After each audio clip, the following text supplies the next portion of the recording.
Welcome, one and all. We are here. It's that time of year again to take ourselves on the road to the international. The group stages are about to start. 16 of the best teams are gathered here in order to entertain you with the best Dota you've ever seen. And of course, we're all here to witness who will become champion in 2024 and lift an Aegis for this 13th amazing tournament. Of course, my name is Snare. I'll be helping along with the group stage for the next couple of days. Unfortunately, I am not alone. I am joined by a returning member to the TI story. It is the brother Fluke. Fam, what's going on? How's my boss Bogan doing? I'm doing great, man. It was a great intro from you, and that opening bumper really got me jiving pretty hard. So I'm pretty excited for the next couple of days for us to cover some of these group stage matches, and hopefully we get some really good Dota on top of it. For those of you who aren't aware, something is a little bit different in the group stage on this year's Road to the International. Instead of having eliminations in the earlier portion of things, we're going to be splitting these 16 teams into 4 groups. They play up against each other, and then from there will play seeder decider matches in the second round of the group stages. But there is no elimination, which you might not think it means something, but honestly, Fluke, this makes things a little bit more difficult because looking at all these teams here, you could find yourself in a situation where you lose no games in your group, but still end up being eliminated in the first round in the seeder portion of the competition. And I don't want to play any of these guys here. These 16 teams, man.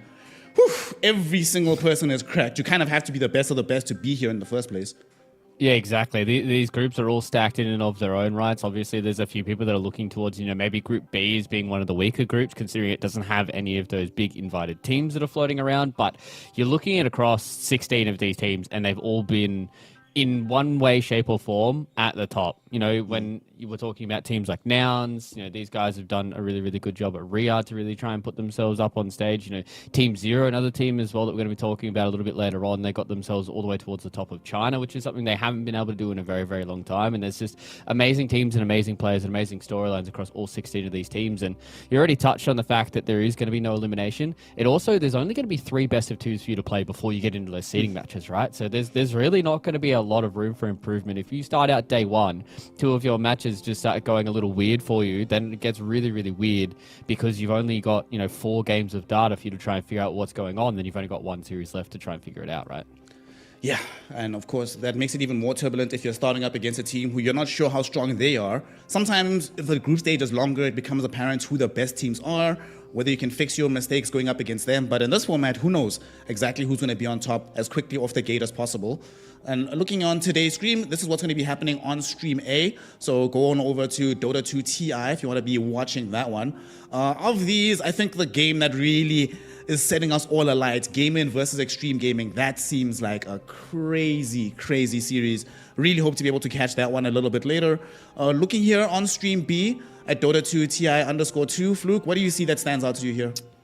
Yeah, I think there's quite a few of these matches are going to be very important. I think for me, looking at G2 and C9 is probably going to be a pretty important match for specifically G2 and C9 for them to see where they kind of sit in their group, to see whether or not one of those 2 teams can come out on top. I think a lot of people have pretty high hopes for C9, for them to really kind of be one of those teams that will make their stand in their group and then really try and go towards those playoffs. But I think a lot of these matches on Stream B are going to be fairly important for kind of barometers for a lot of these teams. Whereas, you're looking at our stream here, I think these are going to be pretty important for a lot of the teams that are looking towards topping their groups for them to make their BO2s pretty dominant. Whereas teams like Heroic, they've got a lot of very winnable series for themselves today.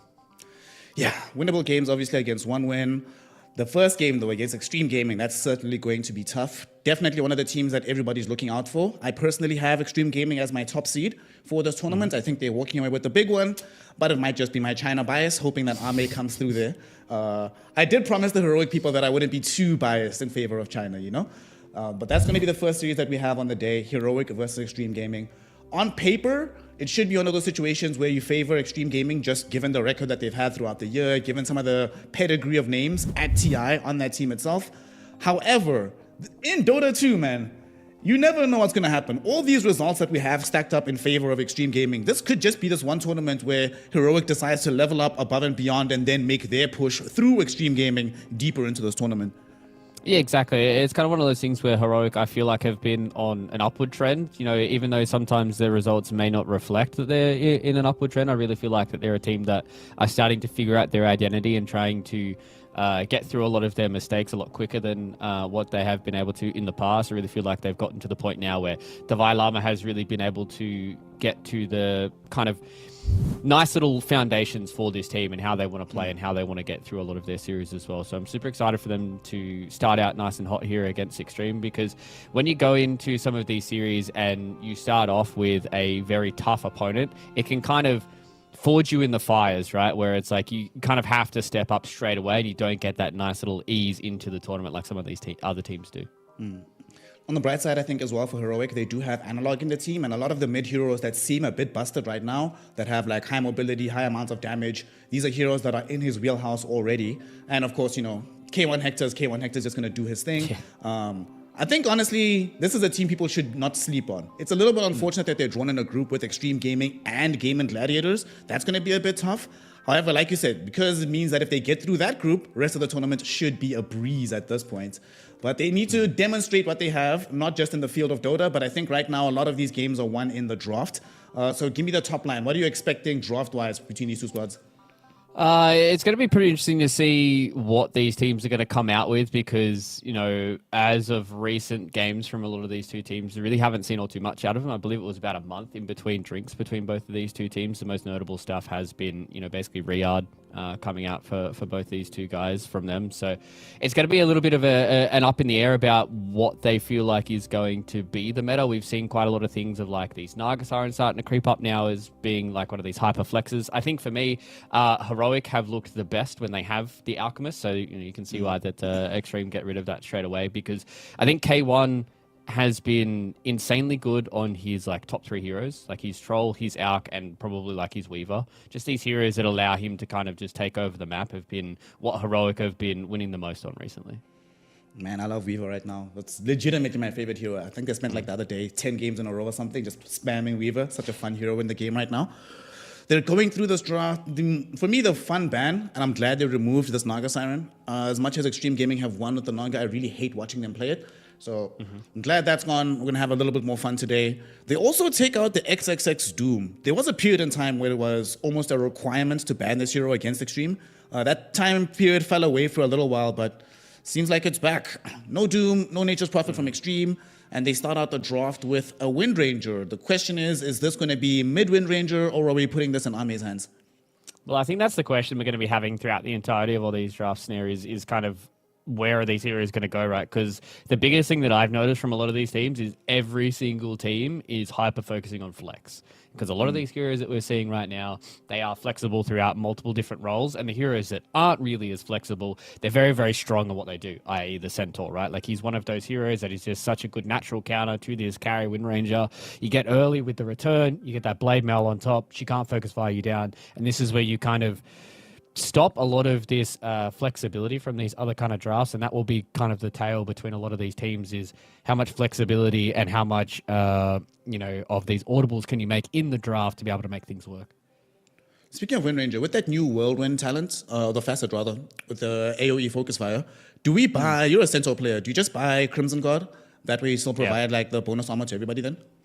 Yeah, it's still also one of those things where like Wind Ranger likes building, you know, like Glepnir and a lot of those kind of proc-based items. So, you know, Crimson Guard might not be the end-all and be-all for you, but it definitely is one of those items where it's like, because it scales off of your max HP, it's one of those things where Centaur, you get the horsepower, you get the max HP, you're just going to be one of those guys that's going to have a lot of HP and it's going to be able to mitigate a lot of that damage. And I think that's why, if you're Extreme right now, you're definitely trying to pivot this Wind Ranger into Xinq's hand like as quickly as you possibly can and try and make it so it's not just going to be completely neutered by a position 3.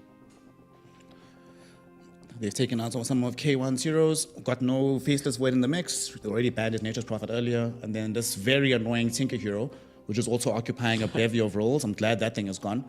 There's a lot of good ideas that have come with this massive overhaul in Dota. The Tinker one, man, I thought it was going to be more exciting when it came out. I did not know how absolutely annoying, hair-pullingly frustrating it would be to play against this guy in the meta right now.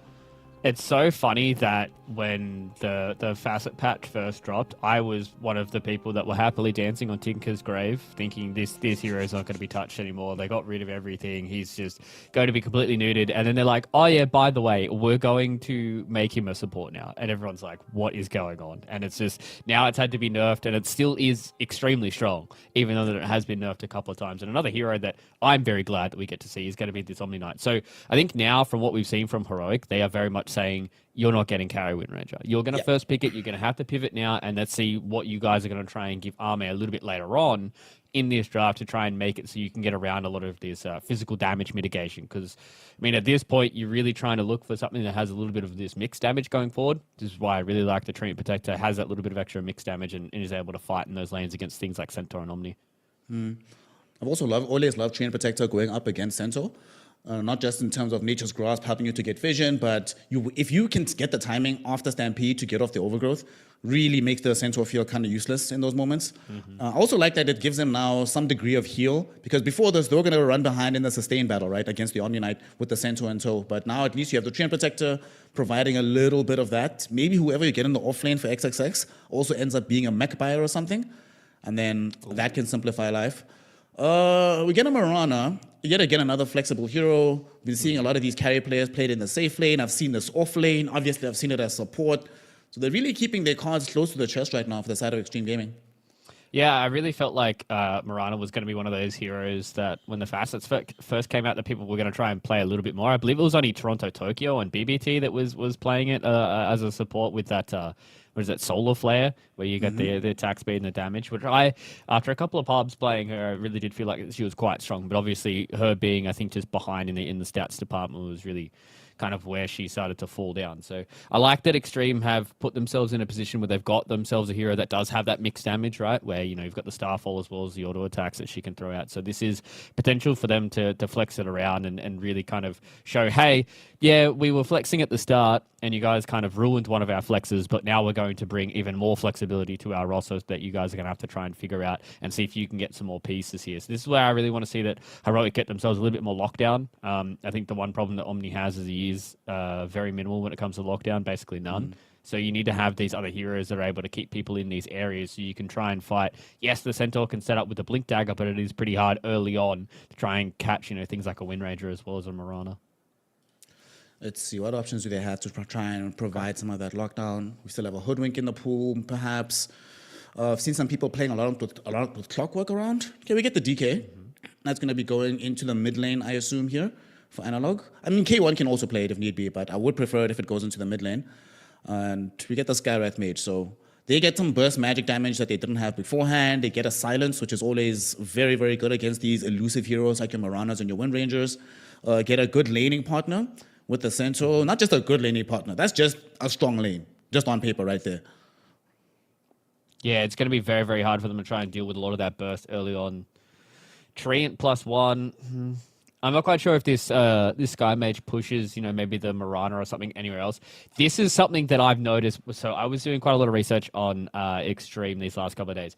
XM has been a dirty little boy. I need to report him for this. He has been spamming this Viper. He has been a dirty little boy, and he has been winning a lot with it as well. And this has basically been able to, for him, shut down a lot of these meta mid laners. You know, obviously the Dragonite is probably going to be what Heroic are going to be running here, but a lot of these other funkier heroes, you know, things like Earthshakers, Snipers, Zeus, what have you, he's been running this Viper all the time. So it looks like Extreme, they've just gone like basically raw comfort for this game number one. Like these heroes are heroes that they've played a lot of, and they're probably going to be playing a lot of this tournament too.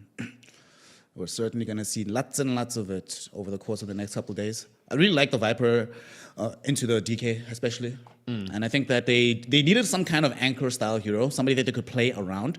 Beforehand, like these heroes move around quite a bit, but with Viper, you were like, okay, guys, this is the timing we've reached. Viper's reached the next item. It is time to go now. Treant Protector will provide some backup behind to make sure it doesn't get bursted. Marana can make sure that they get into the fights with the Moonlight Shadow. Well, they could actually go for the solo. We'll see as time goes on here. So what do we need now? Heroic still needs somebody to go into the safe lane to hurt people. We don't have like the biggest amount of physical damage from them. And I still feel like we need a hero for XXX. Like something that plays off lane, that has some team fight potential, but also buys some aura items. They do feel a little bit lacking in that department. Yeah, definitely. I feel like they need kind of this team fighter from XXS right now. They could lean towards something along the lines of like a Mars. Wouldn't be too bad. Kind of nullifies a lot of the Stampede as well. You can't Stampede out of the Arena of Blood. You can catch out things like the Skywrath Mage in the backline as well. You do have to be careful of the Omni Knight though. He can kind of put a little bit of a combo break on a lot of the stuff that you want to try and do and try and help a lot of those people out. But you can even catch the Omni Knight himself. So I definitely feel like it's going to be along the lines of like, yeah, I was going to say either Mars or like Pango, kind of just some of those heroes that are tanky, builds a bit of auras and starts to fight for you. Hey, even maybe something along the lines of like a Brewmaster couldn't be too bad. You get a Dispel. Yeah. I was thinking Brew. Brew could be pretty good here. The Dispel is good. You have some kind of way to keep a hero in position even after they pop Stampede. You'll be absolutely fine in the laning phase, and you kind of want a hero. I'm assuming now more and more that the Morana's going to be the 4. And she wants to also make moves towards the middle to assist the Viper, be involved in action at top, and you want a hero that's going to be able to be A-OK, being left all by his lonesome. And I think Brewmaster can fit that bill. Yeah, and it's also another one of those heroes that has that flexibility in the builds as well. We have seen a lot of these auras, but you can also go a little greedy as well, right? Like if Extreme just start snowballing out of control, and they have the Morana who's super juicy as XSS, not XSS, Xingqiu usually is when he plays. A lot of these greedier pos 4s, he can go for a lot of those auras as well, right? And that means that XSS can go for things like the Radiance Mantra if they want to. So for me right now, Heroic probably just need a carry that can deal a lot of physical damage, and it probably will lean us a little bit more towards about what they want in their offlane as well. Do they leave the Troll? That's the question for me. Oh, snap. Troll is here. And it's K1 Hector. Troll, I was actually thinking that a range hero, I think, fits the bill here. Extreme Gaming, so far, their jump ability is not that high. So I think if you already have Omni and Centaur and DK, right? A lot of tanky heroes ahead of you. I think you can try and outrange them, play some drow or something like this, and just beat them from the distance.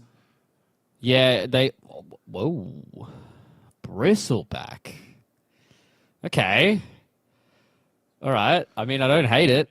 I would have liked to have seen them have a little bit more lockdown for the side of Extreme Gaming. I think they can unfortunately run into a scenario where this Stampede can be a problem for them if they don't hit a big overgrowth. So gonna have to really rely on Overgrowth Arrow as well as the Shackle Shot for a lot of these fights to go their way. So they got rid of the puck because they may feel that Heroic want to try and transition this Dragonite in towards that carry role. It's definitely going to be a very, very hard time into the Bristleback.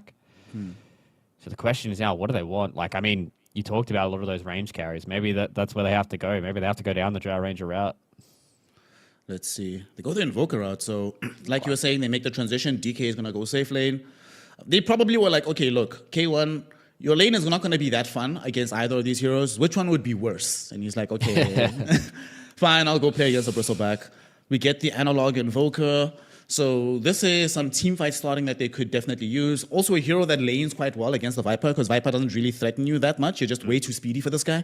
One thing I love as well, looking at the rest of their draft, they have some, not the most amount of disables, but burst damage is certainly not a problem anymore. With the Invoker, the Skywrath Mage being there as well, all they'll need is for Divine Llama to set them up, but they can kill these heroes. And XXX on his Bristleback, I'm not too sure he's going to be going into the full aura route for himself. And if he doesn't, and they end up running into sustain problems, I think Heroic, especially in the early mid-game, I think will feel pretty optimistic about their chances. Overall, though, which draft do you prefer? Who is winning in the first game on the road to the International? Oh, man, it's so hard because, obviously we haven't seen neither of these two teams in a long time, and this Bristleback is such a question mark for me. There is a very weird interaction with Bristleback. If XSS goes for the seeing red facet, whichever, the one that makes you have the cone in front of you, if you have that cone and the Ags and you turn around, you can't see anybody in front of you because your cone vision's in front of you. So you basically turn your vision 180 degrees. So I don't know if XSS knows that or not, but that's the way that interaction works. So I'm not super sold on the Bristleback because I think Quaswex Invoker really owns this game for Heroic. And Analog is one of those players that I think if Heroic are going to do really well at TI, it's going to be off the back of him. I think he's going to have to be one of those players that's going to have to do a whole lot of work in this early game. So I'm going to lead ever so slightly to Heroic because I think this Invoker can do a lot of work if Analog gets off to a good start. But, I mean, as we said, XM's a dirty boy, so who knows? XM is definitely a very dirty boy indeed, and he's played this Viper many times, especially of late. Yep. One thing, I haven't necessarily actually seen him play up against that many Invokers lately, but certainly he will have some experience with this matchup. I think they'll need to figure out ways to involve Shin-Q in that mid lane. I do not want to see them just leave Analog, because I don't think XM can fully threaten him by himself. So if they can bring in the supports, make sure that they add pressure onto Analog, delay his game as much as humanly possible, I feel like they need to sort of run over this game. If this game is even at like 30, 35 minutes, I'm going all in on Heroic at that point in the game. I'm kind of also worried about like Extreme's damage output as this game scales later and later, and as these heroes get tankier and tankier, the Centaurs, the DKs, more and more levels on the Omni, more and more items in the Aura department for the Centaur. It doesn't fill me with the biggest amount of confidence, especially like you were mentioning earlier, the lack of overall lockdown from the side of XG to dish in that damage. Yeah, that's the problem, right? It's exactly what you said. Like, if this is going to get to a point in the game where they probably will run out of damage. I think, so Xingqiu did go for the Solar Flare facet as well, so they're going to look to try and hit some of these earlier timings, around about the 30-minute mark, to try and take a lot of these towers and be very, very tanky. So, yeah, it is all about a lot of these lanes and how this game is going to go. So we'll have to see if Extreme start nice and fast, because that seems like it's probably going to be the name of the game throughout a lot of these TI matches. Scenarios is going to be very fast and it's going to be very aura based. So we'll see who hits these timings. But wonderful thing for us, Snare, is it's back in TI. That means we can do our TI predictions in every single one of these games. Let's go. All right. So play with the most lost hits at 7 minutes. Surely at 7 minutes, who are we putting? Like who can kill jungle camps? Probably the quick. If I want to say anything, it's probably K1. K1 Hector on the DK, with the breathe fire playing on Radiant side. Yeah. Okay, fine. That sounds fair to me. Highest amount of physical damage done to heroes at game's end. Surely that has to be Ame, right? Even though a lot of it's going to end up being reduced, it's kind of has to be him. You'd hope so. You'd hope it's going to be Ame. Player with highest total 25. net worth. Ooh, who you got for that one?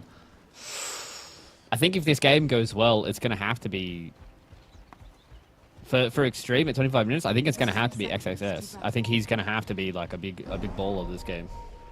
Okay, might need to be a big baller right now because there is a small skirmish happening around this bounty rune. They're going to be content to just leave some vision behind and try to debate Extreme Gaming into dewarding it. Ame holding this high ground, not letting anybody just walk up cavalierly.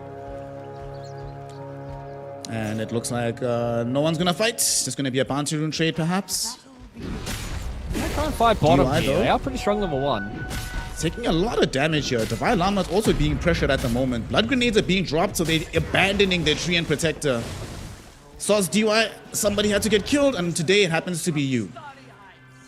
KJ has the fastest fingers in the West, I think, with that rappel. That was probably one of the fastest rappels I've ever seen on an arrow in my life, because that would have been K1 losing second blood. But luckily enough for Heroic, they got the first opener there onto DY. First kill of the International as well, I believe. I think we started first, but I'm going to coin that anyway, Snare. So unfortunately for DY, first player to die in the road to International in 2024. Big firsts. It's all about the firsts around here. That is a nice little start for them, though, to be able to get that opening bit of extra experience, because for the Centaur, it is all about trying to get a lot of these levels into the return early on. So you can just kind of sit down, and then maybe he wants to go for like this double-edged build and just try and push out Ame, because that is one of the weaknesses of the Windrunner, is early on she cannot push people out of lane just because she doesn't have all that kind of damage. And if you get going on with a lot of this magic damage, then, you know, Heroic can definitely start to push Ame out, and he has to try and find other avenues to farm. I mean, on the bright side for them, though, they're also putting quite a number onto K1 Hector. As we were saying in the draft, he's not going to enjoy his life playing up against the Bristleback in lane. Already been pushed pretty deep underneath the tower.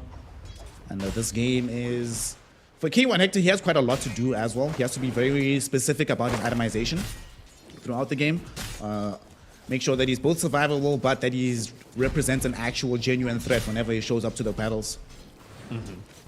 Yeah, it's going to be the problem with K1 this game, is he's going to have to try and go for some of these builds that makes him a little bit tanky, but he also still needs to do a decent amount of damage in and of himself. So we'll see what he wants to pull out. He's got a lot of these heroes behind him that can help him out.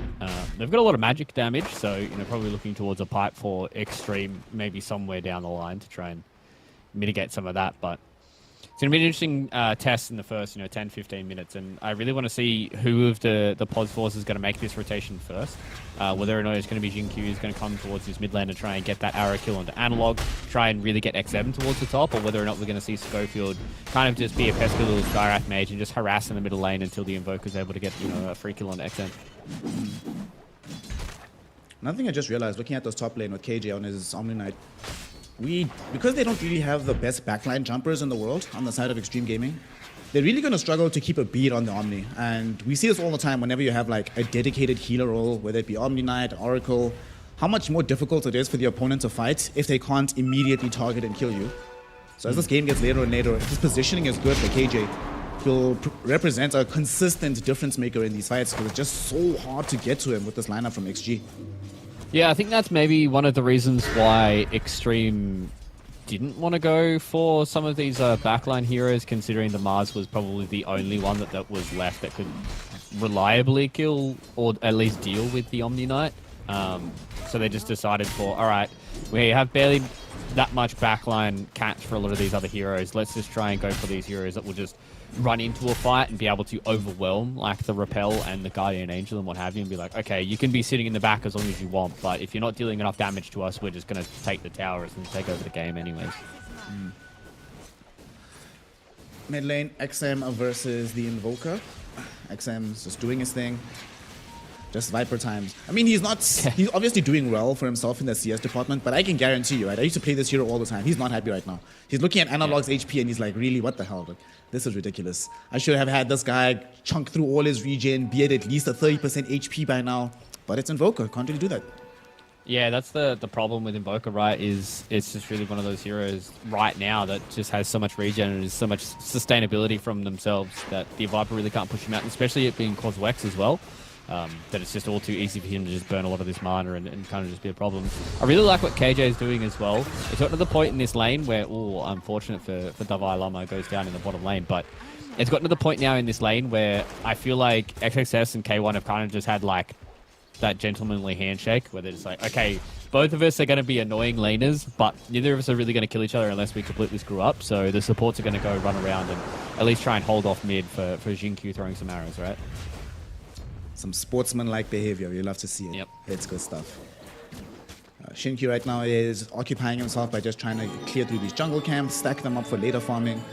I like what KJ is doing right now, just bullying him away, being like, sorry mates, you're not going to get this triple stack on these ancients. You're going to have to just farm them the old-fashioned way. And sometimes when you're playing support, you don't necessarily have to be doing something bombastic to have impact on the map. These are the kind of plays that make a difference. Knowing exactly where Shinkyu is at. Now, Invoker can play a bit more safely. You're denying the stacks. K1 is just comfortably farming underneath the tower. Love what I'm seeing so far from him, especially after that early repel that kept K1 alive. Yeah, I think he just kind of understands the game state that we're in right now. We're in a pretty slow kind of game state, so it is just one of those things where, like, you're an Omni Knight, might as well try and slow down the position for us so you don't fall completely behind. Because, like, what are you supposed to do against a Bristol in this lane, right? Like, XXS is level 5 now, he's got 3 levels in the quills, like, yes, you're going to throw a hammer of purity at him, but that's basically about it. Maybe they can go towards bottom where... Go for a little bit of a tower dive here. I mean, he gets stunned up right now underneath the tower, but there's not enough damage coming in from Heroic as of yet. So he should still be A-okay. Divine Lama's been playing this one fairly aggressively down bottom. Did get him killed the previous time, but I can understand the impulse to try and contain Ame before the mid game comes around. Yeah, I think it's one of those things where you're in a lane now for Heroic that, you know, your top lane is kind of just ended up in a handshake. Middle lane is basically a handshake as well. So you want to try and get something out of your aggressive lane in the Centaur as well as the Sky Mage. But it's just got to the point where they're like, okay, let's just bring all of our resources towards this middle lane. This is probably going to be our easiest avenue to get some of these kills. You know, you just set up with a Tornado and EMP combo, and then Schofield can come in and just throw a little bit of that extra damage with a concussive shot. Maybe they can kill XM and take a bit of this tower, because these towers are going to be oh so important for XXS to keep these ancient stacks alive. They're playing with the Skywrath Mage in the top lane as well. Schofield No viable targets as of yet. Dragon Knight form goes in. They're looking for XXX. They stun him up. This is a lot of damage, but this is a Bristleback who just received some healing from the Treant Protector. Not going to be enough to kill him. Did fall to about 30 HP, but he's fine. And here comes Xin-Q looking for vengeance. You touch our boy, we take your lives. Killing off KJ in a very cool fashion there. And none of the lanes ended up suffering too much as a result. They're going back in though, K1 looking to try and bring down XXX. XXX though still kept alive. Analog look for the tornado, missed onto the Bristleback, so cannot find the kill that he needs. And now he's slowed down by the Nature's Grasp. Here comes Ame out of nowhere, shackles into a tree, hits him with the ultimate. And that is going to be the end of the life of this Invoker. Heroic try to punch them in the nose in the top lane, but instead got their heads taken off as a result. Yeah, just beautiful execution there from Extreme, right? Like just the way that they were able to constantly kite around. XXS, the fact that they didn't get the kill on him was really, really bad. You can see Schofield really, really wanted it, but the fact that he had that healing salve just got him above that threshold, and they just weren't able to hit any of those extra spells. And they just overcommitted just a little bit too much for it. And this is kind of the positive of this Wind Ranger, right? She is one of those heroes that can rotate extremely early. And as soon as she does that, she starts getting involved in some of these kills, get that kill on Analog, and things start to look a little bit spicy here. So Jinkyu's probably dead. Yep, Analog didn't catch him with all the spells, but did manage to find the urn out on him. Should lead to a quick death. They popped the Stampede even just to make sure that they can beat a hasty retreat. I feel like that one is an emotional kill, right? You don't actually care that much about the gold you gain from it, but you're like, this Xin-Q guy has been annoying us so much, man. We needed to bring him down. Yeah, they basically all of Extreme like broke a few ankles in that top fight as well. So that's definitely like, all right, we need to get something back here. We need to try and utilize some of our spells, and it's really kind of non-committal from a lot of the heroes from Heroic as well. Like, yes, they use Stampede, but I mean, it's 8 minutes into the game. Like, when are you really going to use Stampede again? And this kind of alleviates a little bit of that pressure with Xin-Q going down, that they can make this rotation towards top, because they understand that this is the best place for them to get a lot of this damage. They've got a Dragonite as their position one, so they can take the tower nice and fast. And it also unlocks these ancient stacks for them where they've got a lot of this vision around, because they want to make sure that this Bristleback is not just getting out of control, because it will get to the point where in the mid game for Heroic, if he's got 1 or 2 items, how do they really take him down? Like, they don't have a good break, they don't have that good physical damage either, and they're kind of just relying on EMP to burn all his mana and him to be useless. For me also, I just realized one of the other scarier things, because unfortunately, they do have that push potential with access to this young Dragon Knight when he's in ultimate mode. But unfortunately, the times will come when he's not in ulti mode. And then what? Where's the damage that they have onto the towers, right? And then in the meantime, when he has to wait for that to come back online, living armor, baby. We're going to be pushing this Tiamat Tower top for a long, long time, thanks to DY being such a nuisance right now. Yeah, this is why they need to make sure that they get these towers nice and cleanly, right? And they've gone for the smoke early on with these supports and Analog. He's got that urn up and available, 2 charges at the ready, so they want to try and get one of these kills, take these towers nice and early so they can continue this pressure. But Ame, he's got the nose, the eyes, and the ears, and he's able to very easily get away from that gank right now. And this is where things start to get a little awkward for Heroic, right? They've decided to go for this smoke gank. They haven't been able to get anything out of it. Now they're losing their mid tier 1 as well. They need to try and get this retort back on the tier 1 bottom. Well, this is going to be a massive lead already here for Extreme. The fact that they're 2k ahead at 10 minutes in is not looking good for Heroic. For me, the big problem is they have not really been able to involve Analog properly. So, not been able to progress out of this mid lane. He's falling further and further behind this Viper. And Invoker is not one of those heroes that plays well from behind, right? It's never been the case. You pick this hero ideally hoping, worst case scenario, you spend some time recovering with the Midas, but this is not what you want when you're playing this Quaswex. He's gonna go bottom now. I think they're hoping to try and pick up somebody's life here. They have access to the Stampede, but there's no real beat on any of these targets. Ame, yet again, knows what's up, taking a twin gate to the top lane. He's gonna be fine. Yeah, you can just kind of see that, you know, Analog hasn't been on the map for a little while, right? Like, they went towards mid, they're putting a lot of pressure on with the Viper. He's not around there, so they go, okay, Analog's probably trying to gank. What's the best place for them to gank right now? The safe tier 1. You know, it's very, very hard for them to try and get a response to any of these other 2 towers, so they're just going to let this bottom tier 1 go down. And with that, it just means, once again, Analog has wasted quite a lot of time, and this is his 3rd attempt now to try and get something going, and maybe XSS is the target, but look at how much damage K1's taking already. He's got 4 stacks on him. They're gonna go for it now. There's a tornado EMP combination. They should have enough to kill off XXX, and thank God it goes the way of Analog as well. Picture perfect situation. The crucial thing for me is that they managed to do so while also defending this tier 1 tower. K1 Hector definitely needs as much space as humanly possible to play with right now.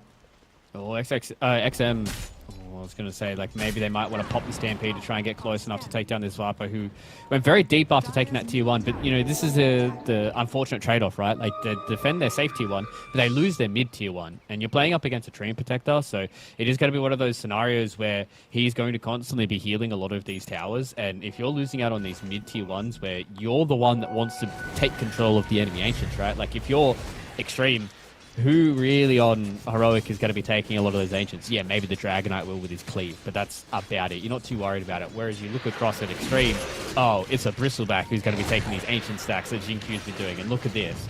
Quad stack already there. XXS is going to get through. He's getting ever so close to his own Aghanim Scepter now. And things are starting to look very, very spooky for Heroic because these item timings are starting to come up, right? Like, we're looking towards around about that 15, 16-minute mark, where you're going to have Arme. He's got his Maelstrom up and ready now. XM's got his Dragon Lance. XXS is going to get very close to his Aghanims. And for Heroic, how are you supposed to stop that? Yeah. I'm mostly worried about Analog on Heroic. I've been following him for a little bit.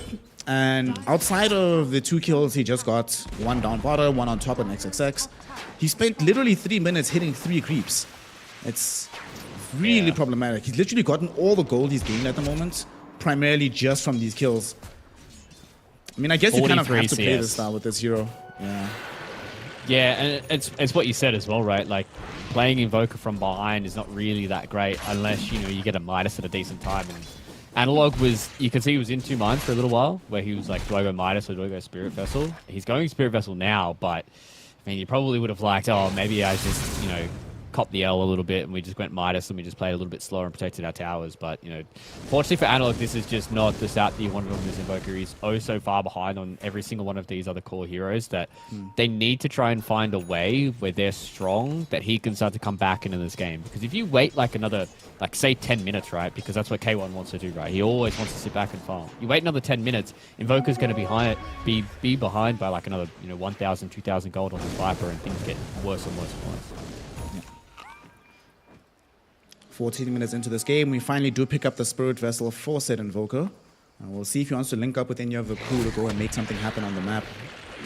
But Extreme Gaming are very comfortably just farming up on their side right now. They're not even pretending to play aggressively. They're like, I mean, we're perfectly happy with the farm war at the moment. Arme is getting close to his BKB. XXX about to finish the Aghanim Scepter. Basically one more camp to go. And when we're not that far away from having the Yasha for XM, you should have it around the same time as the BKB on Arme. Then it's kind of go time. So Heroic need to do something now. And indeed, they smoke up. But sadly, Fluke, where's the vision? Where is the line on the map? They have absolutely no idea where's the most optimal place to go. At the very least, XM will show himself middle. A nice viable target. They will jump on him. Let's see if they can blow him up. He's inside the Mystic Flare right now. Overgrowth will be there. DY trying to render some support. XM is still alive. Living armor, working miracles. He's still gonna die at the tornado. Catches him at the very end. But this might be an expensive kill for Heroic, as they've already lost the Omni Knight. Schofield attempting to run himself towards the west, but he knows his life is forfeit. So it's a 2-for-1 exchange. Yes, XM does die, but an expensive exchange for Heroic, and they can't even pressure towers after this kill. Yeah, just they took so long to kill the Viper. It felt like they were just slightly disconnected with each other, right? Like, you saw Divine Llama, he went in straight away, blink Who's Tom, and then it was like that 1.5 second delay between the rest of the follow-up and that initial blink Who's Tom, where everyone was able to respond to you for Extreme. There was a situation where they were maybe thinking about backing out. They're like, oh man, this Viper's a lot tankier than what we actually expected. And then that turnaround came in, and this is the positive thing for Extreme right now, is they're more than happy for them to sit back and wait for their own item timings, but they've also got really good heroes at responding, right? They've got a Wind Ranger, they've got a Mirana who can just hit this Solar Flare, and then as soon as everybody starts to turn around and get these auto attacks going, things get spooky. So, Heroic, yes, they get the kill there on XM, yes, they get Analog involved, but they're losing Roche for it on the back of it. Yeah. Never underestimate how tanky a Viper can be with 4 points in corrosive skin and sitting underneath the tier 1 tower. Difficult customer. Now though, they get themselves an Aegis in the hands of Arme. Looks like they are content to sacrifice the tier 1 tower mid in exchange for this. And I think the big difference with that previous fight that has changed now. K1 Hector wasn't there with them, right? In the same way. But now he is. He has he decided to go for SNY instead of going for the Manta. What do you think for this game? SNY over Manta? Which do you prefer?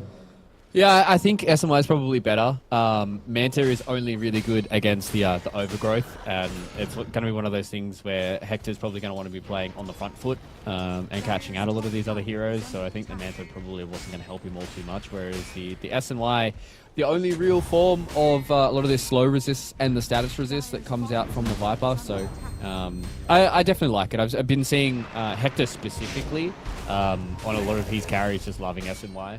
Going back to the old school days, but KJ, it's fine. Still had GA to pop. Hammer Purity was coming back in a second. He's fine. He's definitely fine. I think it's also at the point now for Heroic that because K1 is so big that they could probably fight into this Aegis if they wanted to. There still isn't the BKB up now for Arme. They have only just gotten the Aghanim Scepter here on XXS. XM still only just has his Yasha, so they're not at critical mass just yet for Extreme Gaming, and this Aegis is probably going to provide a little bit of this extra time for them in these team fights. But I think the way that how strong K1 is right now, this is definitely an opportunity for them to try and get a little bit of a snap back against Extreme, who feel very, very strong. But this Dragon Knight, he's going to pack a punch, man. Like, look at how much damage he does with Armlet active. Yeah, he hits for almost 300 at this point. It is actually quite nuts. Yeah. They're going to go on him right now. Arme realizing very quickly that there's no point. He's like, this man is literally taking 0 damage. All right. Yeah, that is Arme just testing to see if his whirlwind button works. And it does, so congrats to Arme. Your ulti still works, buddy. But I think the way that it is right now, that was mainly just them trying to test the waters to see how scared Heroic are, right? Like, they just go, okay, how tanky do they feel K1 is? Let's try and poke the bear a little bit and see what their response is going to be. It was just simply a stampede. But yeah, like, what, they're 100 gold away from BKB. I think as soon as you get BKB for K1, you just try and go. You try and catch some of these heroes out because XXS, Arme, as well as XM, they're all going to be pretty confident to try and play a little bit split on the map, right? Because they're like, oh, they don't want to fight into us. It's an Aegis. Like, everybody else is super far ahead. But I think K1 can bridge that gap. So I really would like to see an aggressive move here from Heroic. They just go together with even just the Centaur and K1. I think those two together can catch out almost any of these heroes and take them down and at least get a kill on the map. Bro, as this DK gets stronger and stronger, Omni Knight is building into a Solar Crest right now. Eventually, he's also going to have that insane 15 talent. If you get Shine put on you plus Repel and your BKB as the DK, like, what can they even do on the side of Extreme Gaming, man? That's the question, is like, how do you deal with DK when he has all these buffs on him? Like, that's kind of the thing that Heroic are kind of just banking on right now, is that, yes, they can't really deal with the Bristleback right now because he is also very scary, but their Dragon Knight, I think, does just more damage right now. More damage quickly. Because, you know, XXS kind of relies on this fights going a little bit longer, him to build up a lot of his Q stacks. He wants to turn around with his Ag Scepter, you know, he wants to start just throwing out these tools and what have you, whereas the Dragon Knight, actually got a decent amount of burst, right? You know, Blink, Dragon Form, and a few auto attacks. You can see how hard he hits already. Pops that BKB, and things are going to get very, very spooky very quick for Extreme. And they're just putting K1 on the front lines and saying, all right, buddy, let's take some towers. They're just only lasting for another minute at this point. So they're daring them to come and fight. DY will delay proceedings as long as possible, and here come the TPs. Viper coming in, XXX coming in. They get the ultimate out onto K1. The arrow, though, does not connect, so he can still get out of here. And they're still waiting with the Stampede if needed. Tornado went in. They caught XXX. He's been hit with the Mystic Flare. Sunstrike to fruit. He's almost dead. He eventually does die, but Divine Llama follows him into the grave. Now, though, K1 Hector with the BKB going. They bring down Arme, turn their attention towards DY, burn him down with the meatball. That's 2 heroes already gone, and K1 Hector still standing strong. More than 50% HP available. Still has the Omni Knight behind him. And it looks like this tier 1 tower, or tier 2 tower, excuse me, is going to be falling just like some of these heroes on XG. So this is what I was talking about, right? Like, yeah, you have an Aegis, but it's like you can't deal with the Dragon Knight at this point. Like, he has all these buffs behind him. He has Repel, he has Guardian Angel, he has Alacrity, he has all the control that comes in from the Invoker and all these other heroes that he can just stand and deliver. And he is just so far ahead. Everybody, like, he's 4K ahead of Arme, who's having a pretty good game. Like, it's one of those things where he's just so infinitely far ahead than everybody else that is in the game, that if he just stands there and doesn't get like 100 to 0'd, he's going to do the most damage in that team fight. And that was the hard part there for Extreme, is they start that fight. Not only did they start that fight where Arme was basically half HP, they started that fight where they tried to go on the Dragon Knight. Going on the Dragon Knight is going to be the hard thing to do. You need to try and take everybody else out of these fights and make sure that the Dragon Knight is the last one that you deal with, because he's just going to have every buff thrown on him in the game, and he's not going to get that. We also got to see in that fight part of the issue from the Extreme Gaming side, the lack of reliable lockdown. If they had like a stun before that arrow was supposed to connect, and then the arrow hits, and then he's still underneath the tier 2 tower, the fight is potentially different, but he literally just walked. He got hit by a Viper Strike and just walks away. He's like, all right, whatever. Now I'm daring you to chase me. And they took that bait, ended up losing the fight. So it really is becoming a problem. I guess they do have the Gleipnir from Arme, but you never want to be expending that as the first salvo of spells in the fight. And now with the Omni having the shard as well, means that he's just going to get purified for even more of his HP. And it's just going to be this scenario where this Dragon Knight's going to get to the point where he's just going to be able to chunk through everybody. Like, he's already been able to do that. Like, once he gets this MKB, Arme's not going to be able to stand anywhere near him. And they're going to try and... They're probably just going to run out of ideas, right? Like, it's going to get to the point where it's like, okay, we've tried everything. We've thrown everything at the Dragon Knight. That didn't work. We threw everything at everybody else, and the Dragon Knight killed us then. So it's really the plan of attack. And I like that they're trying to get a little bit aggressive now, but again, running into the Dragon Knight. Hector's the first one found. KJ trying to bail him out of trouble here. There will be a stampede. He's still running. He hasn't actually activated BKB until just now. He was feeling a lot of bravery in that moment. Unfortunately, once he does pop the glowing yellow orb, they have no way to catch up to him. He's just gone, man. That's so sad. 4 heroes come across your carry and he escapes just like that.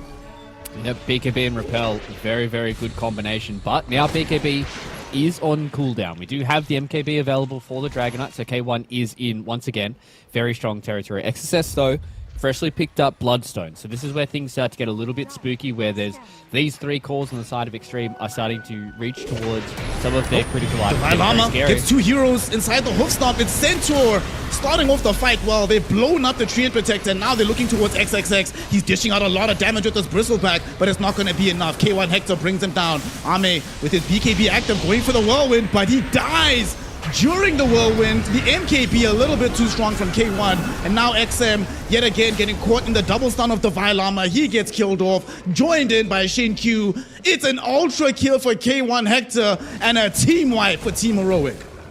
Oh man, this K1 Dragon Knight, bro, it is just too hard to kill. This is the problem that I said as soon as that MKB came out. It's Arme goes in a whirlwinds, and then K1 says, thanks bro for coming within auto attack distance. And that's all he did. He just clicked him. That's all he had to do. It's just getting to the point now where this Dragon Knight, this net worth just never got dealt with. It just never got addressed by Extreme. They were at a point where they felt pretty comfortable. We felt pretty comfortable with how their game was going. They looked pretty much in the lead, but K1 hasn't been touched. He's 4-0-4. How many creases he killed? Almost 400 at 25 minutes in the game. Like, this guy knows how to farm. And this is the thing when it comes to Heroic, is a lot of their games when they're looking extremely on top is when Analog's the guy who's being in front. But sometimes they just need K1 to be hitting creeps, and that's all that he's done so far. And this is where Heroic really start to feel in their element, where K1 is the guy who is leading the charge, and they're able to just constantly give him these beautiful fights. And it's AK lead now. 25 minutes in here, Snare. Things are starting to get spooky for Extreme. He dealt 8,300 damage in that last fight by himself. Yeah, gross. And now he's about to pick up a Satanic. Oh gosh, this is a big problem. They were already struggling before, and if I look at their draft, it's not like they have like Spirit Vessels or any kind of heal reduction available. He's gonna get the full value out of that Titanic every single time. Super, super tanky. And I think we've also reached that point that we were talking about in the draft. They're starting to run out of damage, Fluke. Like, who's actually hurting and bringing these heroes down? XXX is marinating them, but no one's ticking them over into the lethal territory.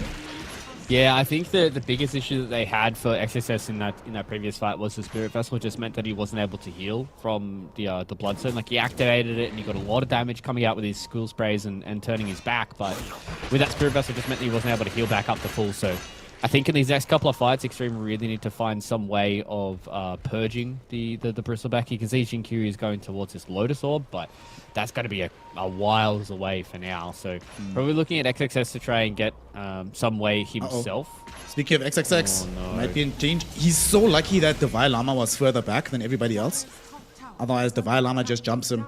I mean, speaking of Divine, look at him. He's got a Lotus Orb of his own. So now they have even more tools to protect this Dragon Knight with in the rare event that you actually stun him while KJ is not around. Yeah, it's so hard, man. Like, it's really just so hard. It's just got to the point where this Dragon Knight is way too tanky to deal with, even if he is by himself. Elven Tunic now as well, 3.8k HP without the Armor toggled on. Armor toggled on, 4.3. Yeah, that's Valve. Thanks, Valve. It's just one of those classic games where K1's able to hit creeps. Like, how many times have we seen this snare across the entirety of his career, across the entirety of his TIs as well, where it says, oh, game's not looking that good for K1's team. Oh, we turn around, oh, he's hit 400 more creeps than the enemy carry. Okay, he has a 10,000 net worth lead just by himself. Like, this guy is a freak when it comes to hitting creeps and carrying teams. Yep. This is giving you like flashbacks of K1 Hector PL. Team is losing, getting run over, but he's just quietly chilling, doing his thing. And now look at the advantage they've gotten. They got the Aegis, they were about to blow up DY, and they grabbed their Wisdom Room as well. Damn, man. They're in your pockets too. That's a bit much. They could kill Analog here. They have vision of him. He doesn't have his team around him, but they're too scared. XG doesn't want to take the chance. They also, yet again, don't have reliable lockdown. Only Shin-Q has an arrow, but if that doesn't connect, Invoker's 100% out. Yeah, that's the problem, right? There's just no way for them to just quickly and reliably jump on somebody, get the catch, and force them back. Did he cancel a TP? How many TP? Oh, no. Well, that's a Lana Axe. Oh, Analog's cutting him off again. He got vision of him on the high ground. He knows where he is. He's just shadowing this guy. You pesky little boy. He's keeping him on his toes while his team is busy taking down the lane of Rax top. They don't get the full Rax though. Ame will force out a BKB from Analog, but Analog feels kind of comfortable with this. They get a tier 3 tower and a range Rax in exchange for a BKB charge. He'll take that trade. Yep. Yeah, and it's at the point now where maybe if that TP worked there from Ame, they could have potentially tried to have a go at Heroic, but like, you're not killing the Dragon Knight twice. You're definitely not killing him once. So even if you do go on the backgrounds, like, I'm just trying to think, like, how do they get in the back? Like, this is the problem that you pointed out in the laning phase, right? Like, who's gonna jump in the backline? Like, Viper needs to go in through the front, Bristle needs to go in through the front, maybe Wind Ranger, like if Ame gets like an Ags or something like that, but that's a ways away. Like, it is gonna be so hard for them to try and catch this Omni Knight, who just literally just needs to sit back and go, K1, tell me when you're scared, and then he tells him, and then he hits repel, and then they just, I don't know, team fight from there on out. Like, it seems like a pretty straightforward game plan from Heroic here, whereas Extreme are the ones that need to try and figure out this puzzle to try and keep this game one going, because this was definitely a series at Extreme. If you look at it on paper, you're looking at this series here, like, yeah, you probably would say this is going to be a very tight series, but, you know, if you're looking towards trying to make a guess, maybe you're leaning towards a 2-0 for Extreme, but Heroic starting out hot. I'm just proud of both of us for not falling prey to the trap of it's Extreme, because we both looked at the drafts and were like, we like you, Extreme, but I don't know about this one. I also don't know. All the years of covering Chinese Dota, mate. That's what it is. We've been conditioned at this point. Scary moments abide because we just picked up an AC for K1 Hector, as well as having reached level 15 for Omni Knight. So now we have the Super Repel available and an AC. Like, at the very least, a lot of the damage has been coming out of this Bristleback with the Cold Spray, but now with the AC being available, I don't know if you tickle him at all. And now here he is on the high ground. Repel on him. Still has his AC, SNY. and 2 minutes left on an Aegis. Good luck, Extreme Gaming. Let's see how they approach this. They're going to have to try and force some spells out of these. Okay, they actually found KJ, but Ame doesn't have enough damage to kill him off. There's going to be an overgrowth from DY. They're isolating K1 from the rest of the team. He still has his Aegis though, and now Stampede does get popped. They're getting out of here. They haven't managed to find any kills just yet. K1 Hector going 1v1 against XXX, who's turning his back towards him, but now some of the damage magically is streaming in from the Invoker and the Skywrath Mage. Forced off away from the Sunstrike. XXX will still live. But that was one of the best case scenarios, Fluke. They found Omni Knight first at the back of the fight. They Gleipnir onto Centaur so he couldn't counter initiate. They got the full ultimate out with BKB from Ame. XXX stood 1v1 against K1 Hector, and they still killed absolutely nobody. Yeah, it's the problem with Guardian Angel, right? Like, it's just going to mitigate all of that damage. It means that the Wind Ranger can't get in, deal all that damage. Bristleback can't get in, deal all that damage as well. So as long as Guardian Angel is up and out, things are going to be very hard for Extreme to win these fights. And Heroic, I believe even in that last fight, I barely saw Schofield. So it's, you know, if they can't even get into the backlines and take down a small little Skywrath Mage, things are looking pretty dicey for Extreme. Like, that is one positive. This is the, you know, the Chinese Dota hopium that is starting to creep into my brain right now. They at least proved that they know what they need to do, but Ame, oh no. Ame gets bursted. And that's unfortunate because he doesn't have his BKB in that moment because he had to pop it in the bottom fight. If he has BKB, he's fine, but they catch him in a moment of weakness. No buyback available either. That's certainly going to be a lane of racks in the top lane, perhaps even more. Extreme Gaming doing their utmost to fight them back, but a consistent theme of this game, Fluke, where is the damage? They're just tickling them right now. You can't touch this Dragon Knight. You can't touch the Centaur. They have too much control. They have too much peel. They have too many ways of resetting the fights as well. Unfortunately for XXS, he just has not been able to be that big scary bristleback that he wanted to be this game. They need to wait for Ame to get in here. There's still 30 seconds left until their carry comes in. They're probably going to lose another tier 3. It depends how frisky Heroic are feeling. I can't imagine how terrible XXX feels right now. Like, spray after spray after spray, and K1 is gaining HP? What the hell is this, man?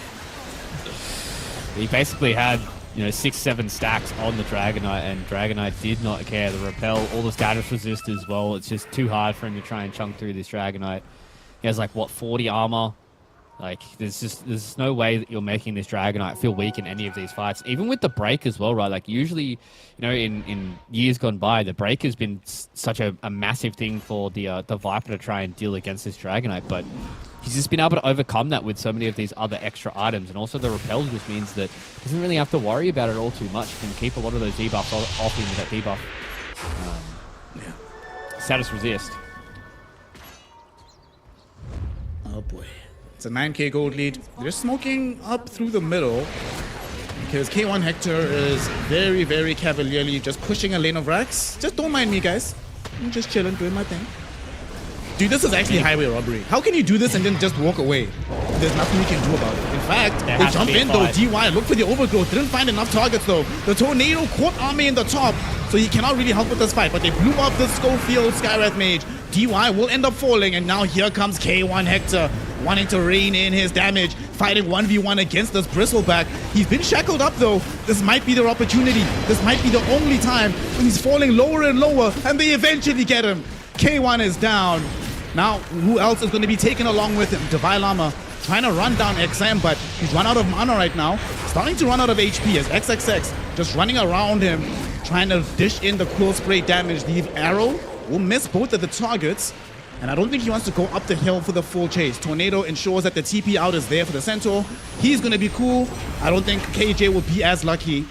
They were hoping for a Sunstrike kill onto XM at the very least, but it does not emerge. And that fight, we were wondering consistently, Fluke, how do they get in? DY is the answer. He not just blinks, but he evaded the blink on top of him by the Centaur, taking Centaur out the fight, starting things off in the best way possible. Incredible fight from XG. Yeah, I mean, just looking at the damage numbers from the fight recap, right? XSS did 7.2k, XM did 6.1k, Analog did 4.8, Divine Llama did 7.4 and 6.4 from K1. And there still wasn't a team wipe either way. Like, that is 40,000 damage got done in that team fight, and only a grand total of 5 people died.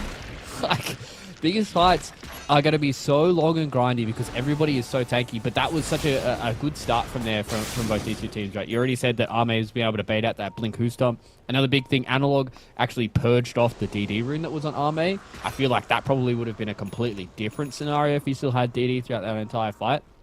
So, Heroic, I think they've figured out now that, okay, K1 is mortal. We still need to play this game properly and not make sure that we're, giving away a lot of these free fights to Extreme, who are starting to build up a little bit more of that net worth themselves. They've got themselves an IS Guardian now on the Viper. They've got BKB now on XXS as well as his own AC. So these heroes, they're starting to bridge that gap between them and K1.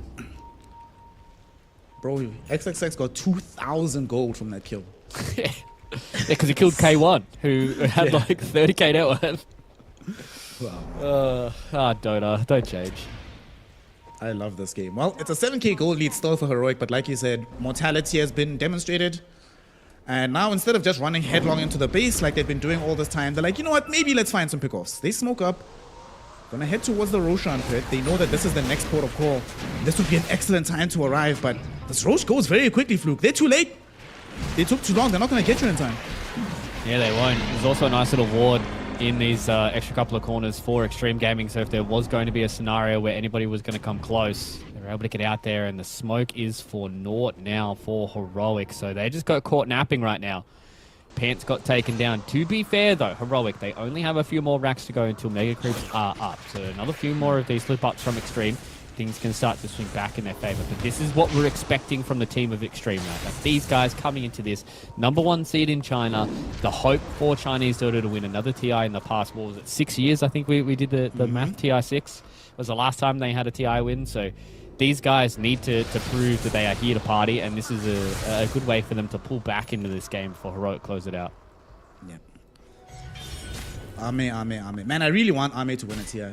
Like, he's been so close so many times. Yeah, the king that never was, right? Yeah. King. I guess if you want to make, you could actually literally make a Chinese super team based off of guys who were supposed to have won TI but didn't. You put in Burning.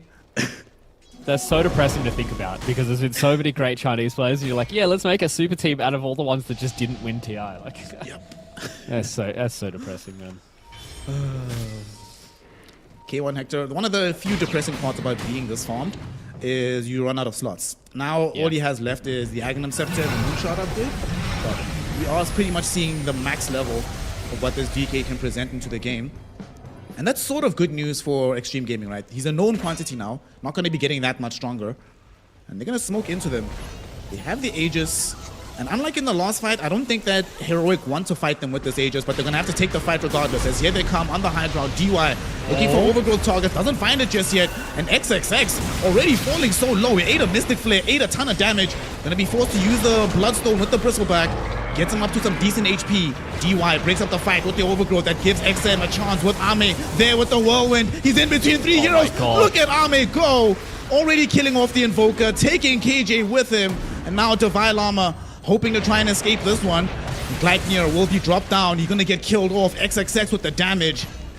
3 heroes have fallen. Ame finally gets the opportunity with the Whirlwind active to really lay in the damage. XXS with the fast fingers there to be able to get the BKB off as he gets stunned, so things start to look a little bit better for Extreme Gaming, and that was just a fight that they needed to take, right? You can just see how this game quickly swings back. K1 died once this game, and this game has completely swung momentum all the way back in the favor of Extreme. A few more of these Aegis, a few more of these team fights are just starting to come back in their favor, and Ame, that was such a sick way for him to get in towards the backline, right? After picking up that Aghanim Scepter, it is so hard for them to try and deal with this win range. It was so close for losing XM, and you can just see they know that there is no buybacks here for Heroic, and they're going to get it done here, Snare. Are you kidding me? One last hurrah. Can Schofield do it? No, he cannot. K1, he's in the midst of everybody here. They have dropped the fortification. Ame is there with the damage. They're ignoring him, Fluke. They just want to go for the W. They're going for the jugular, and they'll succeed in doing it. GG, well played is called. Extreme Gaming make the comeback of the day. This is how you want to start your journey on the road to the international. demonstrating that no matter what, our back can be against the ropes. We will never give up. We will never surrender, and we'll always make the comeback. Man, it's we were talking about this before we went on air. We were so happy that we actually have a very good series to start out the day, right? Like sometimes you get into a lot of these group stage matches, first one's a little bit of a stinker. You're like, okay, like one team's heavily favored. But going into this, I probably couldn't pick who was going to win it. You know, obviously my heart is going to sit with Extreme Gaming because a big Chinese Dota fan. I want these guys to win TI as well. But I knew that Heroic were going to make them work for it. I knew going into this, you cannot underestimate a team like Heroic because that's what happened to them in the most recent tournament at Riyadh, right?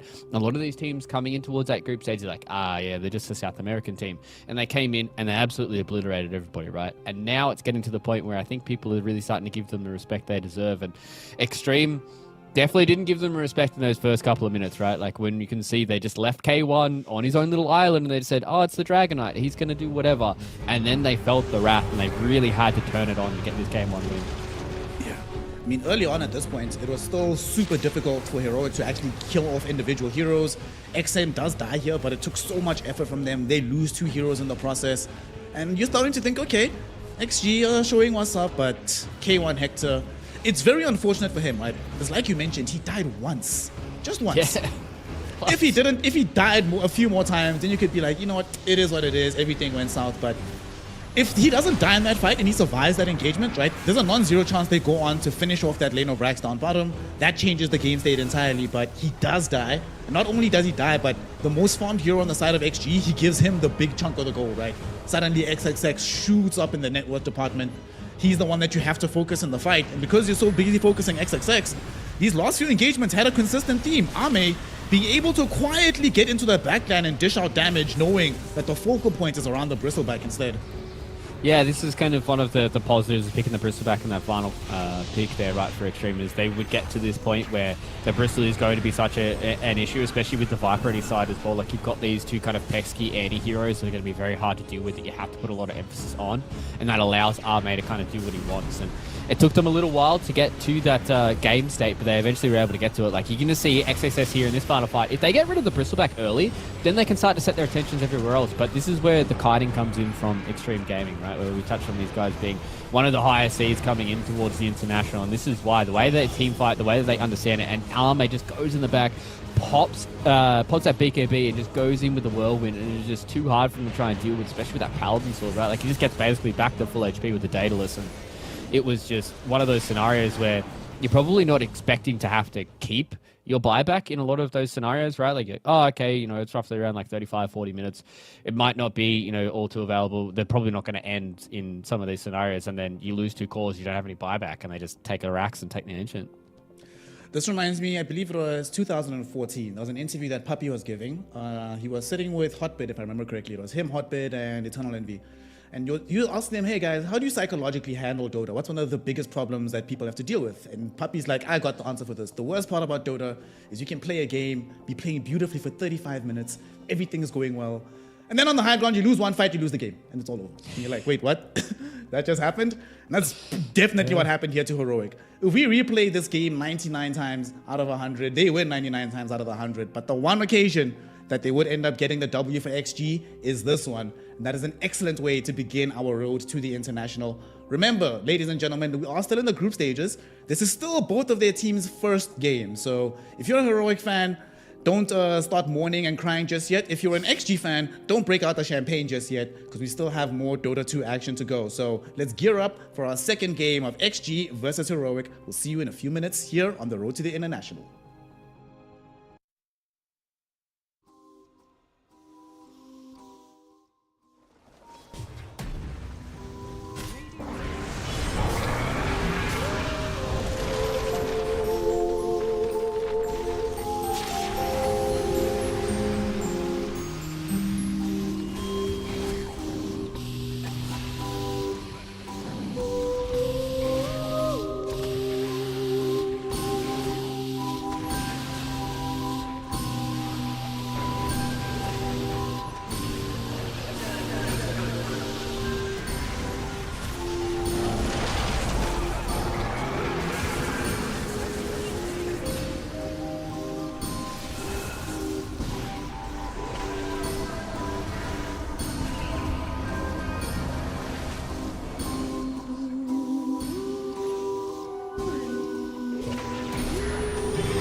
And we're back.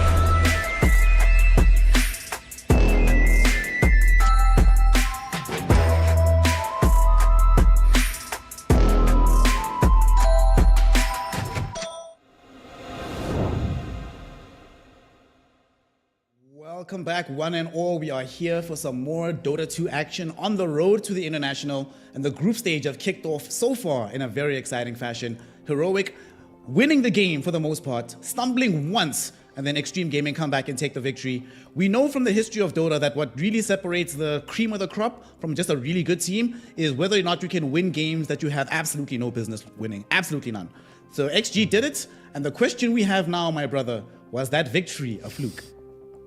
It took you a game to get one in there. I appreciate it. It's nice and quick this time around, Snap. But I think it's exactly what you said, right? Like it's kind of the mark of these good teams, right? Being able to come back from seemingly hopeless scenarios and trying to figure out that puzzle piece that is, okay, we need to make sure that our angle of attack is, from this way so we can distract the scary hero that's in the front to do this and that. And Extreme setting themselves up for success for the rest of TI to be able to, solve a puzzle like that. But there is still a big problem for a team like XG is they put themselves in that scenario, right? Like you need to make sure that if you're playing up against some of these teams, like if you're playing against like a Game of Gladiators, a Team Spirit, a Falcons, a Team Liquid, they're gonna choke you out. They're gonna finish that game in 20 to 30 minutes. You're gonna have no way of coming back. So that's a big problem for them. And then conversely for Heroic, it's all about them bouncing back in this game number 2, right? That was their game to win. You let go of that game, you go, whatever, we all crashed out, doesn't matter.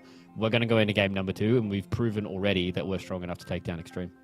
Yep, this is where we need to see the team rally together, make sure that their nerves is as low, as calm as humanly possible, get their mental fortitude up. But their draft was good. They played the game quite well. In fact, the only lane that's really seemed problematic for them for quite a while was Analog's lane on the Invoker. Eventually, he goes and picks up that Midas. He slowly but surely, but eventually gets there, recouping all the gold that he'd lost in the early stages. So it's like, all right, guys, we can just make sure that we can play faster from the mid lane. Maybe we don't have to wait as long for K1 to get super big, because yes, he did get super big, but that also gave some opportunities for XXX to get incredibly large on the other side as well. So whatever they do this time, I really did like the direction of drafting that they did. I still think that their draft is preferable for me overall, but we just need to clean up the execution and put a little bit more focus on supporting Analog. The few times in the game that we did see support movements from the offlane, Schofield wasn't necessarily heading to the mid lane. He'd head to the top lane, to assist K1 that side. If he goes middle, make sure that Analog has a good start to the game. I think that might be the key to success for Heroic going into game 2. Yeah, I think that was probably the one mark that I could put on their record for that draft for Heroic was probably the Skywrath Mage. I felt like it just didn't really provide as much damage as we'd hoped for, especially in that offlane, right, where, you said there was a lot of rotations coming in from Schofield, but they were mainly towards the top side of the map. They didn't really get any kills in that bottom side to take down the Wind Ranger, and they didn't enable Analog as much as they'd like to. So maybe just giving Schofield some of these, these other heroes that just kind of, I don't want to say play themselves, but don't get them in the scenario where they have to be so far out of a lot of those team fights that you are oh so scared of, like a Bristleback or a Wind Ranger. So it's probably the only blemish I could put there for a Heroic. But I mean, so far I think they're starting out really hot. I mean, looking at the other teams that they have in their group as well, we're looking across at Game and the 1W team. This is definitely a team that can finish third, or maybe if they start taking a map here or there from teams like Extreme and Game, and maybe even second. Yeah, I could definitely see them. I think the skill is not necessarily the issue. This is one of those things where honestly it's just experience, more time on the main stage like this. Because a lot of this squad has never played together at a TI. This organization has never been to TI in this fashion. So it's going to be some growing pains. It is the most high pressure tournament of the year. Yes, Riyadh might have a bigger prize pool, but we all know what it's really about, right? You want to be able to end the year with the Aegis in your hands. So I want to see more from them. On this, one thing I did find very intriguing about the previous game as well is Extreme Gaming. When things were still going well for them earlier on, they didn't really seem like they were interested in applying too much pressure towards Heroic. So maybe I would also want to see them play a faster draft to make sure that they don't get in that situation where they have to pull out a miraculous comeback to win the game. Yeah, I think that's kind of, circling back to a little bit of sometimes when you look at some of these South American teams, they do get disrespected a little bit. And I think, it's been a long time that we've seen K1 Hector do this to a lot of different teams. So it's definitely going to be a wake-up call for not only Extreme, but the rest of the teams are in this group, right, where if you're in the lead and you're winning some of these other lanes, you need to still make sure that you're putting the pressure on K1 because he will be the fallback plan for this Heroic team. And we've seen a lot of times where Heroic get blown out of the water is usually when you see K1 that's, 0-3 at like 10 minutes, something like that, because they've put a lot of pressure on his lane. So that's something for Extreme to really kind of pick up as well and trying to get these teams over the top. So, I mean, Heroic, they're definitely in a good spot right now. Don't want to see them change all too much. I do like this Wind Ranger ban, though, just trying to move Extreme out of their comfort zone early on. The way I see K1 Hector, there's these players that remind me of football superstars. Sometimes the player is too good in the football team. Your coach instruction is, guys, 3 of you go kick that guy. Just keep kicking him, and eventually you will get this W. That's what they need to do to K1. Kick him, put him down as much as humanly possible. Don't let him enjoy Dota. Yeah, make sure that he does not have any creeps to hit because, I mean, that game, that's all he did, right? Like, he just sat back and they weren't losing too many towers either. Like, they lost that mid-tier 1 tower from XM roughly around about that 10-minute mark, but for the Dragon Knight, he's okay because he wants to play these side lanes anyways, so he really doesn't care all too much about his mid lane going down, and they just didn't put that extra pressure on him. If they were trying to put pressure on him towards the top side, he freely had the bottom side as well, and there just wasn't that many coordinated movements to take him down. So don't let him sit back and hit creeps. Don't let him just AFK and play the game that he wants to. So I mean, I'm looking for Extreme to probably put a little bit more pressure on him in the draft, as well as putting more pressure on him in the game as well. So I want to see some cool stuff. Yeah, definitely some cool stuff. Let's see, we're in the draft right now. Wind Ranger was taken away. So, Ame, I hope you enjoyed yourself, buddy. Gonna do something different. Funny enough, Extreme are the ones that removed the Nagasara now. I mean, K1 is also very prolific at that hero. But the other bands are still relatively the same. No NP, no Tinker, no Sand King. We'll see if Heroic choose to ban something different. They take out the Razor. Okay, so do they want PA later? Okay, Doom. All right. Okay. It's one of those things where you see this Razor getting picked up, and there is a few things that go in your brain, right? You're like, okay, melee carry is usually a big one. Melee mid laners or melee offlaners are a big one. So any of these melee cores, and looks like they want to try and play around the Doom this time around here for Divine Llama. Did recently get nerfed to the Devil's Bargain. The buyback is a little bit higher, but I mean, that's not really the problem with the Facet. I think the big problem with the Facet is just being able to have a lot of these early game items that you're able to abuse and then transition them into more gold. But the Shadowfinder's response here from Extreme, I like this from them when they had quite a lot of their success was when XM was playing on one of these heroes that he is very known for, and the Shadowfiend is definitely one of them. Yeah, Shadowfiend is certainly up there. It gives them also a nice mix of damage, lots of magical damage, lots of physical damage, some armor reduction, so whatever carry ends up emerging for Ame will definitely have some damage amplification naturally in the team fights. I like this. I also think the Shadowfiend is one of these heroes we're going to certainly see quite a lot throughout this tournament. Grabbing it early, get one of your comfort players on his comfort hero and say, here you go, man. Yeah, I definitely feel like... Yeah. I was going to say, this Razor, it might be signaling for us. Heroic could be going for K1 Troll. Ooh, okay, yeah. That definitely does feel like it is a couple of those heroes that he has been playing for. I would like to see them, maybe not with the Doom, or actually maybe with the Doom, the Alchemist for K1. That's by and far his most played hero currently in the last month.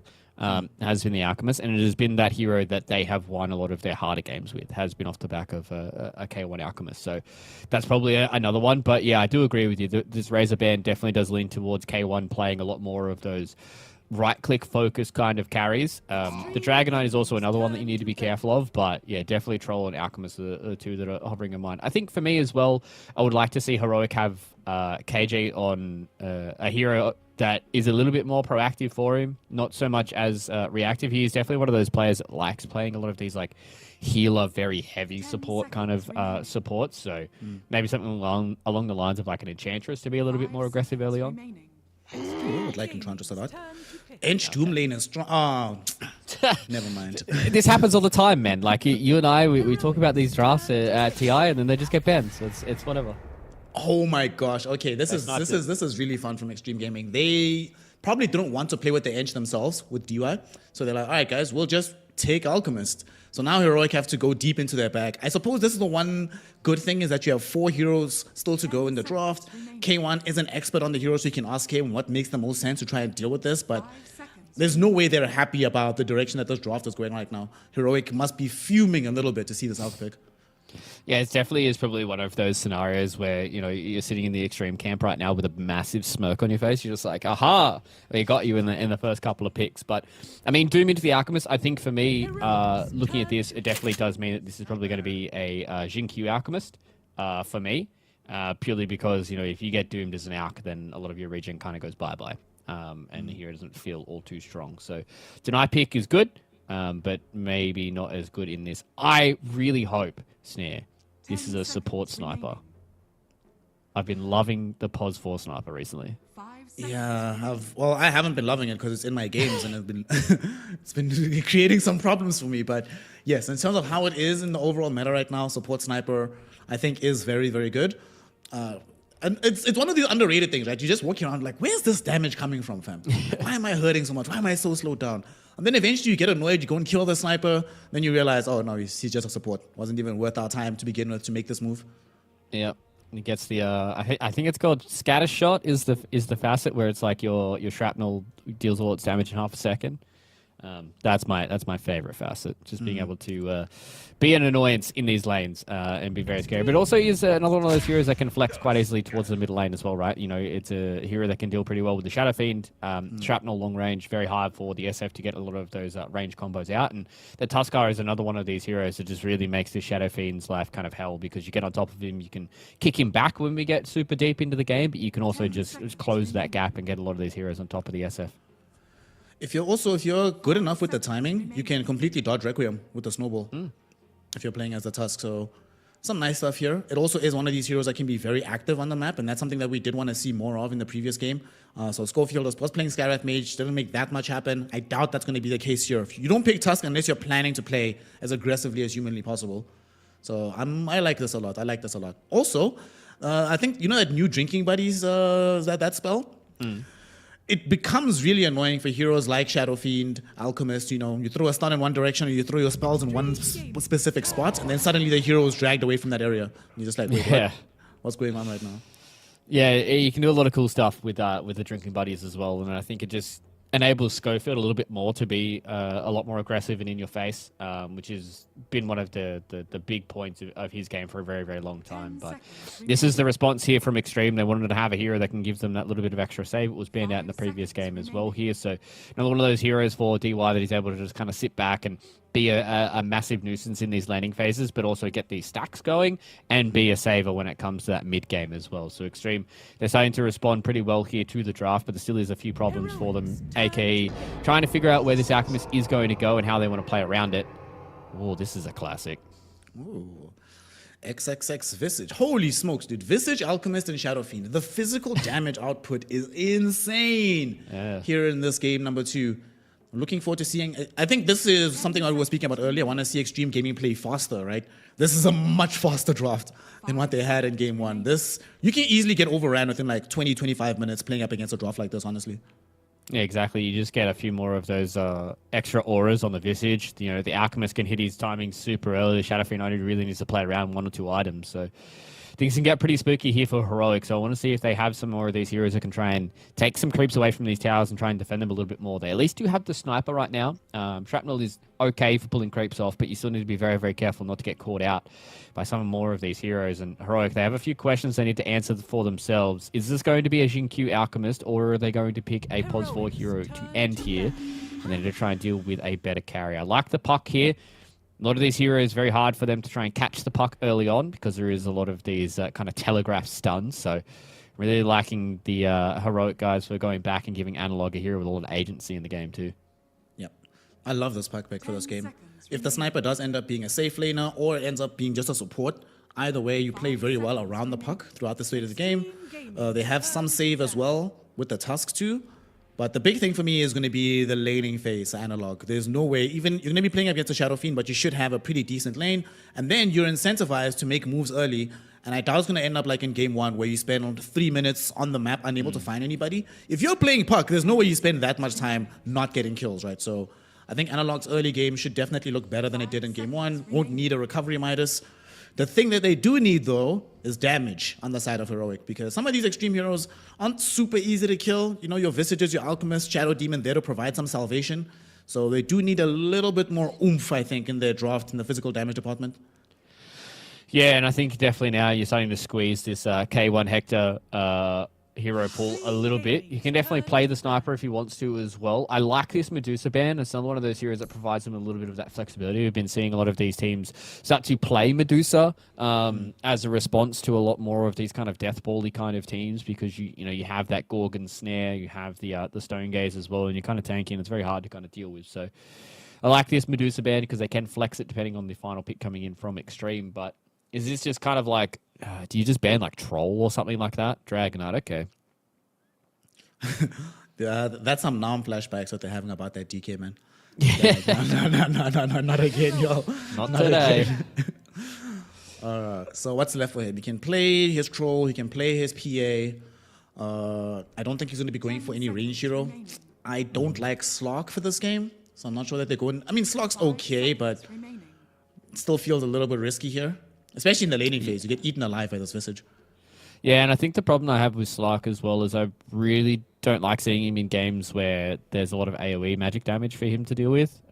His Shadow Dance really isn't going to be like a get-out-of-jail-free card against the Shadow Fiend. The Shadow Demon can also save people in the ball, so he doesn't really have that free kind of pick-off target. So we'll have to see what K1 wants to pump out here. They're going to get rid of a TA, so it seems like Heroic are definitely sold on the fact that Arme is probably going to be playing this Shadow Fiend here, and their last pick is going to be like a last overall for XM, and just gives them this really nice gacha pick. Extreme Gaming. What are we getting from him? Weaver. Ah, my boy. Okay. Favorite hero in the game. All right, so the thing that you were mentioning about Puck, the fact that they have a lot of telegraph stuns, a lot of telegraph disables, that applies to the Weaver as well. And also in the laning phase, if you're playing the Weaver, you can disjoint the damage that comes out of the Soul Assumption from Visage just by going into the W. Also surprisingly, Weaver is one of these heroes, if you itemize correctly, does get surprisingly difficult to kill. And they have at least one hero in the form of the Tusk that can save him if he gets gone on. So we could still have another situation where K1 Hector does become a huge menace as this game scales on.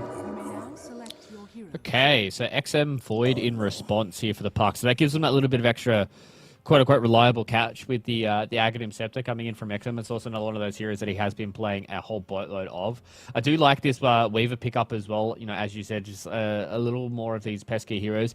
It also just has a massive amount of damage, and it's very easy for them to get on top of a lot of these heroes that don't really like people being in their face. So the Weaver is a nice pick here from Heroic. My big question is, how do they survive any of these ganks? No, they don't really have the tankiest of heroes. Yes, the Tusk and the Doom can do that, but it all depends on kind of the auras that you're going to build here from Divine Llama about, you know, if they ever get caught by any of these stuns, they are most certainly dead.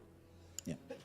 That is the one drawback. Another drawback is, unfortunately, when you're playing against XM Void Spirit, you're not just playing up against, a Void Spirit that's going to be annoying because of the Aghanims for the Puck and the Weaver.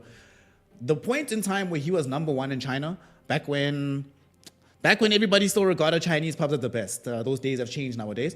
But then, at that point in time, he got to #1 primarily by spamming the Void Spirit. This guy, when you watch him play Void Spirit, it's amazing, genuinely. So just on the basis of that, right, this Void Spirit, I think, gives them a lot more that they needed. The lane against the Puck, you don't necessarily mind that much because you have the Resonant Pulse to help you out. He can also make big moves across the map. He's not as stationary as he was when he was playing his Viper in the previous game. I do still slightly prefer the Heroic draft, but this Void Spirit pick, I think, makes it very, very close, in my opinion. It's literally going to be one of those cliche situations. It's going to come down to specifically the mid lane. Whoever wins the mid lane and is able to get out the mid lane first for those first key rotations, I think that's the team that's going to end up winning the game. Yeah, definitely. You know, when you see Puck versus Void Spirit, it's kind of the way that the cookie crumbles all of the time. It's all about making those rotations early on and trying to alleviate a lot of the pressure for your team. The big question mark that I have, though, is kind of how proactive they can be with this Alchemist for Extreme, which is probably why I'm looking towards like Heroic. Like, they kind of have heroes that naturally can fight pretty early on with a lot of their spells, but you got to pause for Alchemist. Like, I understand like he's like the idea behind it, right? But you're going to need to give him some time to get a lot of these Aghanim Scepters out. Like, he's got some really good Ags targets for all of his heroes, so that's a big positive for me, but do you have the time to do that? Like, if Heroic get off to a really, really good start, K1 can start to be a bit of a menace with this Weaver early on. Doom farms insanely fast, and if you give a little bit of that extra time to Schofield, is the trade-off going to be worth it with this sniper? You know, as soon as they get that first Ags, then things start to get a little bit spicy for Heroic, so that's going to be the question mark for me, but I do agree with you. I am leaning a little bit more towards Heroic just because they have that extra bit of natural aggression in their lineup. Alright, let's do some predictions, fam. Player with the highest total magic or pure damage done to heroes by 25 minutes. It's either Void Spirit or Puck. I'm going to go Puck on this one. Okay, I'm going to go with XM because I think XM's going to have a banger game. Okay. Smoke Gang. At game's end, though. At game's end, yeah. We don't know how long. So we have to sort of couch how long you think the game is going to be. Yeah. I think we're going to be in for a little bit of time. I'm going to go 9 to 12. I think we're going to have a fair... No, 5 to 8. 5 to 8. I think 5 to 8. Yeah, because it all kind of depends, because, like, especially for a lot of the early smokes, usually it's like 1 to 2 kills, worst case. Player with the first triple kill, I'm going XM, and then tower time, I'm going 8 minutes. Yeah, 8 to 11, yeah. All right. Locked in predictions, gamers. We didn't do all too well in that first one, so... Oh, we got smoke, dude. We only got one. Yeah, we got K1. I mean, it's like, come on, it's a given. Who's going to hit the most creeps in 7 minutes? K1 Hector. Like, it's pretty straightforward, you know. So, is what it is. So KJ's also going to be playing this Tusk as well. So Schofields going to be picking up the sniper, and I really like the fact that they're probably going to put a lot of pressure on XXS early on. What is happening? Are we in 2012 again, Snare? What are these tri-lane solo lanes? What's going on?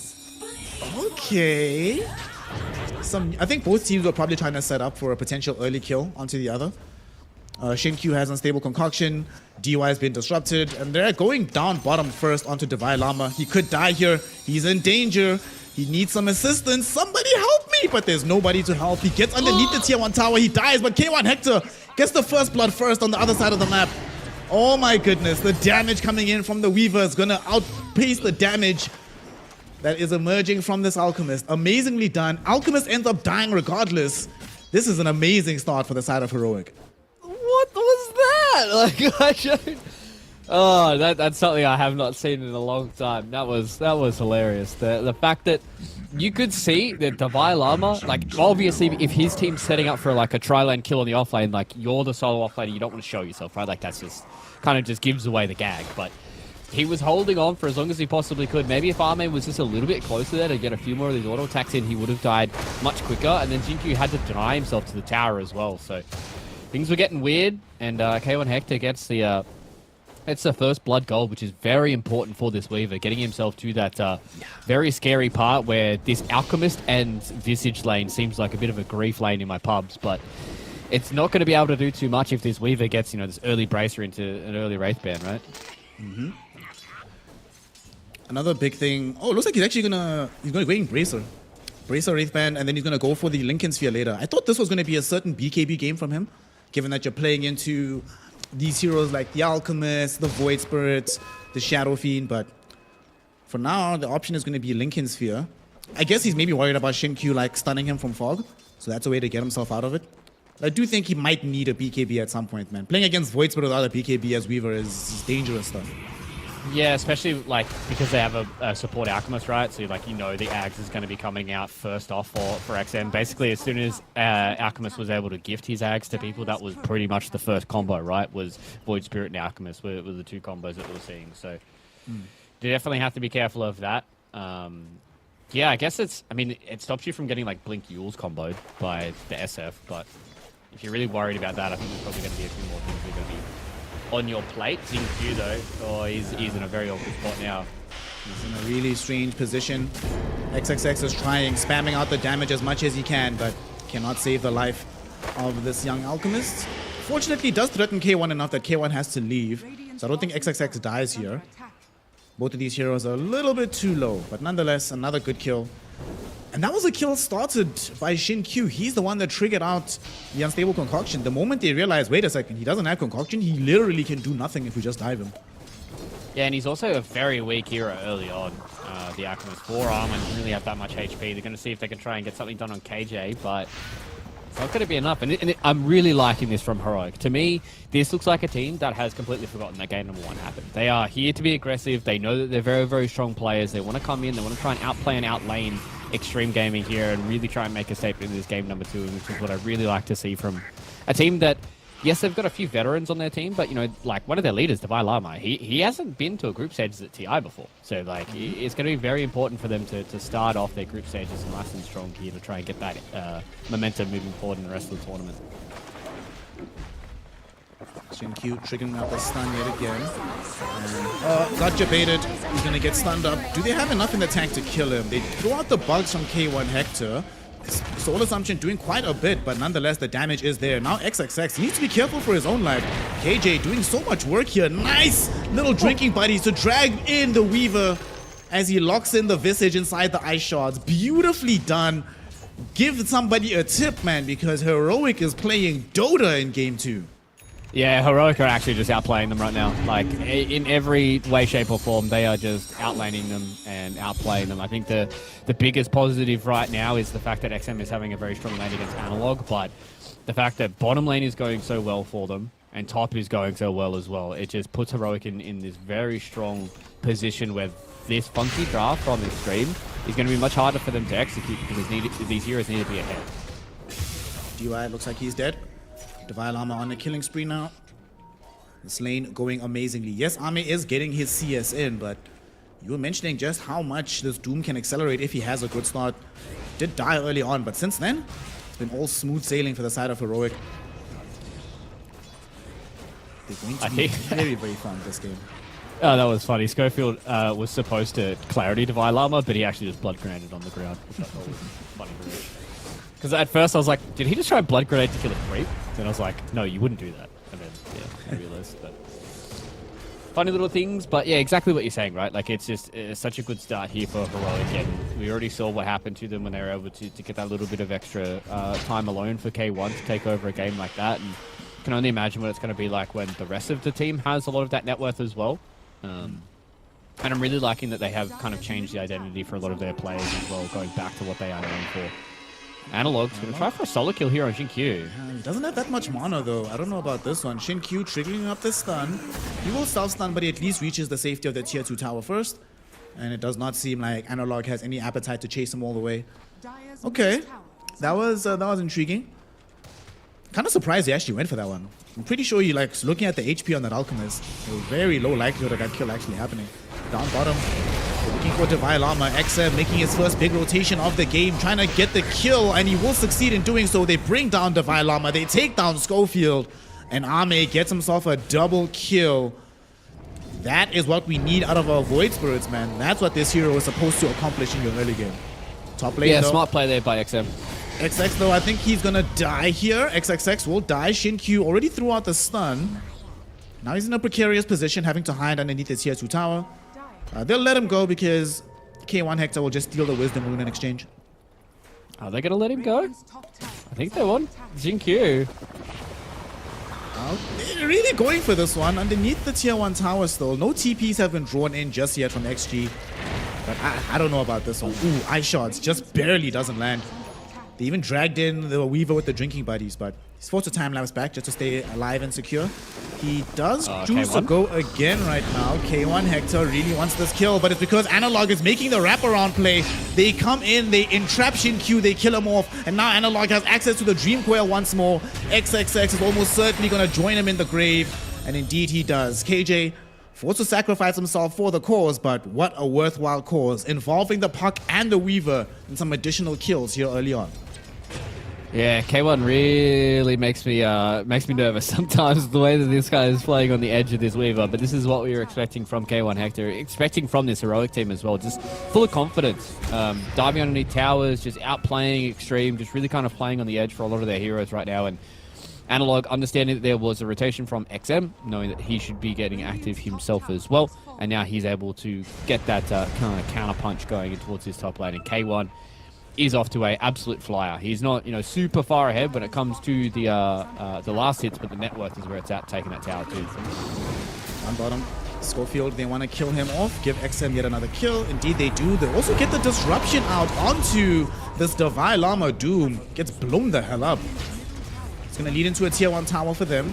So Extreme Gaming, although things haven't been necessarily going according to plan, they rally, they come through, they ensure that they still keep feeding this XM Void Spirit and the Army SF as much as humanly possible, even if this Weaver is getting big. Yeah, that's the big thing for Extreme is they have a lot of synergy between their heroes, so they can definitely coordinate a lot of these fights going in. Analog, though, is in trouble. Maybe okay. Actually, maybe I'm gonna going on to XM. He's gonna get himself doomed up. They even dropped the Dream Coil on his ass. He's gonna die for sure. Alrighty. Heroic responding very, very quickly. So it turned out that Analog was actually just baiting by standing that far forward. Yeah, I thought it was just going to be a situation where, you know, KJ was just going to be able to get Analog out of any trouble that potentially was going to happen. But as soon as that rotation came in from Devi Llama, it was all over Red Rover. And getting the kill there onto XM does open up a little bit of time for them to take down these tier 1 towers. These tier 1 towers are going to be oh so important for XG to be able to hold on to, because they can't be losing their jungle. They've got an Alchemist, they've got a Shadow Fiend, they've got a Visage as well. Like, they have a very greedy lineup, and if they lose control of their neutrals, things are going to be very hard for them to try and catch up. Speaking of the Visage, he's going for this Gleipnir build that we've been seeing a lot more lately. Is this potentially not a game where they absolutely need some auras of some kind? Or do you go with Gleipnir and then try to recover the auras thereafter? I mean, they've also put themselves in a problem where, like, a lot of their lockdown is kind of reliant on this Void Spirit, right? Like, they've got Concoction, they've got, you know, a little bit of this Grave Chill slow, but, you know, they do have some issues when it comes to that lockdown. So maybe that's just XXS just trying to alleviate some of that pressure. But I do agree with you. I feel like it is going to be one of those scenarios where I would love to see them get a few of these auras, but it looks like Devi Llamas is going to go for a little bit more of a greedier route himself. So maybe no auras coming out for Heroic either. Okay. Does leave them open for Jinky to get later as well.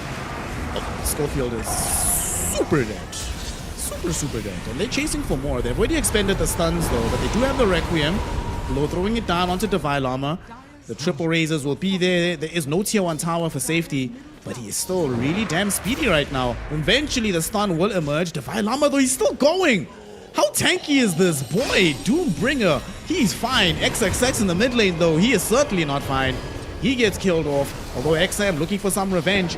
2 heroes were caught up right now. Xinkyu looking for the stun onto multiple heroes, will find it onto both, and XM jumps through with the Astral Step. They've gotten the kill onto King J. Analog though did manage to escape, and now here comes Schofield thinking about throwing the Assassinate onto somebody. It's XM who's going to be the one triggering up that damage. But they're just happy to get the kill onto DY and get Analog in particular out of trouble. Man, everyone is playing at like such a high level. It's one of those things where, like, you know, we've been watching Dota for like 10, 15 years at this point. It's like you always just forget like what it's like when you watch these top tier players really pushing their heroes to the edge. There was so many moments there where I thought Analog was going to die. I thought there was so many moments where XM was going to die, but everyone was just able to play on that bleeding edge and really be able to get out a lot of those fights. But another big fight win for the side of Heroic, because they got the kill there on a XXF. Trying to force some pressure onto coil. XM. He does have Astral Step as well as Dissimulate, so it's hard to kill. Xinkyu will throw in the Unstable Concoction. King J does eventually get himself taken down. Your 4v5 endeavor, but now XM has committed the Dissimulate, so he's in a little bit of trouble with K1 having shown up. They do eventually blow up Analog. K1 trying to wreak havoc on the backlines, and with the disruption onto XXX, he realizes he has to get the hell out of here. Schofield, the Assassinate almost killed XXX. Survives on a sliver of HP. And the bleeding edge plays still continue here, Fluke. A fight that almost got XM killed, almost got XXX killed, but instead just leads to Analog dying in tandem with his Tusk.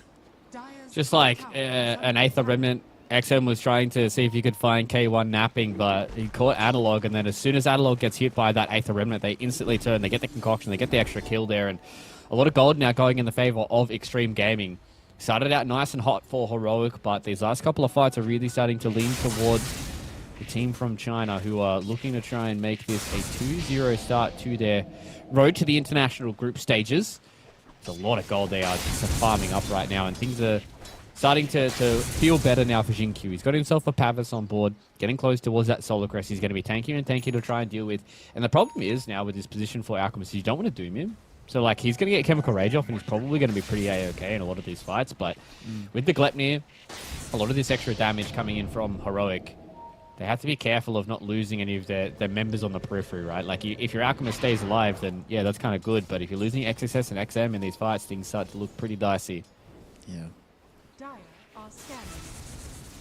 They're all smoked up right behind here. They want to debate them on the Wisdom Rune.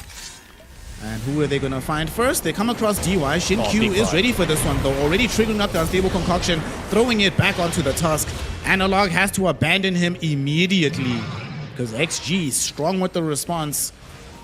I won't be able to get any immediate further kills, but they're already picking out the tier 1 tower. They want to try and put some aggression out on this lane. That was a big nope. As soon as KJ saw any of those TPs coming in, everybody else on the side of Heroic just dipped out. They did not want to have a part of that smoke at all, and they're going to try and get this tier 1 tower now. So they have been able to collect that with K1 Hector, who is having a good game once again, but so is Arme. You know, Arme's on one of these heroes like the Shadow Fiend that can flash farm oh so fast, and he's getting to the point now where he's starting to become very scary. He's got the Hurricane Pike. BKB on board. How do they really deal with a Shadow Fiend who's BKB'd? Yeah, you can doom him, but he's also going for one of those builds that just pure right-click, right? Like, he does not really care if he gets doomed. He's still going to stand and deliver, so you have to be very careful about where you're throwing these dooms out because it's mainly going to be towards XM. Arme is going to stand on the high ground. He's on the high ground here, but he's just gotten doomed up. Ice Shards will be there. They're trying to get him out of trouble, but the Hurricane Pike pushes them only deeper into the triangle. Gleipnir comes out now, and they eventually will be able to bring him down. He's still alive. Finally dead. No. Okay, now he's brought down by Analog, who jumped the backlines. In the meantime, K1 Hector been wreaking havoc on the front part of the fight. He's already lost the Vile Llama and the Puck. They cannot lose all these cores without getting a bit more out of it. DY has some Swarm Bugs on top of him. K1 Hector stops him again with the Gleipnir. DY has Disruption again in 1 second. He will use it onto the Weaver, but that just means that he ends up getting killed off by Schofield. And now Shin-Q, the self-stun, comes in. Hector will definitely make him rue the day he thought he could approach the Weaver, running on the high ground, but his life is forfeit. A massive fight ends up breaking out in this triangle. Everybody loses 3+ heroes, but the big thing is that K1 lives and Arme does not. Yeah, Arme just had the kitchen sink thrown at him. They did everything in their power to try and keep him alive, but with that rotation coming in from the northern side, the Analog was able to get on top of the Shadow Fiend. Unfortunately for Analog, though, he did get blown up by the Death Requiem, so he eventually does lose his own life after that fight, but as you said, K1 Hector still being able to stay alive. A lot of experience in his back pocket, a lot of damage done as well, so this Weaver is getting to the point now where he's got 2 levels in that time lapse, so the cooldown is nice and relatively short, 55 seconds for him, and getting close towards that Lincoln sphere. I think he might be moving in towards the BKB first off with this Mithril Hammer. He does just have a Void Stone, so mainly purely just for a lot of that regen.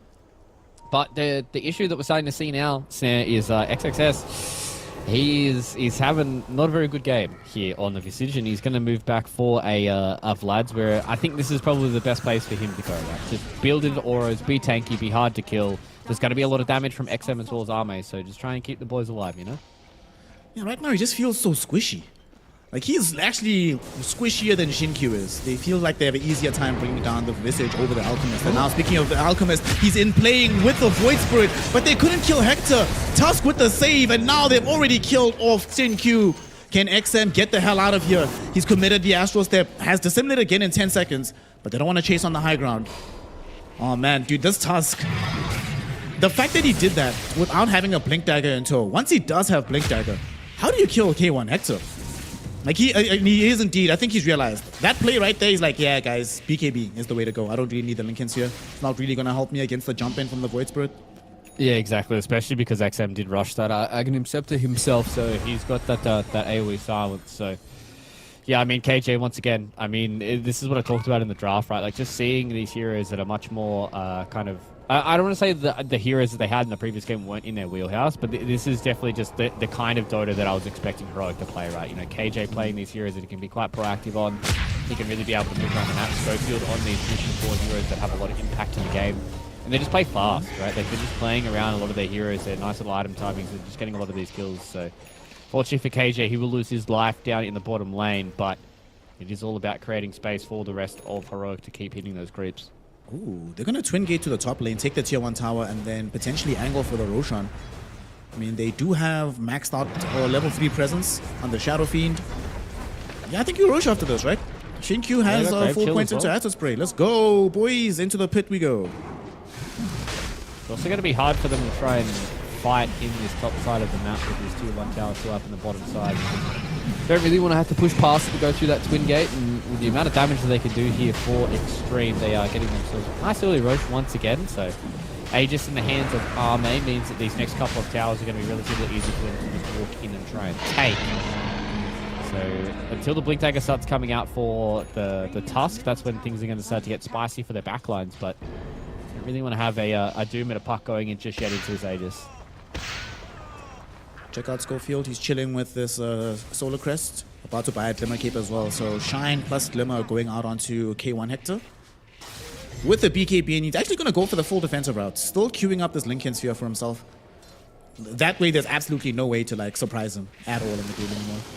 Yeah, I think that's the positive thing, right? It just means that he can be super greedy with his BKB. Just have to, just hold it until he has to pop it at that point. So K1 can really just kind of play around these fights and just be a nuisance because, they want to put a lot of emphasis on killing the Weaver because he is quite a lot of their damage. But it's like, if you expend all these spells and even expend a lot of your, your hero positioning and you don't kill him, they can just turn around this fight and then things get really weird for Extreme. So I like this from K1, understanding that he basically just needs to survive to try and get time lapse off. Smoke up right now. XM was hoping to try and catch somebody with DY right behind him, but unfortunately all the heroic heroes are spread very far across the map. And this must be so frustrating. Like the way that they're playing right now as 5, whilst the enemy team is just completely split pushing you. And yeah, you're going to get this tier 2 tower in the mid lane, but K1 is still pushing bottom as well. Top is being found by the Puck. The crap tower to lose, but you're still gaining something on the map. Middle tower has fallen. That was actually sick from, I don't know who it was. I think it was DY. So they were pinging the tornado that they saw here in the triangle. That the tornado was like active. And they were like, there has to be somebody here. Because they couldn't see the Vile Armor on this ward in the high ground. But they saw the tornado as it was moving across from this little Wild Ring Ripper. And that's why they're making this play here towards the Vile Armor. Unfortunately, the Aether Remnant doesn't hit. But nifty little play there using a little bit of the vision that they have to try and infer about where people are. I think of all video games that I've played in a really long time, Dota is probably the one that teaches you the most about like inferring information as much as possible. Using your mentally past taxing experiences to figure it out. Yeah. I mean, how many times have we been watching these here? I mean, it happened so many times in game 1, right? That Ahmed felt like he had map hacks. He's telegraphing exactly where the enemy is going to be at any given time, moving 5-10 seconds ahead of them. So beautiful to watch, honestly. Yeah, that's why vision is so important in Dota. Having the confirmation of a lot of that information overall. You can have this game sense and stuff, but vision is so important in a lot of these fights. So we're just going to get the Tormentor now. Berserker's Potion is going to be on Team Q, so that's probably like one of the better ones that they wanted to have out. Maybe just a shard on the Shadow Demon would have been a little bit better for them to have that offensive debuff, but it's not to be this time around. You can just see with the vision that they've got here for Extreme, they just kind of want to play around the rivers. They just want to make sure they can, kind of dot their I's, cross their T's, take a lot of these tier 2 towers and try and close down the match for Heroic, where they are just playing with a lot of their high mobility heroes. And K1 pushing a lot of these lanes, just playing the fact that he's a Weaver, making it hard for Extreme to just kind of get a chokehold on this map. We'll say the Heroic have given them some opportunity, especially for XXX, to start catching back up. They weren't able to reliably hunt him. Now he has the full ad of Vlads building into the Pipe of Insight as well. So the auras will certainly be coming from him. And Army is, my god, Army is strong right now. Chrysalis is actually flying in as we speak. So he has Chrysalis, BKB, Hurricane Pike with Tread's Mask of Madness. It is time to push, baby. Let us hit the high ground. See what kind of trouble we can get ourselves into. Unfortunately for them though, good old Schofield chilling there with the scatter shot. Just able to basically demolish those creep waves instantly. There's no way they can put the damage up. They are baiting this middle lane here. They want to try going on XM. Okay, they've doomed him up here. Ice shards will not connect. The Shiva's guard will be there from Divine Llama, but they hold him in his tracks. He's not going anywhere. Look at the damage, but Tusk comes in with the snowball forward. They get the punch out onto the SF. In the meantime, K1 Hector pierces the backline, brings down XM. Now hoping to add DY to that list. Not going to be able to do so just yet, so he skirts his way back. Shinkyu, oh no, Shinkyu, will he self-stun again? Yes, he will. Did they see it? Of course they did. Weaver Swarm Bugs connecting directly on top of him, whilst Analog is hunting down DY, killed him off on the backlines. Now they don't have to worry about the Shadow Demon save. K1 Hector activates his BKB, putting in the damage onto Shinkyu. It's not enough just yet. Divine Llama now gets bursted by the rest of this XG lineup. Analog getting himself involved, but when he sees how much Ame is ranking through these heroes, he doesn't want to be involved in this fight anymore. Very crazy engagement, but Heroic end up on the short end of that stick. Because Ame with this SF just a little bit too strong right now. Yeah, you'd think. Oh, there's only 8 seconds left on this Aegis here. Ame has to be careful against K1. Thankfully for them, they do have the outpost. The TP comes in. The TP comes in. Visage is there, so I think he'll be fine. Okay, I was very spooked out. I've seen plenty of these Aegises being like, it's fine, guys. I've got a second life, and then it times out, and you die just afterwards. So, yeah, I mean, Extreme. I was expecting that to probably go a little bit worse for them, considering that XM basically got taken out of that fight nice and quickly, and then Heroic were doing a really, really good job of just kiting around the Shadow Fiend. They didn't really give him a good opportunity to just stand and throw some of his right clicks out. And Analog was just kind of poking and prodding in the backline. Was able to pick up DY as well, just be able to take down that Shadow Demon and really just move through the next couple of items on the checklist. But just not being able to deal with that Shadow Fiend with that extra couple of lives just meant that it was all too hard for Heroic to try and finish it off. And this is exactly what we saw in game number 1 right there, where one very scary position 1 player, players aren't able to take him down reliably. They have to try and get into the backline to finish it off, and they just start getting a lot of these objectives across the map, and Extreme were able to come back. Can Heroic? I do think that part of it, I think, is down to K1's build. Looking at how long he survived that fight, but how much less damage he dealt relative to the SF. If you go BKB plus the Lincoln Sphere, then I think your next item has to be like a Daedalus or something. I'm not so sure Manta Style is going to provide the necessary punch that he needs in these fights. Where is the first Ags going to go? Are you going to give it to XM? Oh, they want to fight first. They turn around, they're going on to XM here in the river. XM is the one that started this, and XM is the one that's going to get killed off. XXX had to drop down here, but he's almost certainly going to end up dead himself. Oh no, this was not supposed to happen. Oh boy, oh boy, oh boy. Well, that took place. Yeah, you could just see that XM was just being a little bit bullish there, and as soon as those smokes popped, they had this ward up on the high ground, and they knew they were in bad trouble, and Ame and DY, they just gapped and said they didn't want to be a part of that. But yeah, I mean, I thought that was going to be a good couple of minutes here for Extreme to be able to take a stranglehold of this game, but it looks like so far that Heroic, they strike at the right time. You know, they know that there's not those next set of items that have come out just yet. Just before XM gets his BKB is a perfect time for them to try and get these kills. K1 Hector. Okay, he's queued up the Daedalus now, but he's definitely going to be finishing off this Manta Style. Roshan will potentially show himself within 30 seconds. If it does respawn right now, it will be on the Dire side, which will certainly be good news for Heroic. So they want to control the area, make sure that they are ready. Also, first Ags goes the way of XM here on the Void Spirit. So with the refund of the 4,200 gold, it means that he's able to finish off that BKB and now gets an entire Sunken Yasha as well. So now XM basically has 2 completed items off the back of that. They feel which is strong. very exciting.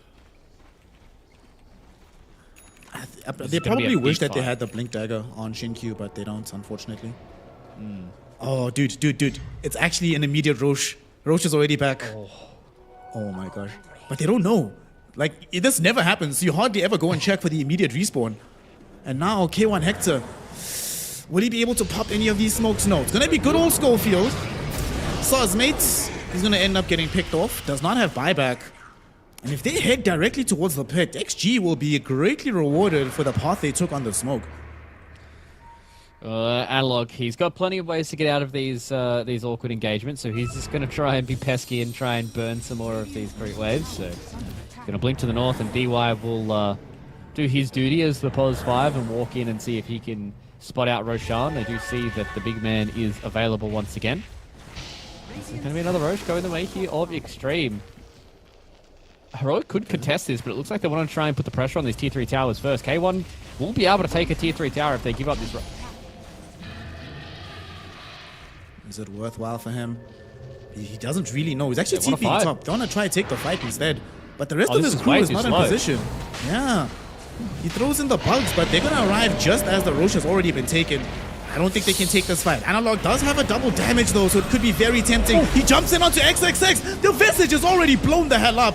XM trying to hold the backlines as he's looking towards Schofield and Analog, but instead there's going to be a Doom jumping in directly on his face. Divine Llama misses with the follow-up hookshot, but doesn't need it. They've already killed off this Void Spirit. Ame threw out the Requiem just as he has to watch DY die. Shin-Q, can he TP out? No, he cannot. K1 Hector is there with the Gleipnir. So they might not grab the Aegis, but they definitely take the subsequent fight. 4 heroes dead. Heroic back on top here in game 2.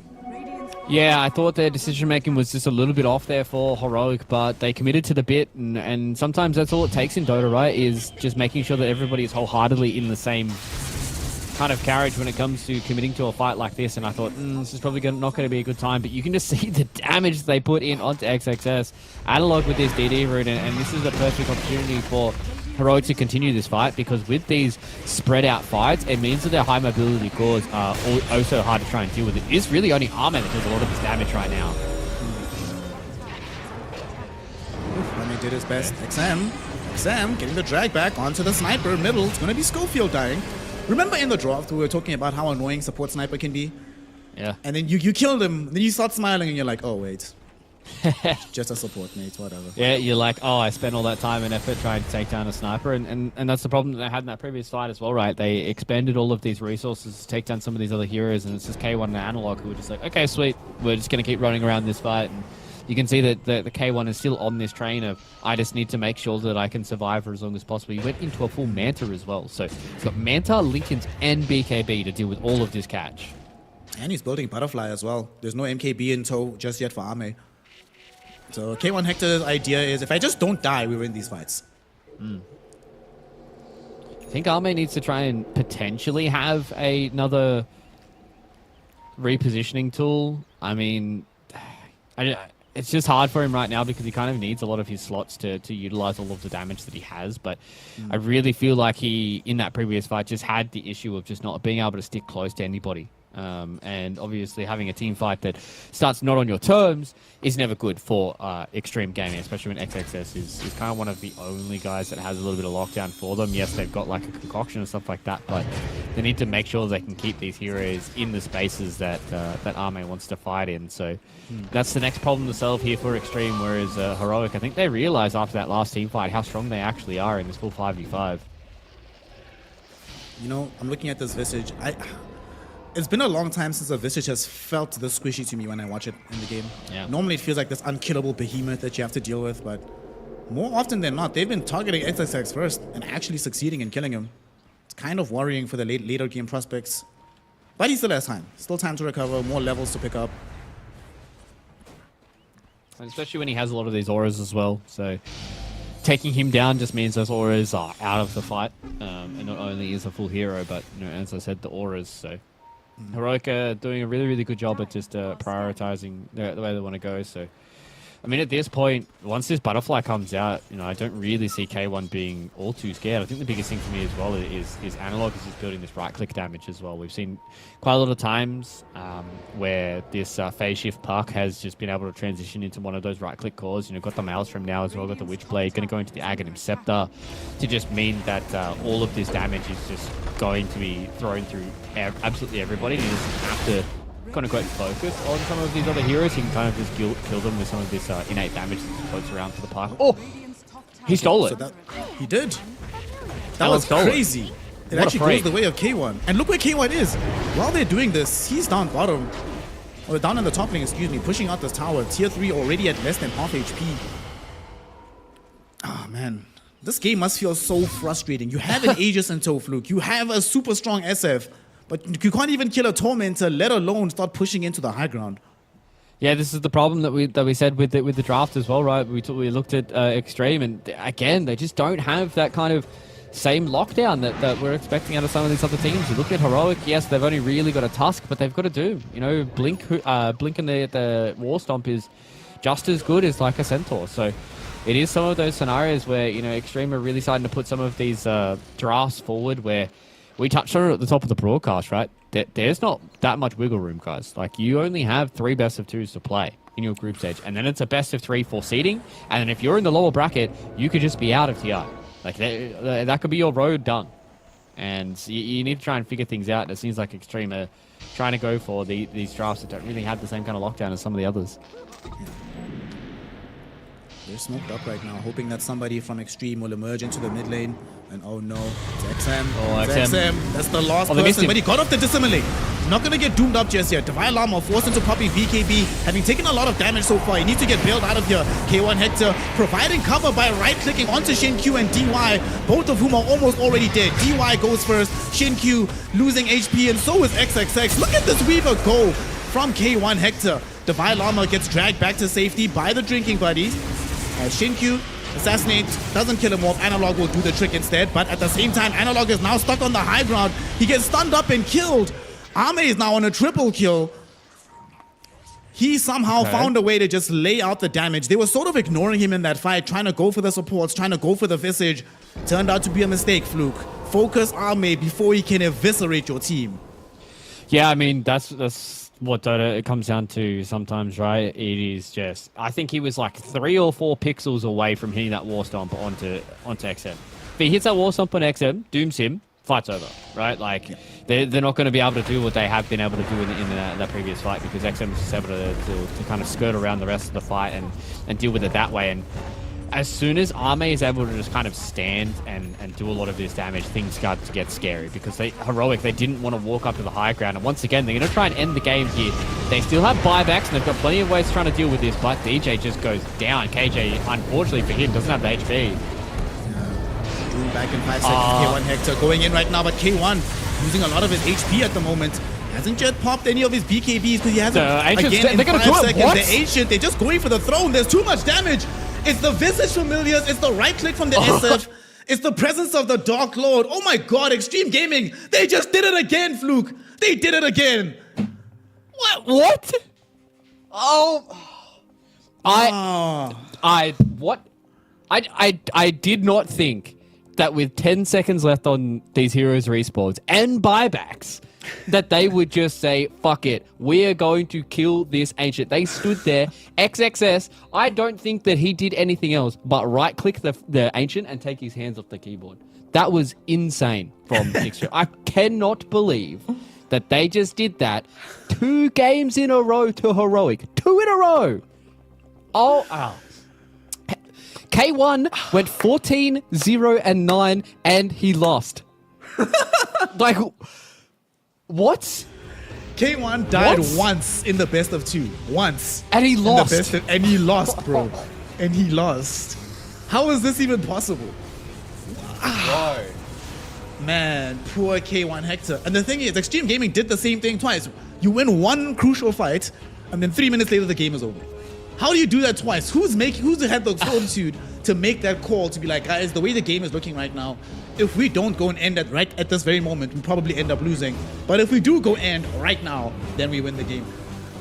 And then also, who has the fortitude at the end of the game, during that last crazy fight, you know, when K1 Hector is like rinsing through your heroes, everybody's falling lower and lower in HP, to be like, guys, ignore the bug, focus on the building, don't worry. Whoever made that call is the most giga-chad person I've ever seen in my life. Like, this is what I touched on in that Roche fight as well for Heroic, right? Sometimes the bad call turns into a good call because everyone's on the same page. And that's what happened there for Extreme.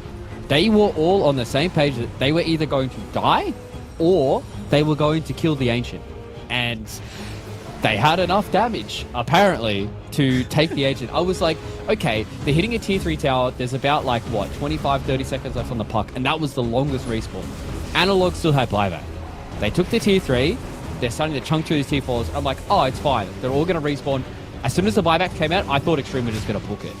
And they just said, nah. and then and they just killed the 8. Like what?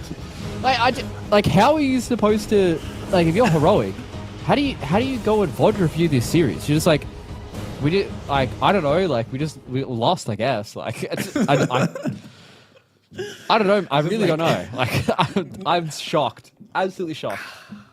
Like looking at that last fight that just happened before the game ended, right? That fight at the high ground. If Analog, because the assassination was going on to Shen Q, right?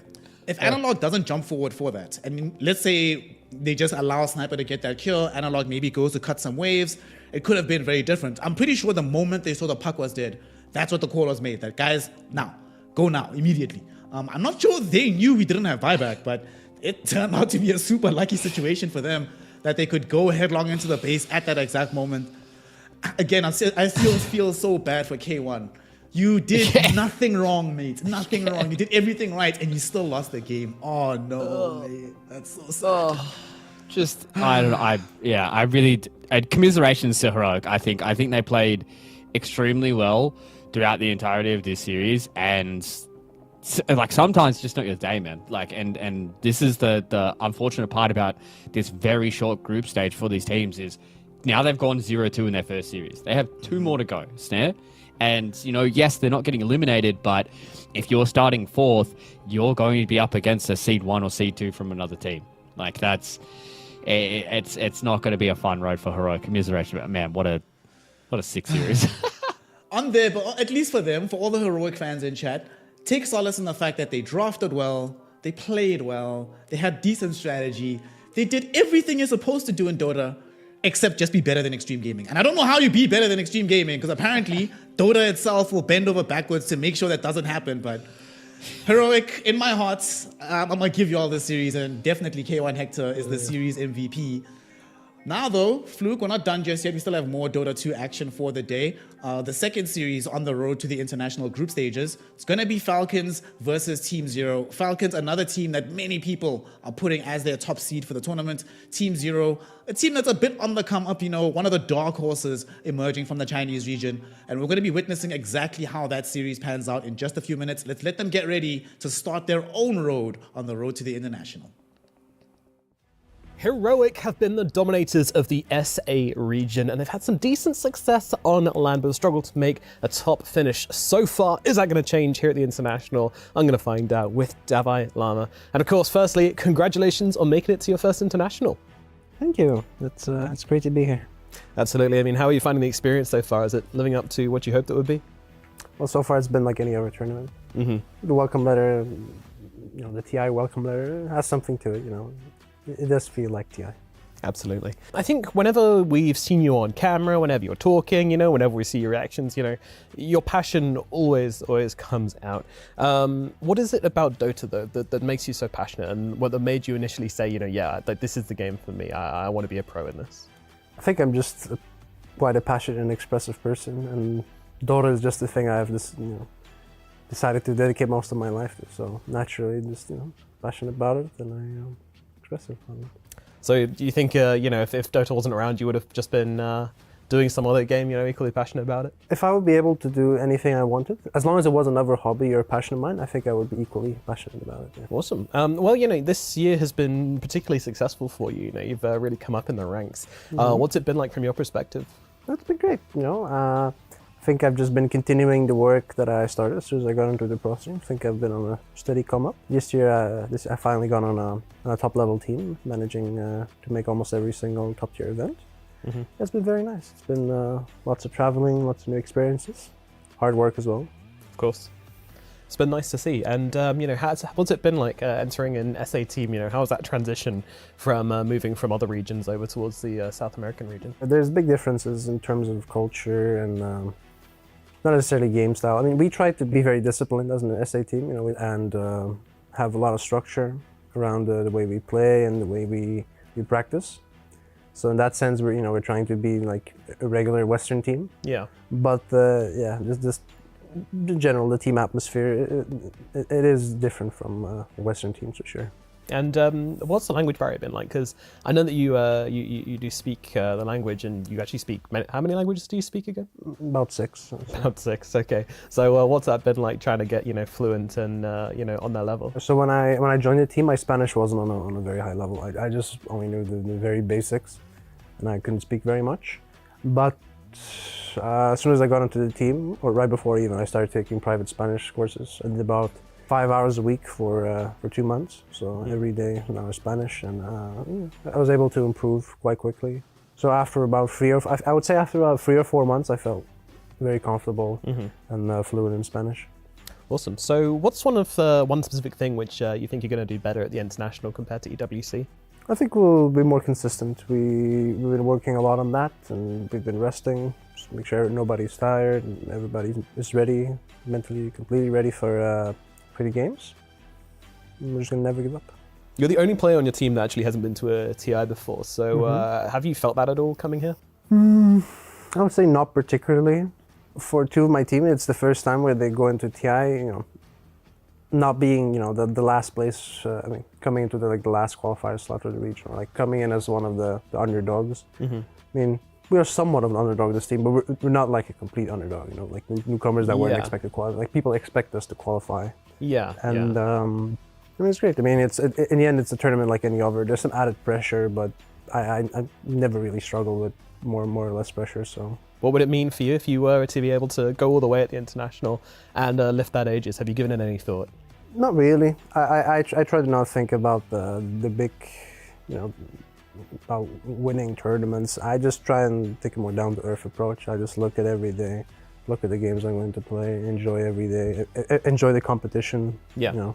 I think if you focus too much on winning tournaments and getting these goals, you might, you can lose track of the present and just the small things in life that make life so much better. So it's safe to say you're enjoying the journey more than you're thinking about the destination. I just try and do my best. I feel as long as I do my best and I put in the work and I feel like I'm improving, I'm happy. Sounds like a very healthy mentality. Dalama, thank you so much for coming to talk to me, and best of luck at the international. Looking forward to seeing your best.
Welcome back, one and all, here on the road to the international, where we are still deep in the group stages. A very, very short, protracted group stage across 2 days, but nonetheless, that brings us very high intensity and high stakes Dota.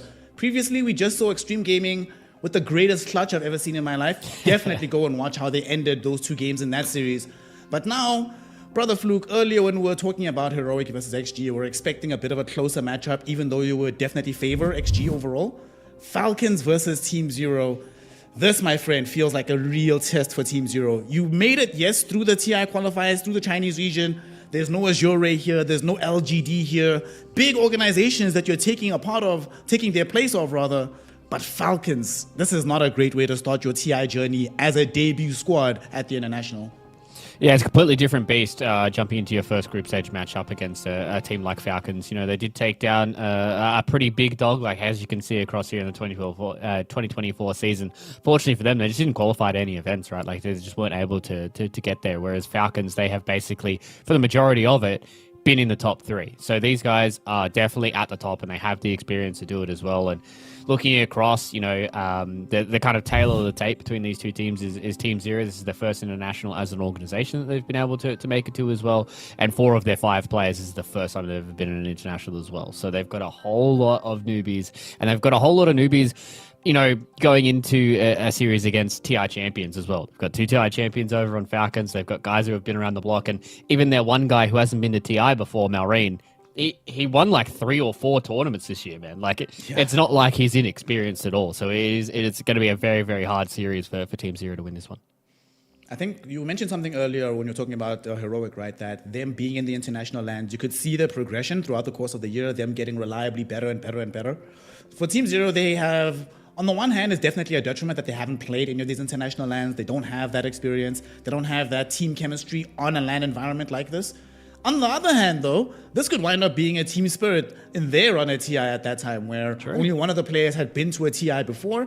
They come through, new blood, everybody's just optimistic, and every step of the way just feels like a victory, right? Just them being here is already them having won at something. So that could maybe galvanize them to play completely without fear, just play natural Dota and allow the chips to fall where they may.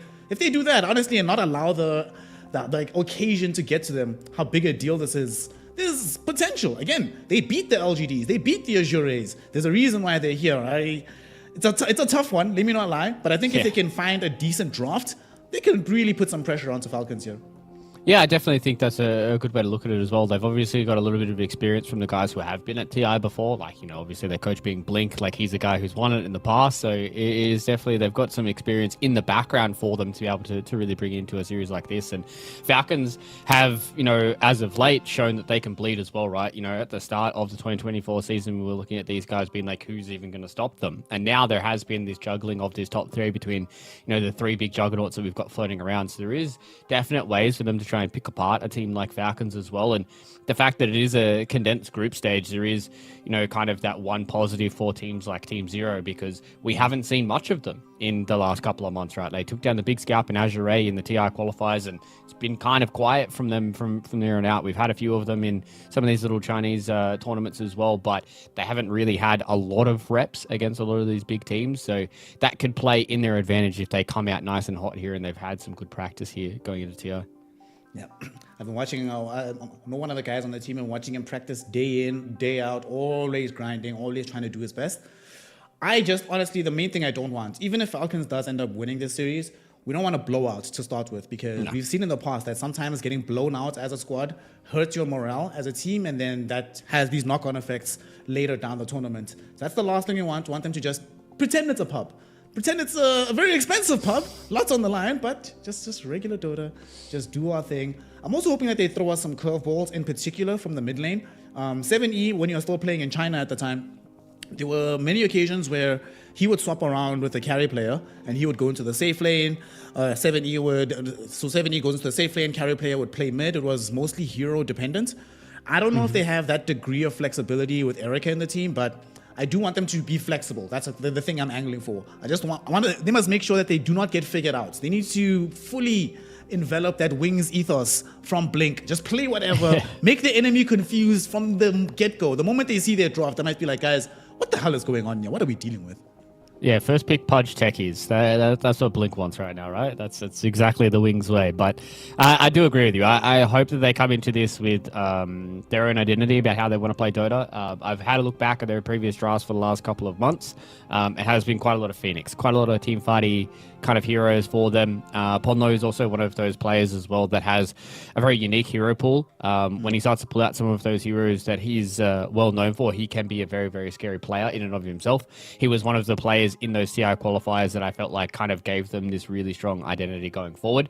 And he's decided to go for, something along the lines of the old Utora god, right? Shaving the head before TI, get yourself that fresh new look and really just try and work in towards our full TI where you get the dubs on the board as well. And I mean, for Falcons, I think the one thing for them is I think there is a lot of pressure on them in this group to make this basically clean. There probably will be a lot of haters that are going to be out there looking at them and being like, oh, they dropped a map here and there. Maybe Falcons can't perform when it comes to the big one in TI. But these guys are very strong when it comes to playing their own identity of Dota, and that's going to be the scary part for Team Zero, is them not getting themselves baited into the Team Falcons way of playing Dota.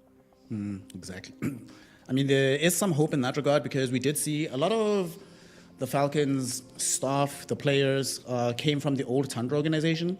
And by the time that that team sort of like had reached its expiry date, people were starting to reliably figure them out in terms of the strategy they wanted to employ, the drafts that they were using. It started at the Bali Major, and it only got worse by the time it got to TI, and they just were not the same team anymore. So there is hope. If you can crack the code, they have demonstrated in the past, these players, that if you can crack the code, you can defeat them, you can deal with them.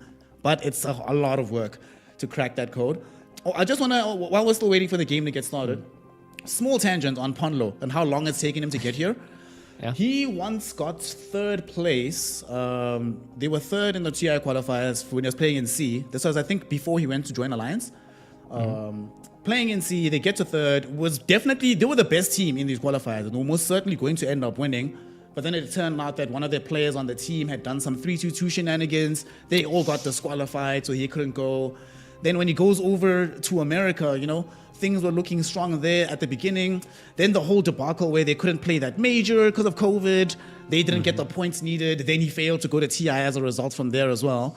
So I just want to say that of all the people who put in that grind, who deserves to be here, shout out to my boy Ponlo. Really been working at this particular journey, and let's hope that the rest of the road to the international, it's a little bit more smooth than his history to get to step one. Yeah, it definitely is kind of one of those revitalizing storylines for the entirety of TI. A lot of people after the qualifiers were talking about the changing of the guard, right? And it really does feel like that there are some players that have been grinding for a long time. We talk about changing of the guard, but there's some players who have been constantly chipping away at trying to get in towards TIs, big lands, what have you, and now it really does feel like they've finally been able to break through, and it is a positive sign. And a big positive sign for me is Team Zero getting rid of this Naga Siren. I think this is going to be a hero that we are going to see throughout the entirety of this tournament. It will be a problem, and it is going to be a massive problem thanks to the boys on Falcons, being the guys who are really kind of just showing how flexible the hero can be between all of these different lanes, and just abusing the fact that Deluge is such a very strong facet, and being able to kind of build however you need to in a game and in whatever position you need. So I think Falcons are definitely going to show us some extra stuff if a lot of this same old stuff gets banned as well. I think another hero we're going to be seeing reliably banned, that's Sand King, man. That hero is a menace right now. An absurd amount of damage comes out from it as well, a little bit too much in my opinion. So that's removed. The final ban from Falcons will be the Tinker, and they go on ahead and pick up the Doom. So we just saw Doom in the previous series being deployed by Devile Armor. Did decently well. Farmed a lot. Just unfortunate that the one War Stomp they needed didn't come through. What can you do?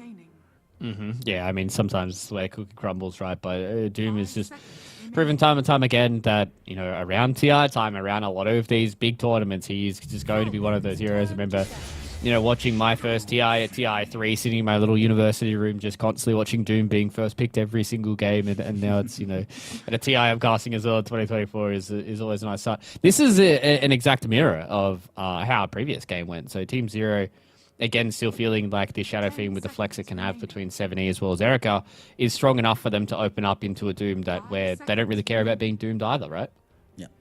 That's exactly right. I like this a lot. And this is what I was speaking about earlier, right? Making sure that you have some versatility in the draft. Make it as hard as humanly possible for Falcons to read you, especially when you're the one that has the last overall pick in the game. We're also going to see this particular duo. I doubt we'll actually get to see it in the game. The SF plus Clockwork. It's crazy when those two heroes are together. So every single time you see SF, immediately I'm expecting Clockwork to get banned out. 5 seconds remaining. Don't want to have any of these hectic combinations, I think, especially early on for these group stages, right? Like if you're a team like Falcons going into this series up against Team Zero, probably don't have as much tape on them as you do a lot of these other teams. So you need to try and make sure that you are treading very lightly when it comes to giving them strong stuff. Like you don't want to go into a series like this and go, oh, it's Team Zero, you know, they got themselves through TI qualifiers in China, but they haven't really been in a LAN for the entirety of the year. We'll just give them whatever, and we'll see how we go. I think you need to treat every team with a lot of respect in these short little kind of group stages. That's why, like, this will basically be pretty much the similar kind of drafting we're going to be seeing deep into the tournament as well. See a Sven come out. I imagine that that's going to be the support Sven as well for Team Falcons. A little bit more reliable stun. Some of their bonus armor, always very, very useful. I mean, it's possible they could put this for Skeeter. Skeeter has definitely played a ton of Sven in his life. But I guess I don't have to reveal that just yet, right? Maybe pick up like the Snaking hero right now. Still leave things open for crit. We don't know if he wants to play a Tusk this game. If he wants to play like some Rubik, something with a bit more reach. And they go for the Snapfire, another versatile hero. So all three of these heroes can actually occupy multiple roles in the game right now.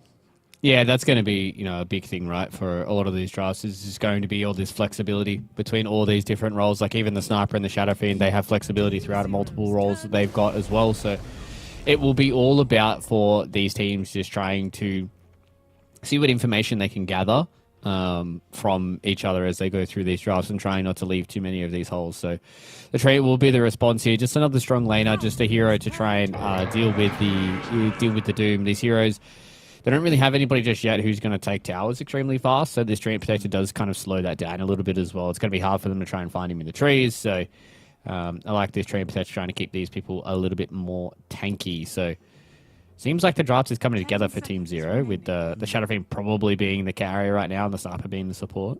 5 seconds remaining. One thing I also like is that when I look at this Team Falcons draft, their building damage is really lackluster at the moment. I mean, I guess you have, if Sen is carry, you can do something, and I guess Spamfire has the Shredder, but overall, Living Armor is going to make a huge difference in just stalling out Team Falcons, preventing them from progressing.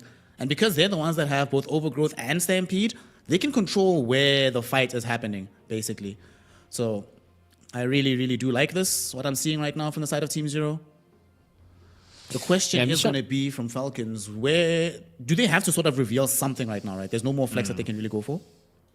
Well, that's the question right now. It's they've got a decent amount of flexibility between crit and snaking for this Snapfire as well. It's kind of just they're going to have to reveal at least one of these heroes between the Sven and the Snapfire about which one of them is going to be going where. I think the Doom is basically going to be a Mars hero at this point.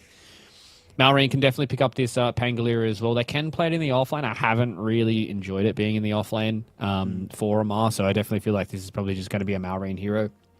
They can have in the middle lane to try and mitigate kind of any of these mid heroes that can come out for 70 as well, who has been playing a lot of these like melee heroes.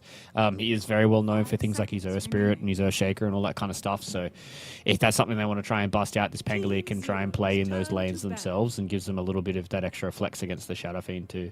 I'm curious right now looking at this Team Falcons draft. They have so much team fight, a lot of magic damage flowing all over the wazoo. But it does feel like Skeeter's going to have to play something. I mean, he can still play the Sven, but he needs to hit hard in this game to get through the Living Armor, to get through the Centaur with all of his beefiness.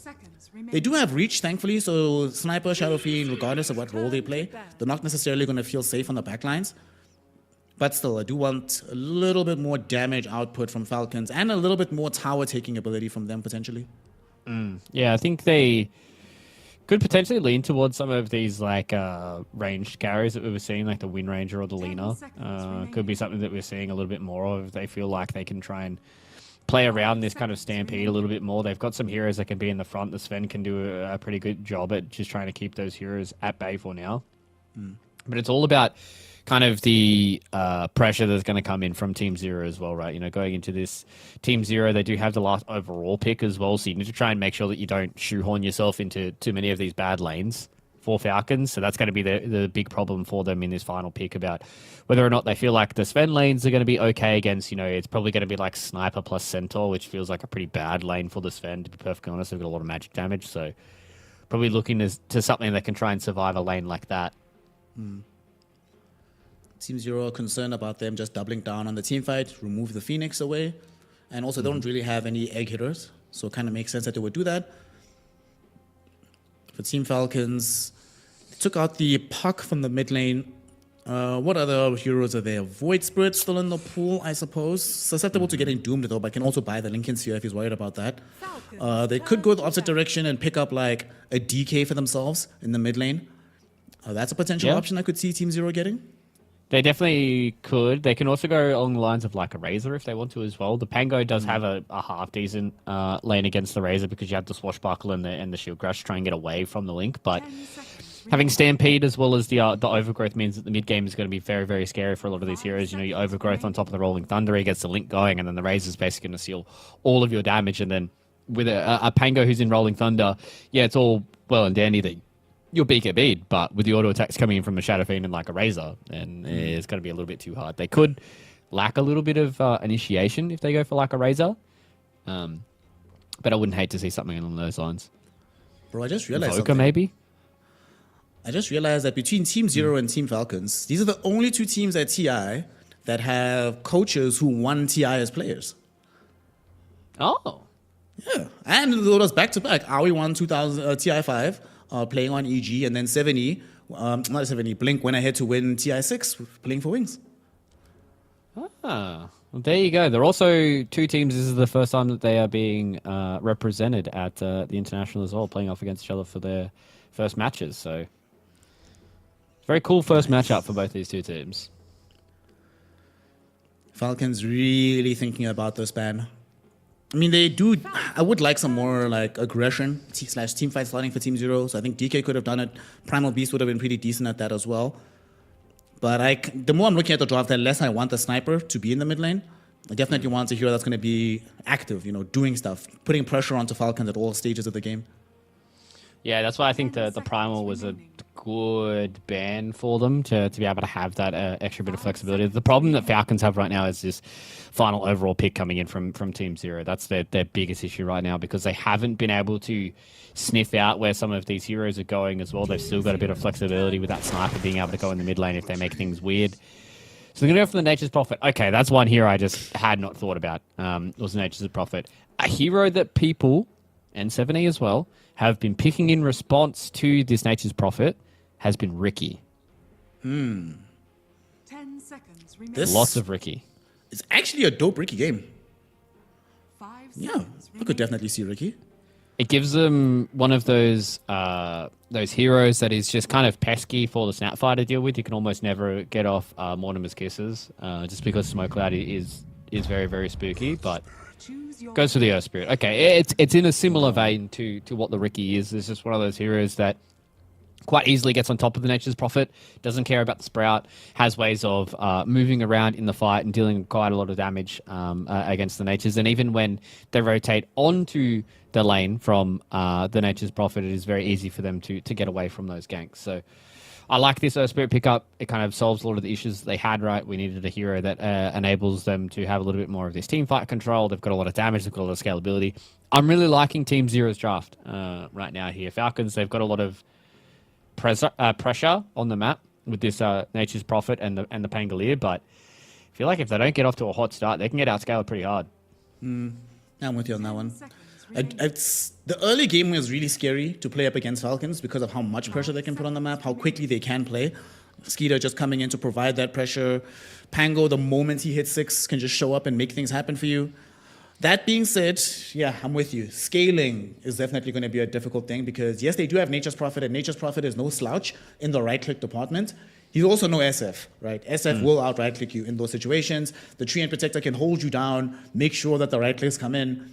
And also, speaking of the Tree, they don't really have on their side for Falcons any real saves, right? They had, Snapfire Cookie to sort of get you out of trouble, but Beyond that, they're relying on their own spells. If they get silenced, if they get stunned up, it does become a little bit difficult for them to do what they need to do in these team fights. That being said, though, they have so many team fight spells, bro. My goodness. Their team fight spells. Yeah. All I know, actually, this is going to be a chaotic game. I just have this feeling that this game, a lot of pretty lights are going to be on the screen at any given time. It might even be more insane than the previous series. Yeah, I definitely feel like, especially from both of these two teams as well, I feel like they've got some very mechanically gifted players as well. And I think every time I watch 7E, he's always been one of those players that is quite flashy and always likes to try and go for a lot of these solo plays as well, and going up against a player like Malrine, who I feel like is a pretty big scalp to take in professional Dota, especially when it comes to this last year as well. He's been one of those players that a lot of people have really wanted to take down. So I'm expecting 7E and Malrine to definitely go head-to-head.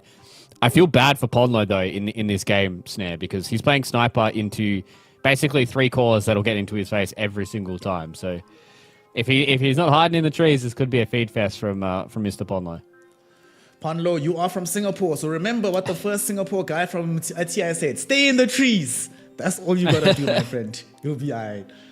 This game is certainly going to be entertaining for both our sides here. Team Zero hoping to make their TI debut as good as humanly possible, show off exactly why they're in this tournament to begin with. Another big thing I really like about their draft when I look at it is there's never a point in the game where they won't have the ability to make plays. I think sometimes you see these drafts where once a team starts to fall behind, you ask yourself, what's the next thing that you can actually do? And very often it's like, we can't really do anything. Hell, even that first game of Extreme Gaming, they had to absorb pressure most of the time until they got really strong from Heroic. This time around, though, Team Zero definitely are not in that. They don't have that problem. They can play aggressively. They can be the ones setting the tempo, getting out on the map. So I like that. I like that a lot. But it does put a lot of pressure, because, like you mentioned, Ponlo is playing the sniper. That means there's even more pressure on 7E. Like, this mid lane is not allowed to go badly, and his rotations have to succeed throughout the game. Yeah, I think that's a big thing to touch on, right, is this game really does kind of hinge on 7E being able to alleviate a bit of that pressure on the map. And if he's able to be active rather than reactive, then it just means that a lot of these ganks that are going to be coming out from Falcons, because we know that they like to play fast. We know that these guys have it in their arsenal to be able to play extremely quick. They can, play slow if they need to. They can choke you out. Like, these guys have proven it time and time again that they are a very, very formidable force. So 7E needs to make sure that he's being the guy on the map to really put the pressure back on somebody like Skidder, who can't just sit back and farm at a nature's profit. All right, let's do our predictions before this fight breaks out. Total number of player death by 10 minutes. What do you think? It's going to be a decent amount. I think like 11 to 15. Okay, I can see that. Total number of trees by 30. This one's always a crapshoot. There's a nature's prophet in the game, so by 30 minutes, I'll put just before 300. Yeah. That's I think too. There's an NP, there's a Pango. All right. And then total number of Roshan kills. So basically, how long do we think this game is going to be? We haven't had 3 all day today, have we? We've only had 2. 0 to 2. 30 Yeah, I'm going 0 to 2, yeah. I think 0 to 2. Alrighty. Predictions are done. Let us see what this game 1 brings us between Team Falcons, regarded as one of the best teams in the entire tournament, taking on the side of Team Zero. No bias for Ponlo, don't worry, guys. No. There's no bias in this one, guys. That's right. We had no bias in the first one. No bias, full stop. Big Stormhammer there from Snaking, though, to be able to protect Malrine, who has been doing a very good job as of late, being one of those players that is just... I feel like every single time that I watch Falcons just kind of own, it really has been off the back of Malrine kind of just being one of those players who is just absorbed so much when it comes to like eyeballs, and then just still outperforming basically everybody. So we'll see if he gets tested this TI about whether or not his potential hero pool is going to be stretched a little bit here. This mid lane matchup, it should be pretty fine for him, right? I don't think Earthbird can do anything to you in the laning phase. So I think it's definitely player dependent. With Pango against most melee heroes, I think it is all about outplaying and out CSing and getting towards those scary moments where you level 3, level 5, those power spikes get very strong for Pango. Right now he's doing really well for himself. 70 will have to recover quite a bit if he wants to be able to catch up to this Pangolier. How are things looking on the side lanes here? Down bottom, Erica just farming away, It's unfortunate that they don't really have kill threat on this side of the map, but they might have a little bit here if they can find Snaking in an awkward position and then hit him with that scatter shot coming in from Pondlo. Yeah, I think Snaking's probably going to have to misstep a little bit for them to get caught out in this lane. It's probably just going to be Skidder sitting back and farming and getting a lot of those early items, and then it really will be about the mid laners. I don't really see too much movement from either of these supports. Like, Crit can potentially make a movement, but then that's when Amar can really be susceptible to a counter gank. So really going to be waiting on a lot of these level 6s from both of these two mid laners before we see the first bit of aggression. But the way this lane is going, unfortunately for 7E, he is getting completely domed in this mid lane. My boy is getting cooked, bro. Doubled up in the CS department right now. Lost a lot of HP. Malrine still has 2 charges left in the bottle. I mean, they'll both be able to replenish with water runes, but it certainly is this Pango that is putting in that work right now. And we already spoke about how tough this game will be for Team Zero if 7E has a bad start. And right now, you know, this is one of those games at the moment where your team asks you how things going. You're like, it's it's going, man. It's going.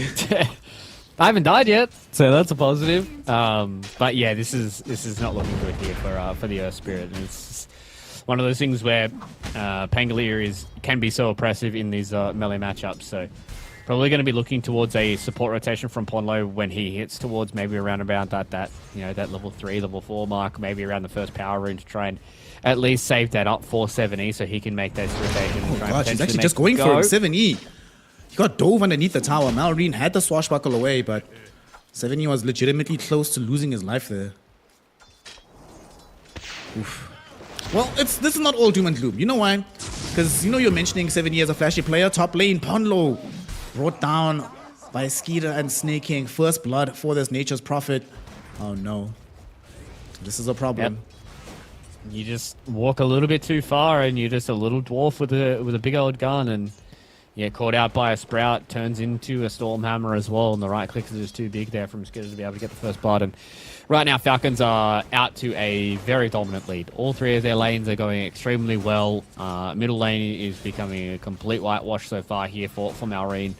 And the real question is, for Team Zero, is they need to try and make a rotation. They don't really have good heroes to do that in a Sniper and a Treant, but I would like to see them, beyond get to a point where maybe he hits that level 6 and they try to be aggressive with the Stampede, and just try and get some kills off the map and try and alleviate the pressure. The big positive for them is the fact that Erica is doing relatively well in his lane, the highest for their cause, but everybody else is starting to struggle. On the bright side, we have seen 7E in the past get absolutely dog-watered in his mid lane and still end up winning the game. Speaking of Erica, you cost us custom Fluke. What have you done? What have you done? He is gone. ZZQ might also follow him into the grave. Amar doesn't want to dive too far forward. There's going to be the scatter blast. Does Crit have the damage for this one? He does not. But doesn't care as long as they manage to find the kill onto the Shadow Fiend. Literally, as I said Erica's name, Crit hit him with a full damage scatter blast and a cookie from the trees, and I was like, oh god, here we go. Like, as soon as I said it, I'm just like, okay, well, things are not looking that great. So this is just the Falcons' way, right? Like, they're so regimented in the way that they play a lot of their lanes. They're so in sync with understanding small little missteps that they will punish you for every single time that you just make a mistake, and they will just exacerbate all of those mistakes. And that's how they're out to 1,000 gold already in the first 5 minutes into this game. We haven't even really seen any movements in these lanes. So it is just straight up raw laning from the Falcons team right now. And if they keep this lead going, things are just going to get very, very fast, very, very quickly for Team Zero.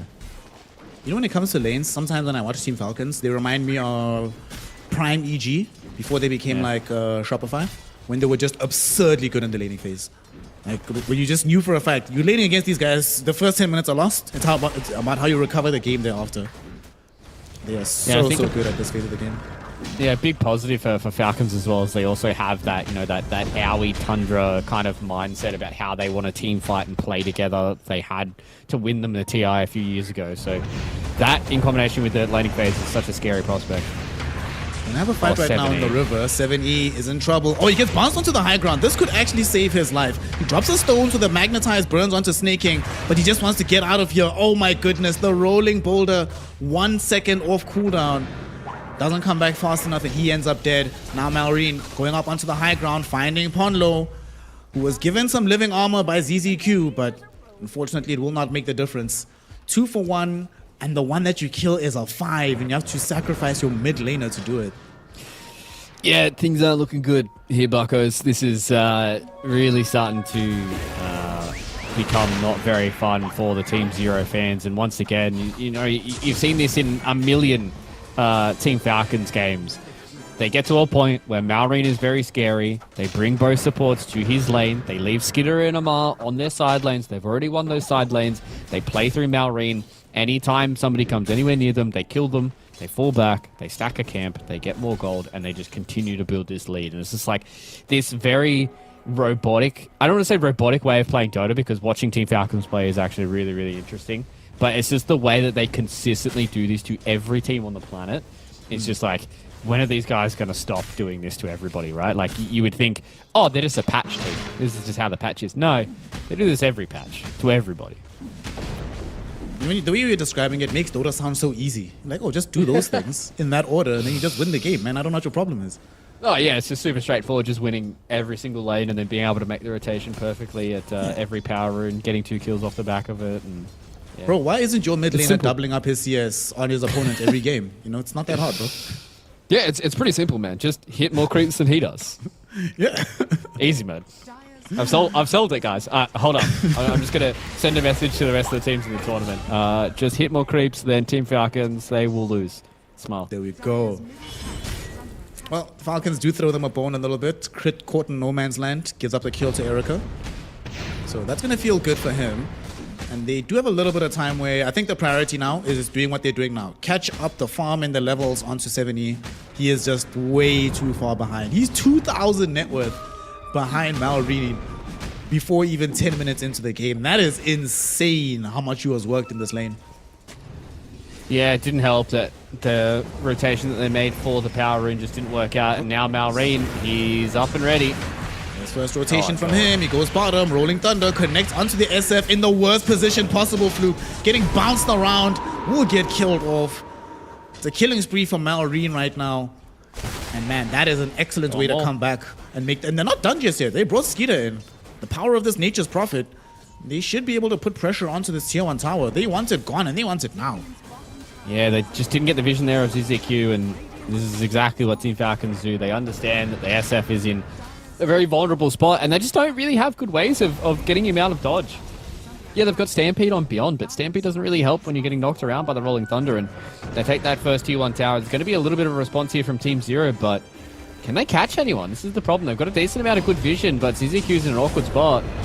They roll forward. It actually catches Amar on the back end. They threw out the Magnetize as well. Requiem will push Amar back, but he threw out the Doom. So even though he dies, he ensures that the Earth Spirit goes with him. Fight not over just yet. Crit throwing in some kisses. They have to get the hell out of dodge here. The Stampede getting popped to create the space and vision for them. So it's a 2-for-1 trade. Yet again, they have to sacrifice the life of 7E. But this time around, they get Amar. Sadly, though, they still end up losing the tower. So on nets, it is still a loss for Team Zero. Yeah, they got a decent amount of gold out of it, which is a bit of a positive for them. They made that little play when there was no Rolling Thunder, but the fortunate thing for Pangolier players and all the enjoyers out there is it's still, for some reason, only 90 seconds. I feel like this, I don't know. I'm a big Pango hater at this point. I feel like Pango has been just good for so long. Oh no. That we kind of just need to just remove Rolling Thunder, guys. Just get rid of it. He's had his time. No, Beyond. Maybe they get the kill He's been chased around, and they will kill him. But Skeeter looks like he's gonna die for this one. 7E will definitely take it. Beyond doing his cause or doing duty for the cause. Can they catch up to Amar as well? Rolling Boulder up in a second. They smash forward. Boulder will be there. They connect onto Amar. We might be looking at a double kill for 7E. Amar's going to at least try to bring down ZZQ before he dies. No, 7E went the wrong direction with the roll. They cannot allow this to happen. Somebody TP in. It's going to be Ponlo there with the assassinate to provide the vision. They do find the kill. He almost got away with murder there. But it turns out that 7E instead going to be credited with some kills and glad to be involved in some carnage. Yeah, you could see that ZZQ didn't want to pop the overgrowth, obviously. Didn't want to use it to try and get that final kill there, and then with the 7E just going a little wayward with the roll. So, there are responses here from Team Zero. It is always positive signs when you see a team having a rough early game, being able to respond, being proactive, and being able to still get on the map. Nothing worse than going into your shell and just falling back and constantly just being ran at.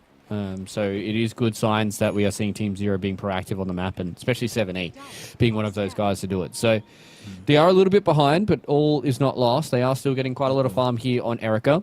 He's just sitting back and doing the Shadow Fiend things. Beyond has his Blade Mail up as well. I believe he's pretty close to his as well.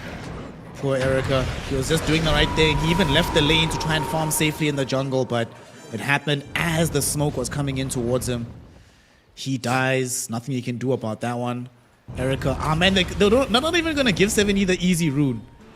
He has to walk all the way to the top side of the map to get the shield rune. Big problems.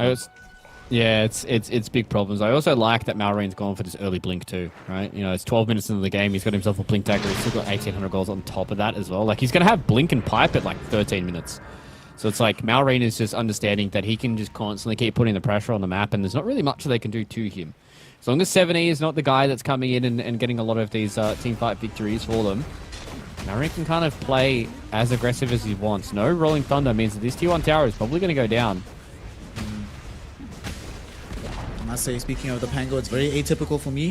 When there's a game that has Nature's Prophet, Shadow Fiend, and Doom, but Pango is the one of the most net worth at this stage of the game. Wow. Just goes to show, you know, how strong he has been in that laning phase, and then also being able to transition that good laning phase into a very strong mid game as well. So Malrain definitely have a good start here, but I really like the vision coming in from both these two teams. You can see kind of the idea behind how they want to play. Falcons, they want to play a little bit deeper, try and catch out this Shadow Fiend, whereas the other side, Team Zero, they want to play on the opposite side of the map. They want to try and make sure that they are getting some of these towers and trying to give Shadow Fiend as much space as they possibly can until Erica can get to that point where he is scary in these team fights. Probably up to the point where he gets BKB. Good things are incoming for the side of Team Zero. Beyond is not that far away from having his Blink Dagger. We have the Solar Crest finish for Ponlo. ZZQ not that far away from having the Shard. And we just finished the Blade Mail for 7E. So there's nice things happening. The only problem for them is that they just don't know where Falcons are right now. They can't necessarily leverage these items. Looks like they're thinking about smoking, but they will not, because nobody has a smoke on them. They're probably just get waiting back to the mid lane. For the dagger as well. I think it's going to be some really unfortunate timing that Malrain is just going to have that pipe if his net worth keeps going. We're about 200 gold away here from Beyond, so if they be nice and quick with this blink and smoke timing for the Centaur, they should be able to get it just before the pipe gets finished from Malrain, and that's a good little opportunity for them to try and get a fight where they can take down this Pangolier, because once that pipe comes out, your Requiem really goes for naught. 7E really doesn't do all too much damage either, and things start to get a little streaky for them. Crit though. He gets the D-ward off. It might cost him his life in the end, and indeed it will. This is quite nice. Also, I like how this map is thus far bifurcated. Like Team Zero playing almost exclusively on the western side.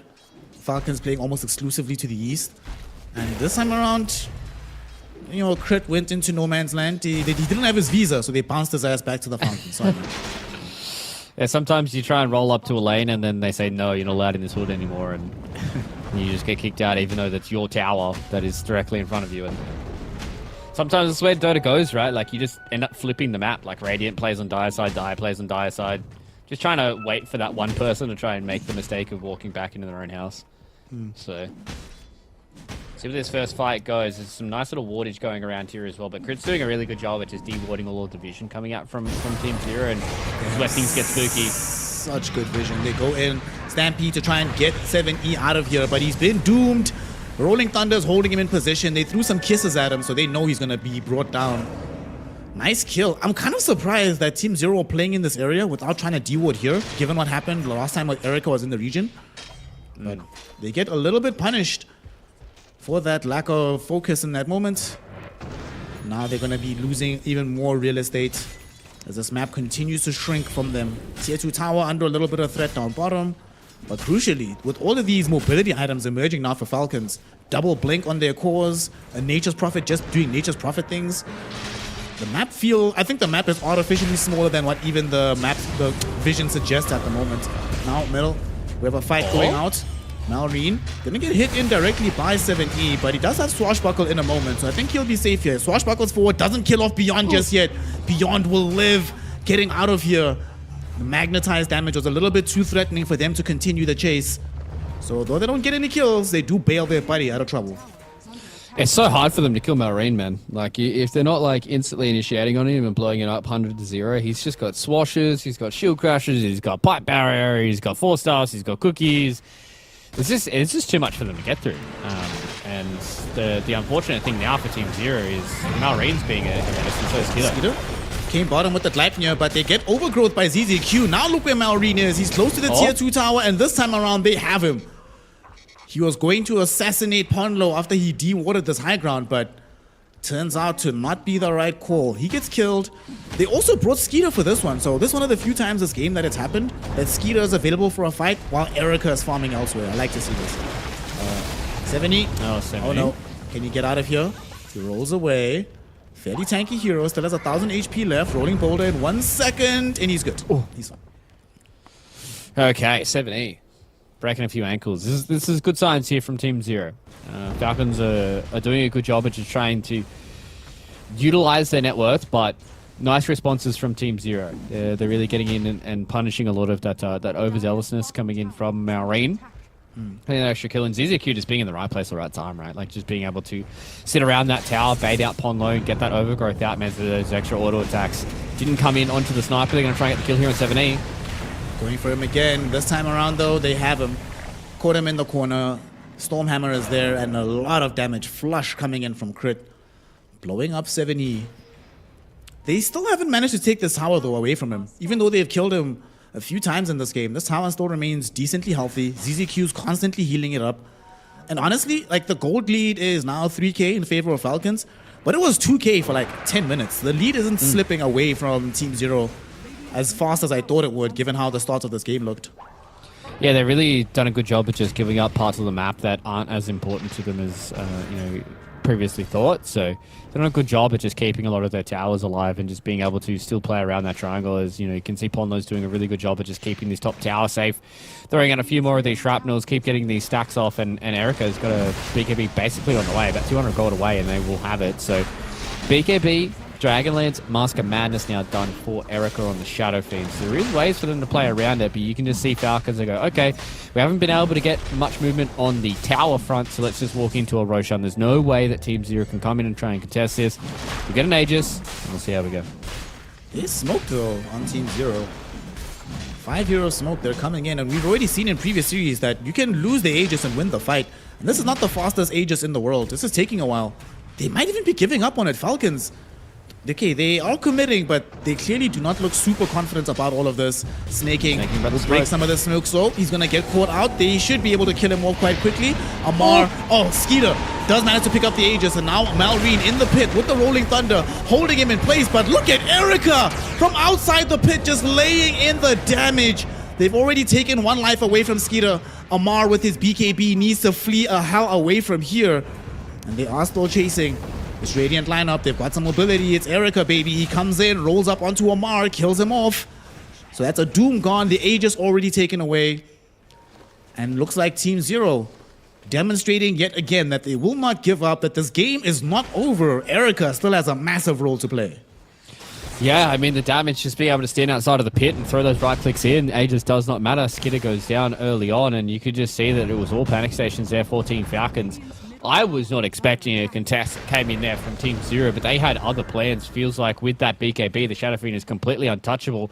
Doesn't have to worry about the Rolling Thunder, and as long as he doesn't get doomed, he doesn't care. So, I mean, even if he does get doomed, does it really matter? He can still use his items, he can still BKB, he can still Mask of Madness and throw some hands. So, Team Zero doing a really, really good job of just kind of understanding the game state at that point, and just understanding that their Shadow Fiend is oh so strong, and they are wrangling this game back here, Snare. Things are starting to look up for them, and Falcons just have not been able to take over the game just yet. And we talked about it in the draft. things can get really weird when it comes to the scaling. The Shadow Fiend can be a problem. Same with this Earth Spirit. So Falcons, this lead is slowly starting to slip away, and I think a lot of their gold is mainly off the back of the fact they have a Doom and they have a Nature's Prophet who are just naturally greedier heroes. Radiant's middle tower Well, even this Nature's Prophet haven't been able to leverage really that much of his strength on the pushing department. Oh, Rolling Thunder. Catches Ponlo. Is there any way out of this one? Nah. No, Okay. he's dead. Blood is dead. Oh, sorry, fam. Yeah, this is the problem I foresaw in the draft, right? Like, there's just too many heroes to get on top of him. If you're in a bad spot, you're going to get Nature's Prophet TP'd on. Until he has the grenade, the concussive nade, that could help him quite a lot. You know, you can break some ankles when it comes to the Pangolier. You can try and juke and drive him up and down some high grounds and stuff. But until then, unfortunately for Ponlo, he is just going to be a dude who's going to walk around and get seen by some of the cores on Falcons, and they will say that he dies. 7E, how far are we from his BKB? Oh, it's flying out right now. This is the power spike. Dual BKB on two of your cores. The other one has the Blink Blade Mail. Not that far away from the pipe. So maybe you wait to finish the pipe first. And then that's your like a really big spike in this game. And indeed, the the pipe pipe is coming finished out? on Beyond. Yep. Yeah. I was going to say, I was just going to check in and see how long that was going to be. But yeah, this is a big timing now for Team Zero, right? Their Shadow Fiend has the Chrysalis done. He's getting close towards the Daedalus. They still haven't lost their T1 tower in the top lane. Got a lot of damage that's starting to come out here. They've got the drums completed as well on the Ponlo, so they've got a lot of these auras that can really back up the Shadow Fiend. And can get close before ZZQ gets that Blink Dagger, but Blink Dagger on the tree, it's going to be pretty scary in these fights after the Shard as well. So Team Zero, they're starting to get to this point, whereas for the side of Team Falcons, we really haven't seen much out of Skidder, right? Like, he's got a BKB, he's got this Glepney, he's got another item flowing to him, just a fluffy hat. So Nature's Prophet just really hasn't taken over the game. Like, we haven't seen from what we expected. Maybe just with how fast Malrine was playing, Skidder kind of got the agency to just farm, but haven't really seen the presence from the Nature's Prophet. On the bright side, now that he is this farmed up, there is a not insubstantial amount of right-click damage available for him. And looks like he wants to also build into a Hurricane Pike at some point too. The Skeeter does have a lot of time to let his influence be known. The main problem he has to worry about still though is that Erica, if it's even farm between Erica and Skeeter, Erica wins that fight like 100 times out of 100. So he needs to outfarm him, and now they're going for crit. 7E kicks him back towards the rest of the team. Not that much damage so far, but eventually they slowly chunk away through the Snapfire, killing him off. And now that she's dead, the path potentially lays open to put some pressure onto the tier 2 tower in the mid lane. Looks like they're going to try and fight it, though. They are pump faking the Rolling Thunder. Amar and the gang holding off on this right-hand side. This is going to be an interesting fight. Oh, BKB comes out from the Shadow Fiend. Look at the damage on Amar with this Daedalus from the Shadow Fiend. Snake King also needs to get the hell out of here. Malrine just wants to try and close down the SF. Hits him with the stun just as the BKB expires. But they have already lost 2, and now 7E goes back in with the Magnetize going on to multiple heroes. Skeeter's BKB is finished. Skeeter's life is gone. He is down for the count. Malrine gets rolled into. He's also going to get magnetized down. Ponlo credited with that kill. They decided to start the fight 4 versus 5. And Fluke, my oh my, do they get punished for that choice. Yeah, that was a perfect bait there from Team Zero. They would have loved to have had Erica survive, but you can just see the damage as soon as ZZQ is in a perfect spot.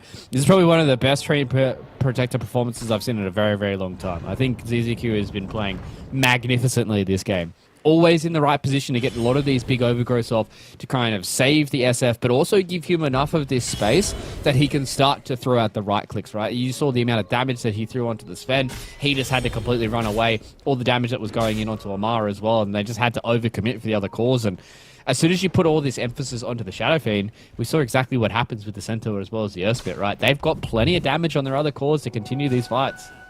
Yeah. Just look at this, though. Like, they go instantly in with the BKB, and then they just go, oh, crap, we doomed the wrong person. He still deals so much damage with this Doom. And as soon as his BKB wears out, yes, he can go down, but they've just overcommitted so hard. They had to do their own BKBs, they had to use their own Rolling Thunder, and it's just too much damage that comes in from 7E. You know the fight is good when they don't even need to use the BKB on 7E. He just rolled in and did what he needed to do. And now They kill off crit again. This could easily lead into another tier 2. And this time, something tells me, Fluke, that I don't think they'll fight them for this one. Falcons might let them have it. Yeah, it definitely will. And that's kind of the positive of this Earth Spirit as well, right? It's when I was talking about, this like Earth Spirit or, like this Earth Shaker kind of hero that really wants to play for 7Es. It is just kind of one of these heroes that is just so naturally tanky, right? Like you build strength items. He's got Blade Mail, he's got a BKB, now he's got his Sarge. Like, he has 2.7k HP, he's got all this armor, all this HP, and it is just so easy for him to just kind of hold on to that BKB for as long as he wants. And if Doom and Rolling Thunder are gone, then it's all kind of game over. This time around, they doom ZZQ. Dude, if I'm ZZQ and I'm like, guys, they doomed me, they popped BKB, and they're Rolling Thundered for me, bro, I'm actually the GOAT right now. Yeah, that's like a POS 5's dream right there, right? Where you just see them, they use all these spells and use all these items on you. So now they've got this little moment of opportunity for them to try and run around. They don't have, they won't have Doom for what, like another 70 seconds by the time ZZQ's back up. They still have opportunities to try and take some more of these towers. The one unfortunate thing for them is it's only really tier 3 towers they can take. There's no Roche for another potentially 30 seconds. All the tier 2 towers are gone because Erica claimed the last one to send. So it's not really going to be a good place for them to try and fight. I'm about to have a potential fight here. It might be 4v5. Okay, Skeeter sends in some treants, scouts out that the SF is farming here. I think it's much better about going in for that engagement. And they were bringing in 7E and the gang. Skeeter's still around, but they don't have the right vision. Ponlo, is Ponlo going to see him? Ponlo sees him. They have the Observer Ward there. They're going to jump on him. BKB. Fluke, I think he's dead. He's going to get jumped on. Before he can get off the BKB, he just stunned into oblivion. Erica takes a scalp off of Nature's Prophet, kills him very, very quickly. And that is now all of a sudden Team Zero with a 2k gold lead for themselves. Yeah. Big ward there from Ponlo, just being able to scout out Skidder just there. And they were nice and patient as well. And I think that is something that is a really positive sign for me watching this Team Zero team is they look very calm. Even though that we already touched on it going into this, like it is 4 debutantes for them coming into TI. This is the first time their organization has been at TI as well. It's been a long road for a lot of these players, and they seem like they are not faltered at all when it comes to versing probably one of the favorites for the tournament.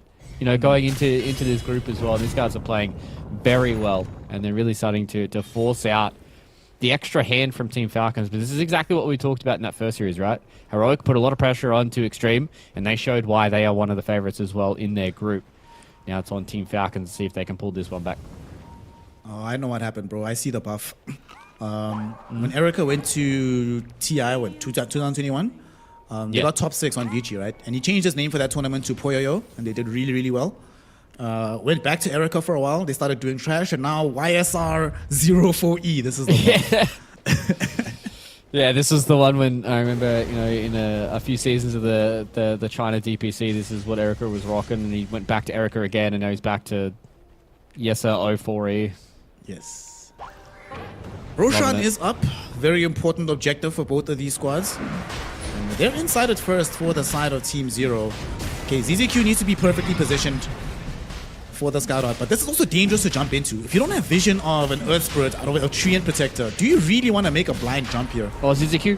ZZQ does get seen. They dust them up as well, but it's too late. The Aegis is gone. It's in the hands of Erica, and now 7E trying to start the fight. He's slowing down Snake King. And Snake needs some assistance. Fire Snap Quickie will be there, but nonetheless, the roll still catches up to him. He is going to be dead for sure. Doesn't have buyback either. They could start pressuring on this top side of the map, force another 4v5 engagement. Yeah, Falcons have done a really good job at just keeping a lot of these lanes pushed in, though, so they do have to try to go through this top avenue. A big thing as well was Skidder was farming in that same spot that he got caught out before, so that I'd imagine that he would have expected there to be a ward towards his top Tormentor, but the ward was scouting out that Skidder was farming Ancients, so if you're Team Zero, you're more than happy with that. Yes, he can TP in, but you have full vision of him TPing in if there was a fight that was going to be a brewing. Tier 3 tower under siege, snaking back in 10 seconds. Some time will be bought with the fortification, but there's absolutely no way. And of course, the Roshan's banner is here as well. Frustrating matters.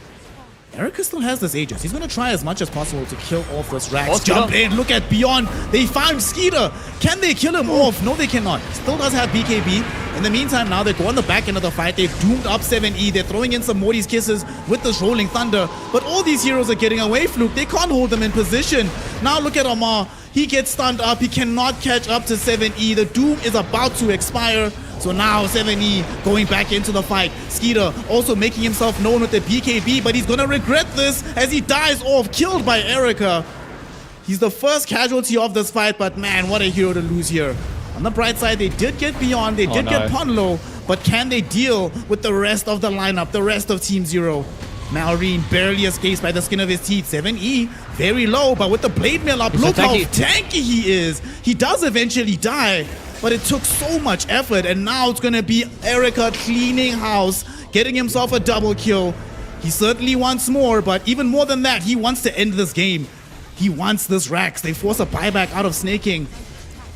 He still has Can Aegis. they somehow defend without Skeeter, without the Doom of Amar? And he still has Aegis, you're right. So they've got Rolling Thunder, they don't have their BKBs available, but with no buyback here on Amar, this is basically just going to be a free couple of lanes of racks here for Erica. How do they touch this Shadow Fiend? That's the real question. A Team Zero, they're in the driver's seat here. This is a very good performance from them being able to just rally behind Erica here on the Shadow Fiend, and this could be something that a lot of these other teams have to look at with these Chinese teams. They are very much favoring the Shadow Fiend in that carry role, and the only real way they can do it is they need to try and force this SF BKB, but he's got it back up available again. Same with the Stampede. It's going to be too hard, especially with the respawn coming in from 7E. 7E, look at the damage already from Erica, okay. Standing his ground, still has the BKB, not activated just yet. Happy to just put some pressure onto these heroes. They send him back to the low ground with this Hurricane Pike. I think he still dies here. The first life should get taken away. And indeed it is. The question is now, what do you do about 7E? He's ready to fight. There's still a BKB to go from the Shadow Fiend. Malrine on the high ground. They're trying to chase down Beyond. He pops in the Stampede. In the meantime, Erica, he's just sitting and delivering in the backline. Oh, look at my ZZQ. Overgrowth on the 3 heroes. The cleanup crew is 7E and Erica. And they just call it. This fight is too much. The power of SF is too much. With a triple kill, give this man an ultra, if you will, as GG has been called, and Team Zero have defeated Falcons for Game 1.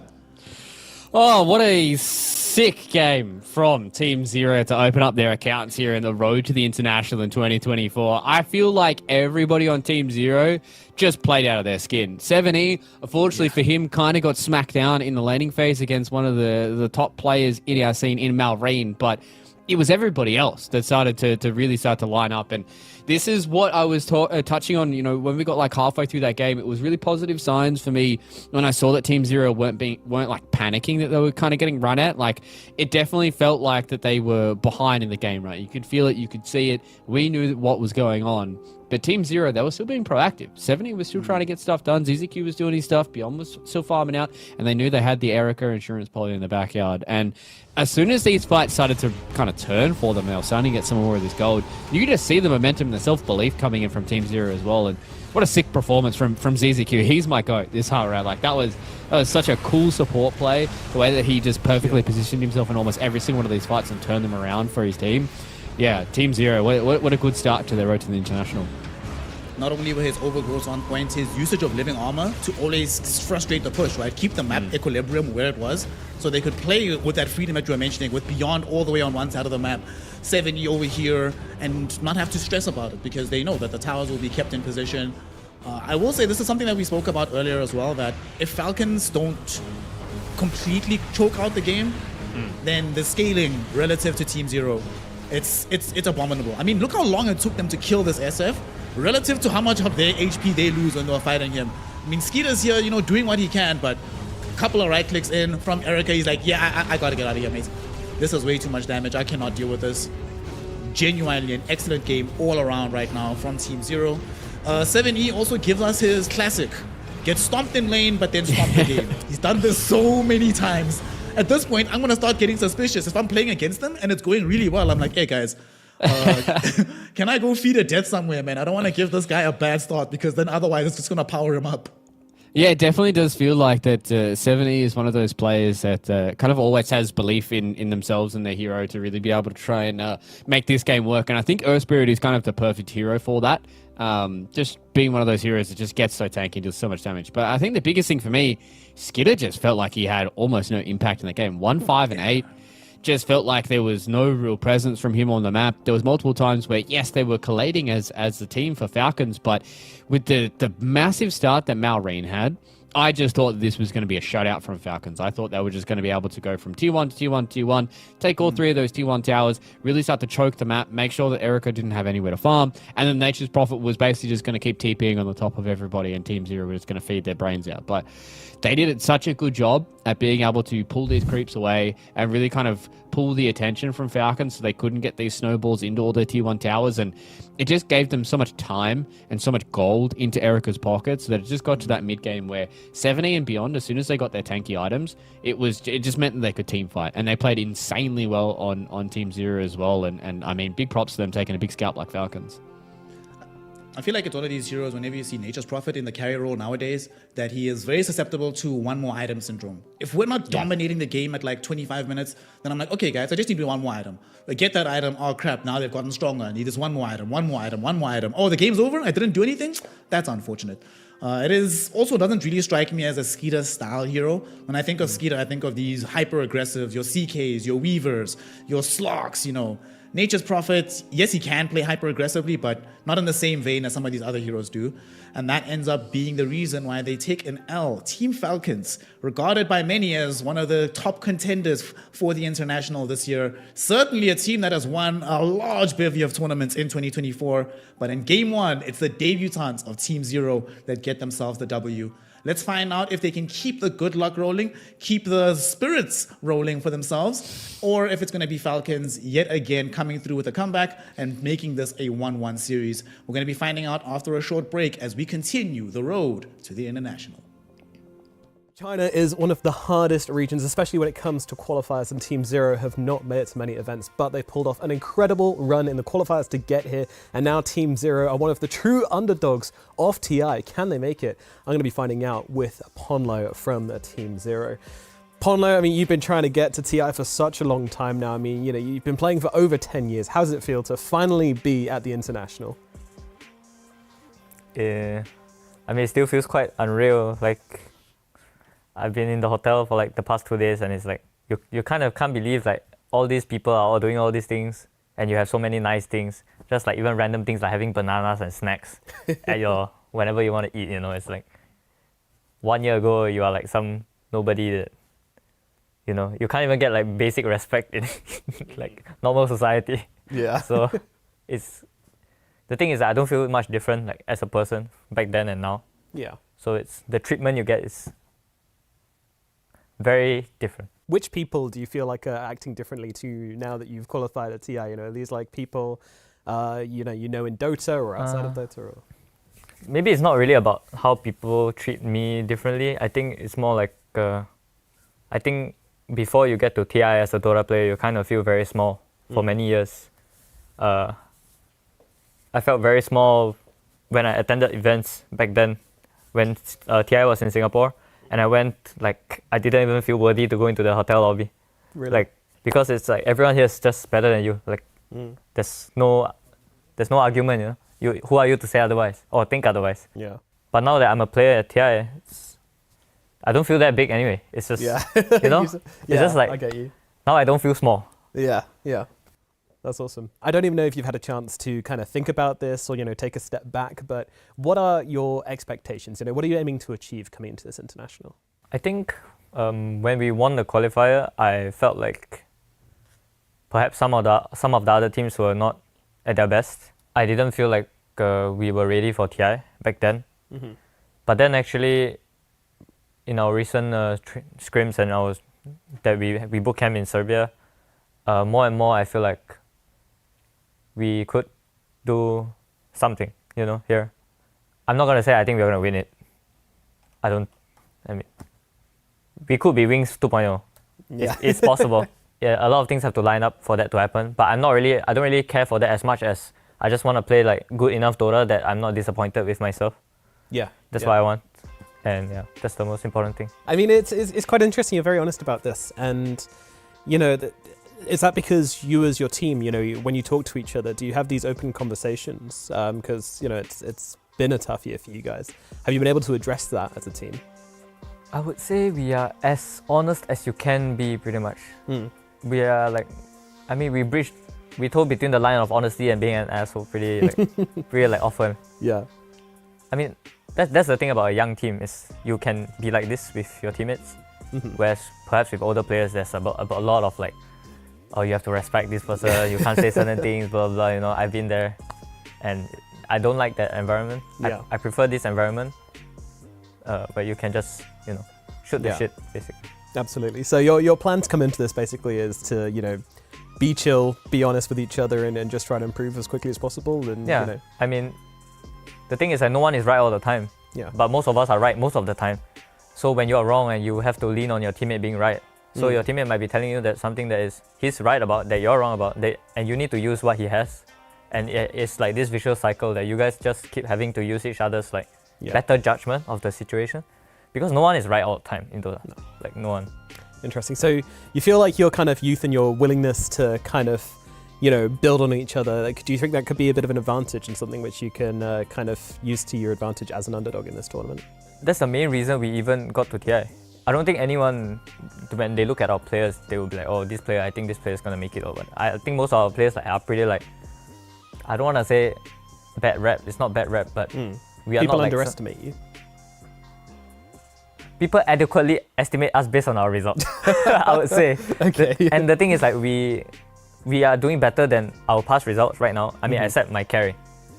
The rest of us are doing better than our results. And I think it's probably because of our atmosphere that we have, that we can just shoot the shit, Yeah, absolutely, absolutely. It's a long way off, but if you were able to get there, get to the main stage and get to those finals and lift the Aegis, how would that feel for you as a player?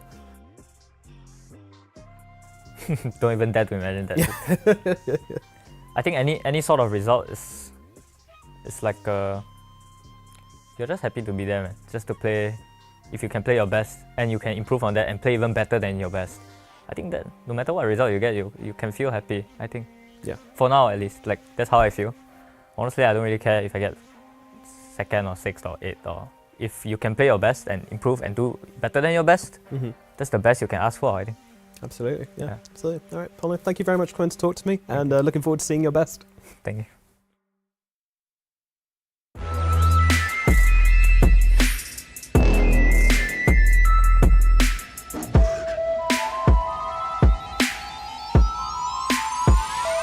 And we're back.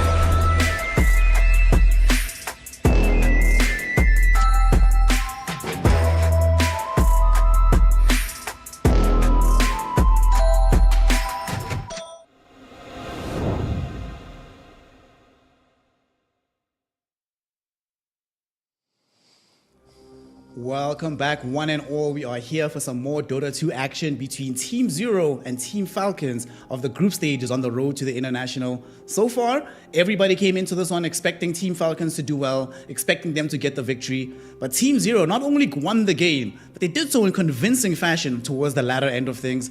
I feel like right now, if I'm watching this, how can you not be a fan of Pondo Fluke? Hearing that humility, hearing that approach to Dota, a man that just wants to do what he's genuinely passionate about and, derive meaning from that. And this is probably the best game in the world to achieve that kind of thing.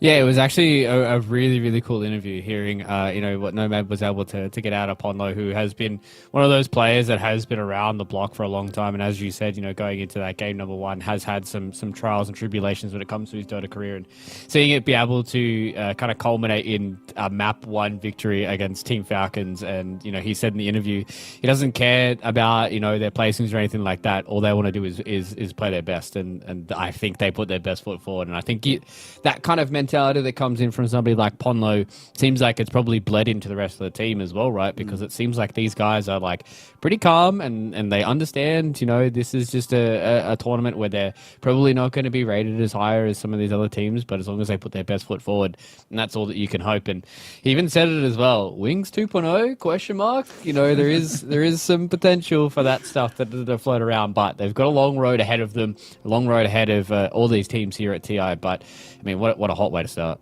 Yeah. And I think it's also one of these great things where they're playing without the weight of expectation, right? 4 of the players are relatively new. No one expects them to do anything. One of them, Erica, has played on a team that had high pressure. He knows what that feels like. So now he's in this environment where he can just be free, do whatever he wants. if they lose the game, if you lose a game to Falcons, right, no one's going to be on your head about it. Just going to be like, guys, you lost to Falcons, whatever. We beat Falcons, though. Damn. Look at us. We out here. Now, all of a sudden, it's Falcons that has the pressure on them, right? Because they're certainly going to look back at that draft and say, okay, there were ideas that we had that didn't necessarily work out.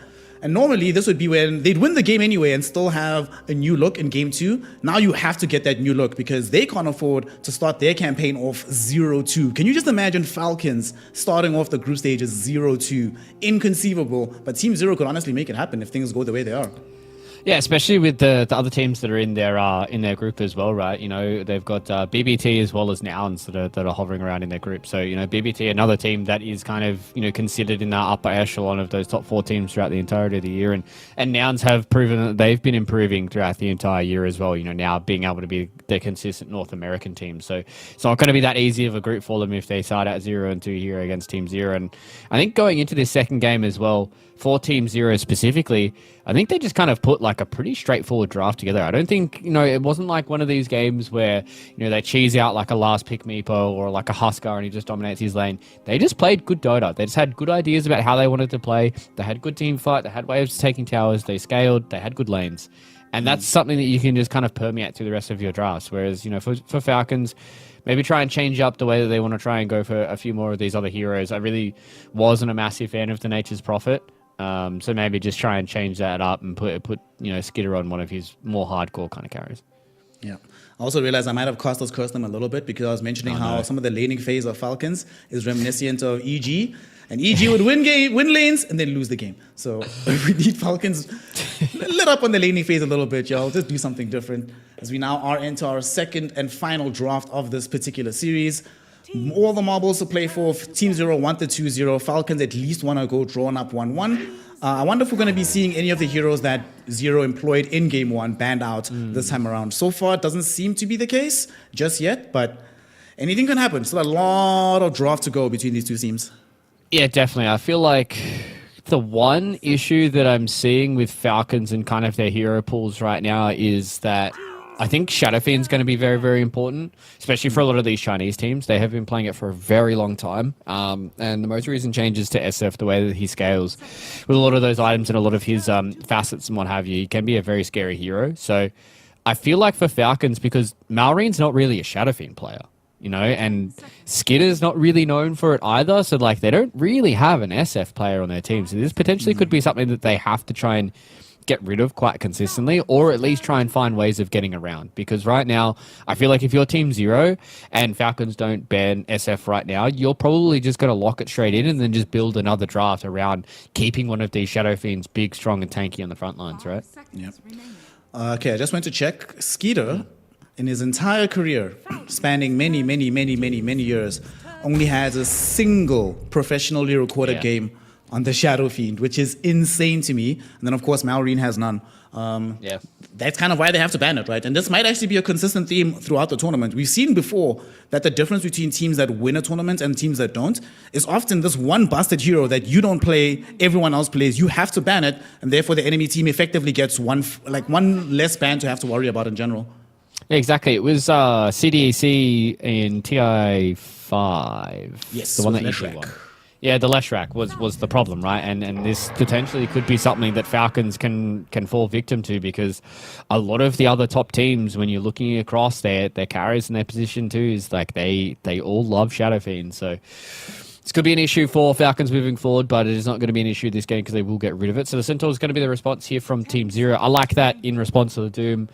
Stampede, just to be able to disengage, just enough. There will be extra stuns and what have you, but as long as you can create that extra bit of gap, then the Doom isn't just going to be an instant kill, right? So I like that Team Zero respond to this, and it just gives them a very stable lane. Centaur's not going to lose too many lanes unless it's to like an Ursa, +1 or like a Monkey or, what have you.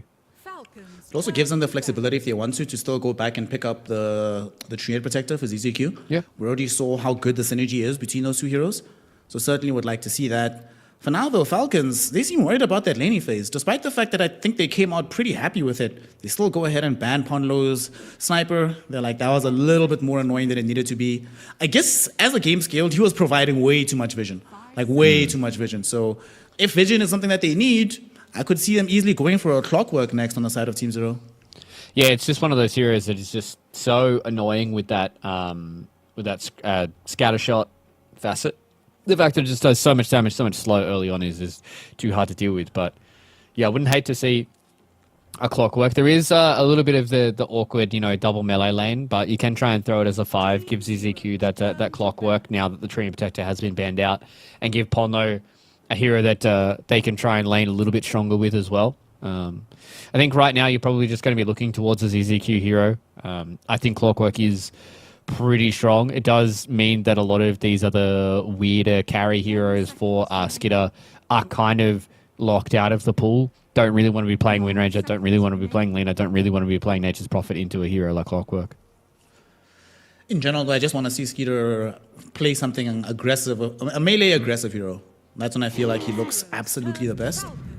Team Zero, bad Enchantress, and they'll pick up the Snapfire themselves. This is interesting because in the previous game, they ended up banning Phoenix towards the end of the draft, afraid of having to deal with the super team fight of Snapfire plus Phoenix. Now, don't have to worry about the Phoenix. You already have the Snap in the pool, and you could potentially pick the Phoenix for yourself as well if you feel like you also want a little bit more magic damage in the team fights. Yeah, I was going to say Phoenix has been one of their most picked heroes over the last couple of months, so it is kind of one of those scenarios where, like, if you picked Phoenix here, then Falcons will instantly just pick up the Snapfire. So it would have just been a bit of a non-bow for you, but Falcons is going to go back to what has worked for them in the past. This Death Ball kind of strat. They're just going to get together with the Chen. Dragonite's going to probably be a Skitty hero. Oh, pardon me.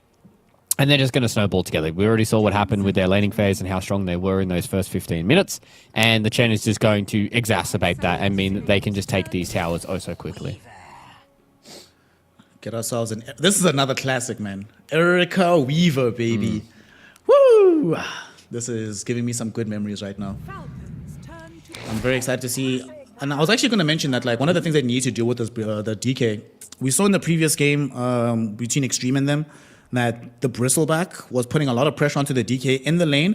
And as the game scaled, even though the DK did become massive, the biggest sources of damage were coming from this Bristleback.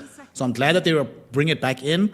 This could potentially mean that they are running the Snapfire Centaur as their support duo, or does it mean Bristleback mid for you? What makes the most sense?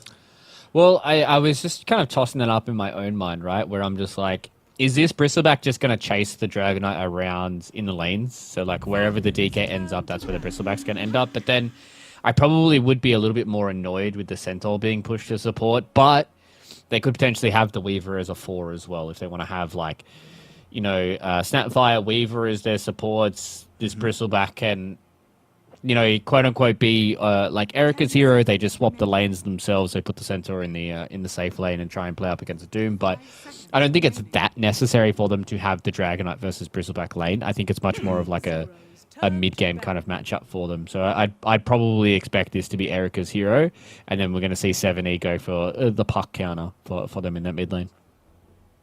Okay, what's left on the puck counter chart right now? We have Void Spirit in the game. Ricky just got banned out. Long have gone the days where DP was a viable option these days. Ember is not as good as he used to. If it was like a month ago today, definitely you pick Ember Spirit. Yeah. But right now, definitely not. I'm actually surprised that we haven't seen more Death Prophet. I thought that morning ritual was going to be absolutely bonkers, basically giving it like Conker's run, but yeah, it just seems like it just doesn't have the numbers to really stack up for against a lot of these other heroes where their facets kind of add more to their hero instead of just giving them, just flat out DR and stuff like that. So we'll see if Death Prophet makes a return. If we need a hero for crit for Falcons, how do you feel, my friend, about the Monkey King? Yeah, I feel like he's going to have some big issues into Bristleback Weaver. I think as a support, you're going to potentially run into a scenario where you get hit with bugs and then you just get gooed and you die.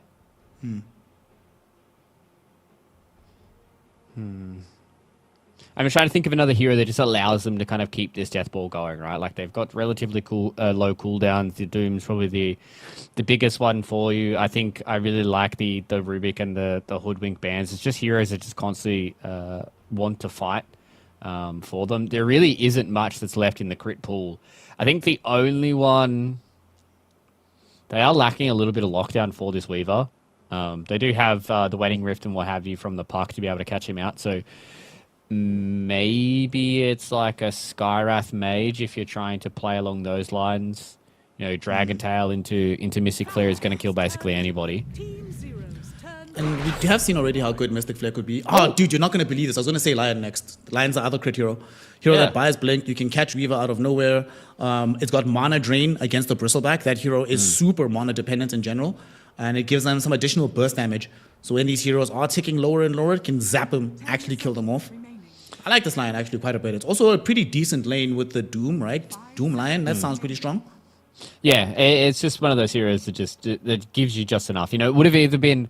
I wouldn't have also hated if we saw maybe a Shadow Shaman, because that's an old school crit classic. That's something I have not seen him pick out for a very long time, which is very sad for me. But I like this Lion. Gives them quite a lot of extra stuff in a lot of these fights as well. Can also just go the 6 plate mails and the massive mana drain. So hopefully crit doesn't do that. What does Team Zero need though? I think this is going to lock in about where the Bristle and the Weaver are going to go. Probably, I mean, if I'm a betting man right now, it's probably a Weaver support, considering that they've got a decent amount of lockdown for him. Don't really want to be doomed and what have you. So 70. Oh, it's going to be some mid laner for 70. He's going to pick some melee hero, isn't he? So what? There's Earth Spirit, there's Void Spirit. I don't think this is. Does he play Huskar? He does. Slaughter. Okay, Slaughter. Who's picking what? So who's going where? So Erica on the Weaver, 70 Slaughter, and then ZZQ Bristleback. Baby! With Snot Rocket. What? What? Oh, you love to see it. You love to see it. This is what we are Snot here Rocket for. Bristle. What? Position 5, Snot Rocket Bristleback, baby. With a what? What is happening? I'm so happy. All right. actually. Let me read Snot Rocket. I need to read that because it just is this the one that replaces his quills with Snot? With Snot, yeah. So basically what they're doing right now, this is pure minus armor, right? Weaver with a minus armor bug, Snot Rocket from Bristleback with a ton of minus armor, Snapfire with her minus armor, and as well as Slaughter with the Corrosive Haze for the minus armor. So they're looking at this Dragon Knight and be like, all right, mate, you want to get uber mega tanky? Good luck. Let's see how much tank ability you can build against like minus 45 armor or something. That is true. They have a lot of minus armor, and with this Snot Rocket, it's 4 armor a stack, and max stacks are 6. So he can have negative 24 armor. The Corrosive Haze is like, what, negative 20 itself. So people are going to get one shot. Yeah, negative 20 on max Corrosive Haze. Add the bugs. And the bugs on top of that. And Little Shredder. And Little Shredder. Oh my gosh. Yeah, I mean it's a cool strat, and it's kind of a weird time to be whipping this one out, boys. If I'm being perfectly honest, yeah, I'm very interested to see how this mid lane's going to go. I think that's a big question mark for me. Like just regarding this position 5 Bristleback on day 1, I'm more concerned about how this Slaughter versus Park matchup is going to go. I know it can be very good for the Slaughter, because you can fight in the river and you get those extra bonuses, right? But it is all about that first game for me. Malrine kind of put a clinic on 7E in that opening stanza of this best of 2. So if Malrine does that again, Slaughter's not the same hero that Earth Spirit is in the ways of being able to just get into fights and have that big team fight ulti. So we'll have to wait and see from Mr. 7E. 7E, show us some more magic, my friend. Game 1, you got rocked in the lane, came back super hard for the game. This time around, though, can he reprise that? You know what I'm really worried for, man? These supports on Falcon side, bro, I do not want to be Chen in this game, looking at this draft. It does not look like a good time. Yeah, I mean, like, you're just getting Snot Rocketed from ZZQ. Like, this is like the idea with Snot Rocket, right? Like, he's going to be tanky. He's going to get like a Pavis and like a Solar Crest, and he's going to build some auras. And then ZZQ is going to walk in and he's going to spit on everyone. Yep. And then as he spits on people, they're going to throw damage at him. And then he's going to keep spitting more. And then everyone's going to have negative 35 armor. And then one Quill Spray will one-tap everyone. Yep. That's the plan here from ZZQ. I mean, I want to see it work out. I really want to see it work out. Okay, we've got a little bit of time. Total amount of player deaths. I say 16-25. You good? I say 26 to 35. I think it's going to be very fast paced from Team Okay. Zero. Malrine for damage, magic. Yep. Player deaths 11 to 15. Yep. Roshan 3. The battle begins. Yep. I think that's All fine. right. We have consensus. And now we have a very good game of Dota. Ah, bro, they also got 3 bounties. It's over. Wrap it all up. It's a hard start when you're playing against these greedy supports and they, you know, the thing is like when you're playing against these heroes like Pos 5 Bristle and they just get like that extra like couple hundred gold means they just get boots faster and then they just get to like do their weird thing to you just a little bit quicker, you know, so it's just like it can actually mean quite a lot when you're playing against these weird Pos 5s. Well, certainly going to be a weird game as we are now underway. In the second game of our group stage, the Team Zero, at the very least, have secured a draw, but now want to make it a little bit more important than that. I mean, I'm not the pro player here, but I don't think starting with Snot level 1 is good for ZZQ. He's just throwing Snot on crit and then can't get anywhere near him because he's a ranged hero. Like, I got an auto attack. Okay, I'll take it back. Okay, he's a cute goat. Yeah, I'm interested to see what his build plan is, and what the point is with this bristleback. Like, I obviously understand the point, but just trying to make it work in this game is going to be very interesting for me to see how Team Zero play around this and whether or not it's going to be something that they're going to do moving forward for a couple of the other series. Because, you know, we saw in previous times some Southeast Asian teams, you know, position 5 Troll, position 5 Timbersaw, they can work. But it's about making sure that you're not just kind of throwing this game into the wind because you wanted to try it. If this was a few years ago, before Doom got like all the armor buffs, when you used to start with 0 armor, man, imagine how much you would have hated this lane. Oh, just gooed and then ran out. Like, you probably would have just gotten Swarm level 2, to be perfectly honest, and you would have just clicked him, and he would have done like 500 damage because he had -6 armor at, you know, minute 1. And while Ponlo is leading, snaking away in a bit of a chase, Beyond and Skeeter just playing around each other. I mean, unlike when you're playing Bristleback in this lane, Beyond can't really pressure this DK, but DK can't like completely muscle him out either. So they should be A-okay here. Just trading farm as much as they can. Yeah, I think it should be a pretty decent lane for Beyond in that bottom side. He's going to be relatively okay. They can't really punish him all too much, especially with Ponlo being able to be around with the cookie. So he should definitely be A-okay. Positive news, though. 7E is the one that's winning this lane. Hey. 13-5 against the 9-1. So this is kind of one of the positives for having this Slardar hero into the park is you don't ever want to get close enough that this Slardar can bash you. And also he just has such a big base damage kind of lead over the top of you. And it's just so hard for him to fight in the river because he can just stand and take these creeps. And you can see what 7E's already done. He's like double, tripled waves and just made it so he's kind of denying a lot of this experience against Malrine. He's straight up outplaying him in this mid lane. Looking super solid for him. Already has the bottle, you know, going to start building into the bracer boots.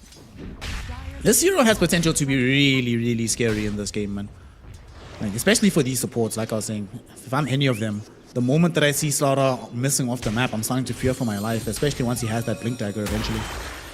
Yeah, I think the positive thing as well is he can kind of gank any side lane, right? Like, he has a lot of kill threat when it comes to the Centaur Snapfire lane because they provide a lot of damage for him. And then on the other side, you know, ZZQ as well as Erica, as long as they, you know, put one of their armor debuff spells in and he throws out a Corrosive Haze, he will kill someone. So we've got a lot of positive things here for Team Zero, but also for Falcons, this is a nice little slow game for them started here. I was expecting this game to be much more fast-paced. You know, we've got a Chen with his position 5 Bristle. I was expecting people to run at each other and punch people in the face, but looks like both these two teams have done the handshake. Game number 2 and want to play a nice little slow one. I don't know if Falcons should be letting them do that handshake. Like, as this game gets scales later and later, it does get pretty terrifying. Okay. Unable to bring down Erica there.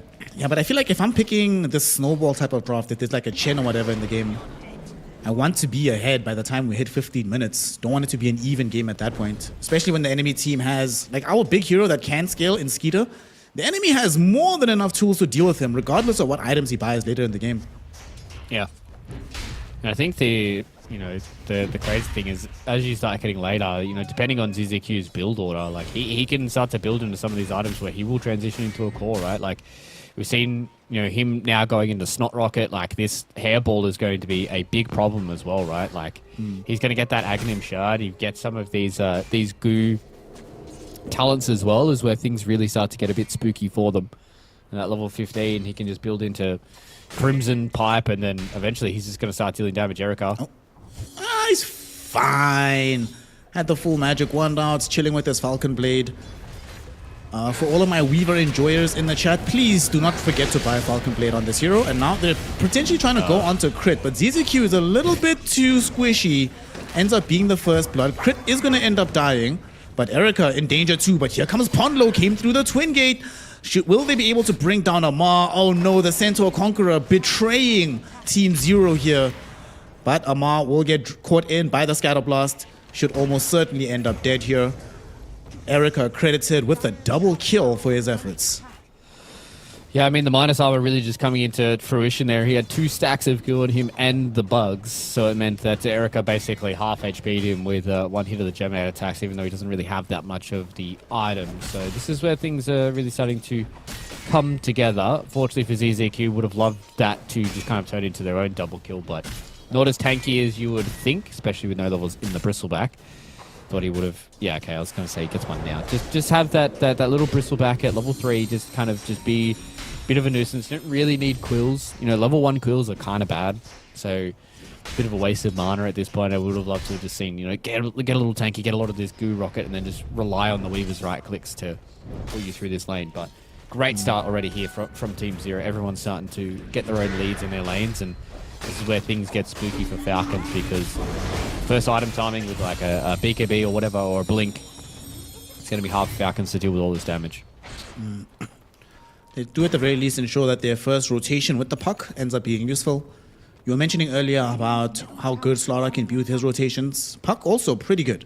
Down bottom, you provide the magic damage that they need, and up top, you give them some additional catch onto this Weaver hero. He has haste. He might actually still go to the top lane. There's a haste rune here from 7E. Look at the damage that Amar took. What? All right. That just happened. Crit also not necessarily enjoying himself right now, trying to run away, but yeah, you're going nowhere, buddy, except straight to the fountain. That crush did like 500 damage. What was that? Oh, That was I mean, Dota 2, minus my armor friend. strats. Let's go. I mean, how many levels does he have in goo? 3 levels in goo, and I think he had like 2 stacks on him, and he got corrosive hazed, and then maybe bugs. Like that is like negative like 30 armor already, and he hit him with a crush that deals base. How much damage does it do? 300 damage. Down 300 bottom, Beyond physical is that getting gets gone on. amplified. I think he's gonna die here, and he will. 7E looking to try and avenge his compatriot. The crush going out onto Snake here. Here comes Erica as well. The bugs will connect onto both of these supports. One is already down. Crit needs some help. He needs some assistance. He needs to get the hell out of here. Erica turning targets instead towards Skeeter, who also has a haze on him. He's been snotted to death. And yeah, we see why they went for this draft. And Crit, ooh, ships by night next to Ponlo. Ponlo barely missed him. Sees him now on the Observer Ward. They're not done chasing. 7E is going to have access to the Guardian Sprint in just a moment. How badly do they want this kill? Oh, they see him. Crit. Gonna end up dead here. Fire Snap Cookie will come out. He's stunned up right now though, but 7E will find the kill. Beyond also in the mid lane. They have access to the Slithering Crush. Snake King just respawned, guys. Have some mercy. Oh my god. Oh my This god. is insane. This is wild. That was a full HP DK. They got half HP'd by a crush. Like, what is going on, man? This is so cool to watch. This is like something that, like, I think I can't remember who was talking about it. I was talking about it when OG were abusing like just stacking DR, right? This is kind of a pretty similar concept where it's just like you're just stacking amplification of damage on physical damage, which everybody has. So it is just one of those things where you just see like this massive amount of minus armor that like even a spell like Crush, yes, it does do quite a lot of damage. 300 is quite a lot for a physical spell, but it is half HP's people. Top lane, we're gonna lose the Bristleback, but oh, guess what? We killed Bristle. Oh, it's a support. And the question is, can they get out of here alive? 7E is here. And they get the Dream Coil out onto 7E. Doesn't have that many more allies around him. Ponlo is here. Does have the Fire Snap cookie, but they commit absolutely everything for that one. That was not just a kill necessary for the map. That was an emotional kill, man. Yeah, that was Amar saying, you are not crushing us for half of our HPs. And that's where we got a little preview of the Snot Rocket, ladies and gentlemen. They took all that time. There was 5 to 6 stacks on everyone that was around the Bristleback. So I think these Snot Rockets are going to be pretty annoying in these fights because all he has to do is just build tanky. Like, he needs to take damage. And if he's not taking damage, then he's snotting on people. And then he's still doing what he's designed to do. So I really like this idea from them.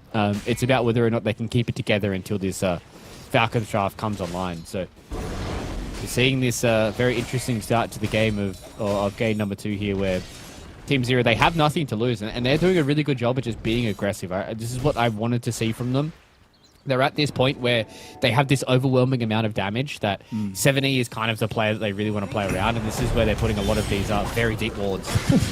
Poor Crit wandered towards the mid lane, thinking, you know, I should be safe under my tier 1 tower. You thought wrong, buddy. They kill him off. Tier 1 tower should be taken away as well as Erica joins in to aid in this push. Man, this map just feels like a very scary place right now for these heroes on Falcons if they're not like grouped up as a 5-hero combination. Top lane. Amar had to TP away from the supports. Yeah, case in point, man. ZZQ's like, oh, you gotta leave. And Snaking, can he get out of here? Okay, Ponlo can't find the angle for the Fire Snap cookie, so he's out.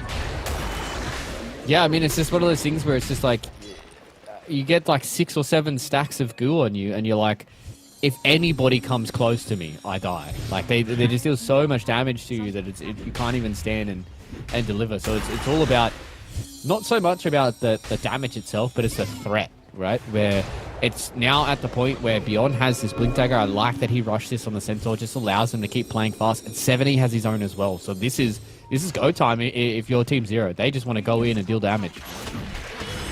The Blink has been scouted by an Observer Ward, so they should be playing carefully.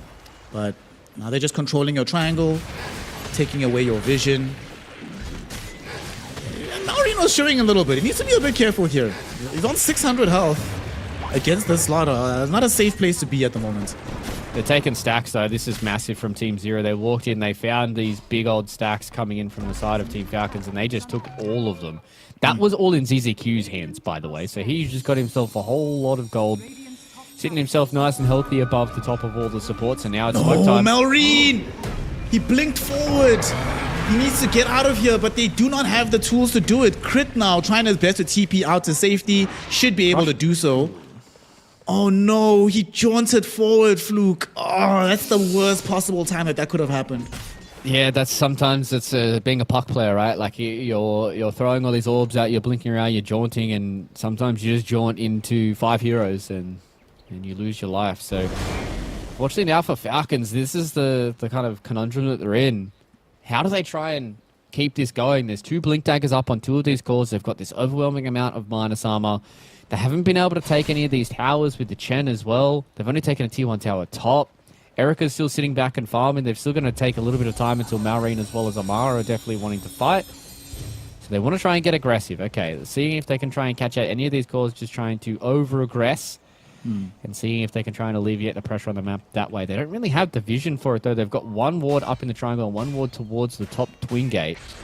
But no vision on anybody else's shed. ZZQ, though, against the world. He's snotting. He's snotting. He's snotting. They do kill him, but 3 instances of snot on everybody. You know, minus 15 casual armor. Nice. Yeah, that's going to be a big problem in team fights. If they put... I honestly think if you're Falcons, you have to ignore him in team fights. You just have to ignore him. You just say, whoever gets snotted, then what else we can do? You know, like you're just gonna have to die. Whereas instead of putting all this emphasis on trying to take down the Bristle, he's gonna snot everyone. And then if 7E gets 1-2 man crush, gets an amplified damage on anybody, it's just gonna hurt. And speaking of crit, Whoa. he got whacked. Yeah. Well, I would say that if I'm lying or Chen, I'm terrified about this game. Unfortunately, Crit demonstrating this. It's also really weird. I'm looking down at Skeeter, who's farming and trying to get himself into a decent position. He's angling towards a Blink Dagger on this Dragon Knight. Is Blink the way to go here? Because he's not going to have a BKB soon, not going for the Manta Rush. Do you think he needs the mobility more than he needs the stats? No, I definitely feel like I would have preferred him to go for like just being this big, tanky, scary hero. You know, we saw what K1 was able to do in the previous series up against Extreme, but it looks like they want to play aggressive. They want to try and turn the tides here up against Team Zero. They want to try and fight into these heroes because they are quite scary. You know, like Blink and Armlet, they've got a lot of damage to try and take down some of these heroes, but is it going to be the right hero at the right time? 7E gets jumped on right now, but he is fairly tanky in his own right. They do drop the Doom on top of his face, so he does die without buyback. ZZQ has shown up as well, just throwing in the Snot Rocket. Everything. Amar right now is sitting with a ton of minus armor, and will Erica show up? Morty's Kiss is being thrown in by Ponlo from the back edge of the fight, whilst Erica is trying to lay in the damage, but unfortunately, they lost ZZQ a little bit too soon, so now they need to beat a very hasty retreat from here. Malrine chasing down Ponlo underneath the tier 2 tower, and he will end up dead. They blink forward looking for Erica. They will not find him, but they'll come across Beyond instead. He traps them though, Erica with the Gleipnir underneath the tier 2 tower. The tower is doing some work, but it's not doing enough. Skeeter, Armlet toggles himself to safety. 4 heroes have fallen, and Team Zero finally find themselves on the bad end of a fight here in Game 2 against Falcons. Yeah, this is why Falcons are one of the top teams in the tournament, right? Where you look at these guys and they just understand the timing that they wanted. They were all on the same page when it came to this DK Blink Dagger, and they got the perfect opportunity. They catch out 7E, they blow up the Slardar. They don't have to worry about this massive amount of physical damage because Erica, you can see in the top part of this replay, he's just not full HP and he's not full mana either. He has to TP in tier 2 this fight. Fight's already about halfway done. He gets hit with a Breathe Fire straight away, so that a lot of this minus armor isn't really helping him all too much because of the amount of negative damage that he's doing. So right now, you can just see that Team Falcons understand that as long as 7E is dead, then they don't have to worry about all too much. They're Also, trying that to fight avoid was for Skeeter. That Blink Dagger just paid for itself immediately, pretty much. Like, that was an excellent way for them to get forward. Unfortunately, they did have to commit pretty much all their ultimates, so there's nothing left in the tank to contest Roshan. And Team Zero will happily claim it. However, Falcons, they needed that kind of fight. It also opens up the tier 1 tower for them in the mid lane at long, long last. Things are starting to look up for them, fam. Things are starting to look up. Yeah, they're starting to get that hold back in. You can just see the kind of avenue for them to take a lot of these fights as well. But they have to be careful now fighting into an Aegis. They need to make sure they don't overstep their bounds all too far, because that was definitely a very ideal team fight for them. They got rid of 7E, and then they even got a lot more of the Team Zero members to fight into them as well.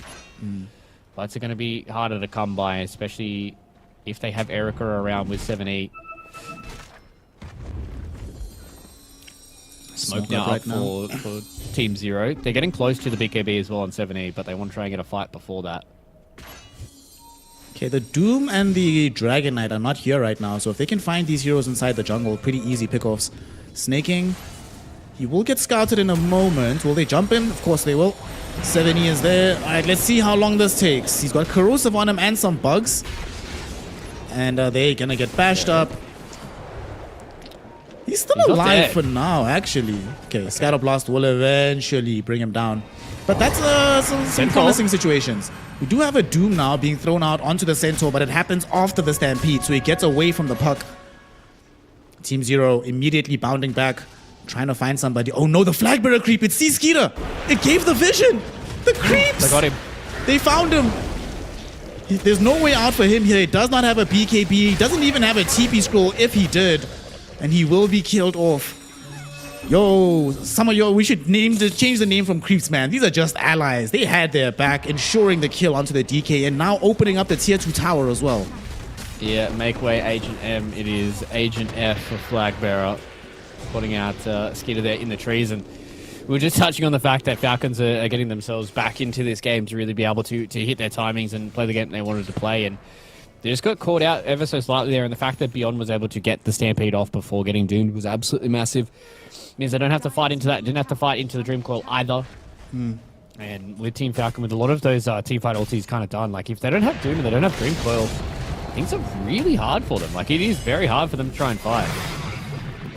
They're about to lose crit in this top lane. Straightforward kill. I will say, Malrine saved the bottom lane like a boss. Because as soon as he saw the kill happening onto DK, he immediately went to the back end and started cutting waves. So they couldn't actually apply the pressure properly. Really heads up play. If he doesn't do that, they are down at tier 2 tower right now. Much less real estate to play with. Definitely did the right thing. Is Zizuku trying to solo a Tormentor? He's... No. Fluke, you're lying to me. This is not happening. Is this happening, dude? No. He's got hairball. No way. This is not Come on, happening. ZZQ. Nah, he dies here. He He can't. dies. Yeah, he got. Doesn't have enough. If he had like 15 one charges, I think maybe, but not like that. Still, though, it's pretty crazy that a POTS 5 hero can solo a Tormentor down to like 30% HP. Yeah, just, I mean, a few more levels in Quills, and that's definitely just a free kill there. So, on the Tormentor. But either way, they're going to put the pressure on their own tier 2, and they can just take this Tormentor. Or Amar, though. He wants to come in and fight. Does not have the blink, though.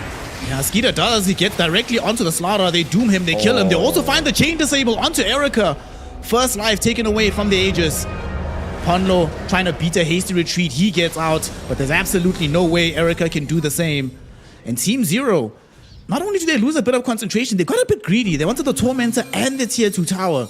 Team Falcons punished them super hard for that decision. Yeah, definitely just a little bit of greed there from Team Zero. Just overstepping their bounds. They just didn't really have everybody on the same page, and obviously ZZQ was on the other side of the map. He was having the regen. Beyond had already dipped out at that point, and with both your cores taking all that damage from the Tormentor as well, all it took was Amar to walk up. And that was a kill for them. They also got the Tormentor as well, did Falcon. So again, another swing in momentum going the way back of Team Falcons. They have to be careful of the rebuttal, though. Team Zero, they're just holding out for this BKB on 70. It felt like he's kind of been on this for like 10 minutes. Yeah, his progression has definitely been delayed. 2 of the deaths that he suffered has been since he started angling towards that item. Certainly slowed him down. As a result, also, Erica has been playing a little bit forcefully, trying to find kills, not necessarily just find farms, so a bit delayed in his own BKB as well. Finish it off. And that's all. Sorry, they were doing the Tormentor, and they both walked away when it was on like 1 HP.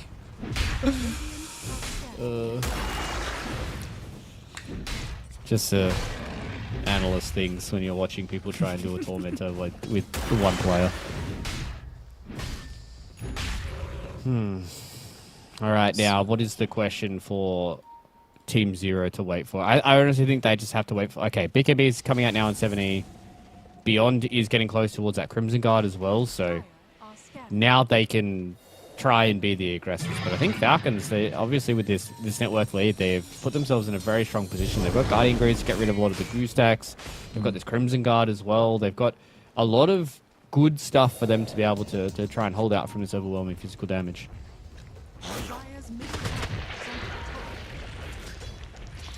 Thankfully for them, Doom is already starting to head closer towards the base. Another big item right now for the side of Falcons. You were speaking in the last game about how these pucks start to build into some physical right-click damage. We already have the full Parasma now up on this puck. Malrine is no slouch when it comes to how hard he can hit these heroes in the damage department. Oh, but he's oh my god, he almost died. He might still end up doing so. Dream Coil back onto 2. Skeeter blinking in. He wants 7E, but now 7E pops his BKB. Skeeter doesn't have one of his own. The DK needs to get the hell out of here. Stampede popped as well. They're trying to get these heroes inside. And Erica, he's on the far side, on the west, easily able to right-click down Skeeter. They need to get out of here from the side of Falcons. Amar is in, throws out the Shiva's Guard, trying to create some space. Crit gonna have to be left behind. Can they catch up to anybody else? TPs right in front of their faces. They do not have the ways to cancel them. And the puck also able to angle himself into a safer position. So it's only 2 heroes that died, but man, that situation was so dangerous for Falcons. That really could have been a lot worse than it actually was. Yeah, there was just a lot of pesky heroes when we try and lock down. There was a lot of mitigation that came through with a lot of their auras, though. So Skidder did survive for a decent amount of time, but you can just see that this Dragon Knight is just not a tanky hero when it comes to these fights. And Falcons did pretty well to be able to mitigate the losses that they had there, only losing out on crit as well as Skidder. So the way this game is going, when you can see these 5v5 fights, they went on a Slider who has 2.7k HP and a full BKB. So it's just not having that extra bit of follow-up to try and take down that Slider just meant that fight was not going to go the way they wanted. I thought there was definitely going to be a straight disengage after Malrine got out of that kind of scot-free. So again, Falcons testing the waters, and unfortunately the waters bit back.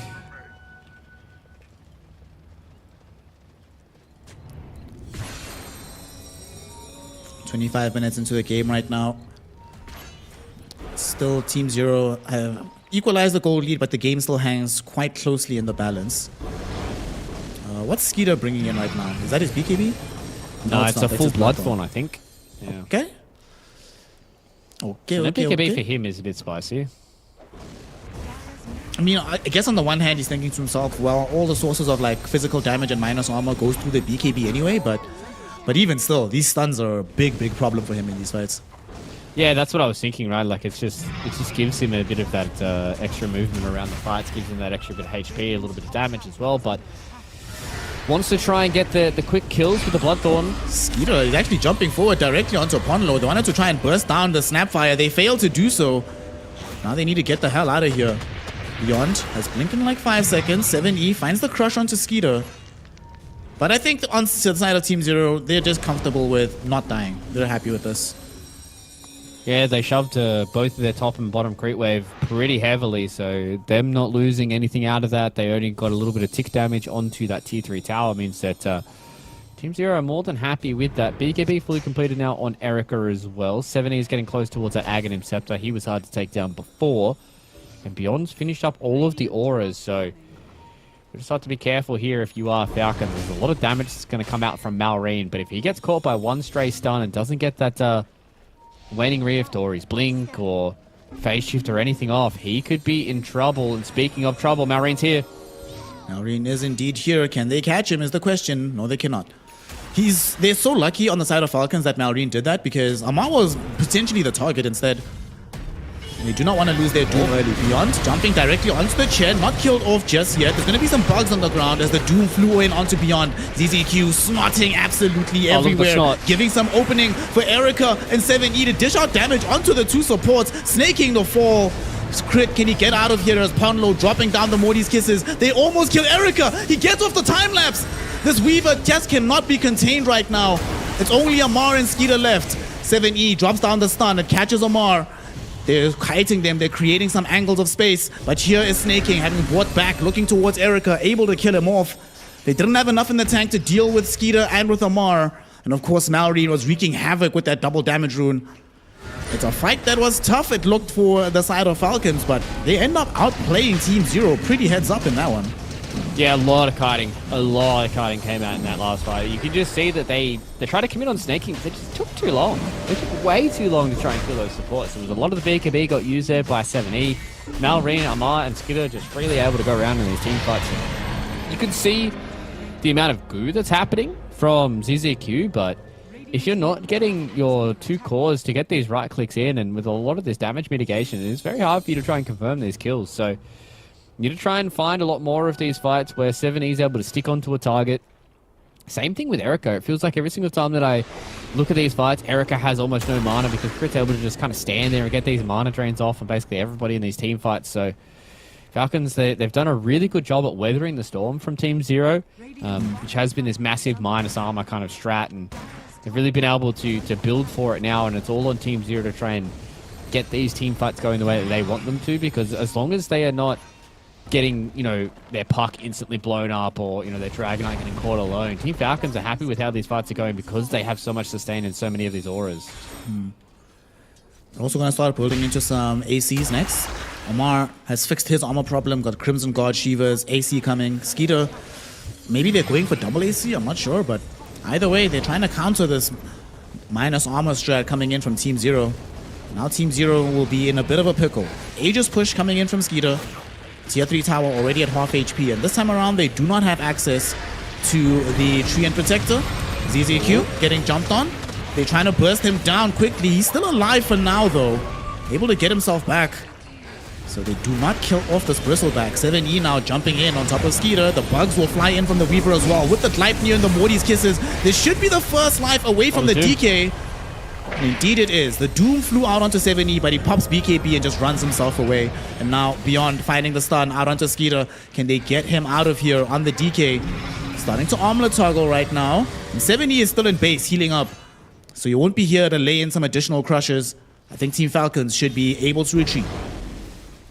Yeah, decent hold there from Team Zero. They had to utilize everything. So did the side of Team Falcons, though. So getting the kill there onto Skidder is going to make him a little bit more nervous going high ground in these next couple of minutes, because Team Zero, they want to fight as well. They know that there is still no BKB up here on Skidder, and he does not want to go for the BKB anyway. So we want to see if they can find him out here. Get him. Stampede was popped for this one. And he's still really tanky with the Shiva's Guard. And now look at this. Skeeter jumped in on the backlines looking for Erica. They want to burst down this Weaver. They can't do it just yet. But now with Malrine showing up, they do. He's down without buyback. Skeeter, though, might die. They try to force off him away. He's at the corner of the fight. He's dishing in so much damage, Fluke. The burst damage from the AoE of this dragon.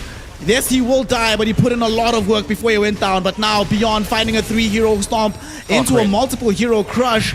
But unfortunately, their HP pools are a little bit too low. Both Beyond and 7E end up dead. Amar with the triple onto Ponlo secures the team wipe. And Team Falcons, baby. Minus armor for what? We will just out-sustain you nonetheless.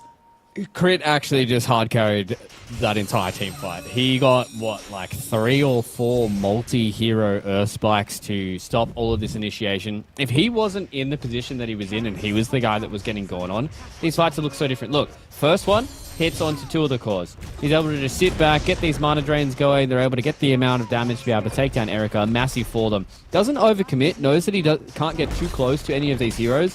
Eventually, they will take down Skidder after taking so much damage. Another massive Earth Spike coming in from Crit. He sits back, he mana drains, he holds off on this Earth Spike because he knows that eventually this Earth Spike will be able to win the fight for them. Everybody's almost dead. Bang. And it is all over. Red Rover fought the side of Team Zero. And that was just one of those fights where I think it's just gotten to the point now where this minus armor strat is kind of gone out the window. Like, it will get to a critical mass, right? Like where it's like, okay, it's taking X amount of armor, but if we just build armor, then all of that X armor doesn't turn into negative armor. It just turns into, you know, we're only got 1 or 2 armor. So it's not like we're getting 3 hit, you know, it takes 6 or 7 hits for us to get done. So it's kind of at that critical mass now, Snare, where it is very hard for Team Zero to start winning these fights because everybody's oh so tanky. There's so much damage on the side of Falcons. I think definitely in future, if they see Amar, they're going to give him a wide berth. Not the guy to go on first. Definitely try to isolate and find... It has to be Crit at this point, right? Snaking, as we've seen already, takes way too long to kill. Amar is clearly too tanky. They need to find and deal with this Lion. But Crit's positioning has been excellent, and that was before he picked up the Blink Dagger. Now he has it, so he can position even further back, even harder to catch out by these heroes. Yeah, I think he's just doing so much work in a lot of these team fights that you kind of just need to burst him down. He's going to be one of the easier ones to take down. Can they get it? Will get hit with the Finger of Death. He's still away right now. Beyond finding the stun. Back onto Skeeter underneath the tier 4s. They throw out these Morty's Kisses. Do they have what it takes to kill Skeeter here? He's getting healed up, but look who they killed first. They took down Crit. Now they're just surrounding Skeeter. He eventually will fall. Everybody else getting the hell out of dodge. Okay, looks like they were listening, fam. Take down Crit, win the fight. Yeah, I mean, I think Ponlo kind of put it perfectly there. They went so deep to try and kill Ponlo. This is the second time that they've dived to try and take down Ponlo. They haven't killed him. So there has to be something in the backs of their minds here for Falcons that is making it worth for them to try and dive and take down Ponlo here. Yes, trying to get the kill inside of the base is big, but now this is a big momentum shift for the side of Team Zero. Not only did you go so deep into their base that you didn't really get anything out of it, it's now at the point where they're starting to get the snap back with a lot of their creeps hitting into these tier 2 towers. So things are looking a bit spicy here for Falcons, and see what happens as soon as they lose Crit, right? Like he goes down, they don't have that extra bit of disable, and it's basically like at that point, what does the Doom and the Dream Call do for you if Crit's off the table? Just got a Blink Dagger coming in for this Doom. Okay, Skeeter, after that fight, he's queued up BKB. It's always like this. Yeah. You know, you're doing really well as the carry. Mate, we don't really need the BKB. You have one like horrendous death and you're like, yeah, okay, I see. Yeah, like I understand the idea behind it, right? Like they've got Bash that goes through BKB, they've got, you know, like all this other extra stuff that goes through BKB, but it just means that you don't just get like randomly cookied and then you get crushed and then you get who stomped. Like you actually have a way of combo breaking and potentially getting yourself away, because we've seen how extended a lot of these fights are, and if you get yourself that little bit of extra, you know, distance between you and the enemy, then that could mean survival or death, you know? I just realized something. I'm looking at Hoof Stomp as a spell name. Are there any other spells that have the name of like a body part on them? Now you're really testing my knowledge. A body part? Yeah. Not that I can think of. Oh no! Erica! There's buyback. He gets jumped, killed, he buys back immediately. They want to take this fight. He even time-lapses into the engagement beyond, looking towards killing off Crit. They want this Lion. He's still alive right now, though. Going in, gets some spell immunity from the mana drain. Eventually, though, he will fall. And Skeeter not feeling very happy about where he's at right now. Erica. But they want to kill Erica off first, and Erica will die. That's a dieback for the Weaver. Huge play there. Skeeter now still decently fine in terms of the HP department, and beyond run out of mana and health. ZZQ in the same position, and 7E going to be forced to just watch them die. Honestly, Fluke, I think this game is over. He bought back on the Weaver. He can't come back into this. Now that they managed to kill Beyond, 7E will certainly fall here. Both of them have buyback, but neither of them have the damage necessary to dissuade Falcons from just destroying the base. Yeah, that's the problem, right? They just don't have the damage, and you can just see they're getting a lot of these good initiations, but even Crit themselves is so strong. Gonna buy back and see if they can fight here with the first picked up BKB. Don't have any ultimates left on the side of Falcons. Okay, 7E and Beyond going forward. Morty's kisses raining in onto Skeeter, but it's not enough damage. Malrine even silences him. And now Skeeter flapping his wings in the Dragon Knight form. He's just too damn powerful right now. Another stun from Crit catches on the 2. They wipe them out. They take the game. GG, well played is called. And Falcons demonstrate that they will not go gently into the night. Whether it be an armor strat or not, they have what it takes to figure out a solution and get this series into 1-1 territory. Yeah, they had to work for it, though. In that second map, there was definitely signs of Team Zero being able to run away with that. But Falcons, once again, just being able to show that they are a very top-tier team. And when they fall back to one of their original strategies, you know, going back to this Chen kind of strat, wasn't as fast as what you usually see from it, but it was definitely the right kind of idea. A lot of these auras, a lot of this build-up just meant that they're able to get that one done. You can see that one's a little bit of an emotional drainer, I think, from Falcons starting out their day here in the road to international. They want to try and make these games a little bit easier, but I mean, that was a pretty good showing from Team Zero. The Bristleback didn't really work out. I understand the idea with a lot of these heroes, but they eventually just got to the point there where you can build enough armor where, like, even though you're doing like -35, -40 armor and what have you, you can just build up so much of this armor, and a lot of this just raw block and physical damage resist just means that it's all too hard to try and take down these heroes. I will say that in retrospect, that last fight that we saw, I feel like if Erica, instead of, when he bought back, instead of going directly into the time-lapse, if he TP'd to the tier 3 tower and still had time-lapse available for that secondary fight, I honestly think they win that fight. They lost because they just ran out of damage without him. They just couldn't do it anymore. Skeeter, like, shout out to Skeeter. He is my MVP in this game for sure. I was skeptical about his itemization, but this fight right here is off the back of an immediate Blink Dagger. They get multiple cores, a tier 1 tower, map space, and a ton of gold just from him buying that one item. And immediately they were playing after this on the front foot. They weren't like sitting back and soaking pressure like they were beforehand. Really great performance from him. Really great performance from Crit and Malrine as well. Overall, the Falcons played really well, but I do think a couple of different decisions from Team Zero. Maybe if this Bristleback was a more traditional +5 hero, things would have looked very different for them. For example, in this fight here, Snake King can provide sustain to his entire team. Crit is providing lockdown to his entire team. All you can really do is give a little bit of armor negation, but You know, everybody else on the team already has that. Imagine if he's playing like a warlock or his tree that he had in the previous game. How much different these kind of fights would look. But that was not the case. They end up slightly outdrafting themselves. But then again, if you're going to try a cool idea like this one, try it against one of the best teams in the world. And remember, Fluke, it almost worked. It actually almost worked. Yeah, it's very true. And also a big positive for them as well is they took map 1. So they're already sitting at a 1-1 scoreline with a team that you're probably expecting them to 2-0 in their group.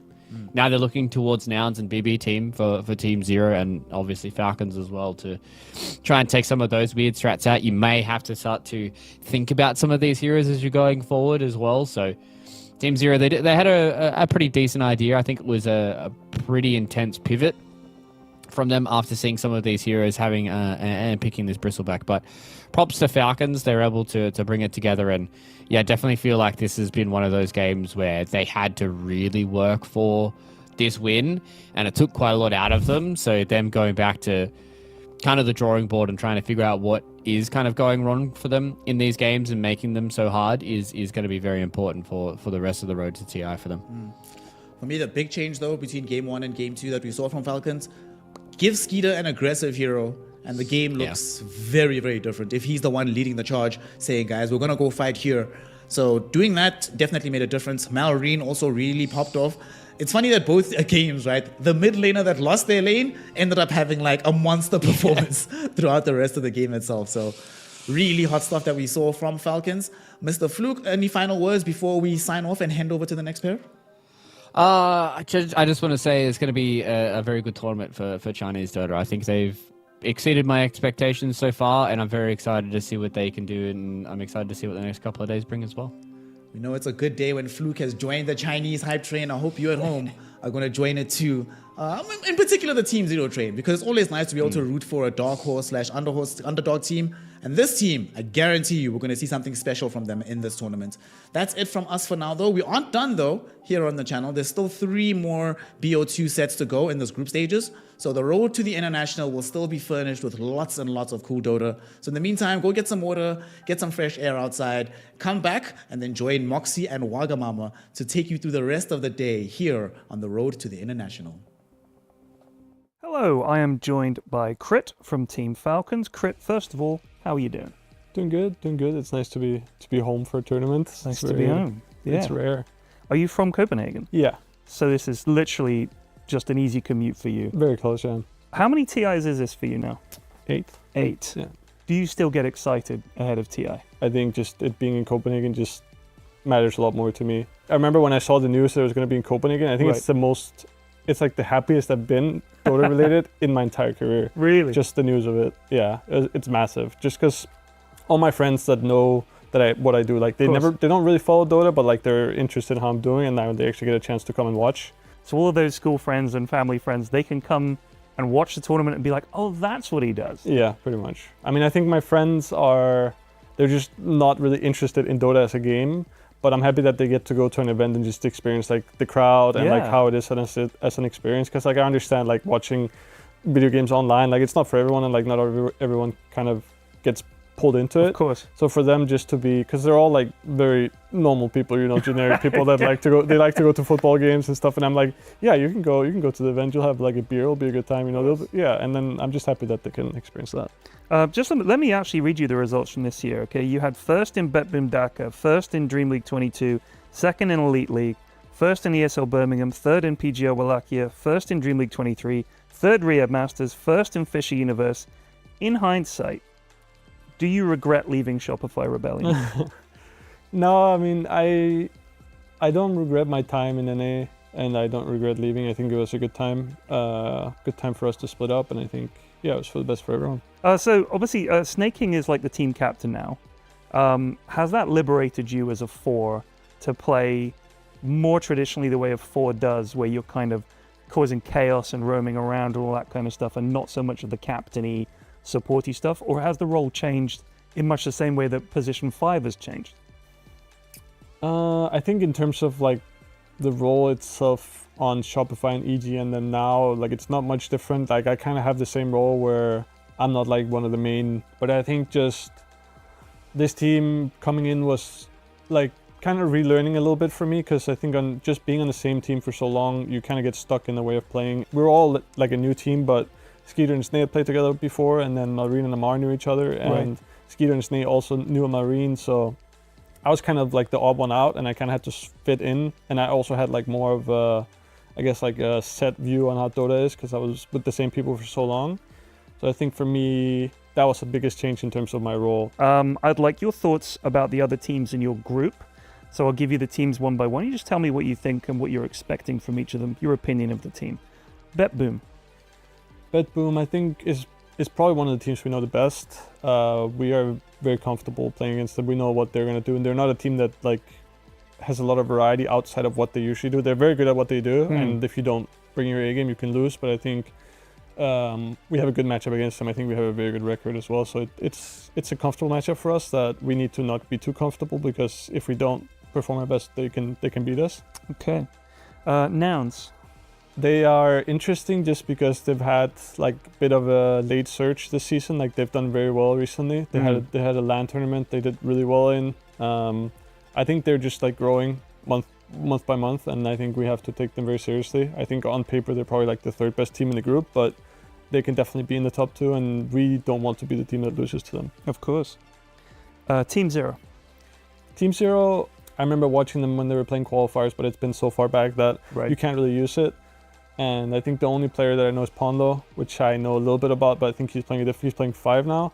So he's not even playing the same role as when I used to watch him or like play against him. So that's a team that we have to be wary of, just because they're so unknown and they can bring something that we're not expecting. Okay. And I suppose if you could just sum up how this season has felt for you in general, were there any lows, or has it just pretty much been riding a wave of highs the whole time? Because that's how it's looked. Yeah, I mean, I think there's always lows when you compete. I think, like, thinking back on it now, it's been a very good year. Like, there's always like some lows when you lose a tournament. Like when we got third in Bucharest, I think was a little bit low, just because we were good enough to make it to the grand finals, and then we lost. But at the end of the day, we were playing with a stand-in, and then it's not like I look back and like, oh, that was miserable. You know, it's more like in the moment, like you feel a little bit bad about it, and then you move on. So I think, I mean, this year has just been very good for us. It's been very enjoyable, and I think it's hard to not have a good time when you're winning in Dota. It's kind of just eliminates that. I think that's the biggest thing about winning. When I talk to like Quinn as well, we kind of agree, just like the winning is only nice because you avoid losing. Because like as soon as you win, like it feels okay, you know, but it's not like you're on a like euphoric state for like weeks. It just, that evening feels good, and the next morning you're on a flight and it feels bad, you know, because you're leaving the tournament. And like it's just the stopping of playing is just not that good. But just not having to lose feels good. Not losing feels good. Yeah. Okay. All right. Well, thank you so much for taking the time to talk to me. I wish you all the best, Crit.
Hello, everyone, and welcome to the Road to TI Day #1. I'm here with the wonderful Wagamama, and of course, I am Moxie. We have a fantastic day of Dota set up for you here. Waga, what are you most excited for? Oh, I'm excited for, I mean, every single game is going to be hype, I think, but the fact that we just saw a game where Falcons, you know, they were flailing a bit there against Team Zero in the game that we just saw. The 1-1 result there was an unexpected one. So seeing Falcons go up against Nouns, I think that will be an interesting one for me. And also, I'm always a big fan of Liquid, seeing them play. Them against Beast Coast is a classic, seeing that a lot of times. But what do you have as your expectation here for the first game, Moxie, between OneWay and Heroic? So this one's a really interesting one for me because of the fact that Heroic right now, I've watched a couple of their games this morning. They're looking a little rusty. They're not looking quite in the top tier shape that I was hoping. And OneWe is one of those interesting teams that kind of have some interesting picks that they like to bust out. Like, they're one of the only teams I know that really favors like a position 1 Sven. So knowing what I know about South American Dota and how they like to pull out interesting picks, and then knowing what we know about OneWe, it could be very, very interesting. And I'm not sure exactly who's going to come out on top with that particular matchup. Yeah, it's gonna be curious. They, you know, both the teams have played against each other recently. I believe that was OneWay coming out as the winners in that as well. In the recent matchups. But of course, a lot of things are changing. The meta is evolving quite rapidly here, and we're seeing interesting stuff being done. You know, like Team Zero coming in here with the minus armor strat with the +5 Bristleback. I love the freshness of the group stage so far. And also, going into the draft here, quickly we can see the Naga Siren has become sort of a staple hero now with the buffs towards that Deluge, really allowing her to be quite a good +4, +5 hero. Yeah, it's been quite interesting because Omni Knight was very much in favor until he got hit with the nerf. Like, I think he got 3 nerfs all at once. So all of a sudden, we're not seeing him as highly prioritized any longer. But the Naga definitely has been moving up. Seen a lot of that coming out from the South American teams, the North American teams, and some of the others now too. But the Sand King, I think we can all agree on. That is just too strong of a hero right now. And of course, the Wind Ranger, very, very popular. Yeah, these are heroes that don't really care what they play against. They're just always pretty damn good. Sand King does so well with Face Boots build, just running around and fighting. He's really hard to kill and farms like a madman. Wind Ranger is just a carry that's really obnoxious, and she can also be flexed towards pretty much any position, mostly core positions, but she's probably a solid removal in the first phase unless you want to play something that's really strong against her. Yeah, I'm curious if we're going to see a Shadow Demon ban, because that's another support hero that has just seen a lot of play recently. There's also, of course, you know, Lina position 1 has been very, very popular, but of course picking that this early is kind of a big risk, right? Because there's so many ways to close up. Oh, and they're going to ban it out anyways and go for the Doom. Yeah, they ban it. I think it's a hero that is hard to counter in general. That's always been Lina's staple. And she also demolishes some melee offlaners by just bullying them, stunning them whenever they get close. Doom is in that category. He is not very easy to play into a carry Lina. So just making sure he gets a good lane here for himself. And we're going to see a Weaver coming out as a first pick. This is sort of a non-saying pick. It can be carry, but it can definitely be flexed a lot. +4 Weaver is still very strong. So this is a nice way to reveal, or not reveal too much about your draft. I'm curious if we're going to see something like the Mirana picked up, just because it seems to be gaining more and more popularity. I guess if we see that getting picked up for OneWe, though, it's makes it a little bit more transparent where this Weaver is particularly headed, so perhaps maybe not there, but I know that's something that OneWe values quite highly. Yeah, I think you could pick it without too much of a risk. The problem is Weaver and Mirana, neither of them can really start the fight until they have some Gleipnir coming in to lock people down. It's hard to combo, but in general, Mirana has felt extremely strong ever since the buffs that she got. She got like 5 or 6 different small buffs in the most recent patch, and all those combined made her just tip into that kind of broken category. Her ulti is really great right now with the Solar Flare facet. Yeah, I was actually discussing that with a friend, and they mentioned this because I asked, I was like, you know, is that really going to become that popular? Because it seems to be creeping up in popularity. And his opinion on it was that, you know, she's all right, but like if you can take a Wind Ranger instead, it's definitely stronger, does some of the similar things. I don't know if you agree with that, but I think not, actually. I was watching a lot of Nothing to Say and some other pro players spamming Mirana, just first picking it no matter what and just going down the mid lane with it. Mid or carry both work. I think mid is a little bit stronger from what I've seen. And I think Mirana can be played into anything. So we'll see if she's going to make an appearance in this game or not. She primarily does well against low armor teams. And when we're just picking up the Sven here, so they have the Warcry for themselves, kind of deterring that right click. I like this too because if Sven's able to get that God Strength off, he doesn't really care so much about getting doomed, although it's not necessarily your top priority right now. But this is a hero that when we loves to pick up. They're one of the few teams, I think, that really prioritize it. Be interested now to see, you know, what do they pick? Do they get something for kiting? You can see that they go and they grab up Schofield's Clockwork. That's a classic hero for him. Not surprised at that at all. Yeah, that's definitely what we know. What we know and love about Schofield. He loves creating space. He's always a nuisance on his Clockwork, going in and bordering on feeding. Yeah, he keeps the enemy busy in weird ways, and even in team fights, he's just always bouncing them around with the cogs. This guy, he was spamming Clockwork a lot before he got the OP facets, and now he's just having even more fun. So this is definitely a comfort zone for him. Does mean that they have kind of double melee there on Doom and Clockwork. So if they want to put the Clockwork down towards the off lane, that could be abused by something that punishes double melee. I think that the cogs are just so good right now. Like, they've been tinkered around with a little bit, but it does so much damage. And it's always, honestly, from a viewer standpoint, it's hilarious to watch someone get ping-ponged around. It's the worst feeling, being stuck in this hellish pinball machine. It's like you just want to get out. You attack one of the cogs to try and break out, then one comes flying at you, and you just go bouncing around. It fits the circus theme, right? Oh, it does. He actually works really well with the circus hero we got recently as well. If he whips you when you're in the cogs, you just run into them. So that's also nasty. We're not going to see any of Ringmaster, of course, though, as he's not available. He has been dominating in the pub scene, but he's not in Captain's mode quite yet. We'll have to wait. They get the Snapfire pickup. That'll be a nice way to deal with some of that extra armor coming off from Sven. Another way to kind of kite, which is nice in a big team fight. Ulti, the Pango's been like so popular. I feel like when I was doing my research, everyone just top of their list, like for picks recently, has been that Pangolier. Yeah, it has been for quite a while now. The Pangolier is still just super comfort zone for every single mid laner and a lot of off laners as well. The hero is so damn strong. His defensive abilities, I mean, it's a bubble patch. You go for a lot of barriers, you go for a lot of survivability, and Pango's W allows him to get that without even having an item, which then synergizes even more with him getting any form of Solar Crest or something slapped on him, since the barrier does benefit from armor. So it's very, very strong. Curious now to see what Heroic is going to pick up here, because they've got some neat ways of like being able to... Okay, so you're going to go for another initiate. How do you feel about Puck right now? Because I feel like it's all right, but I feel like Queen of Pain almost does like more tempo, like more kind of chaos sort of thing, whereas Puck has a great, initiation, but... I don't know. If you want to visualize the power curve of them, it's a little bit interesting. It's like Queen starts out stronger in lane than Puck. Puck has a very weak laning stage. Doesn't usually lose that hard, but doesn't really punish anyone either. But then Queen comes online a bit earlier with the ulti having a lot of impact, and then Puck needs items. Once Puck gets the Blink and the Witchblade, and maybe even a Shard on top of that, then Puck scales really, really well. And I would argue a stronger late game mid hero than the Queen. However, his early game can be a bit of a weak spot. So if One Way come in with tempo here, having the Lesh now for tower damage as well, they could perhaps abuse that a little bit.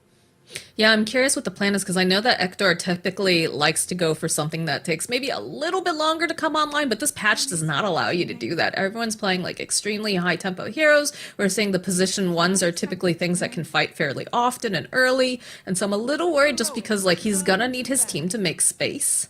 That's the draft that I'm looking at here right now. Like, they will, but it's not gonna be quite as fast as what we've got going on here for 1 week. I'm almost surprised to see that we don't have a Nature's Prophet yet in this game as well. That's a hero that I thought would be higher priority, since he has been owning a lot lately with either mid or carry. His impact is very, very strong early game, being able to, again, add more tower pressure and more push power as well. And when you have these active heroes who want to fight, the Pango, the Puck, either of them want to run around and fight, and Schofield and his Clockwork, of course, I think the hero could be a nice fit here for Heroic.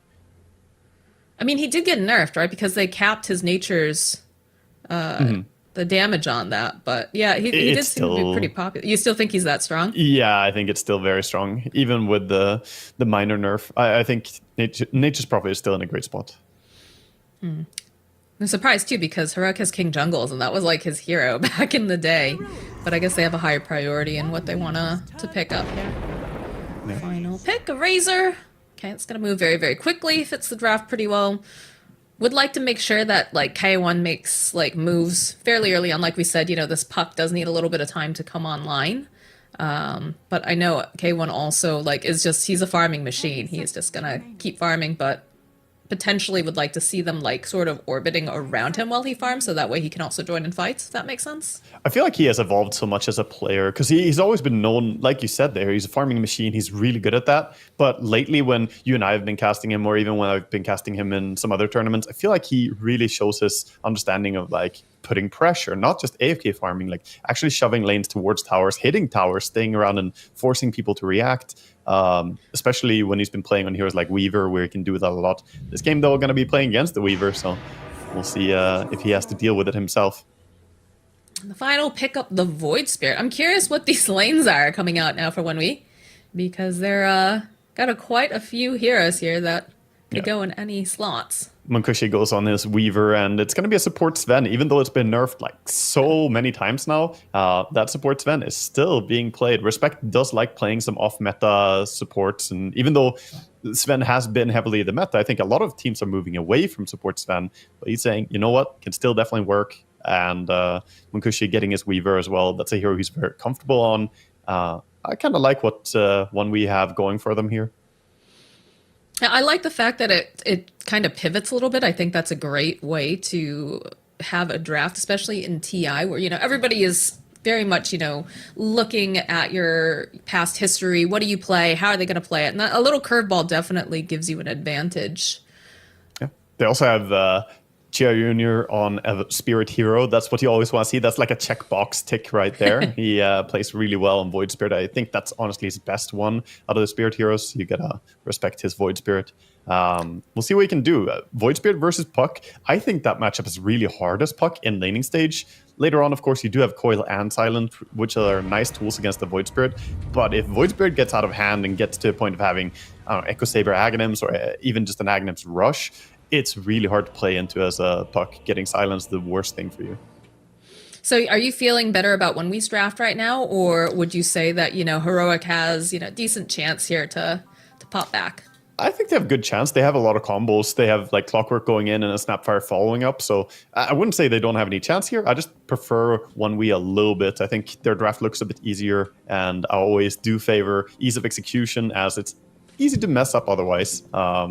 And their draft has more tower damage as well. Something that I do feel is lacking on Heroic. They have like Puck right click, Razor right click, maybe a bit of a little Shredder going in there, but that's not really tower push compared to Diabolic Edict or even Weaver pushing with Geminate attack. Well, we'll find out, because we've got game number 1 off and running, and smokes coming out from both sides. I like to see this because I know sometimes the SA teams do not opt to go for these smokes, as we saw during the qualifiers. Little bit of a miss, though, right off the bat. Ships in the dark, passing by here. But both teams get wards placed without being spotted. And Davai Lama, he went up, checked, got unsmoked, and he says, okay, they're on that cliff, guys. So good use of the smoke here. And they have a nice ward over down here in this bottom area as well, kind of giving tabs. They realize, okay, no one is showing down at the bottom rune spots, so they must all be top. Yeah, I don't think that Heroic want to fight level 1. It's a bit hard to fight into the heroes we see on 1v. Leshrac is a very, very strong hero. Even though you have Clockwork, who's decent, I don't think you want to take the fight. So they're just going for the bottom 2 runes. Look at 1v though. They're saying they want more. They don't just want 2 runes, perhaps. Never mind. I mean, they definitely feel very strong right now, but you can feel the trepidation coming off of Heroic currently. They got their Doom in position down here, potentially, but of course, a little bit of the invasion. Still will get that bounty rune, but he'll take a decent amount of damage trying to get it. Yeah, just a second too late there, coming in with the stun. If they were there 1 second earlier, would have gone the triple rune. So still an even start here for both teams. And they're fighting. They don't want to let them come to the lane here.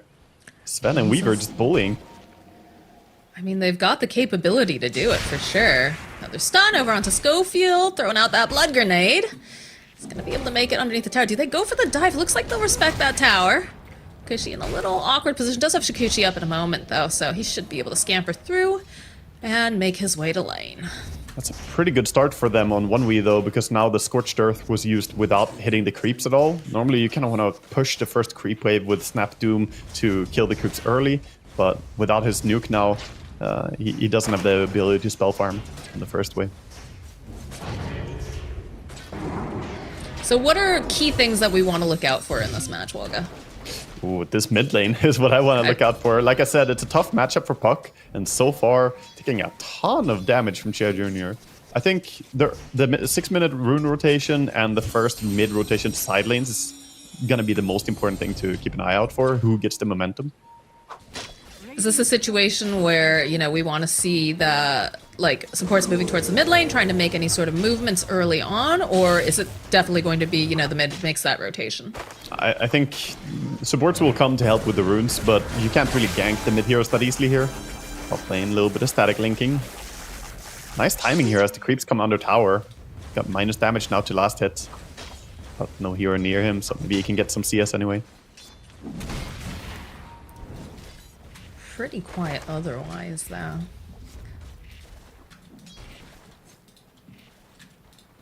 Yeah, they're farming up the tomato right now. Tango gets the last hit on it. Both big camps on the side lanes are available, so bottom we see a pull done here by Schofield. A little surprised about that, considering that there is a Doom in this lane. Yeah, he's happy to have Tornado here. I mean, it's not a fantastic creep. It's not as strong as some of the other small camps. Schofield. Looking like that's going to be our first blood. They're still going to keep putting these clicks off over onto Divine Llama. I don't think he's in any danger of actually dying here, especially because they do not have enough for a Stormhammer, but definitely taking a decent amount of damage. Yeah, that was good kill recognition there. And you see Munkushi and Respect just finding the kill. Schofield has to be so careful. I wonder if he even puts a point in a little Shredder here, if he gets a point in Cookie just to have that safety, as he has been caught out of position there. He hasn't really made that decision yet again. Yeah, he's a bit holding. of pressure down. I think Cookie is better because they're Warcry as well. Yeah, he goes for Cookie. Some of those bugs. Cookie hop forward. Tries to make the moves over to Munkushi. Respect is just kind of dancing around the trees, and the creeps are helping with this damage. Schofield will be able to get himself a revenge kill. Yeah, just not able to fight into Davai Lama there. Schofield even had the Scatterblast ready, but didn't need to use it. So Weaver couldn't go in, and Sven just kind of dies in an awkward way.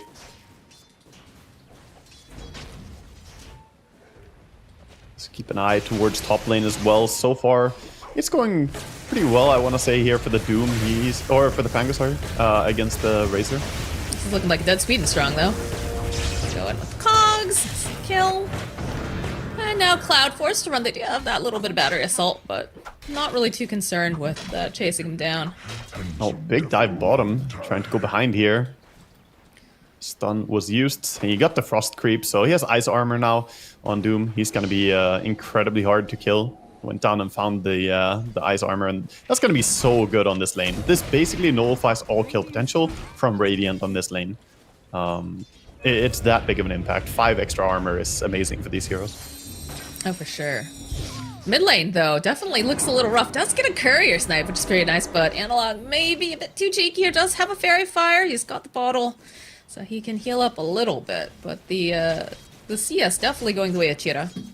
Yeah, he's leading. I think Puck is doing a decent job. Like I said, the matchup is hard, and he's sitting at 19-5 right now against the 25-11. So obviously he is falling behind, but I thought this could go even worse for him. So not doing horribly. Respect. Cookie hop forward. Needs one more hit there. There it is. Divine Llama will clean up. They're taking a lot of hits back and forth in this bottom lane. Makushi is completely out of any sort of regen other than that magic stick right now. See Puck rotate towards this bounty rune. Yeah, just needs to get a little bit of healing, so gets the rune, checks what camp it is. Not gonna farm it up though. Just gonna head back to that mid lane. Got the Falcon Blade online now from Makushi. And a shared tango. Be interested to see if Respect gets to make any moves on Schofield behind this tower, but... Yeah, if they could nuke him a bit, try and get him low. Clockwork does get the catch on him. Nice show up here from Clockwork. This should be a dead Weaver. And indeed it is. It's now King Jungles might be the next to fall. Sweet and Strong, though, is made his way down. Looks What a like nice Clock's rotation. going to survive, even managing to get that channel off the side for the little watcher. I swear I always get surprised by the cogs pulling in people now with this facet. Since there's a larger AoE, that means you have a bigger catch range with the cogs, and people are just still not used to it there. Weaver getting a little bit too close to him. Very nice wraparound from below. It's deceptive for sure. And again, another catch over onto Sven. Does have the Stormhammer. Divine Llama making his way through. There'll be a little bit of a stun. Warcry coming in. Doesn't matter. This lane not looking great for 1v right now. Turn back around, put some pressure over onto Divine Llama, but like you said, that Frost armor now finds himself. King Jungle should be able to get himself a kill there too. So gonna go for a bit of a dive here with Chira. Chira joining in. Divine Llama not prepared for this. There's quite a few heroes behind this tower. He is so tanky. Here, though. He's gonna try to protect him, and like you said, like the ice armor helps so much. He's got 18 armor under tower, and of course he has tons of HP on the Doom, so not that easy to commit and try and kill him. Going back in. It's a risky one. The support TP coming in here as well, with King Jungles coming in, even giving a salve over to Doom here, making sure his HP goes up a bit. I mean, I guess on the bright side, this has given Analog a little bit of time to himself here in this mid lane. To see that, you know, Respect has made this rotation over, but it's a little bit easier for a Puck, I think, to have to click here in lane against the Sven. Yeah, getting a stack as well for himself in the big camp, so he wants to farm up, get to the power treads as soon as possible. And Wisdom Rune, we did see a 1-for-1 in the Wisdoms. Pango grab the top Wisdom Rune. He has his ulti available as well. We'll see when we get the first usage of that. Smoke coming bottom again here. King Jungles could be the target.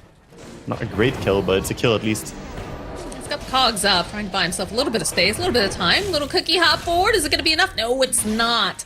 Schofield trying his best, but 3 heroes chasing now. Will Respect the tower. They remembered last time what happened when they tried to dive after that Doom. Yeah, so they get a kill, but quite a bit of resources to go down there and kill. And also, he might have saved his Doom's life by tanking that gank. So that's what we expect from Schofield, or from King Jungle, sorry, in this game. No, it is, it is surprising. Yeah, I'm so used to seeing Schofield on Clockwork. It's absolutely. I guess it's just comfort. He wants to be the Snapfire in this game. Pass it over. We do have Doom available now over on Divine Llama, and you can see him kind of pump faking occasionally over at the Weaver. But something that he's going to have to be very, very aware of down here. Yeah, Weaver did a smart choice though, going Bracer into Falcon Blade, so a lot of HP emphasis. Weaver, of course, one of those heroes that doesn't go Null Talisman, but really prioritizes getting that HP up, so he can survive the Doom Burst and get an ulti out. I love this deep ward by Sweden Strong, because he knows that Hector wants to farm up those camps, will be moving around in this area. And you can see this rotation. They just want to get Hector off the map, realize he's had way too much free time here, currently leading in the last hit and denies, and they'll go and use ultis even to secure the kill. This is a better spot King for Jungles gonna have to scoot away. Regen Rune gets popped by Cherry Jr. here. He's gonna be fine. Might even turn on to Schofield here as he has Sven coming in. They have a smoke coming in too. Yeah, Sven's here. Schofield does have a cookie if he wants to try to use it. Analog coming in from the back lines. We'll use the Dream Coil. Hold them both into place, but like there's just no damage really coming out from this Puck right now. A couple clicks at best. You can see Sweden Strong waiting potentially, but... Okay, King Jungles joining in. We'll be able to use the cogs to help out, but again, no real hard lockdown at this time to hold this guy in place. Yeah, they do have a ward down here, so they have vision, but don't really want to keep chasing. Already used the coil. No way to catch this Void Spirit, as he still has 1 jump available. Even cancels the TP out here from Schofield. Respect, he really wants this. Gonna dive a little bit underneath the tower while they're chasing Cheddar Jr. over on the side. Need a little bit more damage to finish him off, and just not quite there. A little bit of a bait and switch almost. Yeah, that long-range scatter blast is it's something you don't always expect. Felt like he was going to be completely fine, but he was quite close to dying. Still holding on to that Doom, but we'll be able to join the team in this mid lane. Yeah, not finding a target. He would be happy to kill anyone with this. Pango thinking about a roll on to Doom here. Goes for the roll up. Get Dodge the with cookie. cookie. Stun under 3, which looks really nice, but it's just not going to be enough to keep Divine Llama alive. Unfortunately, now King Jungle tries to use those cogs again defensively. Running away. Does have Schofield nearby. Does not have a cookie, though, so Cloud should be able... Does he go underneath the tower? Is he going to... He's thinking about it. Monkushi onto the back lines, realizes King Jungle is very, very low. Gets a couple hits off onto Schofield. Respect, wandering around, does have some stick charges. They're really going for a deep dive. Yes, Coil and Doom is respawning soon. Have to be very cautious here. I mean, they'd love to get themselves a Weaver. And they come again. Dream Coil used over onto 2. He'll get the snap. Nice Stormhammer, though, coming out. Will get used over onto Cloud, but I don't think he cares too much. Vector joining back into the fight. He's looking to put some damage out. Analog just not Those kisses. finding these kills. It's a long range coming in hot. Still chasing after Chira. They'd really like to get this kill. Need a little bit more damage because he still had that one leap left, and that again is the issue. When you don't have the slimes, when you don't have the Dream Coil, it makes it quite difficult to get your hands on him. Yeah, still a very good engagement for them overall. They pushed them back. They're getting some damage to mid tower. Now focusing on taking the top tower with the catapult here as well. And I don't think they can really stop this. The catapult is going to help them take it down before they TP in. A very clean fight for them overall there. The 2-hero coil was great by Analog, catching them. And perhaps a bit of an overextension by 1W as they found themselves kind of diving between the tier 1 and tier 2 tower. King Jungle's doing King Jungle things. Gonna kick around, get their hold over onto Analog. Does use that double damage. They don't really want to be standing next to Sweenstrong right now. Analog able to dodge away here from that Stormhammer. The tricky part is they can't really catch the puck until they have Aghanims on Void Spirit. Right now they have Leshrac, who isn't even skilling stun. He's going for an Edict and Lightning Storm build.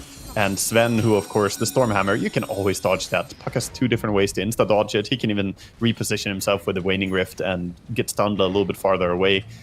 Very, very tricky for them to catch this man right now. So I think with the Witchblade finishing up in about 400 gold for Puck, he has a great timing to play aggressive until the Aghanims is up on the Void Spirit, who is rushing it. It's his first item, but he needs 2 more components basically. He's at 800 gold and only has the Ogre Club. Yeah, I haven't quite felt the presence of this Puck just yet, but like you said, that one item coming in will change the timing.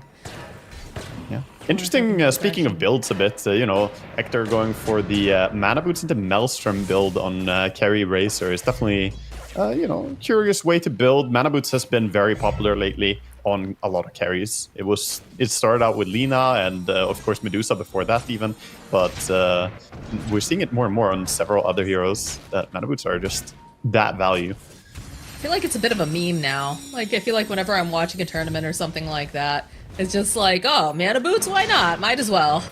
Yeah, it's so incredible that they have 3 of them in their team, so. That's about it. We go for the Dream Coil over onto Chia. They need to get the Doom off. They've got it. Scatter Blast from long range. Should be able to get the final hit, and that's a dead Chia. Hook shot over onto Respect. He's pretty tanky, though. Let's get a couple of these body blocks. We'll have that Stormhammer up again. Battery Assault still going. A couple more clicks. Can they get it? Oh, he's... Nope, there it is. Those cogs, man. They're so good. And over on the mid lane, Sweet and Strong will end up dying. Oh my, they're just exploding all over the lanes here, just killing everybody. And one just... They were the aggressors going in there. Now gonna go bottom, try and catch something at least. This Doom with ulti on cooldown. Can't really do too much to a Weaver and Pango alone. He's juking the ulti, He's but... so tanky. It's actually silly. And then on top of that, he's got the Speed Demon aura. So he's just zooming out here with the face boots. They're going deep for this, but they can't find him. He's broken the ankles. Divine Llama. Is he going to go for the Wisdom? Is he going to get greedy? Stay safe. Hey, he's completely fine. Also interesting is... Calculated. He's going back in now. He wants to eat a creep. He's got the rest of his team nearby. They've got the Mortimer Kisses available too if they want to try to take fight. They've got the hook shot as well. And he's just going to try to toss out one of these cogs. Dives a little bit deep here after King Jungles, but they dropped the GG tree too. kind of missing a stun on Leshak here. I feel like one value point wouldn't be that bad. It's a 1.7 second stun for 80 mana. They are lacking initiation follow-up here. You can always start with Pango rolling in or the Void Spirit jumping, but other than that, it's just the Sven stun to follow up most of the time. So what's the mentality on skipping the split Earth? Is there a specific reason that you think I mean, obviously there's a specific reason. But Yeah. I'm curious as to, like, is it worth it? I've seen it more as a core build. I haven't seen supports doing this. I feel like it's too much value for me to really justify this, skipping it. But of course, it's more mana efficient to have 3 high-level spells than having 4 spells on lower level. But it's still only 80 mana cost on the stun. I don't know. I struggle to say why you wouldn't have 1 point in it. You could say that he needs the extra little bit of slow on the Lightning Storm. But I think 1 point Lightning Storm would have been fine. King Jungles goes for the hookshot. Nope, Chira. Spidey sense was tingling, but there's a nice blink dagger on Divine Llama. The chase is on. The doom is on Chira. They need to just do a little bit more damage to finish him off, and it's looking like they're gonna be able to find it, as you can see Cloud now trying to roll on out. They have that Dream Coil applied to him. Yeah, bit optimistic on the Dream Coil. He gets out safely there, so at least everything was expended there. You dumped literally all the spells there. The only one who didn't pop an ulti was Razor because he didn't have his ulti available. Otherwise, he probably would have as well. Void Spirit really feeling the hate here and having a bit of a rough game before he gets his first item. Now Puck almost had a 3k gold lead over the Void Spirit, so fantastic place. And this is what I was talking about in the draft as well, that when Puck gets items, he's gonna get even stronger. So the fact that the early game has been this good for him it's a great sign for him. He has Blink Witchblade now, which is the timing. Just needs Shard and, perhaps an Octarine Core in there as well, and he becomes unkillable. I'm really kind of surprised with Sweden Strong. Like, you have yourself a Leshrac, and we talked about, the tower push that's available on this team, that there's still, like, tier 1s up for the side of Heroic. As we say that, Sweden Strong gets spotted out by the side of Heroic. Yeah, he was trying to remedy what you were talking about there, the tier 1 towers. He wanted to bring it down, but they're playing actively to defend their towers, had a good ward in place there, recognizing that, Lesh might be doing some cheesy stuff. He might be trying to take the towers on his own. We don't have any constructed push going on by 1v, and they find themselves 17 minutes in, 8k gold disadvantage right now. I believe Clockwork has the entire mech now. That is really nice timing for them as well, to have the mech already, and they have a Pavis on the Snapfire. The defensive items are coming in. Yeah, I mean, typically you would look at this team and be like, okay, yeah, you've got a Doom, so it makes sense that they'd be ahead, like, some of their net worth. But then when you consider the fact they've only really gone after Ector once, and then you look at these supports and, like, these are not poor supports. They really aren't, yeah. They're doing quite well. A lot of that does come down to the fact that they took 3 towers early on. They have been controlling the map a little bit better, so those bounty runes playing in a bit as well. Doom chasing top here. Has Doom in 5 seconds. His ulti almost available. Doesn't find the Pango. It's gonna go the other way. Looks like Cloud's gonna be safe for now. Yeah. TP is out. That's again, though, a TP to base. You force some inactivity when you force the opponent to TP out, so not as good as kill, but still doing a good job of shoving him away from this area. Doom probably still wants to group up with his team and get the ulti on cooldown again. They've been doing a really good job of just using their ultis when they have them. I mean, right now, they're all 3 of the cores on top of the net worth, so I'm sure that Heroic are feeling pretty good right now, and like you said, this Puck just gonna get stronger and stronger. And, we look at this draft coming out from 1 week, and I love the ingenuity of it, but it's been really rough for Chira, because I feel like they just target him every single fight. I think quite a lot comes down to the early game bottom there. Those rotations bottom trying to kill into a very survivable lane with the Doom having the Frost Armor. And then some other overextensions like mid we saw between the tier 1 and tier 2 tower. Perhaps playing a bit too cocky against Heroic, who have great combos as well. They have great ways to shut down the Void Spirit. We've seen it twice now, the coil into Doom. He just gets caught and can't really do anything. And without your mid laner, game is kind of hard. They're on the hunt. Smoke comes out from the side of Heroic. Everybody's pretty much left, though. Respect over here on the side. That's not really the player that they want, but will allow them to get into a nice position as the Razor pushes out. And could potentially get a pick off. Yeah, they're securing the bottom part of the map as well here ahead of the Roche moving down. So they already put some ward in a good position. And Clockwork. After respect. Drop a ward so they can get that vision. Oh, hookshot. Just a little off the mark. They're jump right in. They start just clicking away on respect. It's a support, but top lane too. They found themselves Makushi. And it looks like they're going to be able to get that. They'll end up taking down Divine Llama, but they've already lost their position 1. That feels not great for 1-Lee. Yeah, it's still a lot of gold that they got back for the Doom dying, so at least something, but losing your Weaver, he's the one that you're relying a lot on here since the Void Spear is not having a fantastic game. And they're just making good plays over the map here, Heroic. They're really chasing 1-Wee. We can even see them moving towards top now. They're kind of hunting them across the map all the way up top here, and we see a TP out again.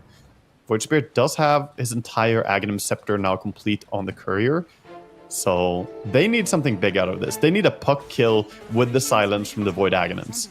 Right now is a good time for them to smoke up and look for this payoff for the item that he has worked so hard to finish. You can see a Tormentor taken first. Going straight into it. Really give the Wisdom Rune. Void Spirit can bottle it up. He's had a pretty rough game. I mean, he's still hanging in there, but like you said, that now is the time. Now is the time to see some sort of a smoke, see if they can get some sort of a pick off. The problem is that it feels like Heroic have been kind of rotating at least like with a buddy system, if not whole team recently. Yeah, and now both the supports have saving tools. They have the mech, they have the Pavis, also as well, of course, the ability is quite good for saving. Now we see Hector. He has his full BKB Manta style at 21 minutes with Maelstrom. This is an absurdly farmed racer. He has not been part of that many fights, but he has been doing what we know. He's just one of the most efficient players you'll find. He knows his way to make goal.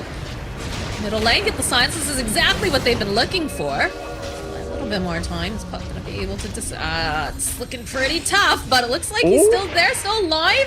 All right, looks like he's going to survive this. And now over onto the back lines, Divine Llama jumps forward, puts some of that damage over onto Tier. They still would love this Puck, but they're just having a really difficult time. He's too slippery. Finally, they get Analog, but it's quite the chase for just one little guy that they started off, I don't know, like a minute before. Yeah, that was really close to him actually getting out. Getting smelled from his supports. Look at the wraparound here. Pango with the Invis. Got the Invis, yeah. They have wards just so they can see Hector. They see King Jungles. They roll on forward. Schofield also in an awkward position here. Gonna get dragged back. So get Schofield. Hector was draining some of that damage, but kind of struggling to figure out the angle now. Without their Puck that initiation, without their Snapfire, it's a little awkward for the side of Heroic.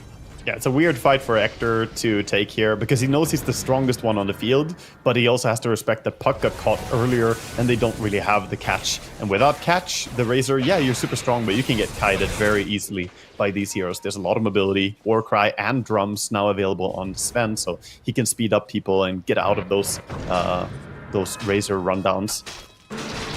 Great fight coming out from 1-Wee. Definitely what they needed. They needed something big with that Aghanim's pickup, and they found it. It took a little bit longer, I think, than they would have liked, but yeah, did manage to get something from it. Doom saw a Leshrac down here. He's happy to take any kill with this ulti. Also, speaking about Doom, it's interesting that Divine Llama went for the Gluttony facet. It's not the more popular one. Usually we see the Devil's Bargain for selling items and so on, but I also don't always see teams making the most out of the Devil's Bargain, so I do believe that this is the correct choice sometimes if you don't want to do the selling of items. We had some crazy game where like Ramses was like selling his Midas, buying a Blink Dagger, selling his Blink Dagger, buying a new Midas, selling the Midas, buying a Blink Dagger, back and forth. He's playing shopkeeper, right? Yeah, he just did it whenever his ulti was ready. He would sell his Midas and buy a Blink Dagger and go ulti someone and then swap back. Ridiculous. But most players don't do that, and usually we don't see that. So if you're not going to play around it, why not just go Gluttony? And he's getting real fat this game. The Gluttonous facet is paying dividends here. Pretty wild too, considering he has the Gluttonous facet, but still Hector is out farming him here. Yeah, I mean, Hector is having a clean game. He's not fearing anyone here because the chain stun is so clunky from the side of 1-Wee. Like, how do they ever kill him? They have to blink in with the Pango ulti, follow up with the Sven stun, and then Leshrac stun after that, basically. And it's not easy to do without him pressing BKB or Manta in between all that. And even then, I mean, it's 3,000 HP on him now. He has the Pupil's Gift as well, so tons of stats on this Razor. kind of like it. He's adding a Mjolnir. He actually has the full thing. Dear God, he is a monster now. He actually has DPS now. Previous fight, he was just survivable. Now, he is actually going to hurt. Could be smoke on smoke action coming out from both of these teams. Curious if they're going to go for this high ground, sit there. Yeah, you can see.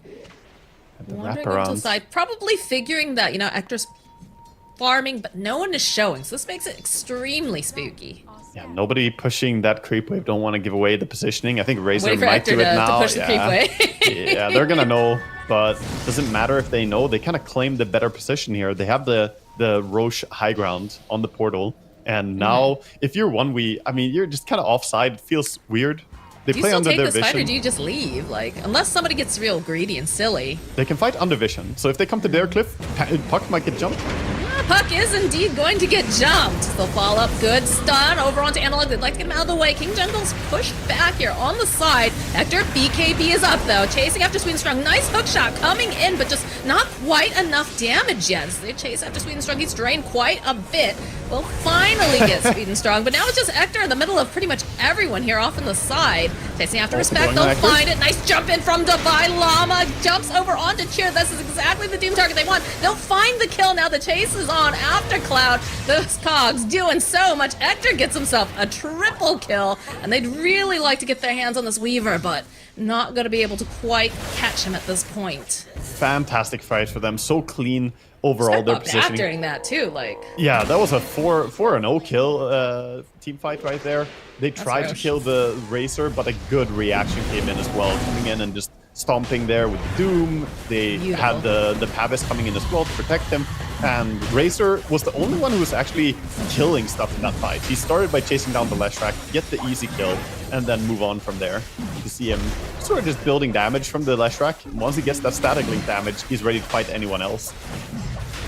The long range kisses. Oh, Yeah, that was a very hectic fight. Everybody was, skirmishing. It was like 5 little team fights at once. I always feel like it's silly that Snapfire can shoot her, like, Mortimer's kisses from off the screen. Yeah, it's a very good range. The true artillery of Dota. Yeah. Radiant are scanning. I'm curious now. Okay, so a little bit of a scan here. Looking to see if Makuchi can grab anyone, but... I'm missing the Gleipnir on this Weaver. I understand the Lincolns. I understand against the Doom you want to have a Lincolns because otherwise you just get doomed. However, Doom is just dooming over onto the Void Spirit instead then. He can still find a target in these fights. And without Gleipnir, we were struggling a little bit to lock down his targets and be able to find those kills. That has been the continuous problem for this team throughout the entire game so far, is that when we can't really get a hold of Heroic, they all keep kiting them. So what's the solution, though? Because I definitely feel like a Lincoln Sphere or some sort of protection is needed for this Weaver. Yeah, I think just maybe he could have readed out the Gleipnir first and then back for the Lincolns. Obviously, that would put him at risk for the Doom, but it would give him kill potential as well. It's a trade-off. Ultimately, he went for the more safe item build, but also takes away their kill potential. And right now, Heroic, they're just thriving so well in these team fights. Nobody is really getting bothered by the kill attempts. I mean, that bottom lane was a disaster, though. Like, I can understand why he feels like he needs that. Sweet and Strong is showing here in mid. I'm not sure if they caught him in vision necessarily. They saw the wave getting pushed out, but they're making their way top. Yeah. No vision actually put up here, which is a little surprising that they smoke over to the high ground at night without any vision. Yeah, they're just That feeling always like seems like a disaster whenever I see it. It feels like they can do anything they want. They have the BKB on the Puck now as well, so he has a way to deal with the Void Spirit. And In the fact, Aegis. yeah, and he has the Illusion Rune as well, so he can already dispel the silence. So he feels quite happy right now to take any fight, even into dangerous territory. I like Respect just farming the enemy jungle right now as a Sven support. He's just randomly running around here killing some creeps. You know. I mean, that's the only safe spot for him, really, because you know the fact that Heroic is all over your jungle. Yeah, it's the only safe spot. However, it also does signal their level of activity right now. If your Sven is just farming the enemy jungle, you're not really making moves right now, because he's sort of a key part to them facilitating any ganks. At the same time, we see Sweet and Strong trying to rat on mid lane, get whatever he can. Probably the next creep wave gonna get cut there. They're going to lose the mid-tier 2 tower to the Razor, though, who with a full Satanic is now just continuously building up to be this unstoppable force. Yeah, Tuta's working towards that Manta style, and like you said, we're going to see the Gleipnir pretty soon here for Weaver, but they also have to be mindful about buyback, too. Yeah. The thing about Gleipnir is it's sort of a timing item, though. The more dispels come into the mix, the harder it is to get value out of a Gleipnir. And right now, we already have tons of dispels coming out. We have BKB on Doom now as well. So everyone has solutions. I mean, Razor's running around with 3 dispels, so he can easily either Manta, Satanic, or BKB, whichever he prefers. So my question is, how do they slow this down right now? Because right now, Heroic knocking on the door. You can see that there's been some like waves being kind of pushed out and cut, but how do they survive this I think assault, they're Wagga? just giving up the top lane, but all the tier 2 towers are gone, so they kind of have to take a fight sooner or later here. But yeah, their only objective is cutting creep waves. So they cut every single lane. So this is all they can get. They can push this barracks, and soon backdoor protection will set in. So they will get the range racks, but they will not get the melee racks, I think. We'll see here. Backdoor protection is up, so now they have to back. Heroic can't actually get any more objective. I mean, we're seeing a horde of rats, Moxie. That's all we see. One, we just trying to stay alive here by cutting the creep waves. We'll take the Radiant Torm. It's going to be the shard for Divine Llama. That's Scorched Earth. Yeah, a little bit more healing coming in. Clock's got that jetpack. He sees respect. Go grab him up a Sven. Analog joining into the fight now too. He's not getting away. The poor man. He's been jungling over here for a while, but he's gonna go down. Even a coil used just to secure. He doesn't get to move. Meanwhile, The support that just died. We salute you for. Yeah, thank you for your taking service. Thank you for your service. As the rest of the cores are farming somewhere in the map, we see double jungling on the bottom part of the map, and Void Spirit at least pushed out the mid creep wave. But yeah, this is just trying to hold on. 19,000 gold lead and building. 20 now. It's going up by the minute. I mean, little shred of hope, right? Is that we're gonna see the Agnum Scepter soon for Cloud, which will be big, and there is the Gleipnir finish now from Akushi. Again, though, it's very much a timing base when you have BKBs and whatnot over on your enemy team. Doesn't feel nearly as good, but maybe you can like bait out the BKBs and. It's hard though. The execution is very difficult. They almost need some form of fake go to poke out a reaction and then take a team fight after. The problem is though, it's hard to fake go against a Clock and a Puck who will catch you. If you show as a Leshrac or even as a Sven, you're probably just not leaving that fight again. And creep waves are coming in. They have shoved bottom all the way. I don't think that they care about anything right now on the side of Heroic. They don't really need to have Roche. They could go high ground without Aegis here. Usually we see teams play a bit disciplined, but this is a big lead. Yeah, I would say that if they weren't so far in the lead, like you have a couple like kind of poke heroes, but the problem is like where they're at now, they can't afford to lose a single soul. And they just have so much like coming out from the side of Heroic, because I'd say like Void Spirit can kind of tap a little bit, or like Weaver, but when you look at the solutions that they have, now that the game has gone on further, it's just, you can't take that risk.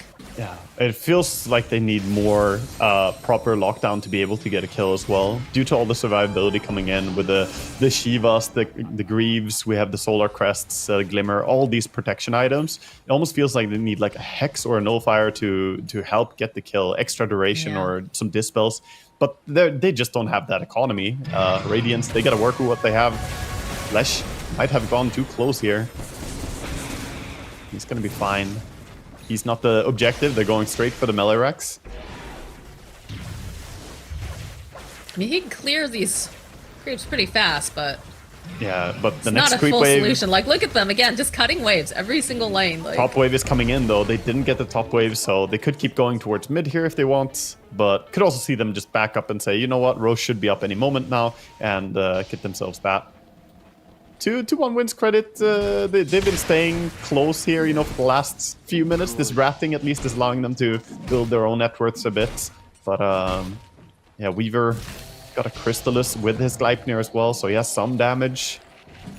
I feel like that's the only like aggressive item we've seen picked up though from 1W really. Like, yeah, the the Axe is definitely from, good on Cloud, but he has queued up now a Lotus Orb. Like they're going real defensive.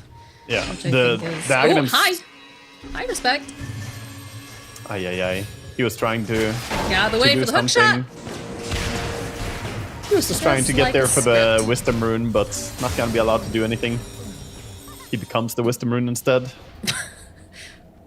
That's an impressive transformation. Mid lane, though, sensing a little bit of an opening, are going to try to put the pressure over onto Ector, but they don't quite manage to finish him off. Roll coming through. Divine Llama's here, puts that Doom down yet again. Over onto the back. Here, just every Doom has his name on it. It's a love letter from Divine Llama. As Hector just running down this mid lane. One Sweden strong has himself a full nullifier. They're just gonna walk straight up. There is no Void Spirit that they need to worry about, Sven. And it looks like there might not be a Cloud soon either, because he just gets absolutely obliterated. This mid-rack's going down. Yeah, good catch. Again, they just take the fights in a really good way. It was optimistic to try and kill K1 on the mid lane. Of course, he had his Snapfire sitting there in the tree. Schofield was ready to protect his carry and make sure they turned that around. And this looks like they're finally gonna close out what has been a very dominant game one here for Heroic. To the credit of 1v, they've done everything they could, but it feels like if they don't get the early game right with their drafts, then there's a big weakness where they don't have the best initiation to take the fights. I think a lot of it comes down to that Void Spirit not really getting to have a good game. I was gonna ask how much of this goes back to, did they get a little too, I don't say wild with their draft, but it felt like definitely had a plan for how they wanted things to go, but it just did not work the way that they thought it would, and they struggled then to catch up. Yeah, I think that's the main thing, right? You needed to have a good start coming out from those mid ganks. I was talking about how the mid ganks are going to be very important, and Puck got off to a great start, got several kills, and Void Spirit just struggled a bit. The choice to go bottom maybe was tough, but ultimately it's just the understanding and positioning has been so clean from Heroic. The supports have done a great job this game, both the Snapfire and Clock. We've also talked about, and they are smoked up as they make their way top. I'm gonna hold on to that thought because I think something's about to break. Full Daedalus on Weaver. He wants to hit. Jungles finds himself a clockwork, and everybody's jumping inside these cogs. There's a party in there. But Dwylava jumping in with a nice stomp. EKBs are getting used up, but look at this damage coming out. Tira is just dead, but finishing next. Sweden Strong just getting chased down. Schofield still alive. Cookie hops over onto Cloud. They've called it. They've had enough on the side of 1v. And this first game going over to Heroic. A very, very strong start here in this best of two celebration. Snapfire ulti there. Send some Mortimer kisses into the jungle. Neutrals, you deserve some love too. And there we see them pretty happy with their first game performance. Stretch it out a bit afterwards. Yeah, definitely. It was a little bit of a rough start this morning for Heroic. I was watching some of their games. Like, there's one game where it just felt like Ector should have just absolutely run away with it. But, sometimes it takes a while to kind of warm up. There's always some jitters for TI too, right? So I'd definitely say the support's doing such a great job. Yeah, it was... For Heroic, really helping kind of clinch this up for them in the early game. Yeah, it was really impressive to see how the supports were always ready. Whenever any core got initiated upon, they were always there to respond to it. And of course, we saw the synergy as well between these two, the Puck and the Doom, repeatedly identifying the correct targets to go on, finding good catches. And yeah, the team fights just looked very, very clean from them. I felt like King Jungles was a bait a lot of the times because, he immediately would throw out the cogs if he got jumped on. And then all of a sudden you had like 3 heroes like, oh god, we gotta blow him up quickly. And then just Divine Llama with that War Stomp just jumps right in, stunning up a bunch, forcing out the BKBs immediately. But they have to get around. They have to move out of that those cogs too. And here we have that fight up in the top lane. It's looking a little chaotic, a little funny in the beginning. To say the least, yeah, everybody skirmishing here, running all over the place, but ultimately it was the Razor who actually got to right-click a lot, stole a ton of damage from Lesh, and then just turns that damage against them when they try and go on him here. And of course, good reaction to Doom is there again to just set up. The lockdown was near infinite from the team of Heroic, between the Clockwork and the Doom and Snapfire. You can see it right here, all of them jumping right over in there. And hello, says Divine Llama. Yeah, just always on point, good reaction. I think Chira's gonna see Doom coming at him in his nightmares after this game. Yeah, for sure. Not a very pleasant game for him. He didn't really get a single fight where he got to play the game properly, always being dealt with by these heroes. And that's the risky part of Void Spirit against Puck as well. You can have a good laning stage, but it is a volatile matchup. You're supposed to win early game. You're supposed to get an advantage early game. And he didn't properly snowball his win in the laning stage into something bigger in the early game. And Puck recovered, even though his lane was a little bit tough, couldn't really see us as well. He had really great recognition in team fights. I mean, we talk about Tira having, the Void Spirit being probably one of his best heroes. Does that backfire on you, though, when you are so well known for one hero that people really have had enough time to, study you, target you, figure out, how do you like to play? I mean, I probably should say that he is probably even more known for Ember Spirit. His Void Spirit is a hero that I remember seeing be really good at, but now that I see it, he's actually not that high level on it. I've just seen him several games in pro games stomping with it, but I believe that he's capable of playing a lot of different heroes, but his Ember is definitely the one that is probably stand out even more than Void. But we'll see what he gets to play in the next game, because this game, he didn't really get to have any fruition in the team fights, and I think enabling him is going to be a big thing to remedy here from game one, because without your mid laner initiating fights or doing anything, the team fights, they fall apart. Well, they're going to have to go back to the drawing board and come back with a fresh draft, because it is a best of 2 series. So there's still a chance for them here to take a game off of Heroic, and we'll find out how that game's going to go when we come back from the break. Hello, I'm here with Respect, and I'd like to ask, first of all, how are you doing? Great. Yeah? Everything cool? Feeling So happy? far, yeah. Excellent. And talk to me about the boot camp you guys had before this tournament. How was that for you? It was pretty basic. We prepared for the international. And what did you guys do? Was it mainly scrims or pub games or watching replays? What was the focus for you? Scrims, of course, and watching them and watching other teams play. We played 2 tournaments, online tournaments before the TI, like the practice tournaments. So, tell me about your life before Dota, what kind of stuff you were into, and then how you got into Dota.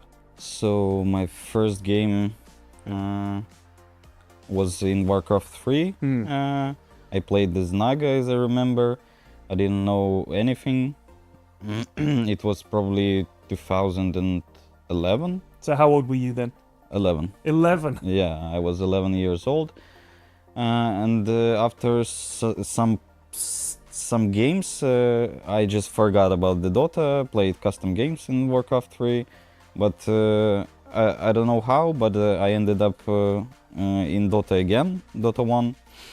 I played a bit, started to realize some things, and I liked it very much. And when the Dota 2 came out, I was in shock. I wanted the key so bad, and my first game in Dota 2 was Wind Ranger, as I remember. Wow. Yeah. And did you think at that point, this is what I want to do? Or were you just, because you're still very young, were you just playing for fun and then... Playing for fun, yeah, mostly. But when I got to the high MMRs, at the time 2015, 16, 5k, 6k MMRs was a lot at the moment. I started to realize that I can maybe become a pro player. So you're a position 5 player. Which of those new heroes has been a bigger challenge for you to learn? Because I know some of the supports are saying, I don't want to have to play Naga Siren and Tinker. Yeah. There was the times when we first met with my teammates. Chen was not in my pool. Okay. It was tough for me to to play Chen good, and I struggled a lot. But now I thought that Naga was a very difficult hero, but it's not. It's really? Not really, yeah. It's a hero after 2-3 games you understand the whole thing about the Naga post 5. But the role of position 5 now, everybody needs these position 5s that scale later and get better and everything like that. It seems like in the old days, it used to just be Lich and it would be Crystal Maiden and stuff like that. Why has it changed so much? I think probably because the map became huge. You can have all of the farm for all of your 5 heroes. So I think the main thing is the map changes. The map changes. Yeah. Are there any other pro players in the tournament that you've sort of watched over the years, and now you're going to get to play against them potentially? Probably Miposhka and Snaking. That's the two people I watched a lot when I learned to be good post 5. Yeah, that's, I mean, two great players to watch for sure. All right, so this is a bit of a weird question, but if you could make one big change to Dota, what was the one big thing that you would change about Dota? Tough question. It's not in-game change, but I would bring back Battle Pass. Okay, I think that'll be The quite true a popular Battle answer. Pass. The true Battle Pass. Okay. All right, I'm going to ask you to give me your opinion on the other teams in your group, because this is ahead of the group. So just tell me what you expect, what you think of these teams, okay? So first up, Game and Gladiators. Probably the best team in our group. They play fast. They want to crush their enemies like 20-30 minutes. What about Heroic?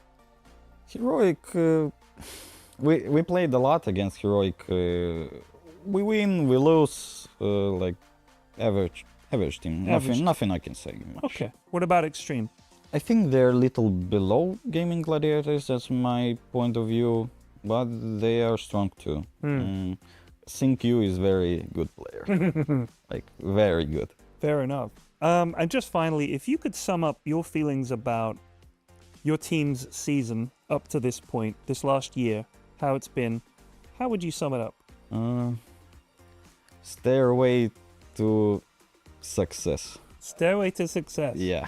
Fantastic. I love that. All right, brilliant. Respect. Thank you so much for taking the time to talk to us. All the best. Thank you.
Hello, everyone, and welcome back to the road to the International. We have game number 2 of Heroic versus Wenwee, and we watched a little interview recently where they were talking. It was Wenwee, and they said that Heroic, they're an average team, but they did take game number 1 pretty convincingly, Wolga. They did, yeah. Most recently, like we said at the start of the series here, we did win against Heroic earlier in the Elite League. But yeah, here we see Heroic coming in with a good start. And I think they just played a very, very controlled game the entire way. They never really overstepped too much, but they still got their ultis used as soon as possible, as frequently as possible. They didn't allow Wenwee to have anything for free in that game. They chased them greatly on the map, understanding the power spikes and when they were strong. So I think Wenwee back to the drawing board here. They got to think, what went wrong? How can we stop it? For me, a lot of it comes back to that mid lane. You didn't really get your mid laner enabled. You didn't really get him to have anything going in this game. He went for that Aghanim's first item, which does take a long time to complete, so you're weak for a while when you do it. But I think they need more impact earlier, because Munkushi just wants to farm and get strong as well, and you can't really do that if your mid laner doesn't create the space. Well, I think you mentioned too during game number 1, Munkushi did not go for the Gleipnir like straight off the bat, right? He did the the Maelstrom, went into that Linken's because the Doom was a huge problem, but Doom just only had eyes for the Void Spirit. So there was a little bit of itemization that felt a little, not off, but maybe could be a little bit more efficient. And how do you, what would you suggest? If they're targeting your mid lane, do you need to change up your supports? Do you need to have, people that can rotate more easily? Do you need some sort of a save? What's the solution to that? It all comes back to that somebody needs to be the one actively making plays, right? If you go for a 5k gold defensive item like Lincoln's is, it gives you a bit of regen, but it primarily doesn't speed up your farming compared to going for something else, and also doesn't enable you killing stuff. Then you are not really doing something. Mid was just getting doomed over and over, so that puts all the pressure on Cloud, and he was doing great initiating and trying to disable people, but where's the so ultimately I think they just struggled. Maybe just ban Doom this game, and we go into the draft here, and we see, indeed, Doom was a huge problem for them. Shout out to Davai Lama there for, great targeting. The entire game was very, very clean from him. Yeah, and it definitely felt like we had that synergy that we were talking about too, with the Clockwork on King Jungles, getting some really nice cogs on multiples, with the Doom just jumping in with that stomp. But definitely seeing, that respect ban come out from the side of Wenwee. They do not want to see it. Naga has been continuously banned out recently, is looking very good as that support position. Sand King too. I hate seeing Sand Kings in my game. He's actually on my list of heroes I do not want to see when I play my pubs. Yeah, he's absurdly strong right now. Honestly, people are playing both facets as well. I've seen both of them be successful, so he's just in a pretty damn good spot again, which, leads me to believe he's going to get immediately shafted after TI, because Sand King, he never gets to have more than a few weeks of fame before he quickly gets nerfed again. I don't know what it is, but it is for this poor hero. I feel like he's been good for a while now, ever since they added his, his Stinger? Yeah. I mean, somewhat, but they quite quickly nerfed him heavily as well. And at first they over-nerfed him, then they buffed him a bit again. But we'll see. We'll see how he's going to be. We see another hero that's doing quite well right now. Probably the hottest support right after Ringmaster in the pub, at least, is the Shadow Demon. He is overall just providing so much. The safety is great, but also this hero can pack a punch and set up kills quite well. Yeah, you have to be quite mindful of their positioning when you play against a Shadow Demon. Also, his ulti is just incredible in pretty much every situation. The Clockwork, though, picked up for Heroic. We saw that Schofield can play this as well as King Jungles. They both look quite good. So, nice veiled pick here where they're not quite sure where they're going to be sending him. Yeah. I also hope that we don't get to see support Sven again. I'm going to call it. I don't think support Sven is the thing anymore. I know some teams are still trying it. I looked at the stats after our game here, actually, and so far I think it was played 3 games at the point, and all 3 were losses. We did have the Sven support mega meta, but after the nerfs, I think it's a bit hard to have the same level impact that he had before. Yeah, I think I was watching one of the other tournaments at one point doing my research, and it definitely did not feel as strong. But as a position one, still has potential depending on the draft, as long as he doesn't get kited too badly. Yeah. But Centaur also a nice pickup here. Another, tanky frontliner going to be able to do that lockdown. There's still a Lina left in this pool, which I feel is a little surprising to me. But also the fact that you can kind of run away as long as you're not disrupted, right? As long as you're not being held in place. Yeah, I like Lina for 1v here. You have Shadow Demon already. Do a Shadow Demon plus Lina safe lane. It's pretty damn strong. They're gonna go for the Dragon Knight though, another of the most popular heroes right now. He is already played 7 games, 70% win rate so far, so doing quite well. I think he's sitting at 5 wins, and overall, just a hero that has high tempo. We watched it earlier here today on this stream with the Armlet Rush, Sanjiasha. You just get very hard to kill, and once the Dateless comes in, suddenly you can't ignore him. He just hurts too much. I feel like there's the potential for Lina to get picked up for 1v just because of the fact they've got such tanky frontliners right now. And one of those frontliners is just in the form of support. So, being able to separate in the fights, using those cogs, as we saw King Jungles is excellent with doing, and No feels great with doing it. And then also, the Centaur being able to either reinitiate, initiate, or, get you in a hurry. Yeah. Is very, very nice here. But yeah, I don't know. I feel like it's really good here. It's one of the better options for sure. You want to have some hero who can deal enough damage to bring down a Dragon Knight, and that takes a lot. And Lina is one of the heroes who can do it. She hits tremendously hard. Other heroes that usually can do it is like Ursa, but Ursa is terrible against Shadow Demon, so probably not going to see him picked up. You can't do anything that's going to get kited really, really heavily, I think is the big thing. And they don't really have great jump currently. Like, you'll see, depending on what positions Dragon Knight is in, seen, the Dragon Knight going position 1 in a couple games now, that fire facet being, more popular than the corrosive with the changes. But it just feels like it could be a very solid, I don't know. It almost feels like it's a bait. I think playing too much 4D chess here now, thinking about it. I think Lina is fine for Heroic, but I think they can also just wait and try and get the last pick for their carry in this game. They do have the ultimate last pick, and right now picking your carry would be a little bit rough since you don't know what the enemy offlaner is gonna, or you don't really know what they're gonna put together with the offlaner yet. It's Clockwork Centaur, but Clock can easily safe lane here as well. There's still a Pango available too. I know we saw Cloud on it last game, but could see that going towards that mid. Know for a fact that Analog plays that. I see Jakiro coming in. One of the heroes who actually brings a surprising amount of damage into something like Dragon Knight. Jakiro's support is pretty damn good. We'll see if he goes for the Frost Facet as well for extra bit of damage against the max HP, or if he wants to go for the tower push. Always nice to have a bit of pushing power, but I think maybe it's better to have Frost Facet in this game. He's so annoying. I hate whenever Jakiro is in my lane. Yeah, he does a tremendous amount of damage at level 3 or 4. He starts really popping off with a quick QE combo, and your HP just drops, it disappears. Yeah, and he's definitely one of the more tanky supports, surprisingly, considering that he is ranged.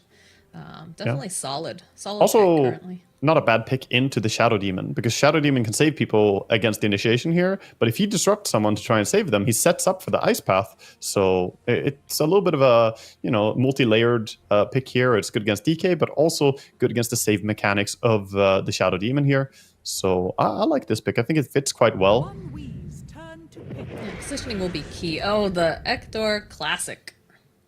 They pull back a CK here, a hero that can struggle against sufficient AoE damage. And yes, there's a Leshrac and a DK already. A DK gonna have a lot of splash damage, but again, we see Heroic bringing a ton of disables to the party. They have Clockwork, who's amazing, Centaur, who again is fantastic as well, Jakiro and CK, all of them can initiate here. Anyone can follow up.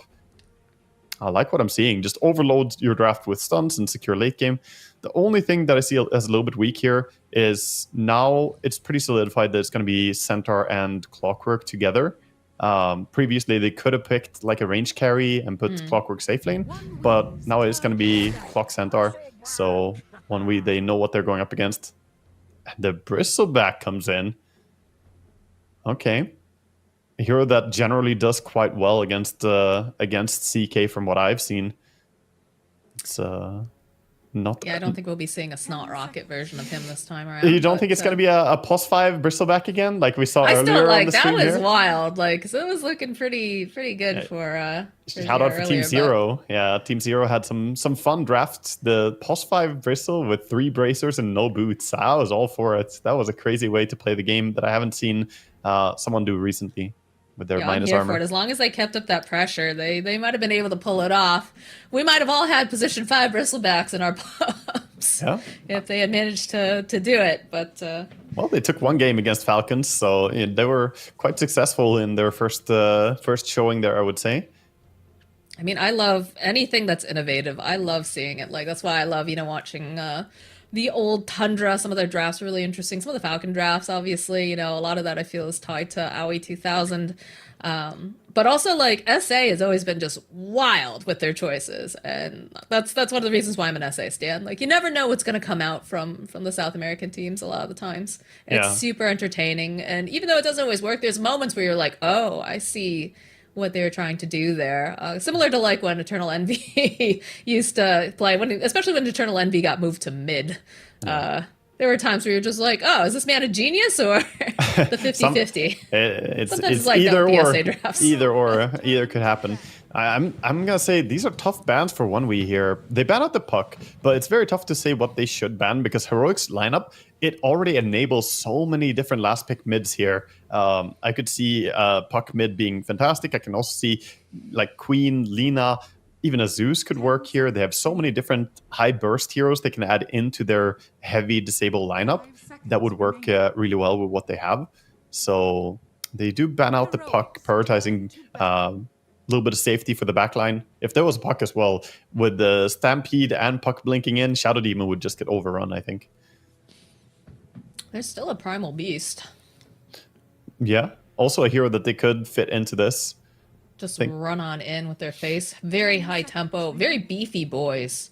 Ultimately, they have the last pick, right? So they're just sitting there saying, okay, 1v, you have to show what you're putting mid, and then we're going to counter it. Honestly, I like Heroic's draft so far a lot. It's looking very, very straightforward, but at the same time, it's, a bit of comfort. Hector on his CK, I don't think I ever see him play bad on that. Like, he may sometimes get a little bit too excited and go a bit too hard, but he is a very, very good farming player, and CK does really well with items. So he historically has good performance on this. Is a number too slow for this draft? Is it what? Is an Ember? Oh, no, I don't think so. I think for 1v or for Heroic, though? For either, honestly. Yeah. Although this Lush could be a flex. We don't know. I like it a lot for 1v here because all the stunts are pre-telegraphed on Heroic. They do have a ton of lockdown, but all of them are slow lockdowns, right? Clock has hookshot, sure, that's the fastest one. But outside of that, Stampede into Stomp or Jakira Ice Path, CK Stun, all of those can be disjointed. Right. So yeah, maybe they ban Primal and pick Ember. Is that the route here? I don't know. We're about to find out, though. Yeah. And again, there's a Pango still available too if they wanted to go that way. That is an option. Yeah, that would give them a bit more team fights, a little bit worse skirmish in some regards, but it would give them very nice lockdown throughout the team fights, something that they are lacking. Oh, they pick up the Pango for Yeah. Okay, all right. Oh yeah, I assumed you were talking for 1v, but yeah, it makes sense Go for for them. either, honestly. Like at this point, there's so many mids that typically are picked up that are. So do we see an Ember then coming out here? Do we see a Quap? I know also that they like that Kunkka. I'm not sure about Kunkka though. I'd like to see more damage potentially. Yeah, I want to see an Ember. I think it fits best. It's historically also really good against Pango. That matchup is very nice to play. But there are other cheese heroes you can pick, like Huskar. Oh, I didn't even have hello. time to finish the sentence, man. I was just going to say there are cheese heroes you can go for. There's always a Huskar. And, we don't always see teams going for it. But here we have Analog bringing out the Huskar. That's a nightmare for a Pango in the lane. So now they're just identifying how good are we at dealing with a Huskar later on. And when you look around, it's like, yeah, DK can stun him, and they have some amount of damage. They have minus armor from the Bristle as well, but I don't know if it's enough to kill a Huskar. And also, look at the other way around. Huskar is a hero that needs some protection in his team to prevent him getting bursted. And look at the things they have to counter-initiate if you go on the Huskar. There's Stampede to protect him, Clockwork can hookshot in from very far away, and you can't really ignore Jakiro just sitting behind, dumping in Ice Path and Macropyre. So, I like this Huskar pick. I think it was the right choice here. It's interesting because on Dota Pro Tracker, if you go and you search by the meta, currently the meta top pick currently in the mid lane is Huskar. So I was curious if we were going to see that translate over into the professional scene here. Yeah, I think he's like the top rated hero for their rating, right? I was looking at that too. He doesn't have that many games, but when he's played, he's usually doing really well. So for sure, he is a hero that's been rising in popularity a bit, which I always feel bad when Huskar is popular, man. That's the last hero I want to see.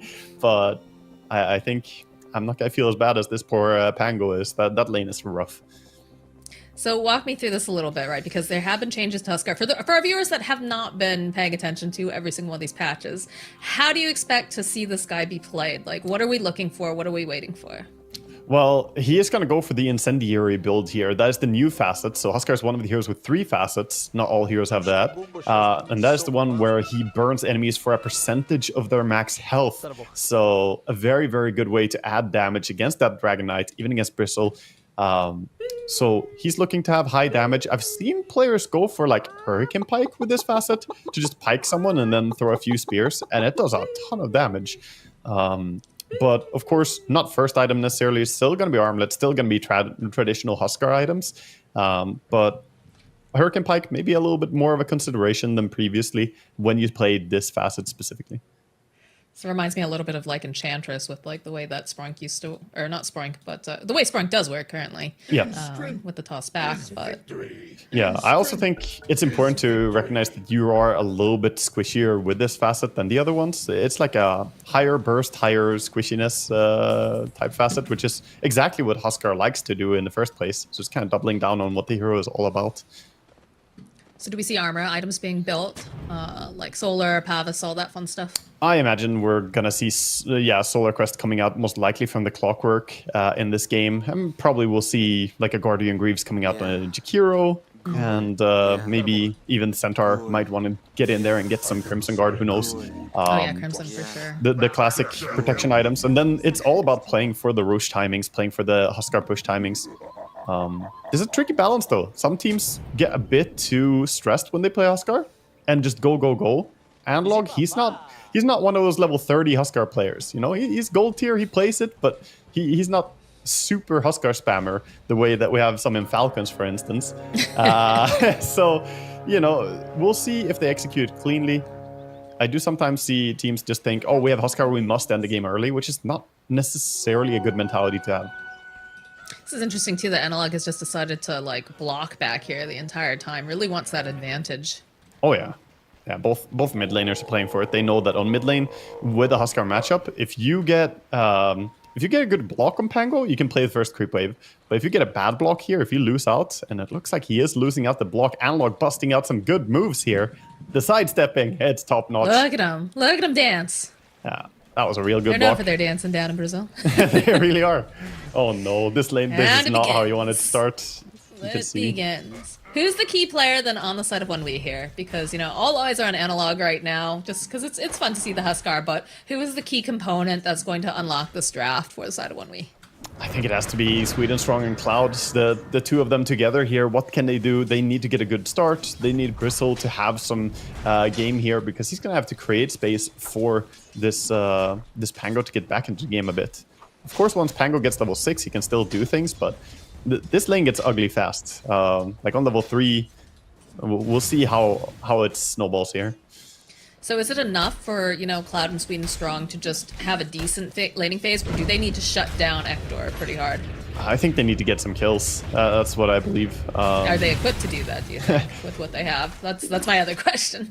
Yeah, I mean, I could see Jakiro getting a little bit too far out, and Bristleback does have a lot of damage in the lane here. Meanwhile, bottom lane, we haven't talked about it so much, but we have the Clockwork shooting out the cogs here, just burning some mana. It does a surprising amount of damage too. Like, Yeah, it's once like it's demoing maxed, this hero. it's a lot. Yeah. It can do quite a bit. It's wild. Yeah, if you get to level 4 on it, it's 275 damage per cog that he shoots, and he can shoot you like twice or maybe even 3 times in some situations. Look at this, just keeps tossing it out over Makushi.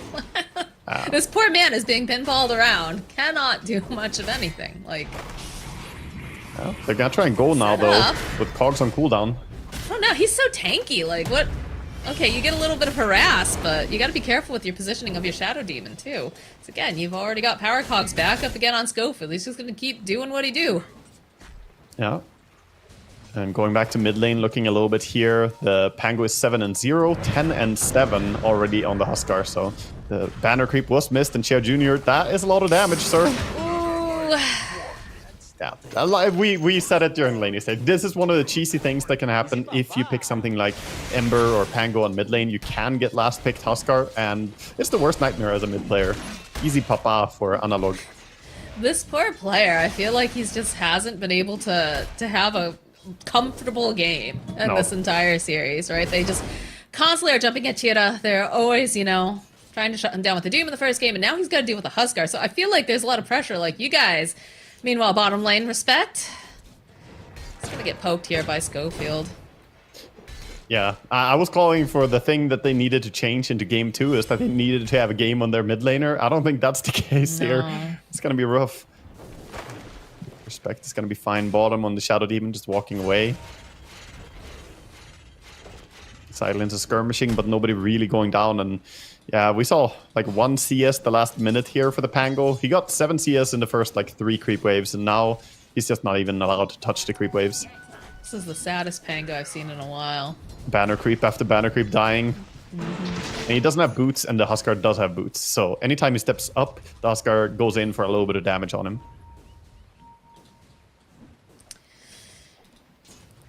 Let's see, we've got level 3 on Bristle, 3 on Sweden Strong's Lash.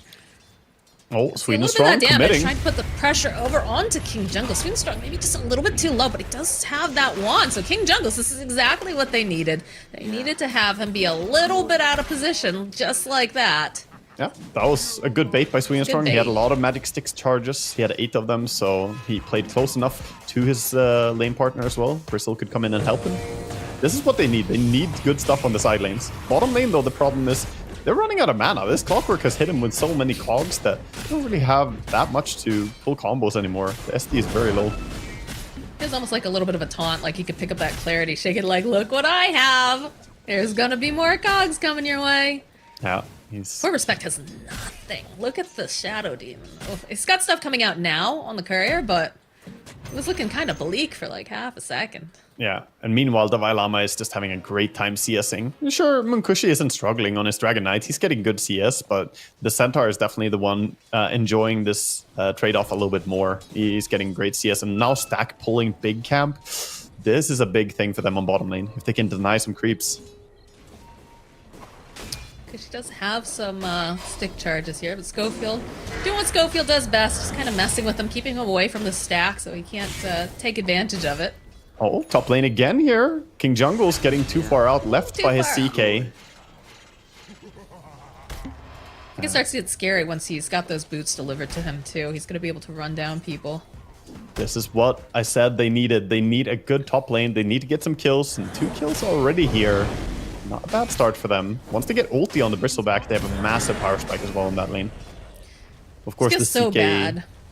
Yeah. Like, look at Tira. Look at Tira CS. He's got 12 to 31 with 24 denies on Analog. Yeah, he's not getting many. Again, that combo there as well just gets him 2 more, but he is sitting very far behind on mid lane. And you know that once the armlet comes up on the Huskar, that kind of closes any window for you to be able to do something aggressively. And by the looks of things, he's gonna get armlet before you get level 6 at this point. Armlet not far away. He needs only about 600 more gold on the Huskar, and seeing as he's free farming entirely. Jungles? Cheers, like, what do you want me to do, bro? Like, I really can't do anything here. Yeah, this is like salting the wound or something, and Jakira coming in and nuking you. It's like, I'm already laning against the Huskar. I can't do anything. I felt like Sweden Strong's like, come on, let's do something. He's like, nope, nope, leave me alone. Let me just hit these creeps. I'm not throwing away Schofield my too. life, because got that shield rune for the Huskar, so... They want to push with the catapult timing here, so they use the shield rune on the Huskar as well to try and tank, keep the catapult alive. He's trying to pull the creep wave away, but only gets one. I mean, I'm surprised that we're not seeing more of a rotation. Okay, there we go. There's respect just joined in this mid lane. So it's the supports and the mid laners. But again, Chieta just feel a bit spoopied. Yeah, they built a comeback mechanic for him though, because his lane sucks, but look at his triangle. They do have a nice big stack there. There's a ton of creeps.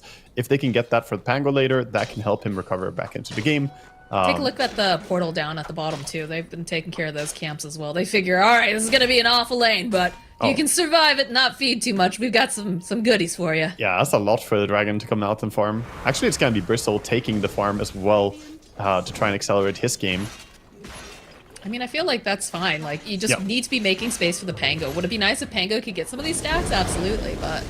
It's better to farm them earlier if you can. And Bristle has the ability to farm them right now. Pango doesn't. Pango needs like level 7 before he can farm that camp. Else it takes so long to do it.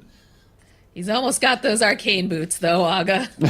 Yeah. This Pango's trying. He wants a rune as well. He's very close King to level Jungle 6. sees all of these stacks. Ooh. That's moments. juicy. They need to be careful. Oh, boy. He But needs he to be might careful become because he's part of taking them. damage from all of He these can't stacks. move. The frost creep is griefing him. Oh, my gosh.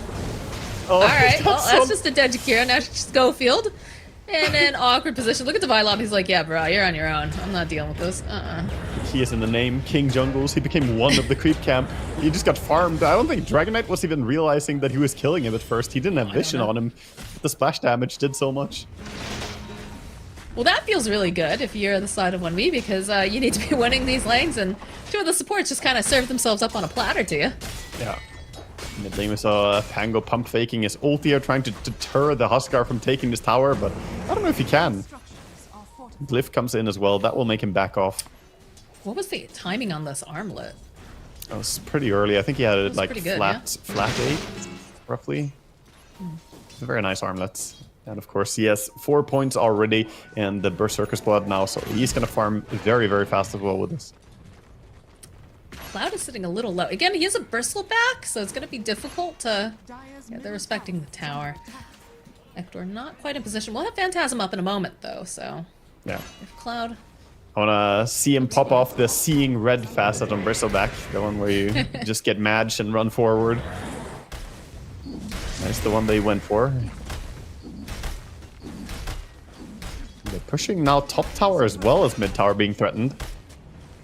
Always feels good when you can do a two-prong approach. Yeah, I don't know if they really want to fight top here either. Sweden strong. Just throwing out a couple cogs. Yeah, he's gonna take all the farm. Pango is like, please, I just want anything, but no. Gotta protect the stacks. Gotta be there earlier, Pango. Gets the D-ward on the cliff at least, so that's gonna protect the top tower for now, but mid tower did fall to the Huskar pressure. Pango gets a rune top, just an invis though. Not the most active rune for him. Game is starting out in a very good way overall here for Heroic, but you know, they only have 1 kill, but they're still very happy with the way all their cores are having a good game, whereas the Pango is of course far behind. But Bristle is the big, you know, the ray of hope here for 1v. They are getting an early Aghanims on him. Playing around that is going to be very key to their success. Yeah, they need to have somebody that is going to feel powerful enough to get into this fight. We'll have the armlet soon here for Munkushi on his Dragon Knight. He's been farming quite well. So there is that other, like, ray of hope. Chieta making a rotation down towards this bottom lane, but... Oh, he's going to get a kill on Sweden Strong top, and at the same time, Devilam is just going to pull himself back. Yeah, he was trying to push the creep wave so that he doesn't lose his top tower, but he loses his life instead. Bristle is going to be able to defend now that they already committed some stuff. That's a sneaky It does feel ward. like they're dodging the Bristle quite a bit. Like, and again, Cloud's going to enjoy this because he wants to go for the ads, but you don't present yourself. He's not going to snowball necessarily the way that you might like him to with this kind of a game. Yeah, I think Bristol is very happy to just play for all these Ancients, so he's happily holding on to his tier 1 tower and also farming Ancients, so his game is looking fantastic. At the same time, though, already double armlets here. Armlet on CK, armlet on the Huskar. Both of them are going to farm quite quickly in the jungle. And we're seeing an Orchid coming in from the CK as well, the classic build we've seen time and time again. More pressure over onto Dvilon, but does have himself the Blade Mail. And you can see the teleports are coming out. Gonna try to turn around, try to get stopped. There's 4 heroes here, so teleport does end up getting cancelled, and the pressure is being placed here on the bottom tower. Interesting, too, to note that Swedenstrong, again, not going for any points in Split Earth. Yeah. Yeah, I mean, this is, again, a build that he must prefer. Again, I think that it wouldn't be bad to have 1 point in with the Shadow Demon, but I can understand it. It's mana efficiency and just getting value out of your spells. I mean, that's... Yeah, like, you have a Shadow Demon. I'm surprised that you wouldn't try to maximize that combination. Yeah, well, they got the kill without the stun at least, so they can just keep going here. To be fair, though, there were 4 heroes down there. Just it all works if you just have a Pango there to stun everyone and DK stunning as well. You know, you don't need. They had other stuns available. But top tower goes down. Invasion here and clearing a little bit of the enemy ancients as well. Farm stolen away. Sanch is coming out now for the Huskar, so he's getting closer to his timings here. Huskar also with face boots in this game. Notable, getting a bit of armor against the minus armor on the Bristleback. And also, it's pretty heavy physical damage coming out from 1v. Their draft is mainly physical, and then Leshrac is there, of course, for the magical. I'm taking a look at what supports have coming in. It's still fairly early here. King Jungles, as per usual, still pretty poor, but the Blink Dagger picked up now for the Centaur is going to be a pretty big power spike for them. Yeah, that's something to play around. They also have the Orchid completed in just 400 gold on a CK, so I think with that, they want to start pushing bottom here. If they get this bottom tower, they can take Roche. Quick shot to safety on top. Gets out of dodge. Schofield, gonna stay safe. But yeah, bottom... got a decent amount of damage down here too, so should take this tower quickly. Analog is showing mid. He was spotted. They might actually get a big kill on Huskar here. Start with the Rolling Thunder coming out from Tira. She joining in. That disruption, but the rest of the team's in. Oh, Divine Lava showing off that beautiful, beautiful stun with the blink, followed up with a macro pyre. Oh, they still managed to get the kill.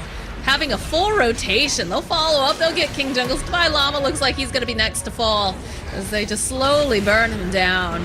Oh, man. If all the heroes didn't show up there, that could have been pretty sick, but it was a beautiful response coming out from the side of 1v as they immediately collapsed on them. Yeah, that was a good recognition of opportunity, right? They saw him go down mid, they knew Clockwork used hookshot top, and they saw people showing on bottom lane. So they're like, this guy's just completely alone, out of position, and they don't even have Clock ulti to save him as well. So good punish there, getting in a huge kill. And this early game momentum, losing it as a Huskar, it can be very, very tough to recover. Hero does dominate lane, and he does have a great early game, but you don't really want these early game deaths to happen. It takes away your chance to take Roche. We'll see if they're going to be able to go for top Roche instead, though, as it's going to move in about 5 seconds here. I mean, we say that, but that is his only death so far, so definitely don't want to see, you know, any other deaths, but he's still doing all right. Oh, yeah. I was worried that the Shadow Demon disruption might have, like, foiled everything, too, for, like, half a second. But, again, with the rest of the team showing up the way that they did. It was a great reaction to the Centaur ulti. The moment Centaur ulti, then he disrupted, so preventing that save. But now with a lot of stuff, you know, happening elsewhere on the map and the DK ulti being on cooldown, they're saying, okay, we can go for a Roche now. Doesn't look like one we really want to go and contest this one. Alright, Analog, I'm watching you. Seen too many SA teams get a little too crazy with the toggling. And... See, this is where I'm telling you, you're not a Huskar player, right? If you're not tanking the Roche, not a filthy Huskar player. How dare you? Yeah, he's. You know, if you're level 30 Huskar, you just face tank the Roche. She was dropping aggro to the CK there. That's a sign of lack of confidence.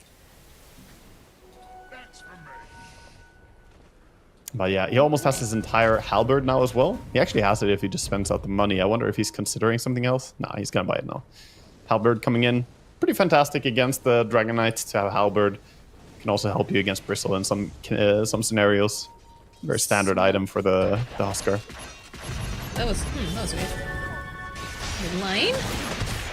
Bylon applying a little bit of pressure. Analog throwing out a spear or two. Top lane too, the Rolling Thunder from Tira, hoping to get himself King Jungles. Will be able to with some help from Respect. And that double damage feels real good right now. The rest of the team not really in position to deal with this. Yeah, just really nice deep catch there, getting a kill, and this is gonna help them as well take that top tower. Munkushi wasting no time, gets the tier 1 taken down. So 3,000 gold lead for OneWe here, who did have a rough start to this game, but thanks to how strong the Bristleback is and stuff they got going from the top lane as well, I think they're doing a fantastic job of finding kills. Shadow Demon is 3-0-3 in this game, been part of 6 kills already. Great hero for setups. Yeah, it definitely feels like a little bit more comfortable despite the rough start in the mid lane. But that's to be expected. And I feel like they also did a great job of like making sure that they stacked and took care of their jungle. Just a little poke over on Sweet and Strong.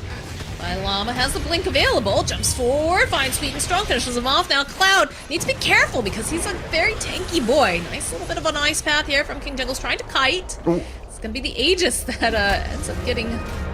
Yeah, all the quills. I think he tried to toggle there through it, but the quills hit right at the same time. Yeah. Can be tricky to toggle against some of the stuff on the Radiant team, but they got at least 1 kill. The Aegis lost already, though, means it's dangerous for them to siege up a tier 2 tower.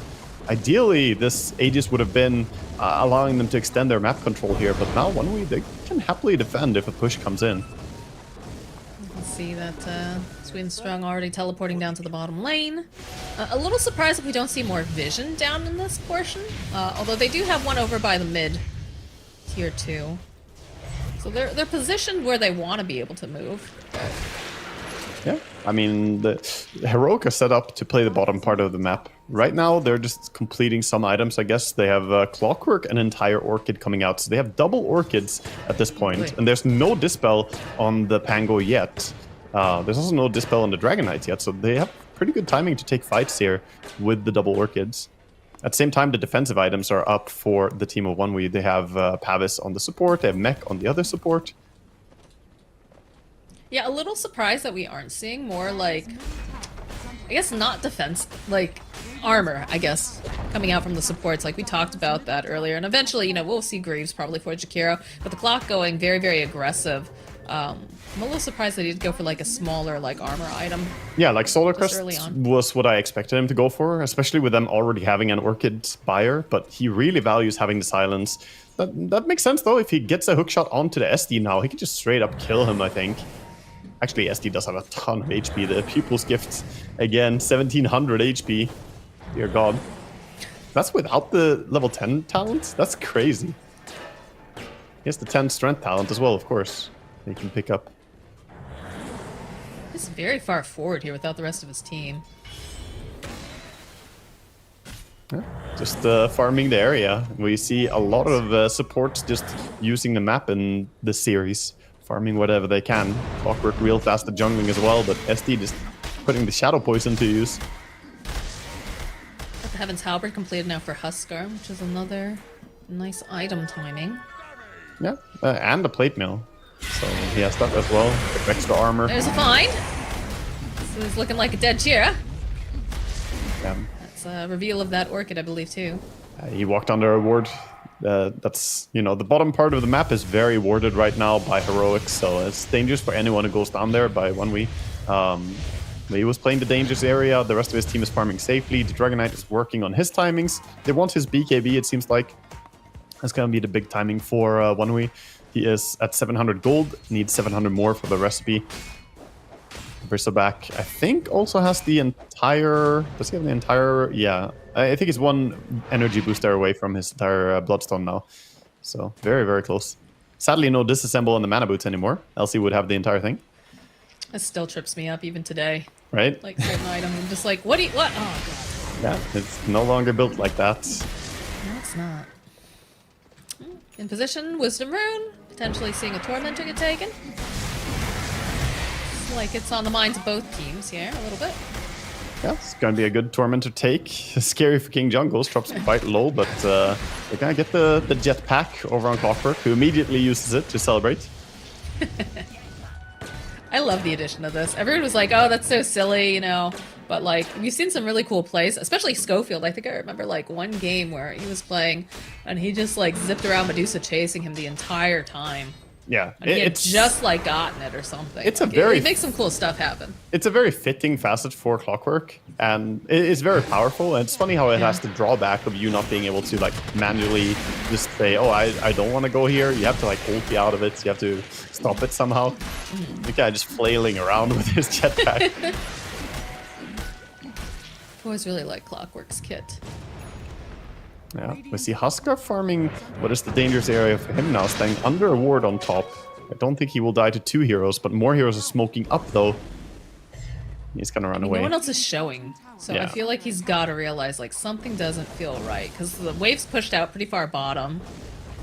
Yeah, You he know that knows. they're supposed to push top. Yeah, he's definitely like, oh, I'm not going there. And he has been stalled a little bit, you know. Again, just one death, but it has not felt like Heroic felt comfortable making these moves, especially with this Bristleback being as strong as he is currently. It's also a story of just both Bristle and DK are farming extremely fast right now. It's sort of a separation there. The DK, Bristleback, and CK are all farming super duper fast, whereas the Huskar, he's doing okay, but he hasn't gotten that much done here. No tier 2 tower taken, not really any kills to his name. He's been two kills, but yeah, he's not really snowballing because Huskar doesn't farm jungle as fast as these other heroes does.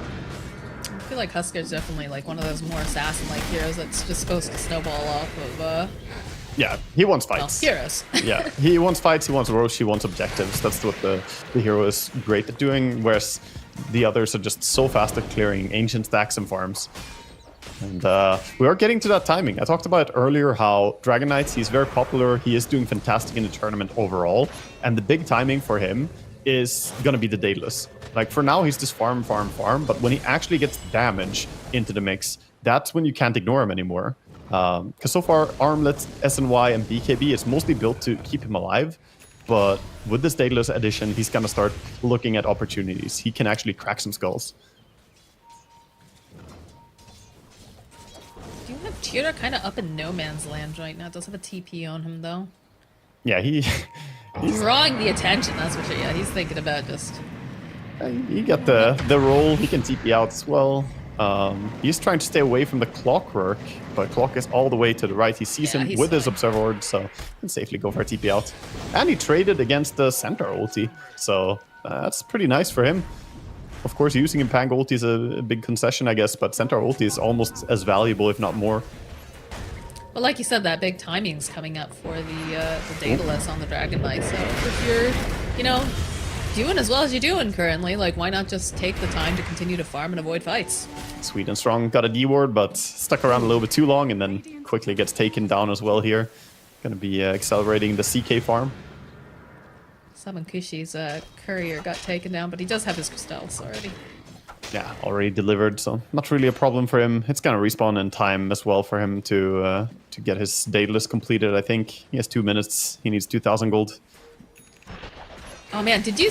So I was, you know, doing my research as one does. There's a entire like dating anime simulator for 1W What? on YouTube. I don't speak Russian, but it looks incredible.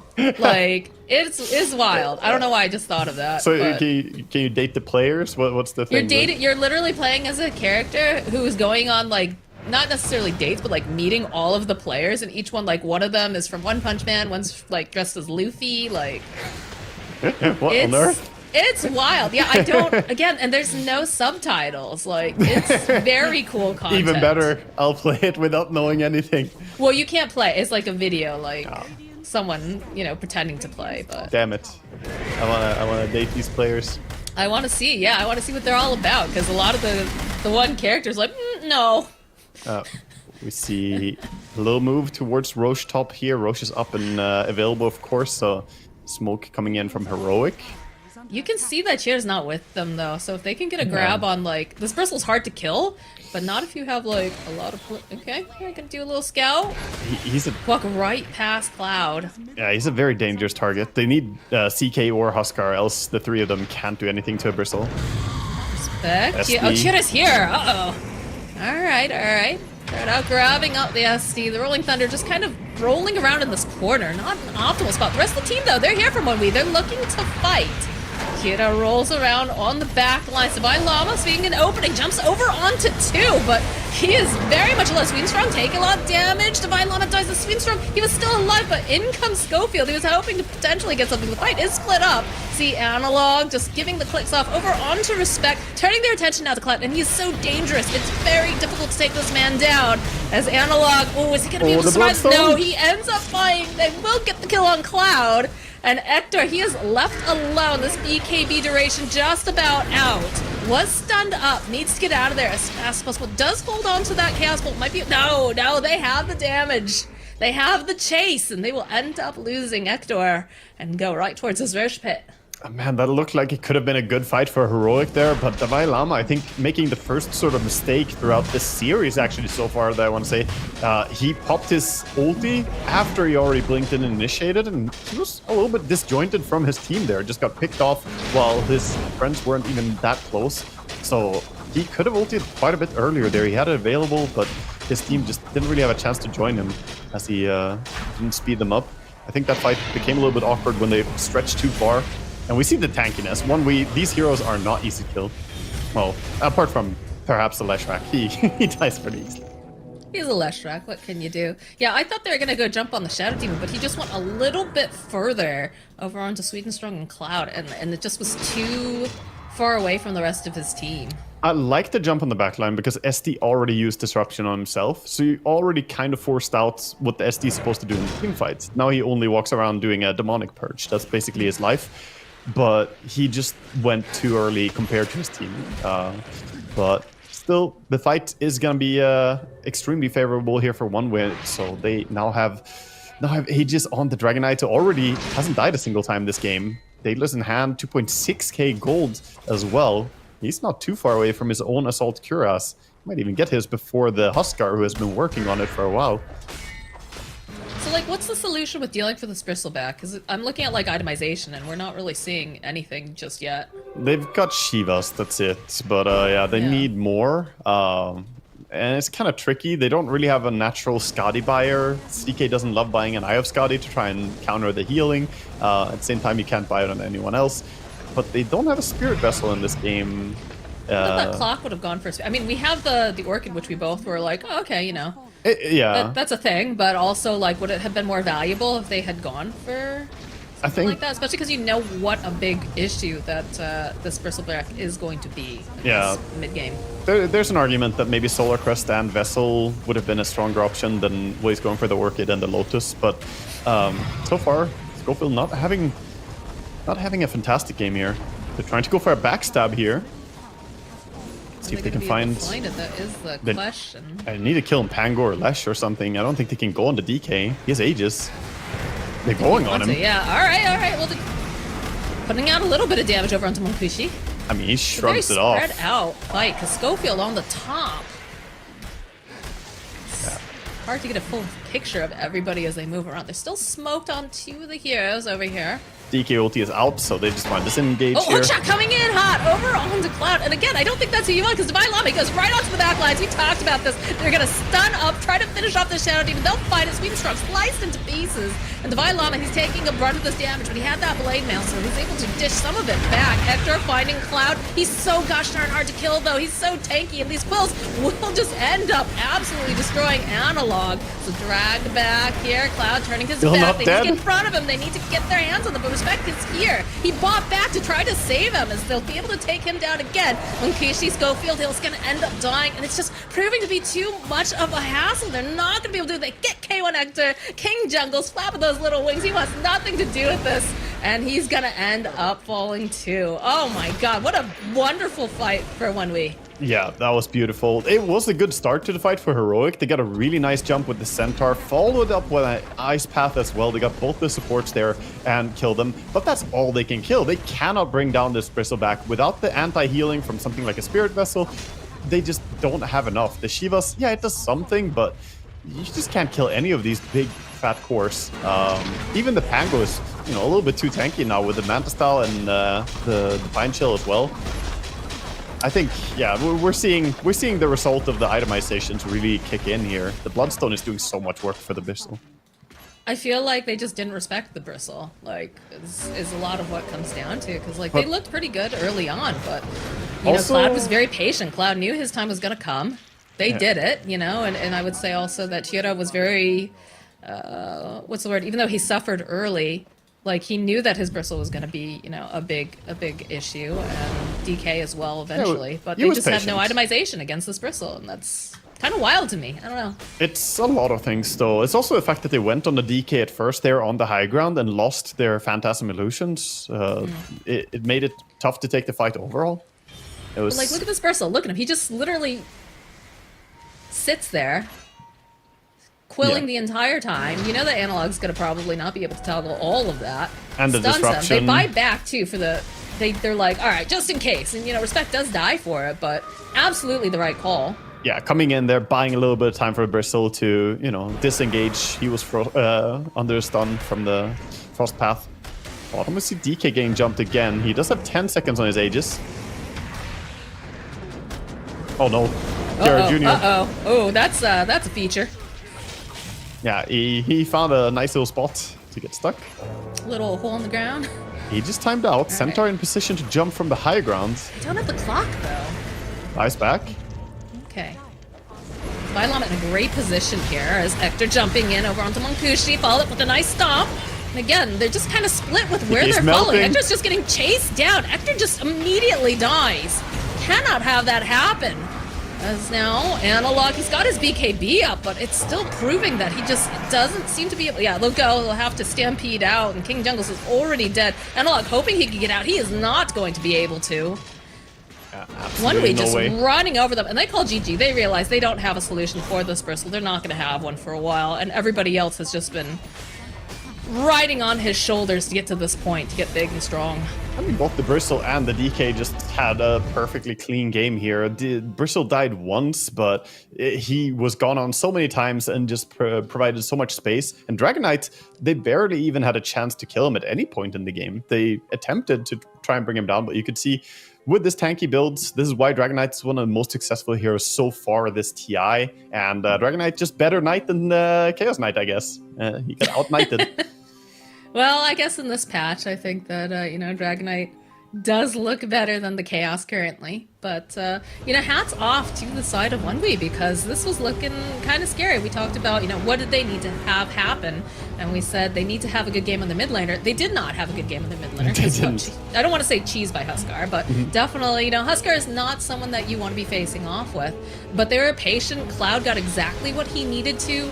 Started getting real big. Respected some clutch saves. Monkishi just had all this space to be able to, you know, be patient, get what he needed, and it really shows here. Yeah, look at that ice path. That was actually it really so really good. does. If only anyone else was still alive to take advantage. It's a nice try, but a little bit too little, too late. And yeah, I also think we saw a bit of the issue with the change to Huskar recently. It is a bit different than before. Now he has a silence on his Q. He doesn't have a disarm. And a lot of times in this game, boy, did he want to disarm to try and stop some of these auto attacks coming in from Bristle, from DK. So it works differently now.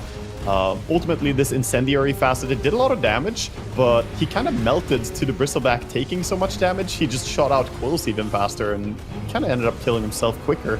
So it was a tricky game from the Huskar's point of view. I think the first mistake he made of going mid when they were showing top and showing bottom and they saw the hookshot was on cooldown cost them a lot because it is a momentum-based hero. You want to have clean start, good laning stage. He did that, check. But then rotating out of that, they didn't get a clean Roche or a tier 2, so no check marks for him there.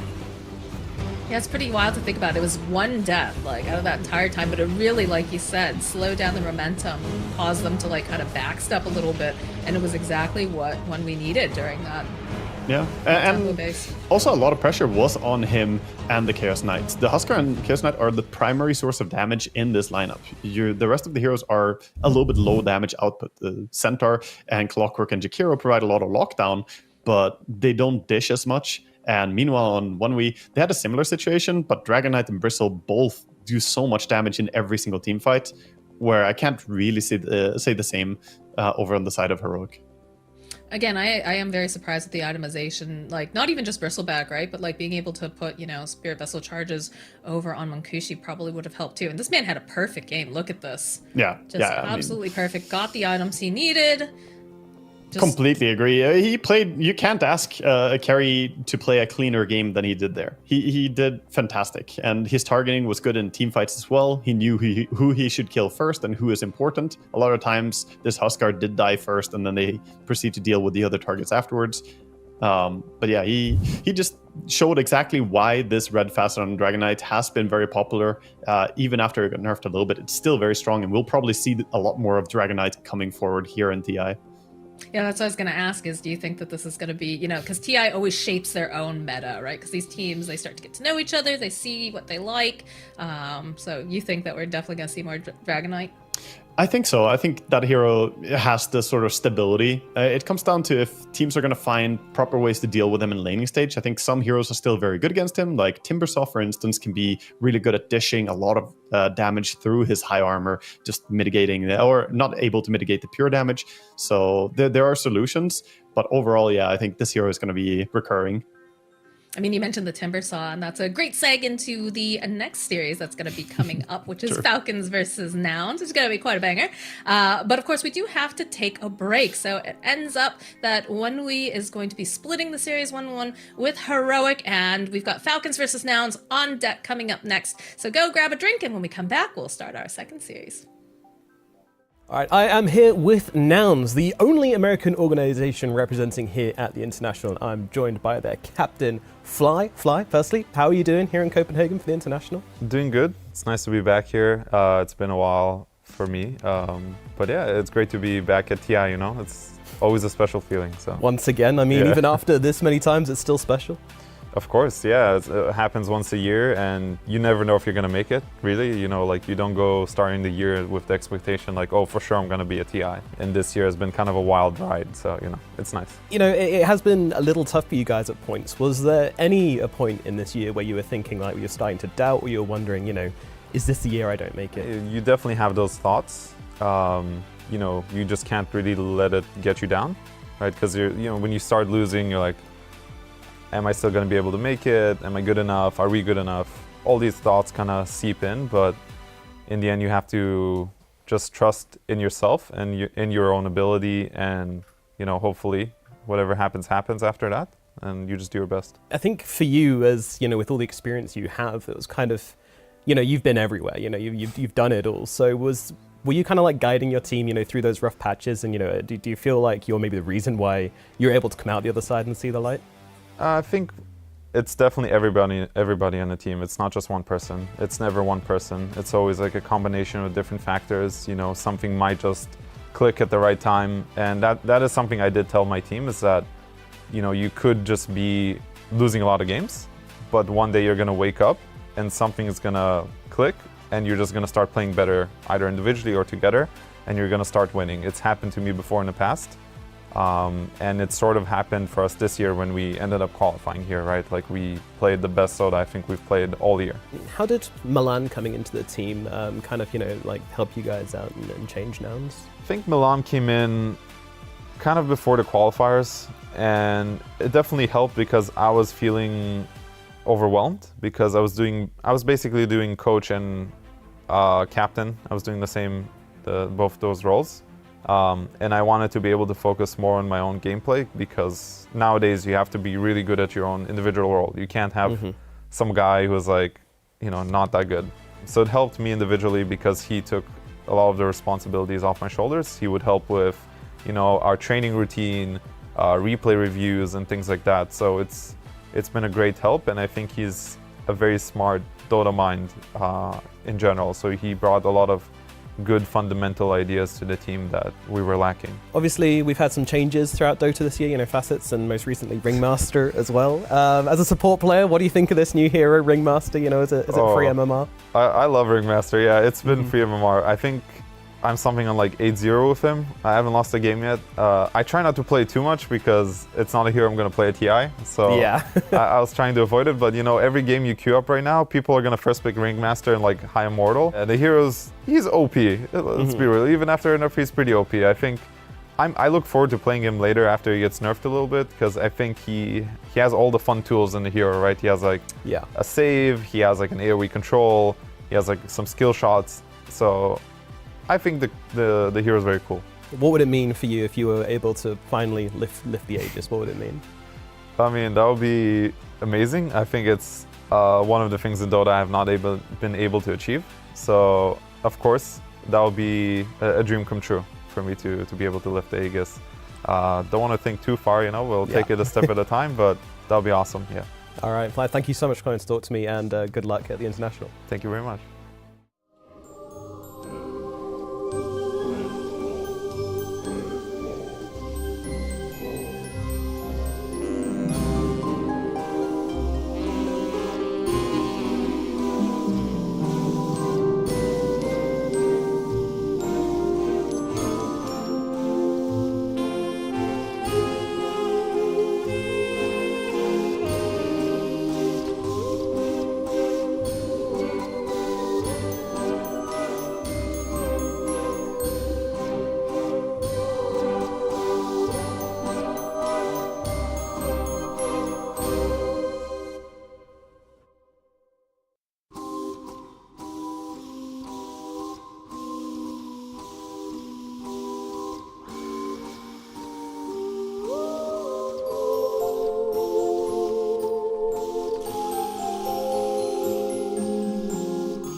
Welcome back to the road to the international. We have a pretty big game coming up here over for our next one. We've got Falcons versus Nouns, and I think there's a lot of Falcons fans out there that are pretty sure that, Falcons are going to take this whole thing. But they did have a little bit of a struggle earlier today, Waga.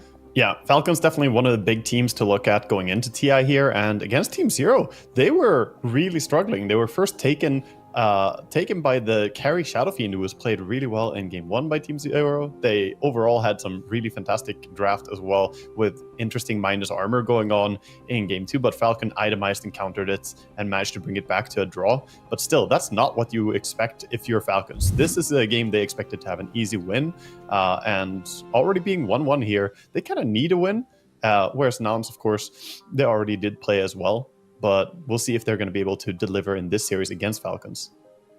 Yeah, and I think it's kind of interesting. I was doing, a lot of watching podcasts and reading interviews, and I ran across, I think it was SVG. He was talking about Falcons, and he said that in order to play against Falcons, you can't get super hung up on their draft because they just play so much stuff in so many weird ways. You really have to focus on out-executing them. That's true. Would you agree that that's the way you have to approach this draft? I mean, obviously you need to have a good draft, but you can't get completely wound up in trying to counter.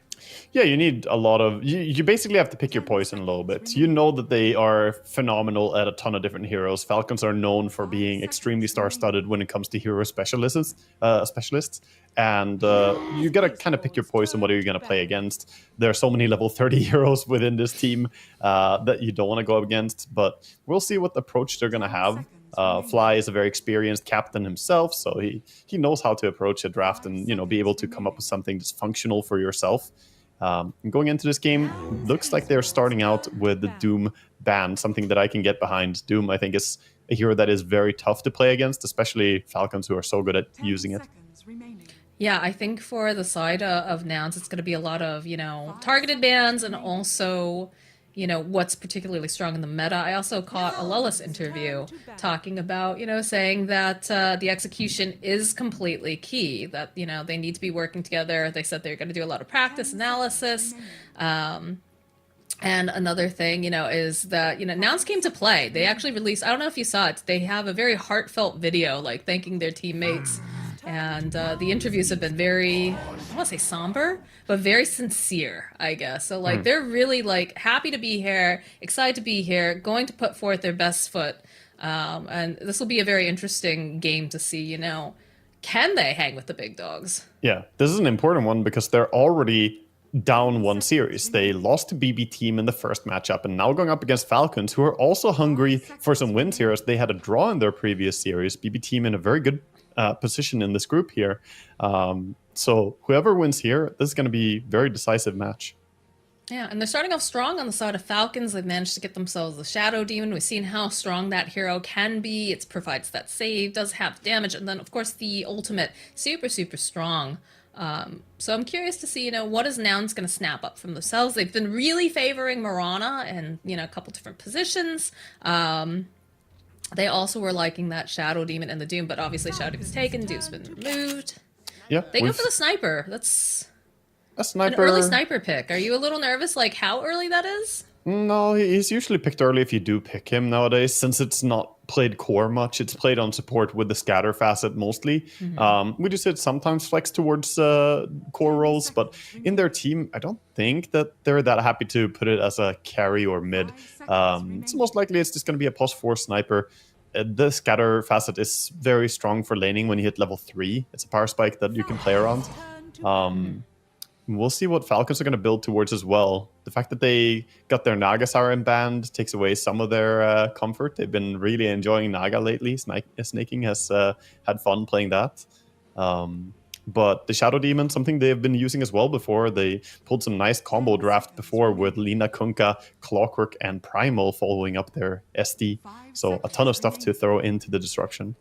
Because he can be used both defensively and offensively. That's true, yeah. I'm surprised that they ban out the morph, just because Yuma's been 0 and 4 on morph since 7.36 professionally. But I guess it's enough of a comfort here. They're like, well, let's just not, and maybe they're going to pick up something that does particularly well.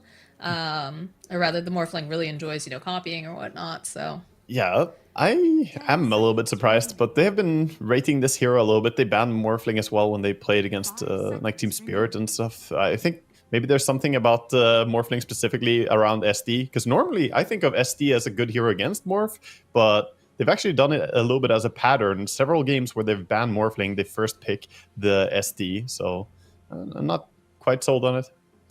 But maybe there's something to the combination there. Perhaps scared of a strength morph taking your disruption with low cooldown. Or your shadow poison with low cooldown would be pretty fun to watch. I don't think we'll see any of that though. probably not. So we've got support picked up potentially for both sides. Not too much being revealed at this time. I like the looking at papers and shrugging is like, no, I don't see any solution here. You're on your own. You cook this one up. I don't know, man. I don't know what to tell you. Wind Ranger's gonna get banned out. That's another very meta hero. I want to take a second and say I appreciate that he's holding his papers away from the camera. No. Don't show us. Oh, don't show us. No, don't show.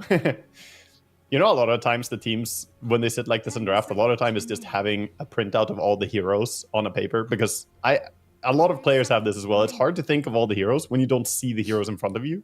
And of course, I know the an captain, analyst that does that. That has to have him and he's incredible. I mean, don't get me wrong. He is so smart, but he needs to be able to see them in order there's to think several of us, what heroes are there. Because I'm not incredible, so you're not talking about me. But I do that too. You need to, man. I played this game for some 40,000 hours. I still need to see the heroes to be able to properly think all the heroes.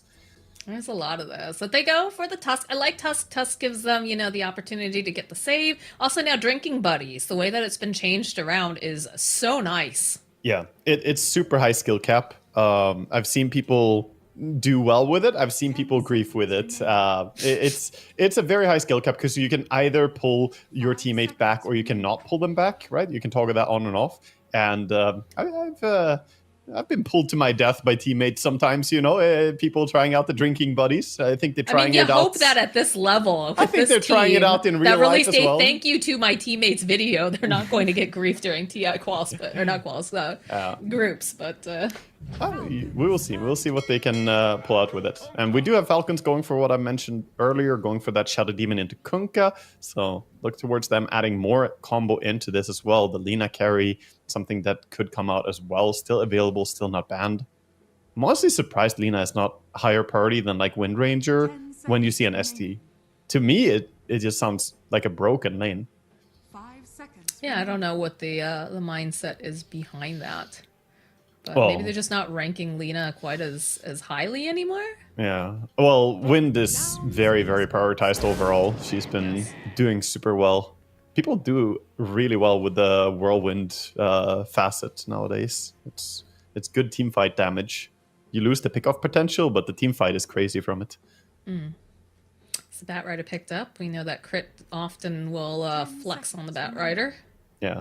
This completely deters any form of core sniper gameplay. It's so hard to play against the Batrider when you're sniper core, and also the Kunkka as well following up into it. So this is pretty solidified to be a support sniper, I would say, unless they're feeling extra ballsy. So Alk pick up next for the side of Nouns. Yeah, Alk has been somewhat rising in popularity as well. Also a hero that thrives on the tempo that he can play. I think a lot of the combo as well from Team Falcons, it's good, but it's not super fast burst damage. Like Batrider has kind of slow damage output, needs a lot of time. Kunkka doesn't really insta-kill you. So Alk ulti can actually generate quite a bit of HP here. The CM pick... That looks like a core sniper now to me. Unless you're running a core Tusk, this is Nouns saying, okay, we're not scared of you, Batrider.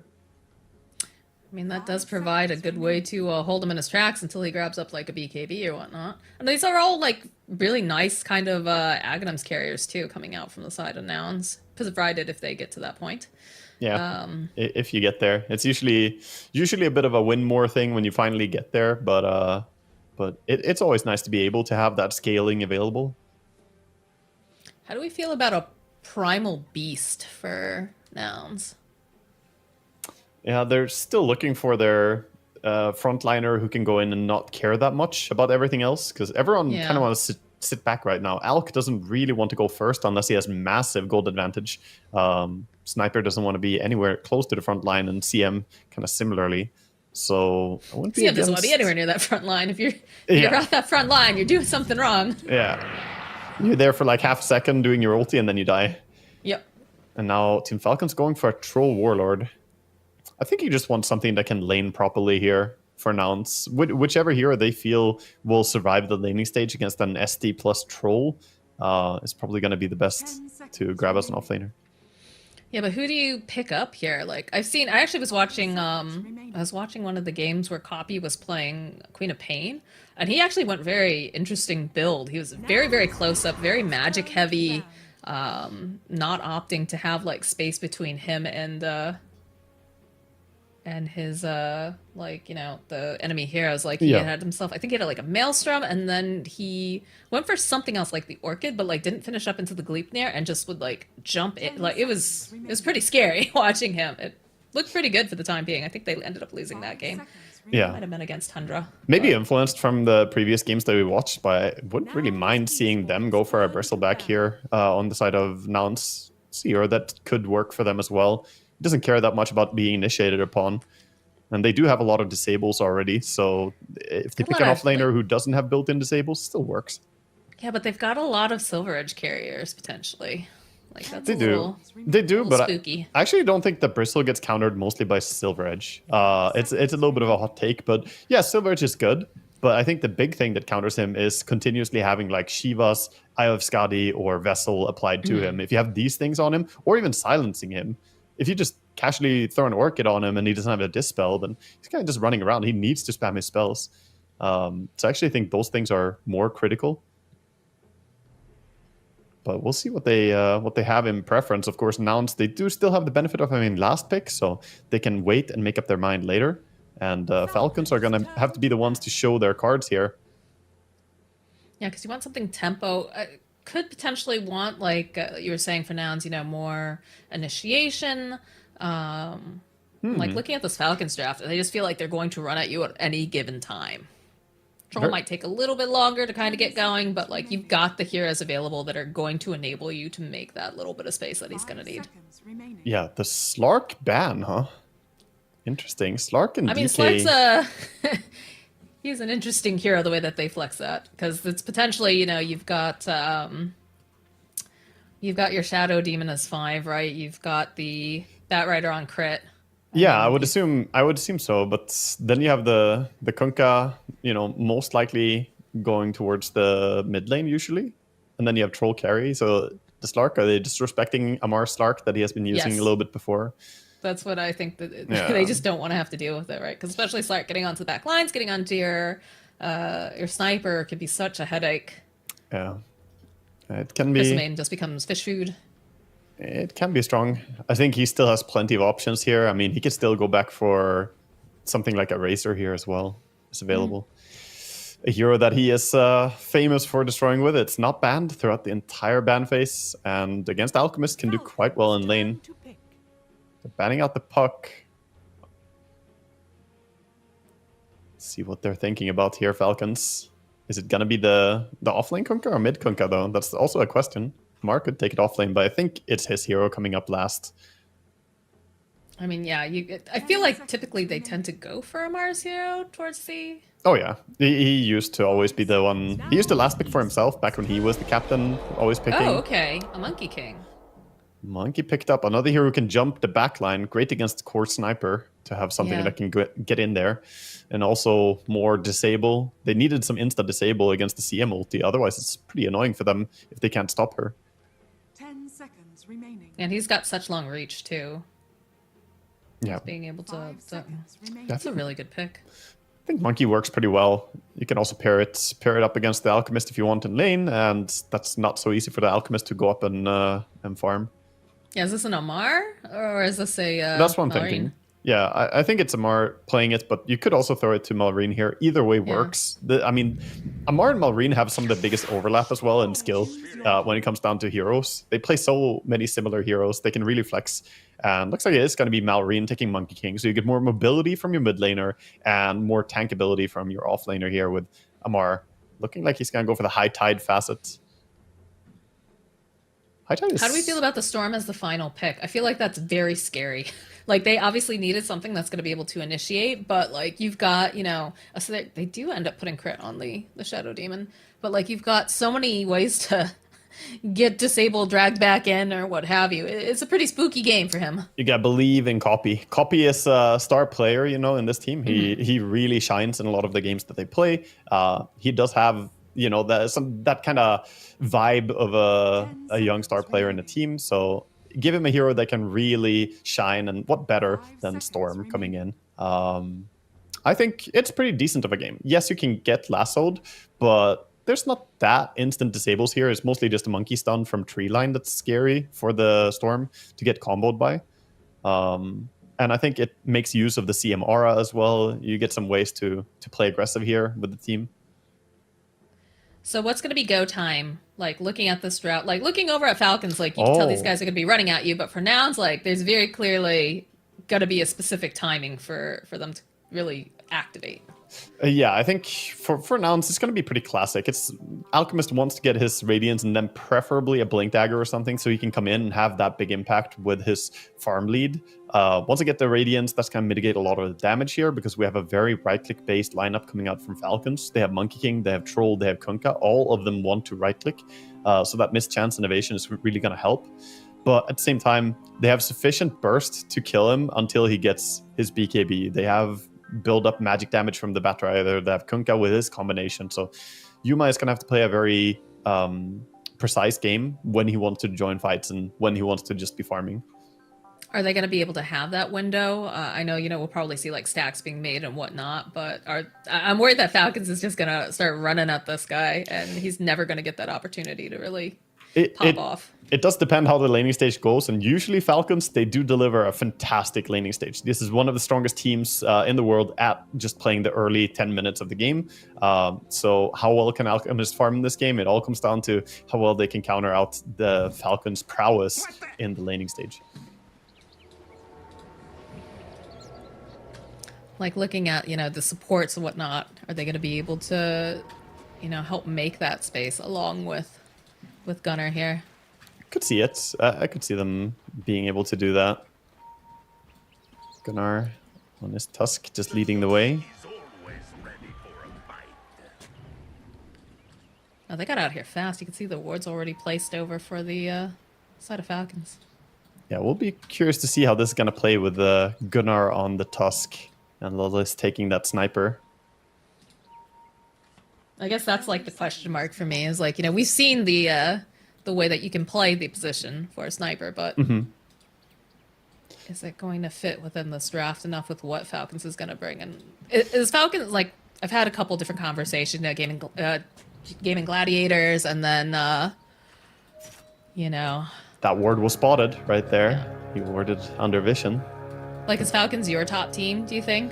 Oh, I don't know if I have one team as a solid top team, but I would say they would have to be in the top 4 at least. It's hard for me to say one that is definitively strongest right now, but I mean, obviously throughout the year, they've been looking fantastic. They have been dominating at times, like, super hard.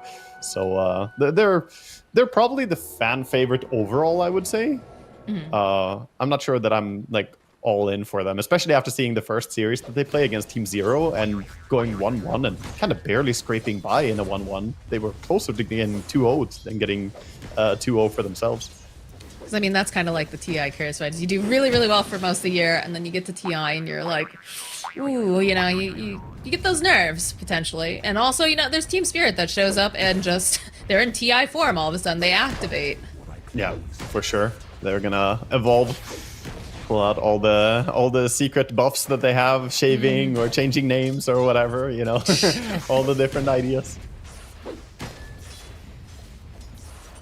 So is the top lane the one to watch to make sure that, you know, Yuma can get this farm, or? Yeah, I think top lane is most interesting to me. Mid lane also quite curious to see what Malrine is going to be able to do against the Storm. I think Storm is pretty strong nowadays with the static slide facet, but at the same time, Monkey doesn't really struggle against short range heroes like Storm. Yeah, Dota Pro Tracker had Monkey King as one of the higher success heroes for this mid lane in the meta currently. Yeah, it's a nasty hero just because of the tempo he can play as well. And it feels like that's what it's kind of all boiling down to recently with these picks, is like who comes online fastest, who can get the... And it's always kind of been like that, but now it's less about, you know, farming speed and more about, you know, what do you have in your kit? Yeah. Almost. Yeah, mids are more forced to rotate and make stuff happen than they have been in recent years, I would say. Nowadays, you want to really have a hero that can gank the side lanes. And I don't think there are many heroes that are better than Monkey King at actually joining and doing stuff on side lanes. Malrine gets the nice Jingu trigger on mid. Especially if you get like a good action rune. I feel like this is a hero. I mean, Storm as well, right? But this hero can definitely do a lot early on before they get that level 6. Yeah, rune control going to be more important than ever. So far, pretty fantastic CS going on for the Troll on bottom lane. This core Tusk here is not having a very good time. He's 4-0 CS versus 14 and 6, so getting absolutely demolished by the Batrider Troll lane. But of course, Sniper, his power spike is level 3. He's sort of a useless support until he gets level 3. That's the downside. But Gunnar, he might die before that happens. They're gonna respect it. I think Skitter just wants to kind of hit these creeps for the most part. It's definitely one of those heroes that I think specifically for Skeeter a lot of the times. Yeah. I mean, he's having a fantastic time here. Snaking doing a great job as well, going into tree lines a lot to use his sticky napalm, so he's trying not to give as many sticky charges or stick charges as possible. Oh, Alchemist throwing a stun. They did stack the big camp as well, so Fly is looking to do a pull here. And this is hard for Shadowim to stop. He has to deal with the Alchemist who's gonna bully him away. So this pull is gonna go through. Hard to prevent that. He does do some damage. Yeah, setting up here to do more damage, but a little bit off mark here. Yeah, not quite on point there for Amar. He is going to be able to farm this pull though. So sometimes when the enemy pulls, not the worst. You're able to clear the big camp yourself. But at the same time, Alchemist happily CSing under tower. Not going to be missing any of these. He wants all the gold. Well, as I say that, I cursed him. He missed one. Way to go. It's too funny.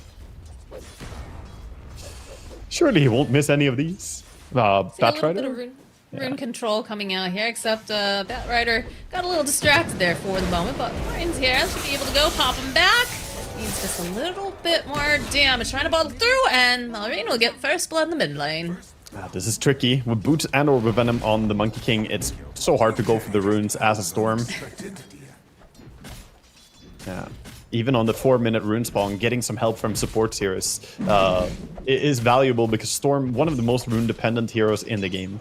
He definitely needs his bottle refills all the time. Yeah, I was a little surprised that we didn't see any movement from the top lane either, but it all worked out. Because even though there was a little bit of a distraction with that sniper. Snaking, targeted bottom. Gets lotused up by Skeeter. Almost enough to take out Gunner. Not quite, though. Yeah, and surprise, surprise, Falcons are dominating the laning stage as they kind of always do. They're just ahead on every single core. All of them are very happy. At the same time, they are getting pretty decent farm on the Alchemist, and Storm isn't really getting devastated. He's just recovering a bit after that one death.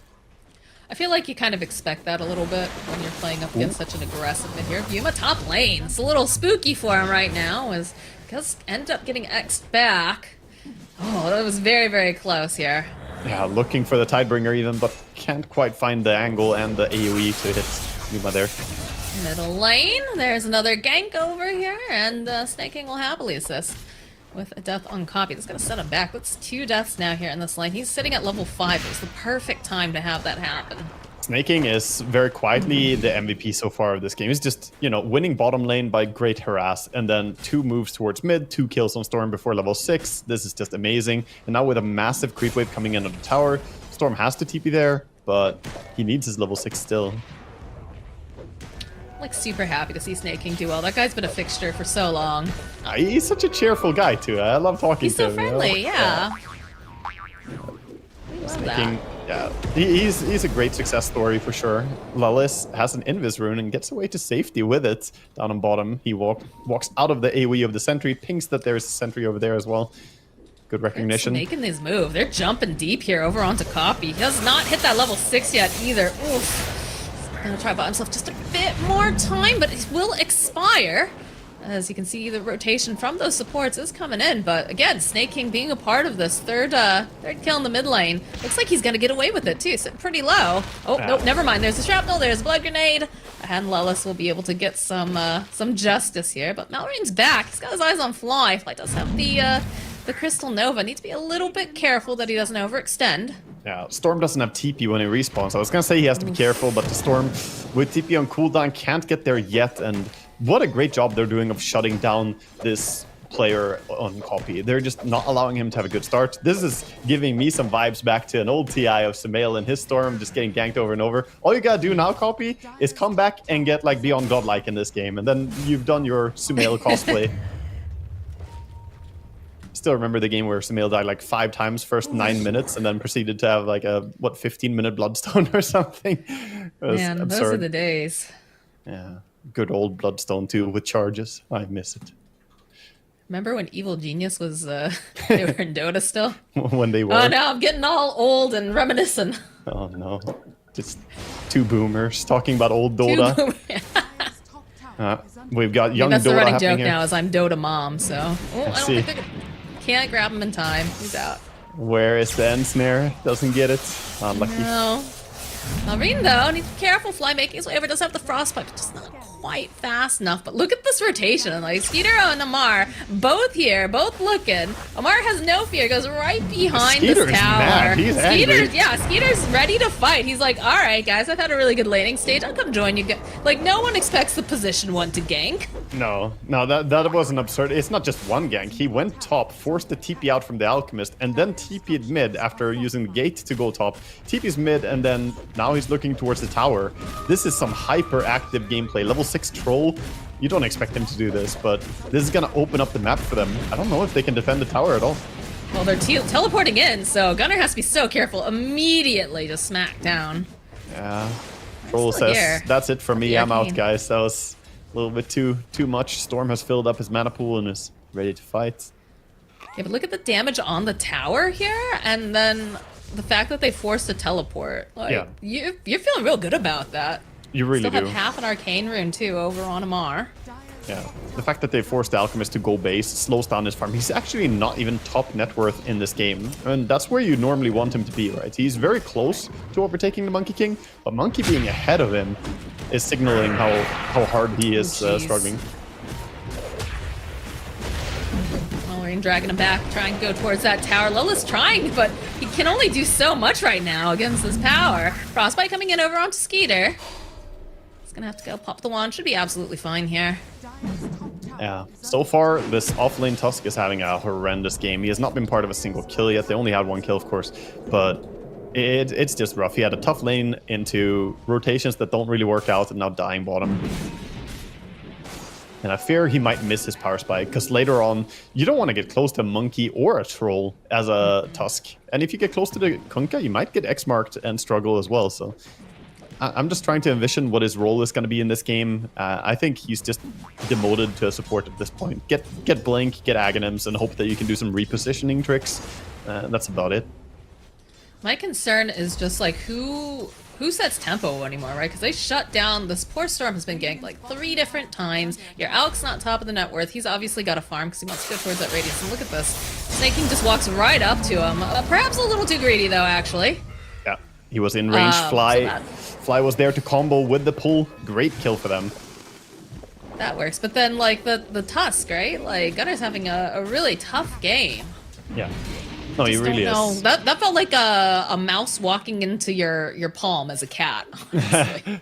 It was, but Snaking is trying to find where the limit is, you know, how aggressive can I play, what can I do in this game.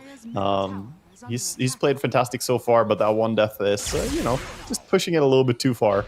Looks like they're finally going for a tower bottom here with the catapult wave. Perhaps last hit on the tower, get some gold for Gunnar. Looks like he wants to build a pipe in this game, but that still won't help him stay alive against a troll or a Monkey King that much. Said it's a tricky game here for Gunnar, and they just have no interest, right? You've got these nice wards placed over in the Dire jungle, so they know that they've got to have made some moves. Hunting perhaps for you, he has the Talisman of Evasion now, so getting closer and closer to that Radiance. Yeah, still has a long way to go though, needs 2,200 gold, so it's not that close yet. We're 11 minutes in, which would be a pretty fast Radiance timing, but it looks like he might get delayed even more as they're all kind of on mid lane here, hoping that he's gonna show. He wanders out, takes a peek out. Peeks out as they walk away from it, so maybe they feel like they're under vision and they need the SD at least is under a ward on the lane. The rest of Nouns just running as a team, farming jungle here, kind of looking for whatever they can get. They have a deep ward on the troll. Got some big stacks over here for the side of Falcons, but smoke up from Amar, from Crit. Might be going Alchemist hunting. Yeah, they want Alchemists, but they will take any kill they can get right now. They're about to run into quite a few here. Copy immediately. The disruption comes into play. Amar throwing out the boat. Finishing. Oh no! Doesn't manage to finish him off. He's out of here. He says, "Nuh-uh, not again, not this time." Shards from Gunnar buys him a bit of space here. It's gonna allow him to live a little bit longer, but those long range hits from the Monkey King. Snowball's gonna be headed over towards these ancients. Not gonna be able to get that neutral kill here. Yeah, they're all really low HP, but they are maybe able to steal all this here. Monkey's gonna heal up with Boundless Strike, of course, has the Jingu, and no interest in contesting this. Alchemist says, okay, great, guys, action somewhere else. Good, all eyes on you. I'm gonna finish the Radiance, then we'll talk. I mean, he's getting close to it, too, so they are they're buying enough time. Yeah, but it comes at a heavy price, though. The Storm is looking poor. He is at 4.3. I talked about the Tusk is having a bad game, but Storm is very, very low net worth. And he's not going for a saving item first, right? He's going Witchblade first item, but that means that timings are going to be scary here. The blink on the Batrider or any form of catch. Themselves Amar. Crit is also in position. A little bit careful. Those creeps. They waters punch over onto Crit, but the rest of the team's still nearby, so they'll get themselves Crit. Now Copy has to be very, very careful. As Fly was trying to let it go. Gunnar will end up dying. Fly running for his life. Copy has managed to do a hit and run, though. So he should be able to survive this. He'll probably end up losing Fly. So end up losing your off lane and your support. Yeah. Not ideal, but you are starting to get some kills and experience onto your Storm. So silver lining to that Dark Cloud. Definitely a silver lining, but yeah, they do not manage to take away this 5 stack on the Ancients as well. Massive stack going the way of Amar here. He's going to get huge from this. He's halfway towards his Aghanims with a Blade Mill already. And once he gets that, we get to see the ghost ship with the cannons coming in. The double ghost ship. This is nice for Copy. Gets himself a regen rain. Yeah, it's definitely going to help him a little bit. Reen gets shot. This Monkey's having a very good time, though, and he's going for a Maelstrom build. So despite all this fighting and him being so active, he's still going for an item to try and scale. Maelstrom, of course, allowing him to farm, but also once you get Gleipnir on Monkey, you can hold someone in place for a long time, and that's great against Storm. Gleipnir's just too good right now. I feel like every single hero, like, it's good on them because it gives that little... I mean, it was nerfed, right? Like, a little bit, not as much health, but... Yeah. It still is just incredible for what it is. I like the way they nerfed it, but... I'll be getting a couple clicks here. Blade Mill, making it a bit hard to keep fighting into it. Of course, the Regen Rune keeps Storm quite confident. Doesn't feel too worried about the turnaround. Yeah, he's just quite tanky. So we're seeing Yuma build what I was talking about. The first item, Blink, after the Radiance. Well, I guess second item is what it is. But, you know, Radiance is a solidified must-have item. But once he gets Blink, maybe he can find a way to turn the tide of this game. Because right now, they're struggling. I love the use of the unstable farming here that he's doing. Speeding up a bit. And only 100 more gold to go, and he has Blink Dagger. So he could look to do something together with Storm. Storm goes first, Alchemist follows up, or other way around even. Gunnar does spot out Malrine down here, but of course he can't do anything by himself. He needs the rest of the team to make his way over. Yeah. Just gonna throw shards, not gonna connect though. The ward is gonna spot the monkey jumping away, but he's too far away. The speed on the Simian stride is unmatched. And that's only level 11 monkey. At level 15 he gets that cast range. That's when the map opens up for a Monkey King. It makes a huge difference to get level 15 towns, the 3 downs cast range. Storm's almost got enough for the Switchblade here. This party should be able to... Yeah, 16 minutes for your first item. It's not what you bad, want to man. have happen, but finally having it, at least we'll have some way to get through the evasion as well of the whirling axis. DD rune on A little bit of a troll. smoke. DD on troll. Gleipnir completed. Oh, they're gonna run into Yuma first. There it is. The lasso, the drag back. You don't even really need it, honestly. Yeah, he's Use just it dead. anyways. Chase after flying. This is a dead Crystal Maiden. Some quick kills, and they're looking for more now, shoving the bottom lane, probably eyeing up the tower. They could think about going to Roche, but it's a bit too slow for them to take it before the respawns. So tier 1 tower is going to be the call. Wasting no You're time already here. in great position for it. Might as well. Yeah. Mana boots into Gleipnir. Either is... What a time to be alive. Yeah, I mean, if you told me like some year ago that Mana Boots is going to be the best item on Troll Warlord and on every other carry, basically, I'd be like, what? What kind of cursed thing is that? Dire's bottom tower is under attack. But yeah, this is the new age. It's fantastic. Mid, jump onto crits. Have to be careful. Like, Snaking and Skid are both here. Like, look at this. You can feel that he's a bit skittish. And like, look at the immediate response, the follow-up. Poppy's just not gonna have a game, I don't think. And Fly as well. Fly running away, gets X right back into the loving arms of Amar. Yeah, Falcons, they're just transitioning the win in the laning stage into some huge advantage here. And we still have yet to hear from the Alchemist in this game, basically. He's been farming all game. He got picked off once, bottom. He needs to chase onto Gunnar here. Gonna get pushed back. Snake, maybe gone a little bit too far. We'll have the last up in a moment. Is holding on to that one Lotus. Sure. Yeah, he's alright. He's gonna survive this. Throw out that cannonballs. Ship into everything. Yeah, there goes the cannonballs. Right to Lelis's face. Yeah, that's a lot of damage. He took 671 damage from the ulti alone from Kunkka. So, I still have a hard time gauging how strong the Aghanims on Kunkka is now compared to the old Aghanims. Obviously the old being stronger, I would say, by far. But the new one is very curious. It just gives some really nice impact. I don't know how if they keep playing at the tempo that they're going, I don't know how Nouns get back into this. Like, we talk about, you know, the Alchemists making moves, but I just don't think they care. Like, they just keep destroying Gunnar. Oh my god, getting ganked by the meta. One Gleipnir into a second Gleipnir. This is a great time to be alive. They're just pulling him back as well. He doesn't have a blink dagger, so no way to get out of the snowball in a favorable way. It just... I mean, this is a nightmare getting ganked by Troll and Monkey right now. They have so much lockdown.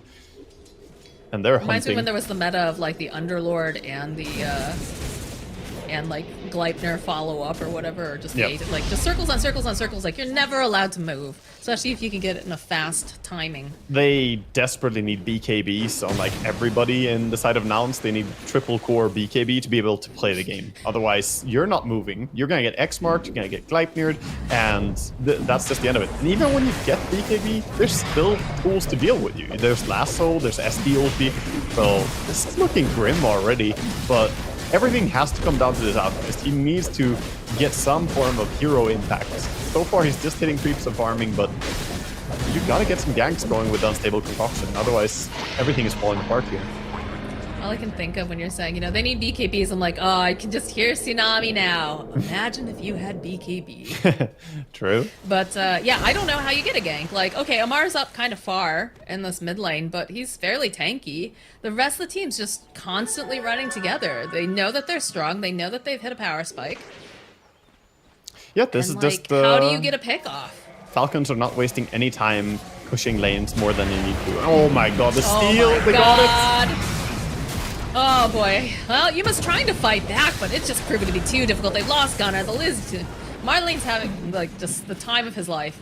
it. They took the Tormentor from them as well. That is I know. so painful, losing that one, because they barely so have close, anything too. going for them. So getting a shard is like, at least we can do this, but nope, not even. Dire's bottom tower And I have to say, this support sniper, I also feel is just risky in this way.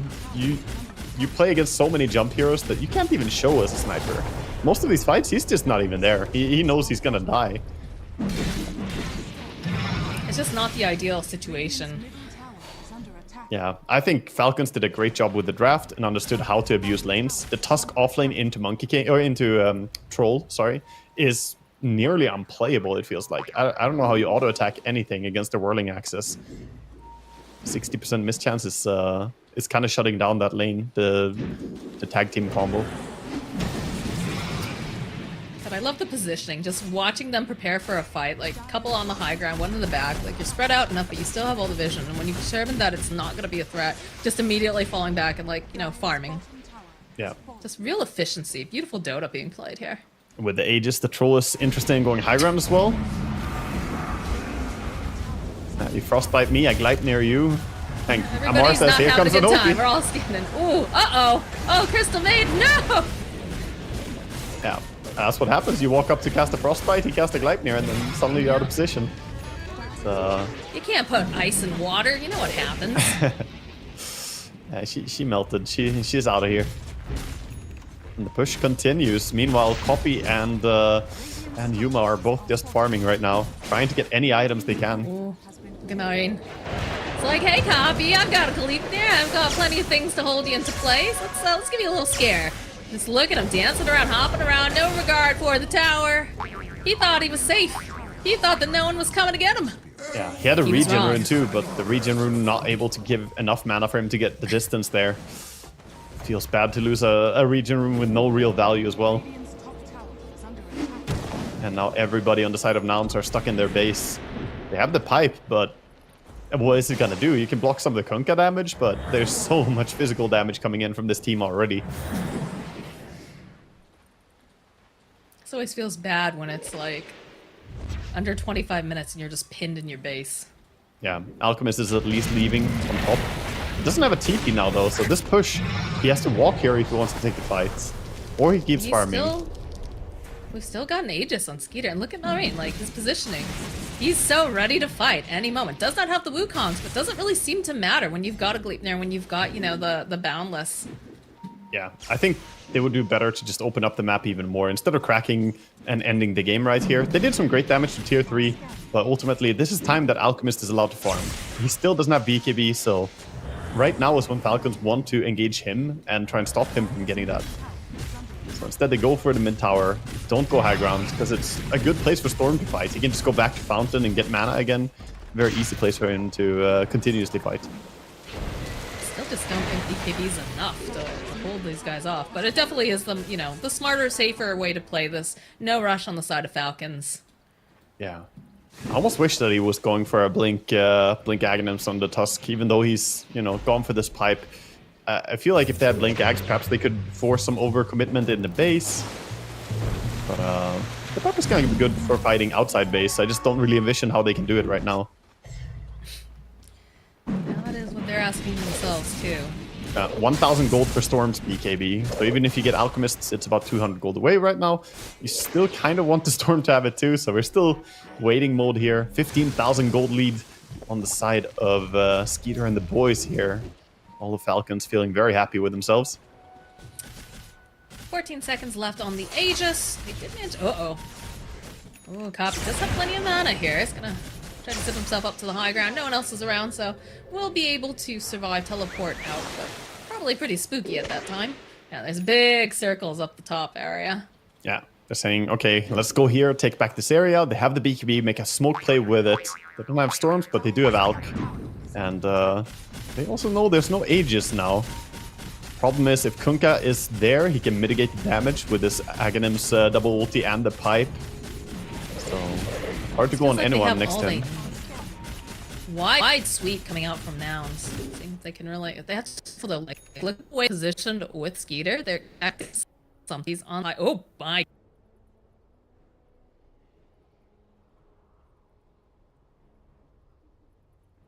Moxie, you still with me? I I'm here. Okay, well, I'm just checking because, you know, everybody else in the game is suddenly gone, so... I'm guessing that someone tripped over a cord or hit Yeah, a button by accident.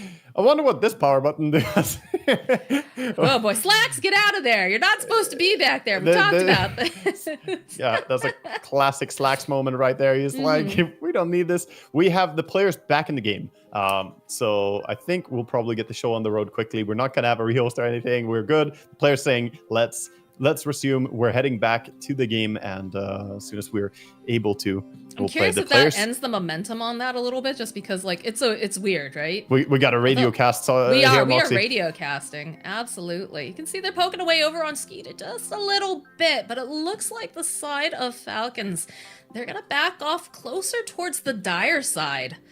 Okay, so Falcons took the top tier 2, and they could not defend it on the side of Nouns. Didn't engage, no fight yet. The push going down towards bottom now from the side of Falcons, moving systemically across the map.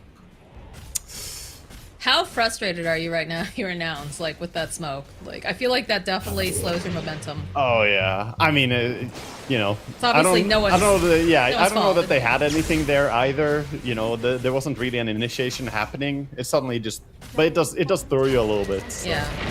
It was their first kind of attempted move, and a mass DC happens. Marine, they see the monkey though. Love the aggression coming out from this monkey. He knows like how strong he is. Yeah, he feels confident with the BKB. He knows there's not that good chain stun yet. The Tusk doesn't have his blink dagger. Fly, my man, you gotta get out of there. Oh no, keep farming. Get that We're about last to see a CS2. massacre.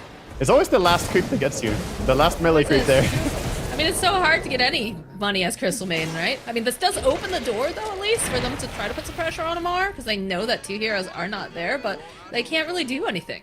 Yeah. Amar's so tanky. So he bought Shard on the Tusk as his next item, huh? Okay. It gives him something for defending high ground. I guess it's a very good Shard. I like the graphic on top. Did you see, like, up where the teams are, there's, like, gold, like, trickling down? That's cool. Oh, yeah. That's got the 19k net Yeah, worth. it's their kill streaks. It's the gold effect. Oh, the kill streaks. Oh, it's beautiful. Yeah, I haven't seen the gold one before. I have the blue one on. It's very important. You know, I'm a bounty spammer. Bounty gets extra gold when enemy has kill streaks. So you gotta buy the kill streak effects, guys. If you play bounty, you get 20% more gold for them. That's your pay to win right there. I mean, it's appropriate. It's a Valve feature, right? Yeah. Yeah, it's a Get your secret treasures too. Yeah. Buy the Storm. compendium, all that fun stuff. Storm Poppy playing in under the his... danger zone. Does have BKB, but looks like Gunner's gonna be the one that they find as they drag back over on Lotus. They've had enough of the sniper, and Skeeter's just slicing away on the backline. See, now Rain's finding this opening, chasing after Gunner, and again, Copy's still alive, but for how long is the real question? Has not used the BKB yet. I'm gonna hold on to it, Yuma. See him getting gold. Not using his own. Ooh, a loose fly. That was a great reaction there with the BKB as the Alk stun was flying in. Great reaction from the troll. Very nice and quick. Now just transitioning into a tower push with 2 heroes dead. Really love that sniper shrapnel right now as they're pushing in. Yeah, good catch on the Batrider. And I was talking about how it's good against core sniper, but even against support sniper, you dive in there, pull him out. He's not going to be happy about that positioning. And this is a sniper without shard still. The shard is very, very useful, but he doesn't have that much money to work with. I mean, this is a poor team. Yeah, and Tormentor was taken away, so there goes one of his chances of getting the shard. Smoke out coming again. They need this Batrider kill. They can get Can you blink saved. it? I think they can.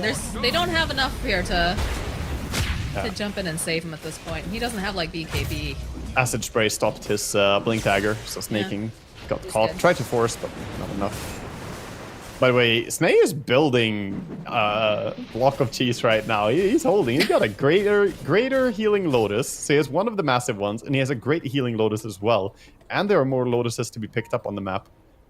He's holding.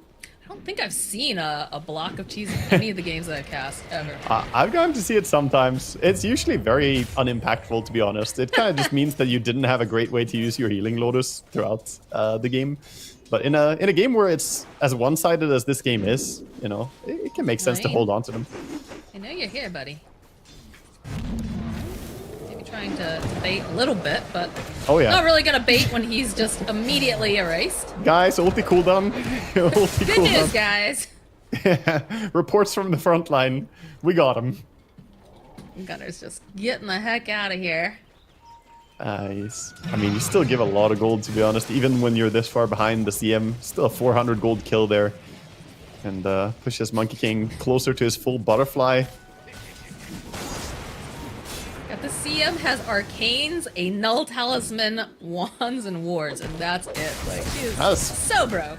That's plenty. PPD is jealous back in right. 2014 or something. Yeah, he's definitely watching this game too. Yeah, he was like, my tree and protector didn't even have boots. Back in my day, tried to put pressure over onto Crit, should be able to finish him off. Yeah. Now they need to kind of retreat because in comes Malrine. He's found himself Yuma. BKB's gonna get used on the Elk, and there it is over onto the side. Now slow down copy, double Gleipnir being used. Malrine going back in. This be a little bit careful. The rest of his team's lagging a little bit behind him, but not really in any sort of real danger, honestly speaking. Yeah, he's probably fine. They still have the healing loaders for him if they need to, but yes, bound to strike heal. They're going back in. They decide, they see Lelis. They're like, all right, I've got BKB, I've got Gleipnir. I'm just gonna start chasing people down. Skeeter's going very, very far away from him. Oh, but the foul is coming in from the outside, followed up with the Wukongs. They'll end up finally getting Skeeter. They need to be very careful now over here on the side.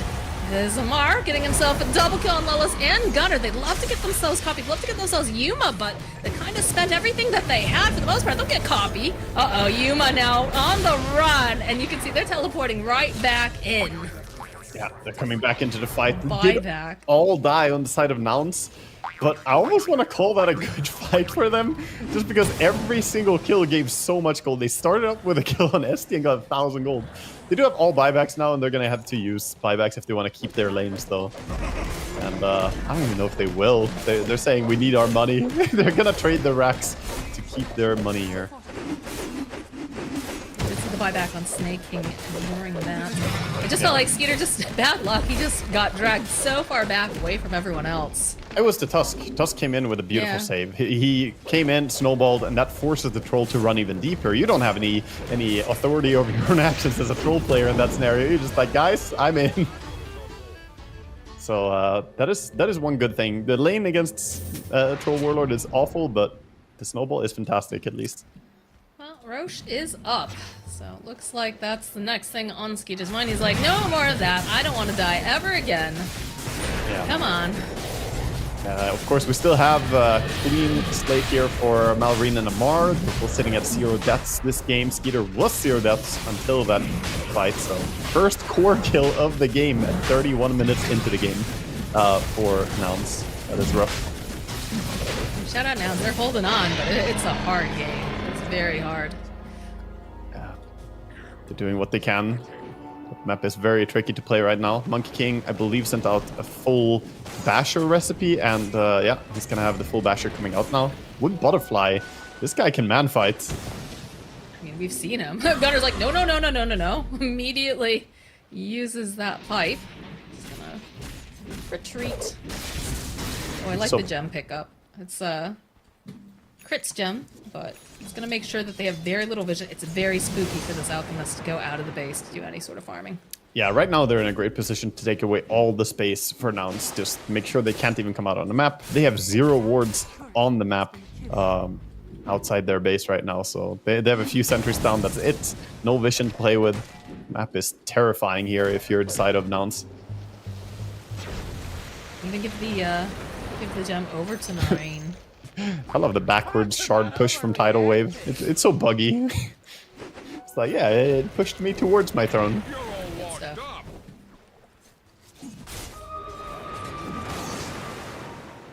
Kunkka sitting with the Shivas as well. He's starting to become an unkillable man as well. Ooh. Oh, copy. Whew. Alright. He does have the Parasma. Yeah, he has the Parasma now, so he has a bit of damage at least on the Storm. Pushing Lelis forward. Skeeter. There it is, the drag back over on the Sniper. He's absolute fish food now. Marine, he's found himself multiples and put it back over onto Gunner. Wukon's doing plenty of damage. Just don't know how they go forward. They get a nice grab over onto Yuma. Can't afford to lose him. His copy now getting smacked around by Malrine. Skeeters here activates that BKB, gonna push some punches him just up into the air, but now is in his own danger as Fly getting clicked away. Yuma turned back around, and Mars got his eyesight set over on Yuma. They need a little bit more damage. Can they get the Alchemist? Yes, they can. They've lost Fly. They're going after Copy. Copy's gonna have to just zip right into his own fountain. Amar, be a little cheekier. Gotta be careful. As you can see them get tossed up into the air. They're just decimating Nouns right now. They call GG. This game is over and done. They tried, they put up a fight, but ultimately, when there's a 20,000 gold lead and you are the team with Alchemist and you're behind, you know, that's not the best sign. Alchemist wants to be super far ahead, and even then it can be hard to end the game sometimes, but when you're behind as Alchemist, it just means that everything is to spare. Very, very clean game for Falcons here. They didn't even look tested. This is more what the Falcons fans expected going into it. Not a team that struggles to take, you know, a draw against Team Zero, but a team that comes in and just absolutely clobbers Nouns in the first game. I mean, also, it was their first game of the day when they went up against Team Zero, I believe. So that would make sense that, you know, they need that throwaway pancake sort of thing. Yeah, I have a voice again, line for that. You can first game of the day. Oh, sure. But, you know, there are no eliminations during groups this year. So, you know, it's all about seeding. So I don't think they were super stressed by losing that one game to Team Zero. Well, Zero played very, very well. Second game, they came back, and now, of course, you know, they look to be in prime form. This is what we expected to see from them. Now instead, they put up a good fight. Like, that was really, really rough. Storm having, like, absolutely no game, unfortunately, for Copy, and Gunnar getting shut down just so hard. Like, they managed to hold on for a decent amount of time, but it just never really felt like they could catch up, almost. I don't know. No, the laning stage was too devastating. The off lane of Nouns was a disaster, complete disaster, and they didn't have anything to play around. The fact that Snaking was allowed to first dominate bottom lane and then throw like 3 ganks mid on the Storm and kill him so many times before he hit his ulti, it just completely hindered all the momentum, because you know that Alchemist, he's not going to be active, he just wants to farm his Radiance. So if you shut down the off laner, shut down the mid laner, you've effectively just stopped all engines on the side of Nouns. There's nobody who's going to look to do something. And at that point, Falcons, they did the best thing that they could do. They activated all their cores, just ran at the enemy, and didn't prioritize farming and building a lead, instead just running and shutting out the map entirely. So it was a perfect display, textbook way to capitalize on an early lead. Yeah, it's beautiful Dota coming out from Falcons. I have to ask, is Alk just too transparent with what he needs to do? Because, like, I feel like we're seeing such a push towards these cores that can do a lot of damage early, that can fight early, that don't need to sit back and, you know, farm a Radiance necessarily, right? Like, we've been seeing, you know, the Wind Range, Marana, Alina, Sniper, all of these. Obviously, you couldn't use the Sniper in the way that you wanted in this game because they had too many solutions for a core Sniper, but... I think he can still be very fine in certain games if it's a game that allows for it, but you desperately need your offlane and your mid lane to both have a game. If both of them get shut down, I mean, that's just basically GG. Because Alchemist, he doesn't do anything in the first about 18 minutes or so. He just wants to farm. Ideally, he wants to get 3 items, but you know, at least get Radiance and Blink. Then he can start doing something. So I think the hero is fine. I think you can play around it, but this offlane Tusk into a safe lane Troll, I think it was just complete devastation. I would almost say the entire game was decided by the fact that they couldn't play bottom. So a lot of that was just like the draft, you're thinking? Yeah, I mean, obviously, execution. I think is execution a huge part from of it, Snaking, you know, knew exactly how to make the most happen. I wasn't sure that lane was going to be as horrible as it was. But yeah, Snaking was dealing so much damage to both the bottom and mid lane. And of course, Malrine here, 16-0 and 14, involved in 30 kills, dying 0 times.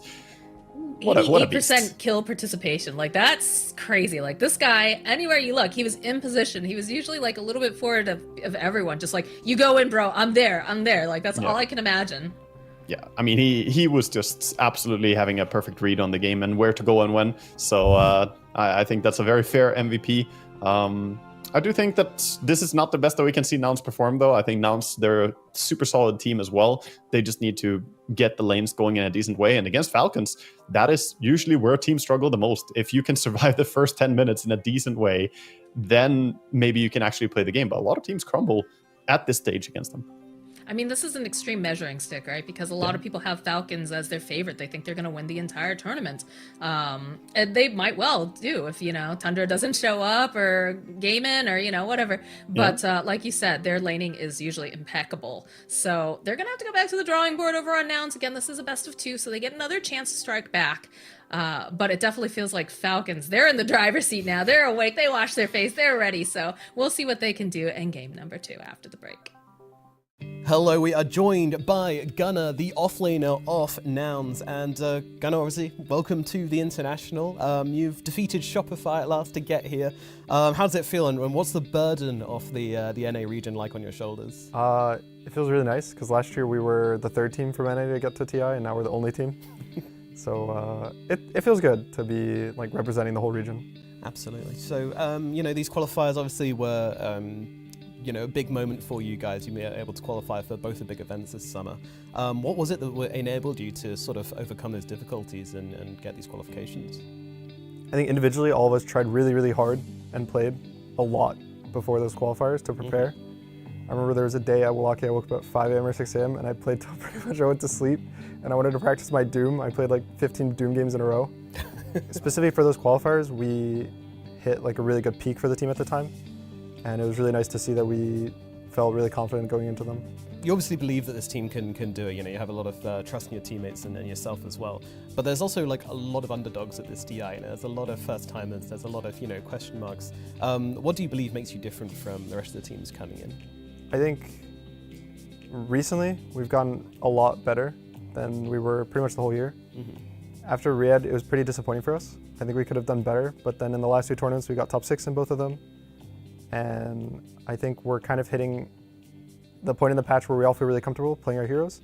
I think Copy's really, really good, and I think he's going to show it at this TI. And also Yuma has worked on kind of presenting himself to carry the games in the game and the way he talks, and I think he's improved a lot, and I think he'll carry us. That's what you want to hear. All right, so obviously you switched from mid to offlane a while ago. It feels like you're very well settled into that role. Now that you've kind of gotten to see all that the offlane has to offer and the meta shifts and everything, how do you feel in this role compared to how you felt at mid? I think at the start of the year, I didn't really know offlane that well, and I was kind of just writing off the game is pretty much the same from TI, just I'll do everything. And then as the year went on, I think I started to struggle more because the role kind of changed a little. There was patches, learning new heroes.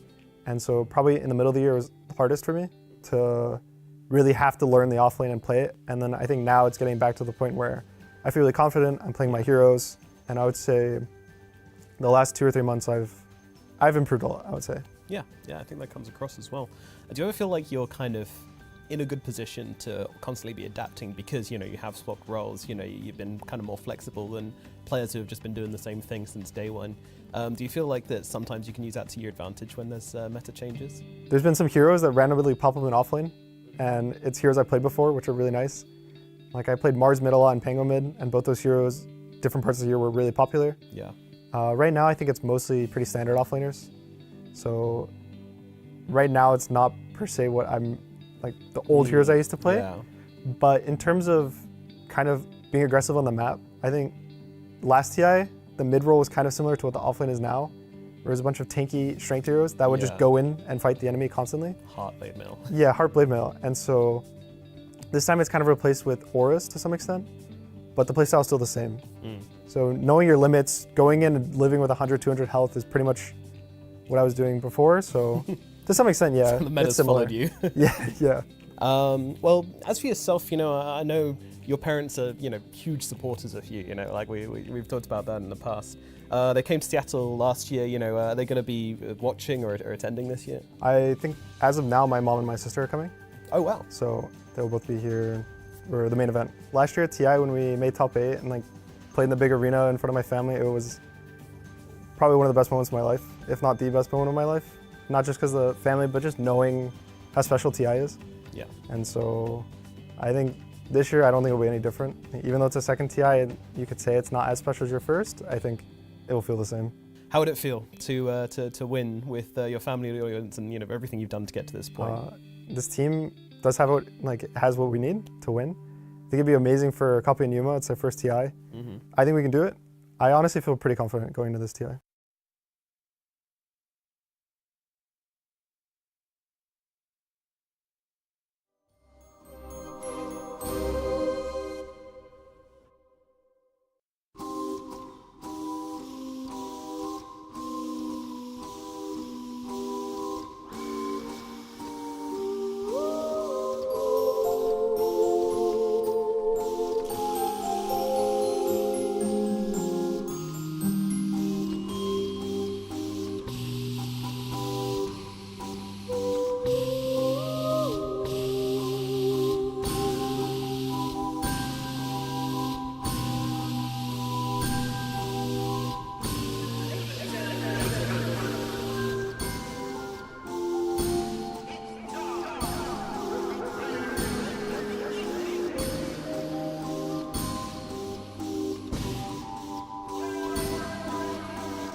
Well, as the video said, we are indeed back with more Road to the International. We've got game number 2 coming up between Falcons and Nouns. And Wagga, that was a beautiful game if you're a Falcons fan. Like, they even got themselves 2 kills and a, Tormentor kill before the Shard.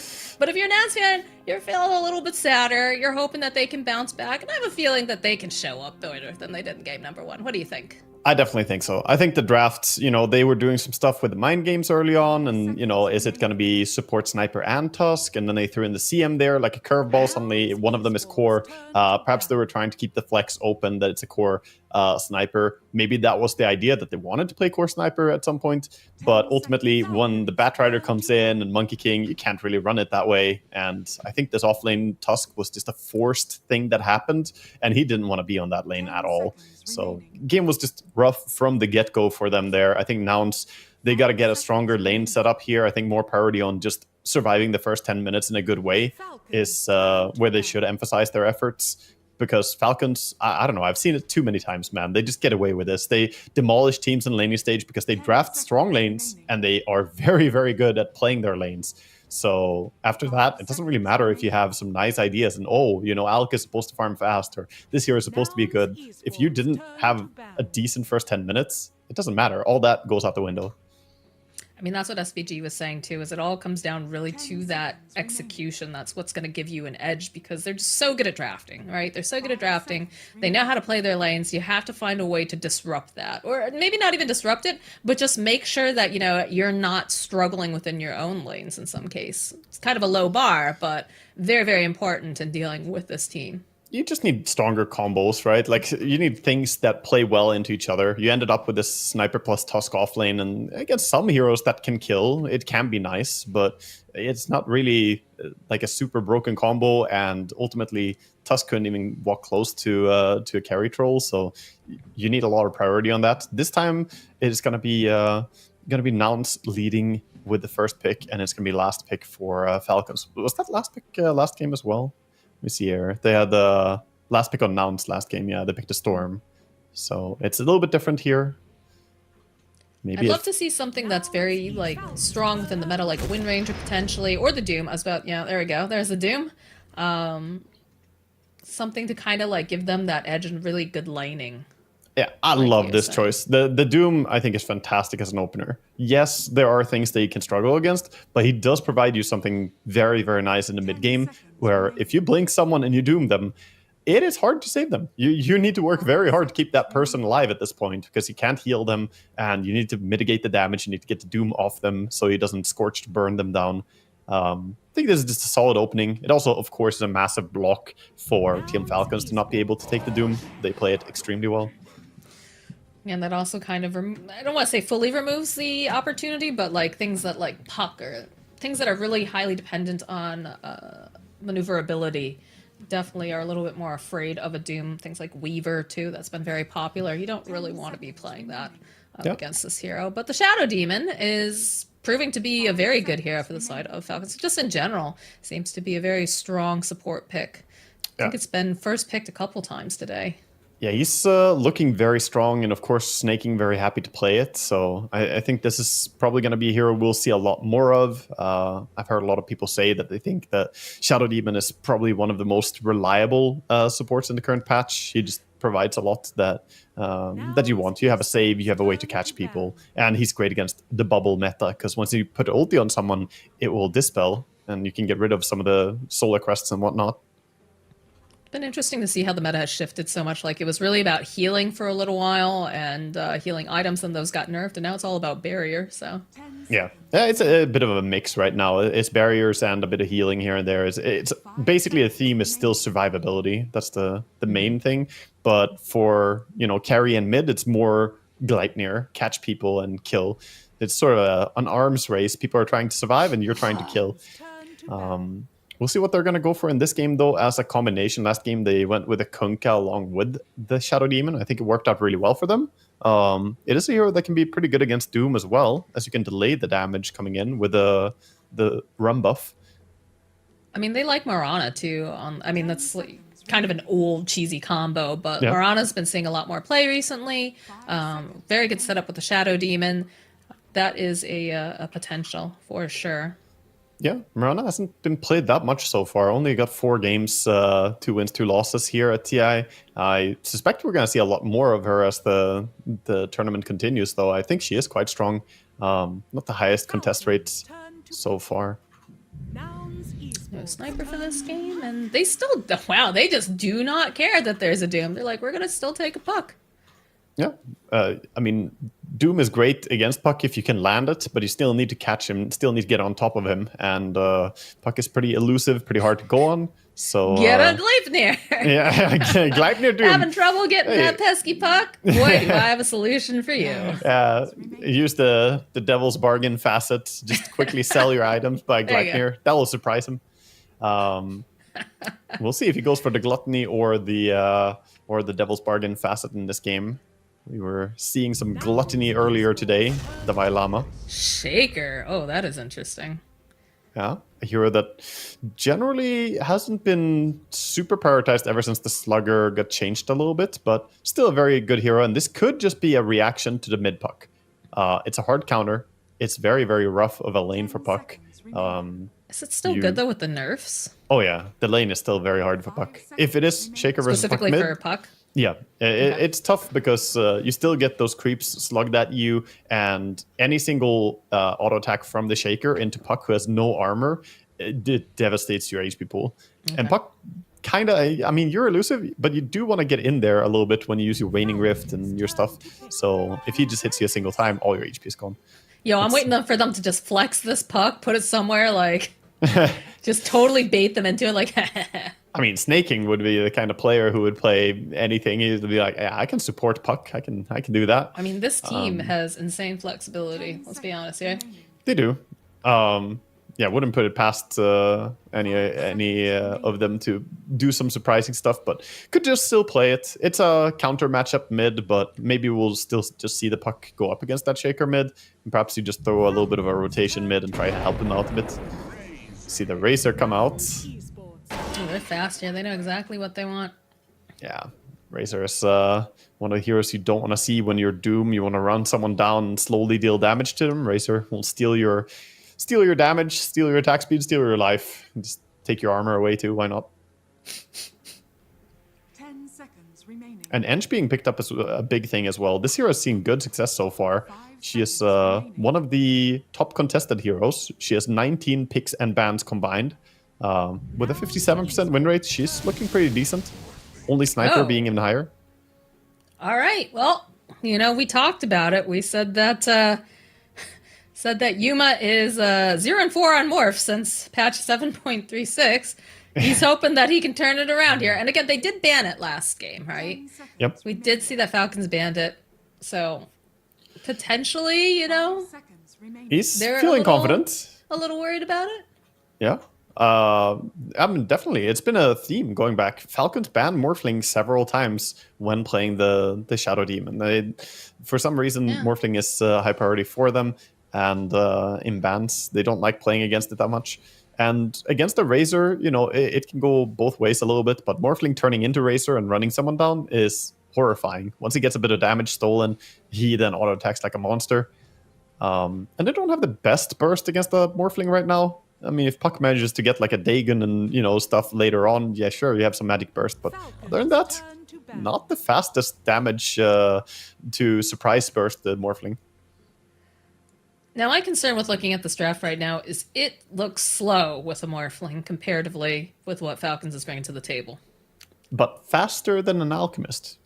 This is true. This is a step up, Moxie. We're ramping up the tempo slowly here. Alchemist being the very slow, just want to chill and farm. Now we have Morphling, kind of wants to farm, but he doesn't mind wave farming on a hero every now and then. So I would say it's a step in the right direction for Announce. And again, for me, the focus is all about, can they get decent enough lanes here? Can they survive? I wonder if this is going to be played as an offlane Racer, if they want to put it safe lane. Of course, Falcons is one of those teams who can play Racer on literally any role. Pretty funny that way. I would have to assume it's Amar, but they have flexed it before. Yeah, absolutely have. I feel like the Enchantress will help to, like, you know, kind of slow down these lanes a little bit for them, give them a little bit more of an edge. Yeah. But yeah, is it gonna pair up the Enchantress with the Morphling? Because that's the stronger support with the Morph to keep him safe. But that means that you have Shaker Doom, which is not a very threatening offlane combo either from Nouns. unless they send a mid, they could potentially send a mid. Yeah, they could still pick a hero to go bottom. That's true. Yeah, I think sending Shaker mid against the Puck is probably the best solution here, and then pick something to pair up with the Doom. They're banning out the Snapfire, banning out other combos. Rubik's gonna be it. Something that, like, catches them. Yeah, Right? that- Because like you do have the Shaker. Shaker's great, but like I feel like you need just like one more thing there to like really keep them in place, especially with stuff that's like a puck or a razor. Like these guys want to just zip around everywhere. Maybe What do you bring to the table?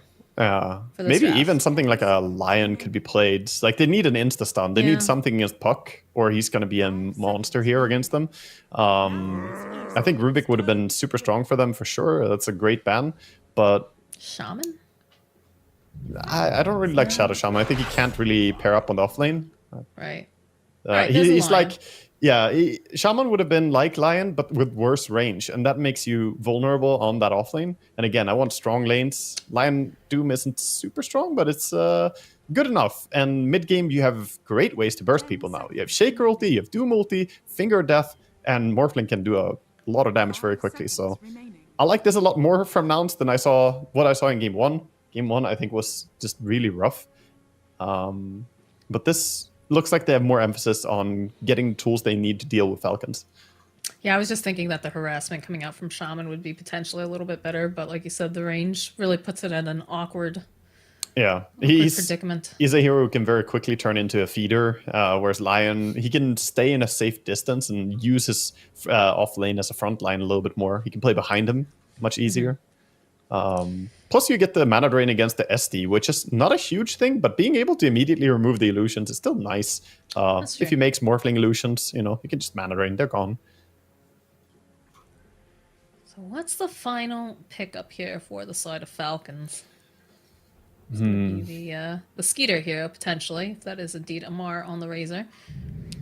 Yeah, I'm not certain what hero he wants to run. Goes for Okay. Wraith King.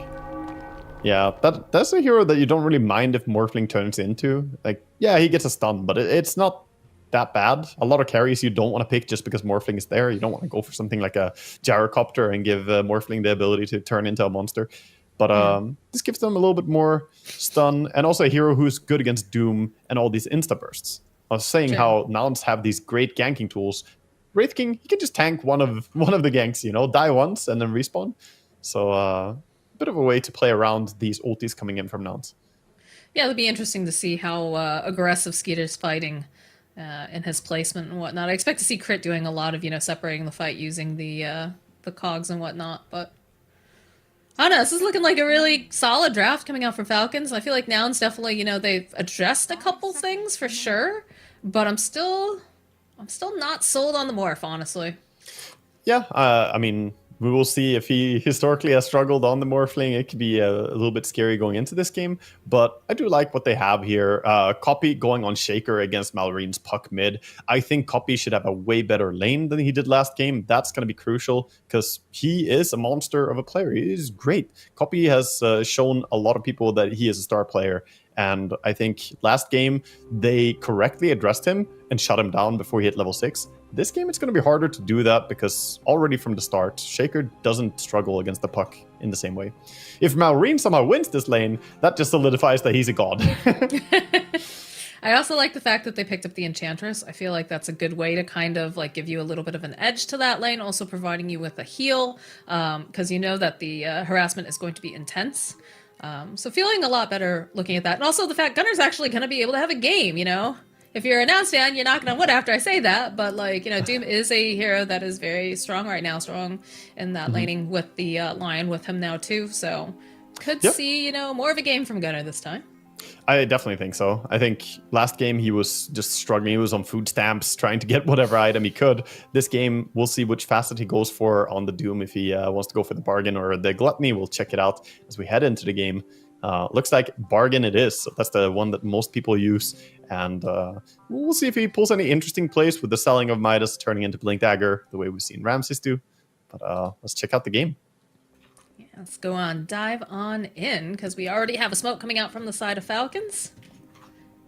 And they're on their way for sure. Just a puck orbing down to mid, in smoke, placing a super early Observer ward here. So it gets the perfect ward on the enemy side. This is the ideal ward to have if you just want to have a bit of advantage against your enemy mid.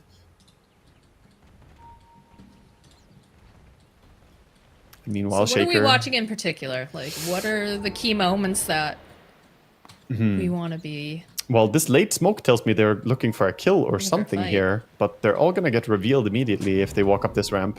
Shaker does plant the observer in Fog of War. 30 seconds to battle. Surprised they smoked on the low ground here. I don't know. Yeah, I mean, they Yep. See the tried to do shaker. something. Get spotted. Doesn't look like Nouns are too happy to fight for the level 1 runes. I think they're a little bit weaker against the Clockwork with his battery assault. If he wants to. He's holding a skill point. Most likely he wants the power cogs, but if they come out and fight against runes, he might take the battery. He's They gonna did go for the actually battery. go for the battery, so Yeah. Yeah, we've seen looking both. to get aggressive early. We've seen people skill either way. Earlier today we had King Jungles, was it, who played and picked the power cogs. TP down bottom from Skeeter.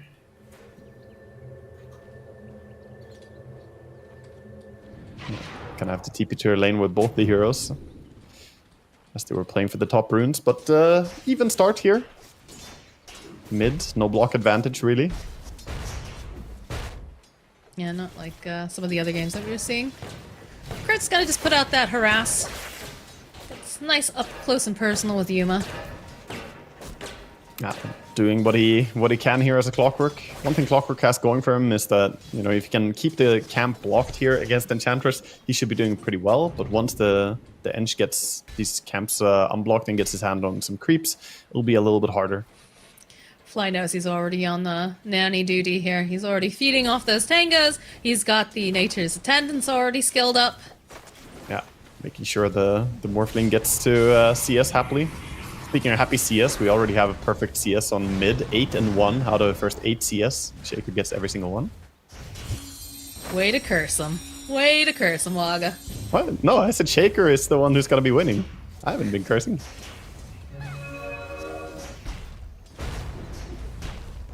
Yeah, he's doing fantastic, but at the same time, the Puck is not really unhappy so far.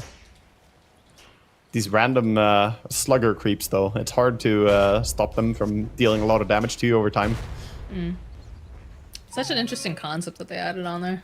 It's very fun. It's a very fun mechanic. I think it's a really neat little invention. But laning against it gets pesky real quick. We see a little bit of a fight for the rune between the two supports here. Or a rune, the camp, sorry. I feel like they're able to trade really, really well. Like, Crit's been poking away at Fly. Fly's got those protective wisps, though, so...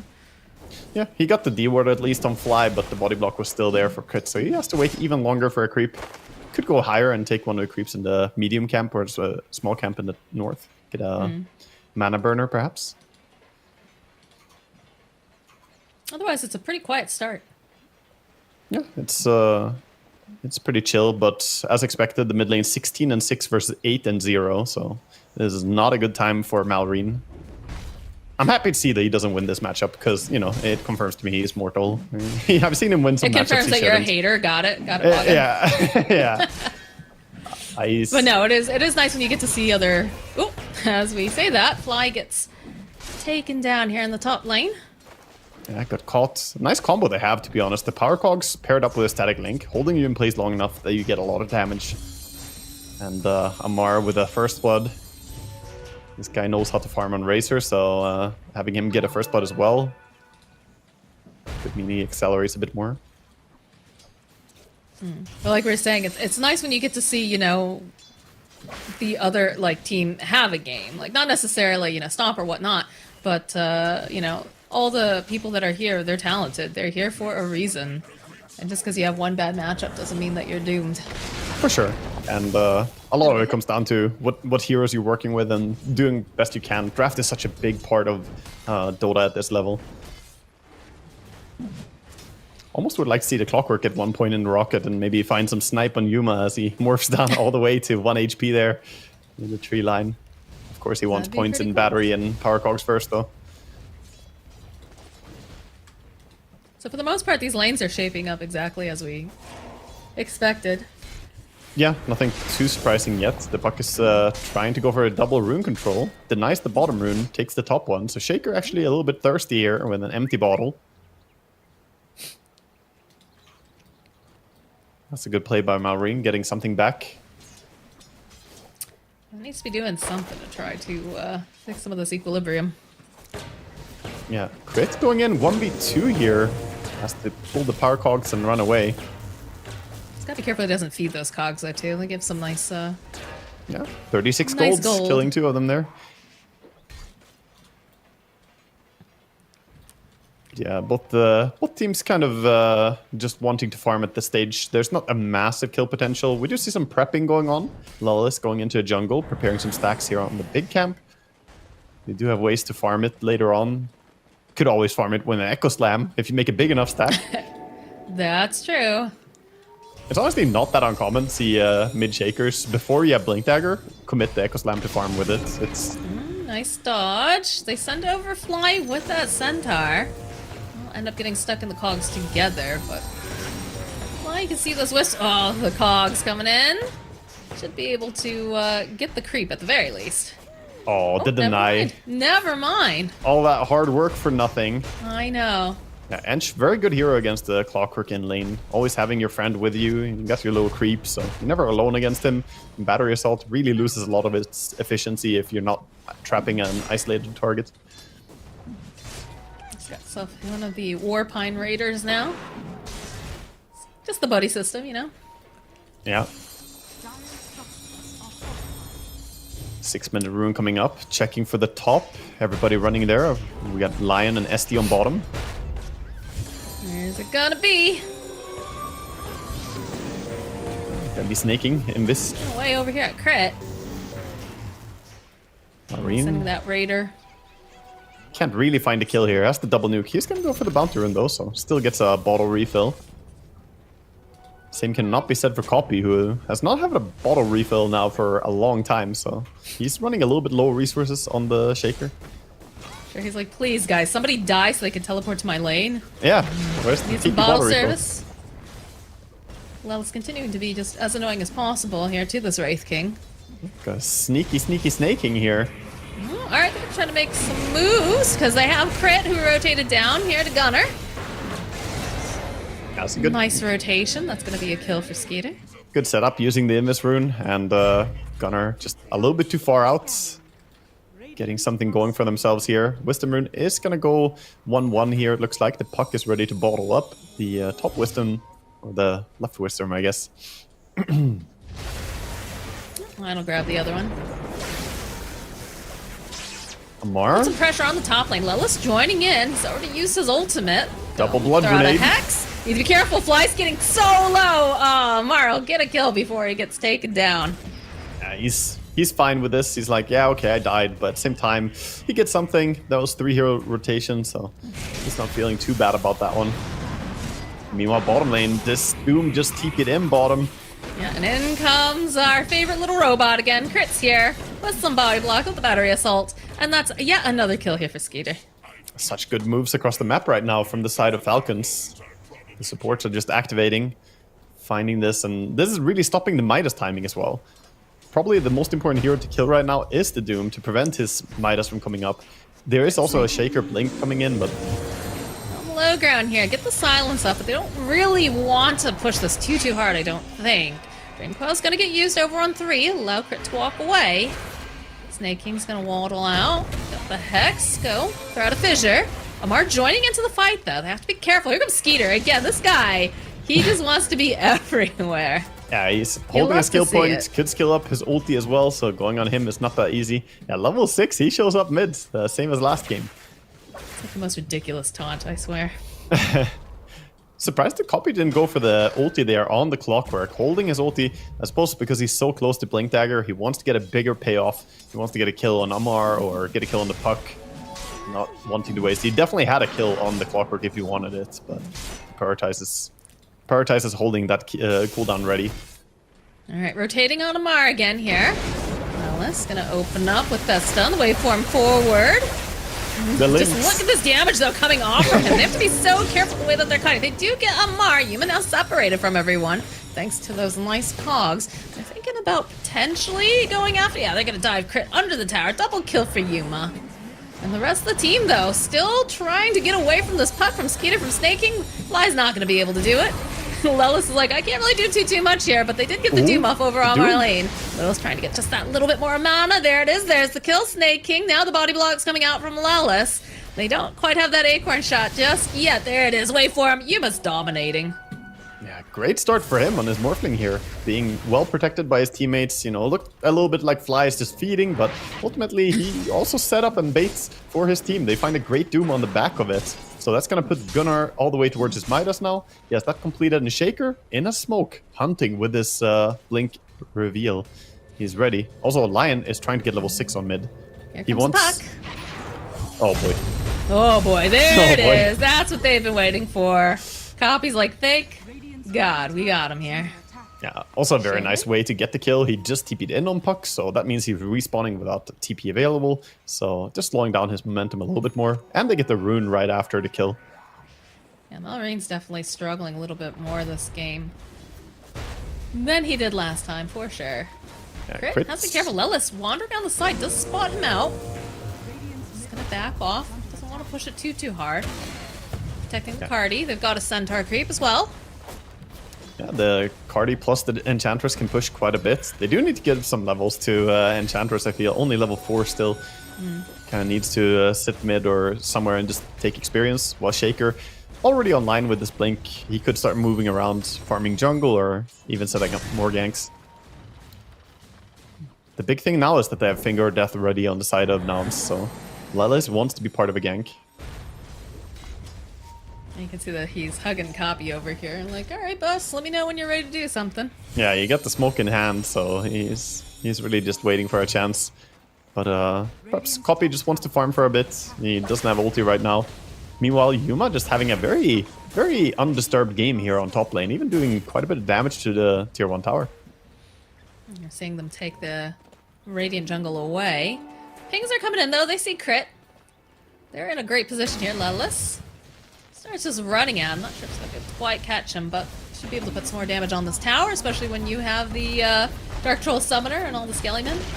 Oh boy, that's a lot of damage on the skeletons with the Vladimirs plus 6 skeletons out there, like plus 24 damage or something. Oh, that rally. Yeah, quite a bit. Meanwhile, the Wraith King has Armlet, so he can start farming up, but right now we're seeing Nouns just take over the pacing of this game. Even Fly being very aggressive with how he's farming here. He says, okay, you want to go on me? I might have friends behind me. You might not, but do you really want to find out? Yeah, I like the way that Nouns is playing here quite a bit, although Fly looks like he is in no man's land. It does take some doing. They need a big crit, but... Meanwhile, though, the Razor, bigger target here. Bigger target indeed. The follow-up, they use that finger, and a fissure coming through. I love that Lelis has the Slugger facet. This is actually risen in popularity as well in Lion, the melee facet where you get some bonus damage afterwards. Yeah, it's he's going in and punching. Look at him, already 170 damage or something. He's hitting hard. Nice hook shot in over here. Being able to put a lot of damage over onto Gunnar. It gets the Doom off, but it's only on crit. And there's no real follow-up, so... Oh, alright, never mind, I say that, but there it is, there's the follow-up. Not quite the hero that they wanted, though. I think they would have rather grabbed that puck, but hey, use your spells, right? Yeah, get the Doom used, a kill is the result. Ultimately, a good takedown, though, for Falcons, getting a core kill. So, Snaking and the boys keeping up pace here. This is a very, very nice little tactical game here. Who do you gank and when? I feel like overall it's favoring Nouns a little bit. They're getting really big on Morph, already having the full Yasha with Vladimirs. Once he gets that Manta style, he's going to be a hard hero to kill. They don't have fantastic stuff to burst him post-Manta. I mean, it definitely feels like this time around, Nouns is the one dictating where they go and when. There's been a couple responses, but for the most part, like, you're watching Yuma just move around this map. He's like, all right, let's take this tower. Okay, let's take this tower. And before it often felt like he was trying to hide again. It was a tough game, but not really able to, you know, put pressure on the map. Mostly just trying to get whatever he could. Yeah. Right now we see a move for that tier 1 tower top. All Falcons kind of positioning around it. Just trade. Yeah, they're getting a tower, and meanwhile Yuma freely pushing bottom. Thing is, Yuma is pushing bottom while both his other cores are farming somewhere else. So they're investing less resources for this tower. Meanwhile, Falcons, they're hogging top with, 3-4 heroes sitting around. Not the quickest push. And it's a BKB first item coming in from MR. I've seen him do a lot of different builds. How do you feel? Do you like this one just because of like how aggressive he has to be early, or? I think he has to buy a BKB. It's pretty much, if you don't buy one, Shaker and Lion will prevent you from playing Dota. And even against Doom, it's kind of this weird thing where, yeah, it doesn't save you, but it does get rid of you taking a ton of damage from Scorched Earth and Infernal Blade, so it might actually be a good item against him too. So yeah, I think he's doing the right thing. Obviously, he's the expert on this hero, so if he says he needs first item BKB here, I don't consider that to be wrong either. But yeah, there's a lot of lockdown. Ooh, mid jump. Whoa!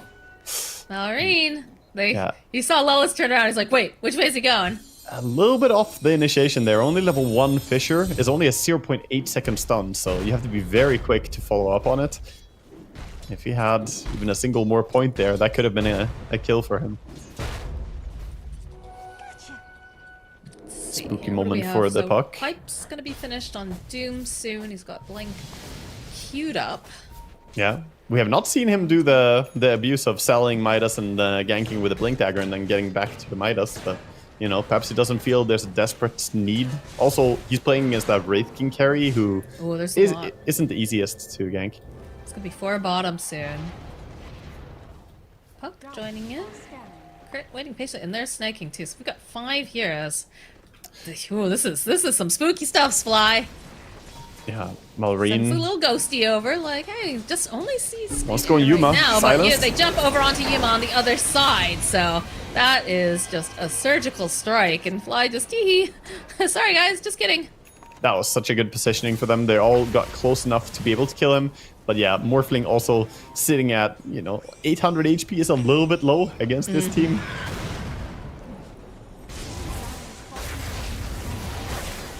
And they do end up finding Fly. Lelis is thinking about trying to get over there and maybe throwing out the stun, but changed his mind. Doesn't want to be there. Copy though, sitting on the high ground. We'll jump Amar. Finger of death. All right, there's a kill. That looks nice there. But the stun comes out.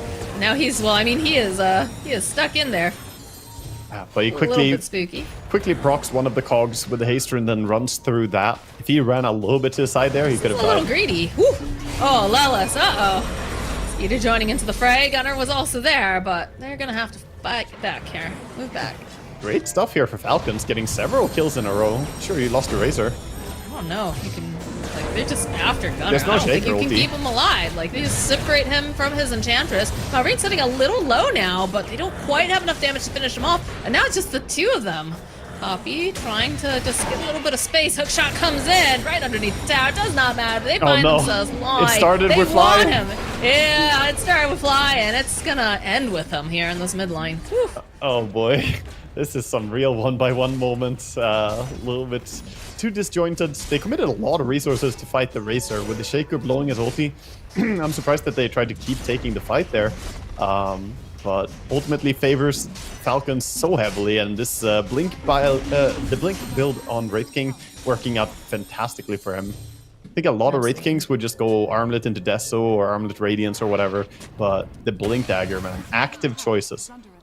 I feel like with this team, you don't want to take that approach. Like, you definitely want to be super active, and like the fact that like Skeeter shows up at like I don't remember the exact minute, but like sub 10 minutes there in that mid lane, like level half 6, the time. yeah, level 6 he shows up. That's what he did in the previous game, what he did in this game. They are running at him now. They want this. I mean, he has Reincarnation, so if they go on him, all he needs is some counter TPs to be ready. Razor will have his TP soon, Puck has TP ready, and most importantly, Shadow Demon has TP, so I think they can save him. I mean, that's the folly of feeling super, super strong with a double damage rune, right? Like, you're like, oh, you get that bloodlust, you get excited. Oh, Puck. Yep.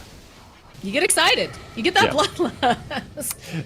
I mean, Malorine is getting some hard fights here. It's a good thing they had a fantastic fight on mid, because that gave him quite a bit of net worth. Before that, he was falling behind a lot. He's catching up a bit to the Shaker, but Shaker is only 700 gold away from his massive power spike. The Aghanims is gonna come in, and that will unlock him to be able to jump around and do whatever he wants.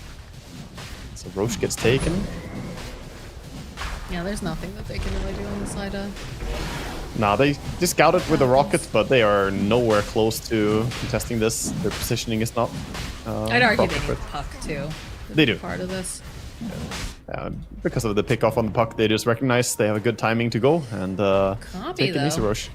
Let's be a little careful. In fact, Lelis teleports over. He's holding on to some wards. A Oh, little bit of that scouting from Snay, but Yuma gets himself the Aegis. And, Aegis and the Morphling, and now he can really feel confident in these fights. Can lead the way. So he TP's mid actually. He wants to join. Power rune, 20-minute rune. You want to fight for it? A little bit off on that fish. It didn't matter anyways, really, but it's gonna be the illusion for copy. Puck still. How fitting. Copies of copy. Copies of copy, indeed. Puck still about 800 gold away here from his Blink Dagger. Until then, he has to be pretty cautious about how he takes fights. Can't really jump in. And Wraith King, 400 gold as well. 300 for his Desolator now. Gonna finish it up, this creep wave. They can take the Tormentor too. This is a... Hopefully this time they can get Torm without losing two people and then also losing the Torm. I don't see a way for them to contest here. Wisdom Rune is up in 10 seconds as well. Do they TP back or do they give up their own? Looks like they're just saying take the tower that's here. Oh, this is risky. They're deep in copy backing off here for a moment. Lelis in position. Yeah, they scan. Looks like they're a little too spooked out. Copy already blinked away, so Lelis has to be careful. He's like, I cannot help you, buddy. I'm going mid. And meanwhile, they're gonna take Tormentor bottom here on the side of Falcons. So, I mean, do you get pretty mirrored trades. They will not get the tier 2 tower, I think, though. Heroes are in position to defend. They've got vision too. They can see that they're wandering over. This is back smoke? Fake smoke? No? Yeah, fake back. They might want to go behind the Shaker on mid. They see the Shaker. He is a fantastic target to jump, but at the same time, fighting into Aegis right now is a bit of a risk. They're approaching from the low ground, which is always a little spooky. Yeah.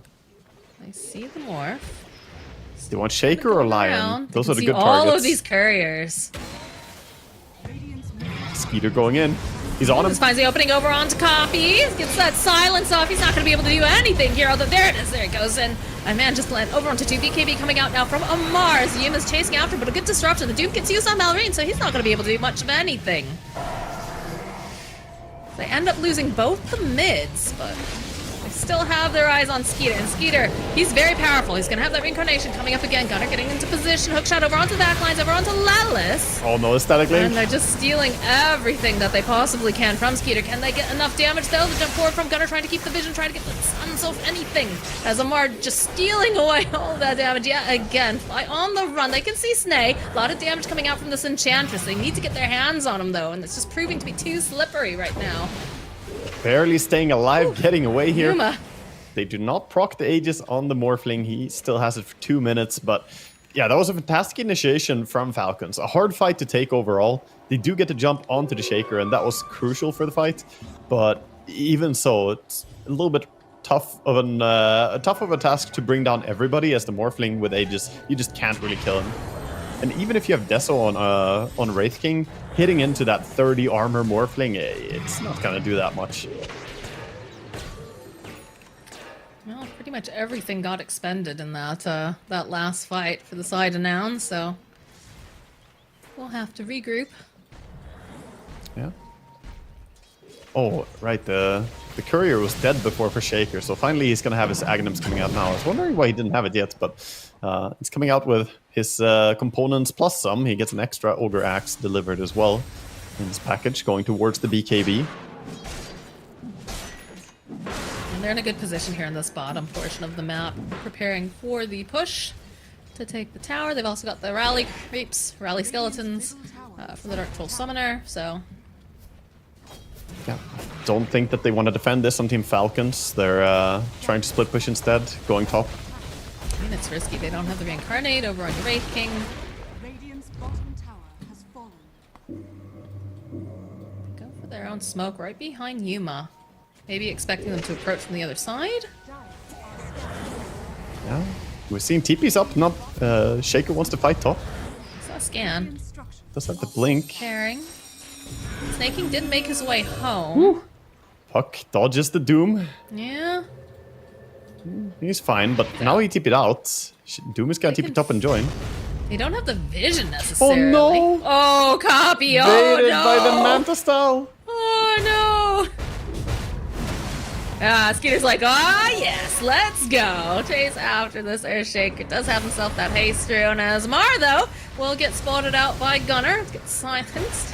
That Doom, not going to be able to cancel the TP. No, Crit finds himself Lelis. Trying to put out that damage hop again. Will be able to most likely get crits for their troubles, but oof. Yeah, still chasing here. Skeeter is not safe yet. They stopped He's him. still trying to get out. He does have the reincarnate up, like we said. The rest of the team, though, nowhere near him. They're like, all right, sorry, bro. You're on your own for the most part, but doesn't make his daring escape. Oof. Oh, yeah, Very nicely done. He actually just blinked straight back, and they predicted he blinked left, so not gonna catch him. They were very low mana on Shaker there. They're also tough for him to chase and try and do something like Fisher. So he survives, and a lot of resources expended there. Doom used, Shaker ulti used. You're very happy with this if you're Falcons. All it cost you was basically a Wraith King and a BKB TP out by the Razor. The Wraith King ulti.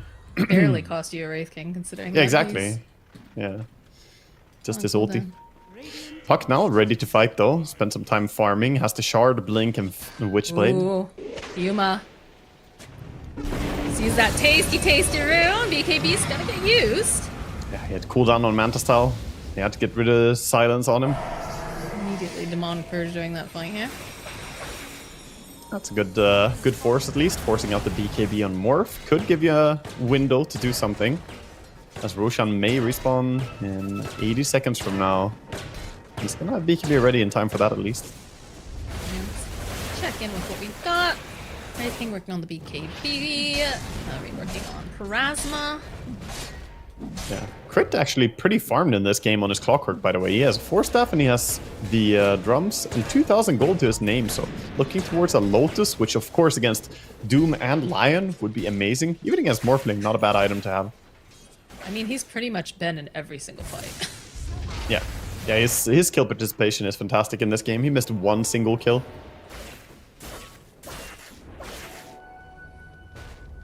Meanwhile, it's funny how 3 of the players announced are still sitting at 0 kills. It's all going the way of Lelis and Yuma. If there's one hero you want to have the kills on, though, getting kills on your Morphling is pretty damn nice. Yeah, absolutely. He's building towards damage as well. Looks like he wants to go a Daedalus build. Not gonna go for some Kanda stuff or anything like that. Just straight up damage.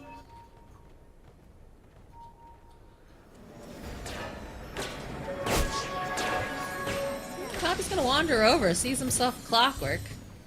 Could Fisher him. Let's be careful though, because the rest of the team very close behind. Yeah, look at that. Oof, Copy. Hopping away. He's like, nope, never mind, just kidding. Hookshot though will connect. And they're just gonna walk away. They don't want to go in on this. Although Yuma is joining in, so potentially Gunner looking for something. His science does have Doom available. There it is. There's the Echo Slam. We'll be able to get Marine. Now Yuma fighting here with Amar. Not going to be able to quite finish him off. Oh, he's dead. Doom is on him. He can't heal. Oh, he's dead. It was a clutch last second Doom there by Gunnar. Throwing it as he got out. A little farewell present for the poor Razor. Something weird about watching Amar get doomed. Usually the other way around. Yeah, that's true. This opens up the bottom push really well, though. They do have buybacks, but it doesn't do much if you buyback even, so they might just have to drop this here. I don't really see a way to fight this. And a big problem right now is this Morphling is feeling unstoppable. The Wraith King just does not match up well against him in the carry-to-carry department. Teleporting out. See Skeeter. Copy. Following up. So hop down. We'll get stunned. Copy does not have too many resources right now, though. He's gonna try and get himself a Tiara of Salamene, fix his mana problems, going for that Octarine build. I feel like you're very happy with that, though, for now. Oh yeah, I mean, that's... Still, you got yourself a tower. Yeah, they got 2 amazing kills, got the bottom Nice. racks. This is just Yeah. a fantastic position, and I don't even think that they're unhappy going late game here. We buy 4 mangoes on the shaker. Mango up, no time to go to base. He stays on the field. Love to see that. A little bit of gold spent just to play for activity. Both teams Fighting smoking that up now. I feel like it's a lot harder for the side of Falcons. They just don't have any vision up in the enemy side. Yeah, they have very defensive vision, and it's rough for them to find a good place to take a team fight right now. On top of that, it's kind of hard to say who they need to go on even as the best target for them. Well, the smoke is coming in hot. It's about halfway over now. So Arcane Ring picked up for Copy, so he's very happy. Yeah, that's Yuma. fantastic grab. See Skeeter backing off a little bit now. Level 18 on the Shaker with that mid experience as well. They placed some vision here, trying to play under it on Falcons. They sent over the Warpine. Yeah, I think Nouns are saying they have a ward on that cliff, let's not fight under the ward. They're just gonna force them home instead. So they're moving towards mid, saying you can't just stay over there. Or maybe they actually want to take the fight, Copy moving over. Like Skeeter's just hiding in the tree line. They're using this fly as bait for sure. Let's jump forward here, find this little Skeeter. He's not the target though. Didn't quite have enough mana there either, it looked like. That's a lot of healing coming out for the High Enchantress. ground. This is such a... They're just holding this one high ground. They're wrapping Yeah. around, Copy looking for an angle. Just gotta be careful if they have his number. Like, look at Mallory and the way he's positioned too. All the lanes are pushing though. This is not really a fight they have to take on the side of Nouns. They could just go away, but they're worried about giving up Roche, I suppose. I just feel like it's scary fighting underneath this vision. Yeah, there we go. They get You it. just said fly. Like, fly, get rid of this, please. Thank you. And TP outs are coming. Now Shaker, can he find anyone? Nah. Blind attempt, not gonna connect. Successful dodge to the side of Falcons. But that means that Roche belongs to the side of Nouns, and that's also going to be Roshan's banner. Yeah, they're gonna get the Aegis again on Morphling. With Daedalus in hand, he can just go up on that high ground with an Aegis, and it's very tricky to deal with him. There. Same time, they're looking to pick off anyone split pushing top. Puck is wisely getting out of the area. Malrine has the understanding that Doom and Lion are probably hunting at the indeed are. Looks like Fly's going to pick up the Roshan's banner. Yeah, the banner could also make the next push that much stronger. It's not a massive boon to get the banner, but it does sometimes make it very difficult to defend. When you don't have a long-range hitter, if you have a sniper or something, it's fine. You can just kill the banner, but how are you going to kill the banner when all you have is like Puck and SD for range heroes? Razor can, you know, if he walks close, he probably gets jumped. Well, the assault is on here as they push through the top. Yeah. Oh, what did Doom just get? Doom sold his Midas and bought a BKB. There we go. And he put a Midas in the quick buy. So he's actually using the devil's bargain here. The bargain has been made. A deal has been struck. All right. Yuma's hitting away here. Skeeter jumps forward. They turn the tables immediately. Where's his team, Follow though? with Copy here. Can they finish him off with his first life? Yes, they can. All right. Reincarnation 9 in the middle of everyone. Is going to try to orb their way out. Yuma continues this hitting siege. Snay showing up is going to just throw him in that little banishment bubble for a bit, but they've got that banner up too, and they're able to take down the tower and continue their work here on this Rex. Without Wraith King having ulti, it's very tough to take the fight, but I don't know, he's running away and he doesn't have a TP on Wraith King. You're conceding top lane, but it's going to be more than top, surely. They just go mid after? I don't think you need to back off at this time, especially when you consider there's a double damage on Copy. He still has his Echo Slam, he's got the KB, like, still got Doom online. Very little resources actually used on the side of Nouns here, whereas much more was expended on the side of Falcons. They're finishing the Octarine. It's done now. The Shaker just had to back up and get his Octarine core. They go and fix the Morphling's HP as well real quick with his lifesteal, and the push is coming back on. So now we have to defend without Wraith King ulti. It's 90 seconds cooldown still. It's very, very long CD on this. And even getting a power rune, the shield rune on the Shaker, giving him a little bit of extra safety. That was a Lotus Orb on Crit's Courier that's not going to be available for this fight. That feels bad. Oof, could have been a very, very important item to have there if you turn around the Doom onto himself. Smoke coming out now.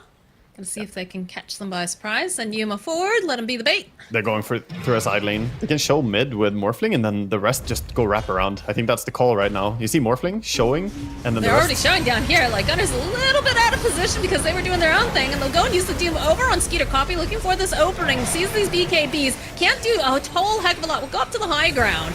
Everything is very separated already, though. Skeeter is dead. Amar fighting with Gunner here on the side. Copy trying to help lock him down. They've got it with Yuma as the two supports are just held over on the side, and they call GG. Just like that, a clean game number 2 here for Announce. So they draw it out. A draw coming in, but that means that Announce, they already lost their first match, and now they get a draw, whereas we had Falcons get a draw in the first, and then a draw again. This is... It's anyone's group stage right now, feels like, right? It is, yeah. We'll have to have a look later at the groups and see what we're at as well, with Team Zero in the mix as well.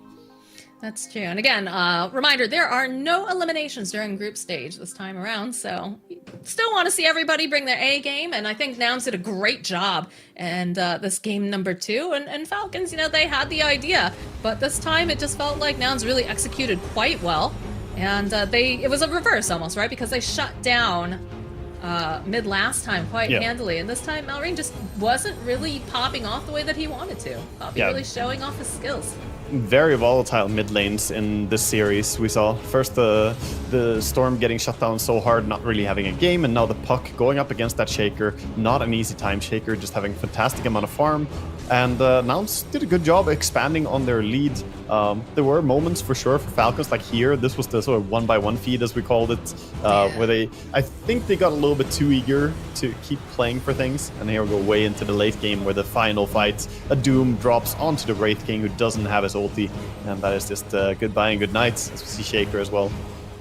The shield rune. Kind of awkward positioning from them. Like, they both had kind of the same idea. Like, okay, let's try to smoke out, make our way around. But then the same thing was happening. And it just happened that, you know, Nouns had their number. They really did. I also think the Wraith King pick, wasn't the Wraith King pick even after? It was last. Yeah, it was after Morphling, right? Yeah. So that confused me. Because I remember you saying, like, oh, that's not too bad, you know, having the Wraith King can't steal too much, like, if you're playing the Morphling, but... It's good in that sense, but into the Morphling, it's very, very rough. Because you never deal any real damage to a Morphling when you're playing Wraith King. Looking at the post-game stats, he did a total of 2,000 damage to the Morphling, whereas the Morphling did, 6k damage to him. It's you can't really get through all that armor. He tried with the Deso, but that's not going to do enough against someone who has, 30 quite early in the game, 40, 50 even. You could see a Morphling get to 60 armor in some late games. So you needed something. But ultimately, Nouns, they stabilize after a rough game 1 and bring it back. Yeah, and you're always glad to see a competitive group stage. Excited to see, teams being able to bounce back again, because that's super, super important when you are playing in the professional and stressful environment of TI, is being able to make these adjustments, come back, and just be able to shake everything off. So, shout out to Nouns, did a great job on this. Falcons, of course, is that team everybody's talking about, everybody's got their eyes on, they expect great things, and this time they just weren't able to pull it off.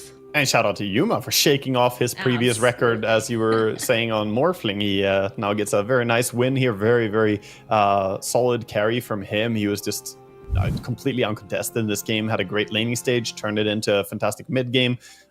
He was just the man to beat. He was doing whatever he wanted this game.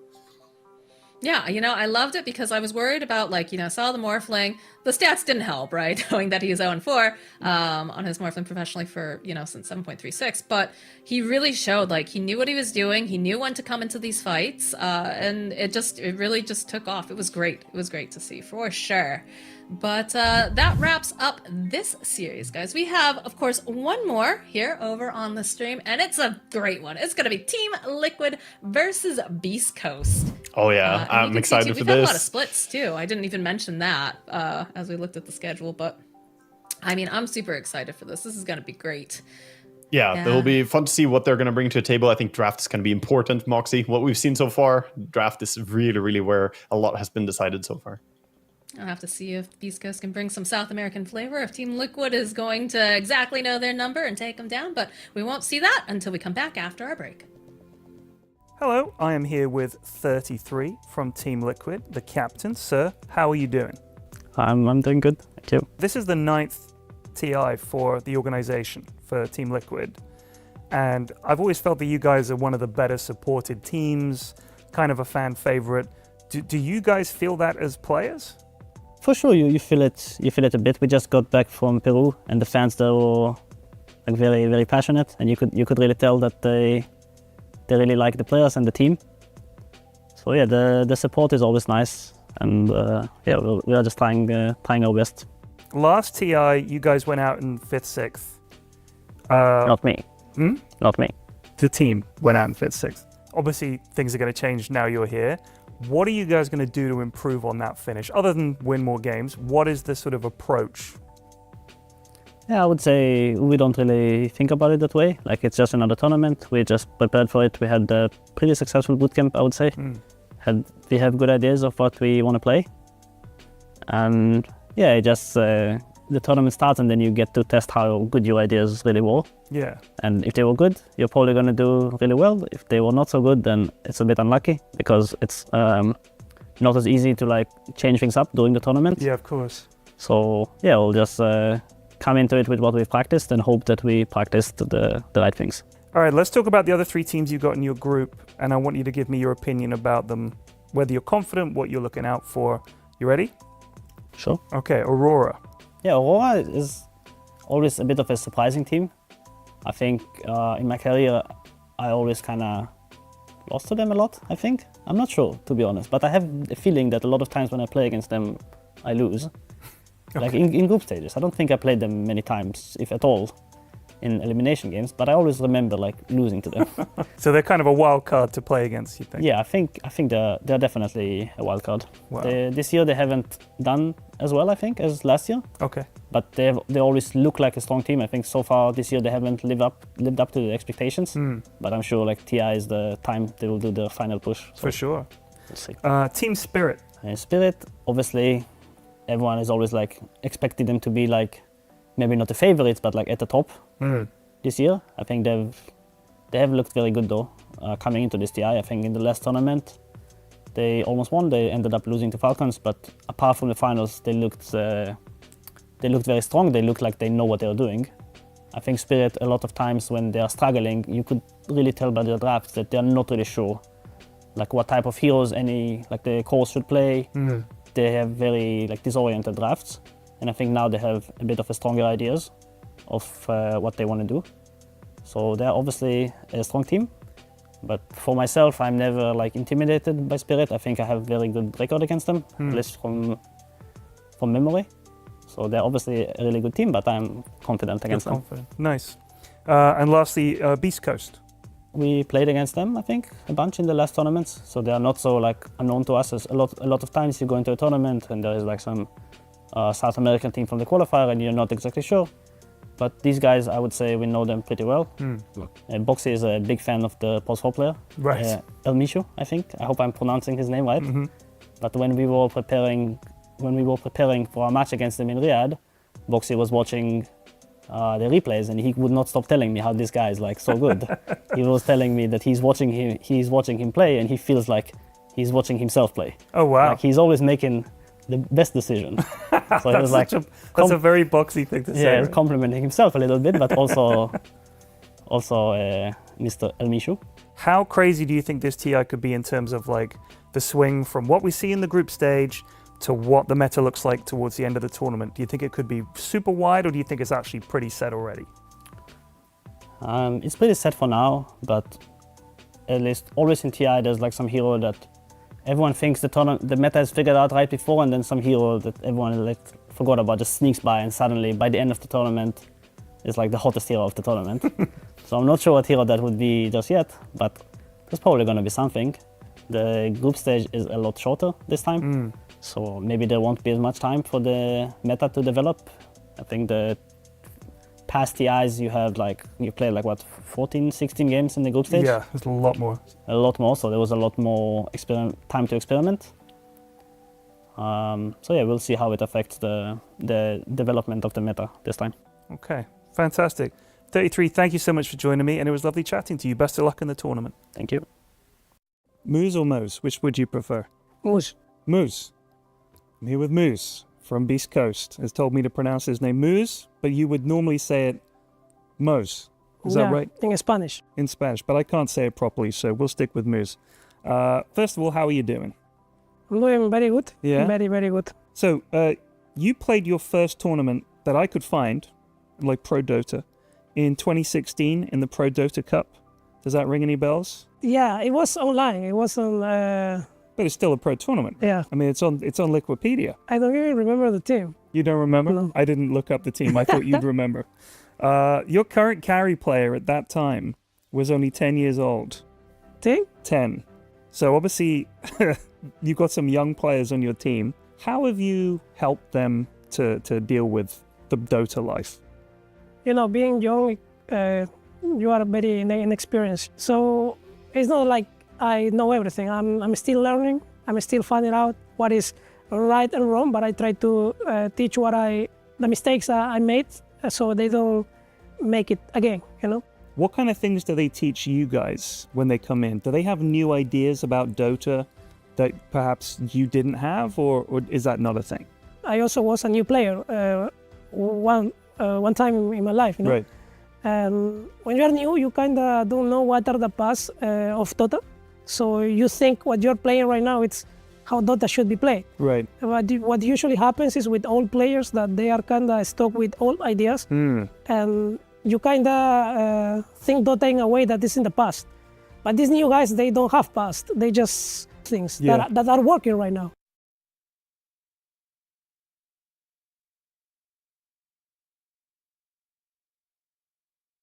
And Dota is a game that evolves constantly. Right. So that's something I learned, that it's very important to have new players to play the actual Dota that's being played. I and think bring it's very new important. ideas in. New ideas. Yeah. Interesting.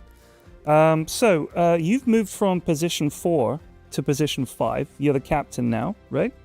How has that transition been? Well, I transitioned like a month ago. I don't remember how much time, but it was like 6 months maybe. I used to play 5 professional before, but it was a long time ago. It was like in my early years of my career. In the past, position 5 looked something like, just give me a lane and do whatever you want. Place a water here and you can go do whatever. Stack a camp here. Yeah, or let there. me carry the game. Right. Right now it's not like that anymore. Right now, the support has to be actually really good.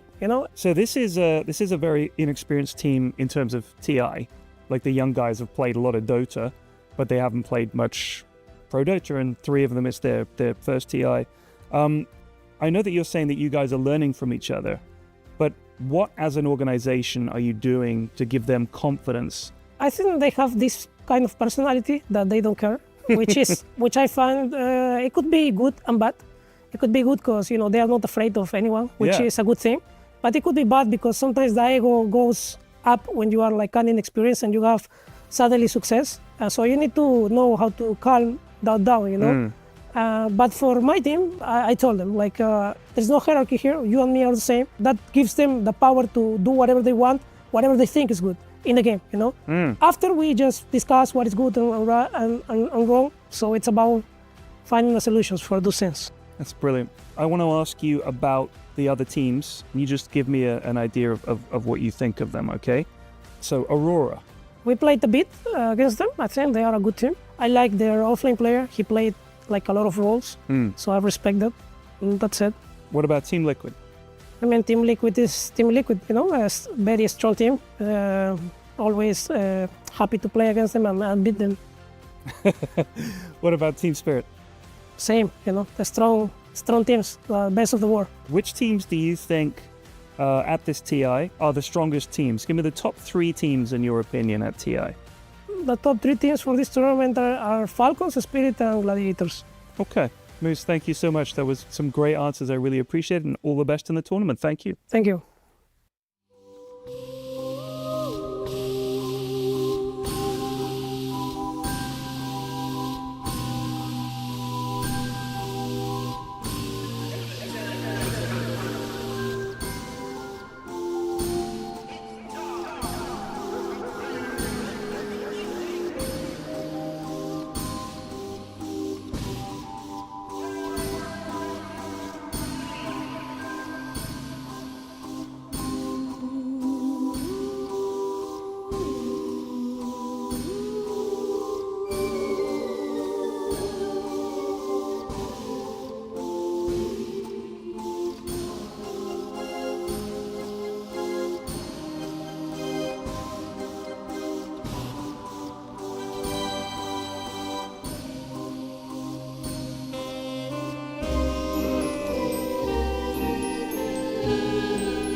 Hello, hello, and welcome back. We have one final best of two here on the stream for today. It is Team Liquid versus Beast Coast, and I'm very excited. I love both of these teams, Waga. I cannot wait to see what they are going to bring in this best of two series. Yeah, for sure. I mean, these are teams that have been fighting for a long time. I think Beast Coast are a very fun team to follow. They have moments where they're absolutely dominating people. I remember Lumpy recently, I think it was at the Riyadh Masters. He was going crazy with this Dagon Rubik among game I was watching. And, you know, Pyke is a super outstanding player as well. In some games, he can absolutely take over games. We've seen him demolish with his carry Pudge and stuff. So very exciting team. Whereas Team Liquid, of course, I mean, they need no introduction. And they're so likable, I think. All of their interviews are fantastic. I feel like we've watched Team Liquid grow up, like literally, like over Right. the years. Like we watched them when they were little tiny. Like I want to find like pictures of Aiden when he first started playing, like professionally, and just see how far they've come now. But yeah, you know, Team Liquid. Pretty much everyone I've talked to been like, oh yeah, I love Liquid. Even if you're a bigger fan of another team, like everybody loves these guys. Want to see them like really, grow into their own. But what's interesting is that this roster on Beast Coast, I know that their owner, Grant, has had a lot of haters. They're just like, this roster doesn't look that good. We don't even know who these people are. Like, do you know that Pyke is only 18 years old? Yeah, he's a young star player, and he's been playing for a while now as well. You know, he was already catching some attention and spotlight, way before he was 18 as well. So he was doing really, really well in quite a few games. And I think he's just mechanically a very gifted player, but he needs to have the experience to play, at the top level. And he's had that now. Time has passed, and he has had a lot of tests for his performances. And generally, I think he's one of the more fun carry players to look out to and see what he does, his decision making. I'd say that, yeah, Pyke and like Parker had this moment where like SA cores, they're on the rise, like everybody's watching them. But then, you also have some of the older crowd. You've got Moose, who has been around. He's actually played on a couple different international teams. You've got their coach, Mariana, Papita es my pastor. Like that was a whole meme for the longest time. We watched this man go from mid to off lane to support. Now he's settled into coaching. And I've been told that he's a very like positive driving force behind the team. Yeah, it's important to have a good environment where everybody is able to share. We had that in an earlier interview by the players as well, where nobody is right all the time. You need to be in a team where you can learn from each other, because there's so much knowledge within one of these teams, and if they all can untap and like share that knowledge with each other, that's when you can really come up with some great ideas. Yeah, and then it's also very interesting too, a lot of Boxy fans love to see this guy. He's back, I had a little time off, but now we're seeing, him in that previous video that we just looked at. He's like saying, man, El Misho, this kid, like, he looks so good. Like, we got to be watching out for him. He makes the moves that I make. Like, that's a huge compliment, because Boxy is a very bloodied veteran of this Dota 2 scene. He really is, and he's forced people to learn how to deal with him as well. Historically, he was one of the players that I thought was the most annoying to lane against. Just looking at the perspective for a lot of people, he would destroy them. Back when he played Post 3 and his off laning specifically, he was like one of the OG off lane pangos that just destroyed people. But yeah, this Team Liquid team, they've got a lot of things that they can come up with, and it's always going to be interesting to see what they bring to the table here. Our meta is, still defining a little bit here at TI, the LAN meta, so to say. We still see a lot of what we've previously had be respected. Magus Iron, one of the new heroes that has risen to the top. That Doom ban, super, super important against Team Liquid, because 33 is the most experienced Doom player in the world. He's 152 pro matches on it at the time when I was doing my research. I'm sure we've got, some more matches, but yeah, you do not want to let that man have Doom. Yeah, he's also, one of the big hero specialists. He has a few heroes that he is absurdly good at, but Doom is definitely something he can play in any patch. Doesn't really matter if it's very strong or not. He'll find his way to be useful. And this is the first for us, Moxie. We see Sand King get through and get picked. This hero has been banned out in the previous games we've seen. I hate this hero so much right now. It's too strong. You get like a Bloodstone on this guy, go mid, and like, or you can do like the crit build. I think the Bloodstone build's the most common one though currently, right? Yeah, Bloodstone is very popular. I think the important part that kind of set the success for these core Sand Kings, because there were a lot of different builds being done, Travels rushing and Bloodstone rushing and so on. The core part and secret to success. The secret sauce of Sand King is to have face boots and bracer and magic stick. Like face boots are very, very key, both for catching people and for survival. His armor is a little bit low otherwise, but when people go for that build, he becomes so hard to kill. He catches people, he kills people, and you can farm for that early Aghanims, early Bloodstone. These items are fantastic. Or you can just go for like Pipe, Blink Dagger. He has a lot of freedom. Have to see. Also, can be flexed a little bit too. I know most of the Sand Kings are going to that mid lane, but you can move it around if need be. Yeah, could be easily played on the off lane for sure. I think I prefer it on the mid lane a little bit, just because I think he does so well from the mid role. Is a very active hero, and he can shove lanes faster than pretty much anyone with the use of Stinger, which is a valuable quality to have as a mid laner, since you don't have much time to farm. You usually have to go from gank to gank, and being able to quickly clear creeps facilitates that. Another ban coming up for the side of Liquid. They banned the Morphling. So we are seeing the Morphling get respected a little bit more as our digging day the goes sunglasses on. look. just chilling. Protect your eyes. No blue light here. He looks like he's got those glasses that you see in the cartoons when like Bugs Bunny pretends to be blind. He pretends, yeah. Yeah. That's how He's he that baits his good, opponents. guys. He's that good. The Wind Ranger coming in with the Sand King is going to be a nice 1-2 combo as well. We'll see if this is going to be a Whirlwind or a Focus Fire Wind Rangers. Both are being played a lot at high level. Ancient DK coming out from Beast Coast. Also a very solid opening. Are we gonna? I feel like that's so early. I guess it's a flex, right? You've got a lot of flexibility with the DK where you want to place him. Yeah. He could go on any of the core roles, basically. Not too unusual to see him on the mid lane still, even though carry is a little bit favored right now. There was a lot of Pure was pushing that meta.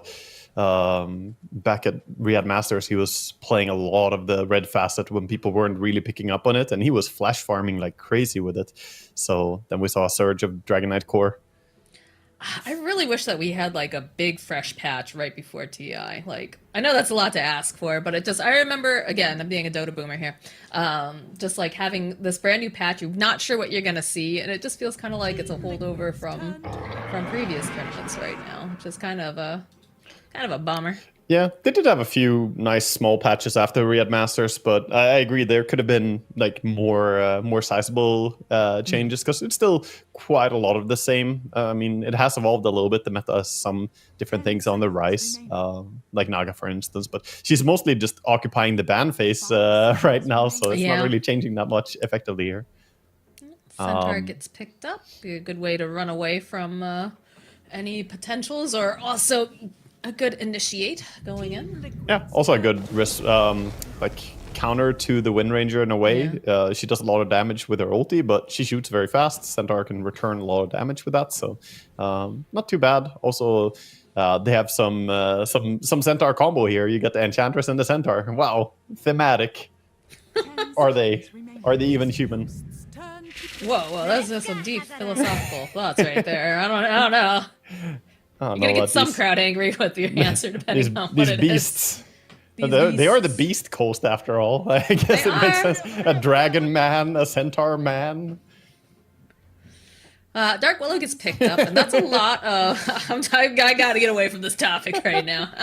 But that's gonna give them some nice catch capability. The Terrorize, too, is excellent. Coupled with the Overgrowth, like, you've got so much setup for these really nice team fights, right? Yeah, very messy fights from Beast Coast perspective. They go into Sandstorm, Bramble Maze, and then Overgrowth coming in. There's a lot of just stuff on the ground, a lot of control coming out. Even the Nature's Grasp is going to be very obnoxious to play into. Also will be very good at canceling Blink Daggers. So Centaur and Dragon Knights, two heroes that very commonly purchase Blink, are going to have a hard time getting the maneuverability that they want. And it's scrappy too. Like, you look at this draft and it's just so incredibly like scrappy. You've got sustain for within the lane. You've got like low cooldowns on most of this. Like, Sand King is just his own beast altogether in his own tier right now. Yeah. I mean, they have very nice combinations. They do. Team Liquid's the only thing with their draft right now is that it gets a little bit countered by the BKB coming out. The timing is going to be huge here for Dragon Knight because before it, there's so much control. But once you have it, you're basically invulnerable during the time that you have it on. Unless Wind Ranger goes for the focus fire fast, she can still deal some damage, I guess. Are they We'll picking see. El Micho's last? That's got to be a lumpy. Tiny. He loves Tiny. Yeah. Guessing that the I would DK assume. is going to be Pike, but could be wrong. Yeah, I think it's Pike on DK. Okay. Then again, he Yeah. does play Tiny as well. Pike has played Tiny No, carry. it's a lumpy. Like I'm pretty sure it's lumpy playing this Tiny. Yeah. Like looking at all the data I've seen recently. Yeah, I guess the reason I'm thinking back to Pike playing carry before, but He did. He absolutely did. You're not incorrect at all. But like I feel like it's shifted, yeah. especially with what they've got going here. Because that's all cores. So who's gonna be most likely on the Enchantress? What is the El Micho hero though? They banned out the Maybe- sniper. That's something that he plays. Maybe a Rubik is decent here. They need some form of extra catch. Like they have good stunts, but wouldn't be bad to have something a little bit longer range insta catch. Because right now, as DK has to go pretty close, Centaur has to jump in, and Tiny, yeah, he can stun, but he also has to kind of commit. You would like to have some hero who can start without jumping right into the right into the enemy combo. That's true. I was like, I know he plays Bat, but that is literally jumping into the middle of the enemy combo. You don't want that, I especially mean, with everything they've got to throw on the ground. You That's could all not in. what you want. You could all in. Just say we send it to everybody. We go have in. no fear. And then you get epicentered. Everybody dies. Yeah. Now it's good to have a hero who can fish for the initiation. So we'd like to see someone who can do that. Snapfire, she can slow from pretty far away. She can, do some artillery action here. I think it We plays saw how well into powerful their that was draft. earlier. Also very good at dealing with Dark Willow. I think Snapfire is underappreciated as a Dark Willow counter because you have 3 abilities that all work into the Shadow Realm, which is otherwise very hard to deal with Willow when she presses W. I think it's just so crazy that like her W, you pick a hero then that has 3 ways of dealing with it. Yeah. Not necessarily just for the Willow, obviously, but it does seem a little silly. It's nice to have some solutions at your disposal, and now you also have someone who can bring the damage into all these initiations that you have on the team. So the follow-up is there, and possibly you can also get people out of a bad situation with the Snapfire cookie here, because you do not want to get stuck in the soup of Team Liquid's AoE spells. It's going to be a gross place to be. Just so much damage over time. Good old liquid soup. Yeah, and they put Monkey another King. circle into it. Get the Monkey King in the mix as well. Might as well.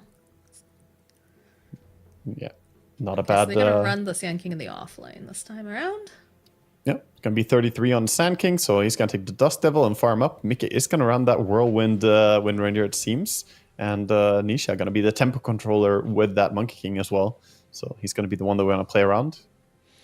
How do we like these drafts? I think I like Team Liquid's draft maybe a little bit more, but the Wind Ranger against Centaur, I'm not sure how hard he might get countered. If there's a Crimson Guard, it mitigates a lot of the Whirlwind damage, and Centaur is one of the happiest heroes to buy a Crimson Guard in a game, so items could play a part. I still think Liquid's draft is pretty sweet to play out, though, but if Beast Coast get to farm, all their cores are becoming massive problems, for sure. Yeah, they're quite tanky for their core there. No wonder they banned out the Timber Saw, and then of course you've got Moose who's going to be able to provide the healing.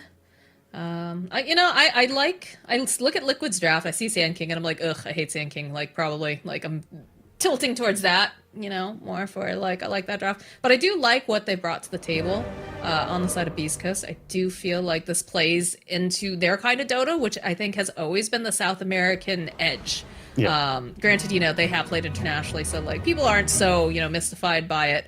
But I feel like a lot of the times, like South America refuses, for the good and the better or the worse, but they refuse to like really compromise on some of their ideas, and that sometimes ends up working out for them during groups. Doesn't always carry into the playoff stage, but It can be better or worse. I like that Beast Coast generally, they're a team that, believe in themselves a lot and can come up with some creative ideas. I like the approach they have in this game where all three of their cores are going to become very, very tanky and hard to kill. That's similar to what we have seen previously today as well, and something we have seen in the meta overall. And I think they have nice combinations. They just need to execute now. Need to find each other on the map, get the cooldowns used as frequently as possible, and get some kill payoffs. But also, going back to what we saw last series, how important can laning stage be? There's a Monkey King in the game. How's the lane going to be against that? Lumpy on his tiny. What can he do?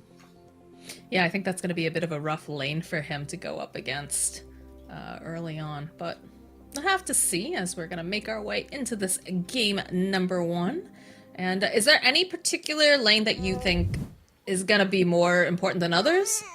Maybe that's not the right word. Maybe it's like the most interesting, besides the mid, because you always say mid. You're a mid player. We know, we get the it. mid, Moxie, the mid, of course. Why do you even ask me? Because I'm hoping you'll say something else.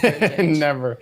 I would say if Centaur gets off to a very good start here, that could be very big. Because, again, I think items on Centaur in this game can be crucial. If he gets to the luxury of having like a Pipe Crimson, I think it's very hard for a Radiant to do a lot of damage through that. You mitigate a lot of the Whirlwind. The Wukong's command also gets countered a bit by the Crimson. So it's something that I think is important if he gets a good start or not. Of course, the mid heroes having their tempo is going to be important, but that mostly comes from the rune control. So 6 minute, 8 minute, 10 minutes, you need to be on those runes with the support. Okay. This is definitely a Vitali hero. He does quite well with the Centaur in the past when I've seen him. Granted, that's over how many patches and how many years of Dota, but I always felt that he had a pretty good handle. I'm surprised. Is Boxy playing with, like, did he have, like, LASIK or something? Like, why is he playing with the sunglasses on? I feel like that can't be good for you. I'm not sure. I haven't seen him like that before, so maybe his eyes are tired or something. I'm not sure what it is. Maybe. All right. But also all eyes, like watching Boxy, watching El Misho, these two, Boxy, what's the phrase? Game recognizes game. Like he's saying, he's very impressed with this player. So I'm excited to see what this lane does, considering that you've got 2 stuns, right? You've got the Cookie coming out with the Snapfire, and then you've also got the Centaur Stomp. So could potentially make some really interesting things happen. Flip side of that, though, is the fact that you've got very strong lanes coming out from the side of Liquid, like the Sand King again. I keep reiterating it, but just so incredibly strong. Yeah, he's especially paired with Boxy. He's also one of the heroes who might do a better job at shutting down a Dragonite in the lane. Usually Dragonite is hard to harass in lane because he has so much armor, but Sand King brings a ton of harassment with the continuous stinger application, with the pops from the Caustic Finale. It's pretty hard to get close to the creeps if Sand King gets a good start. So that lane might be more interesting than it usually is. Usually the Dragonite lanes are just like, kind of snooze, just farm, farm trade. But this game might be more contested. All right, what's the likelihood that we see a kill on Dragon Knight then in lane? Before minute 10? Or how early are we saying here? Yeah, before 10. Before 10. I think it's I'm gonna say that he has a 60% chance to die before minute 10 here. Oh, okay. That's more than I thought.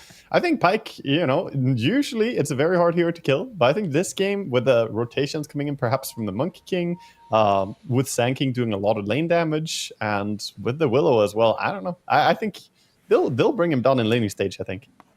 Yeah, if Nisha plays us anywhere like Malrine just played, it's gonna be intense. Just be non-stop slaughter over and over and over. We're ready to rock and roll. Yeah, we head into the game. We have insta smoke out from Beast Coast. Just want to get down and get some stuff. Just Mickey Boos everywhere. God damn, he's running down bottom lane. I used to do that with the Jenkins spray. Is there no cooldown on the spray? Is this one player? There was a long time ago. Huh? Is this one player doing the same spray over and over? I don't know. Or are they coordinating Are they all taking this? turns? Like, it's your turn to put down the Mickey Boo. I think there is a cooldown though, isn't there? I don't. I know there is definitely with voice lines. I don't know with sprays. Yeah, I haven't used sprays much, so I know. If so, then this is coordinated here. Why? This is the level of synergy that Liquid is bringing right now. Is there like? They're oh calling. God! I just keep hearing the sprays though. Yeah, The shot calls. You spray next, okay? Okay. Okay, there's 20 It's like sprays those or runs something that now. they used to have you do in soccer as you or football if you're, Mhm. depending which area of the world you're from, where like you have to take the lead from the back, you got to run all the way up to the front. It's like same thing with the sprays. Yeah. That's very nice. Monkey King did get his ward down on the mid lane as well. Not part of the smoke action. But he's in his own little transformation. He's a tree. This little tree is coming bottom.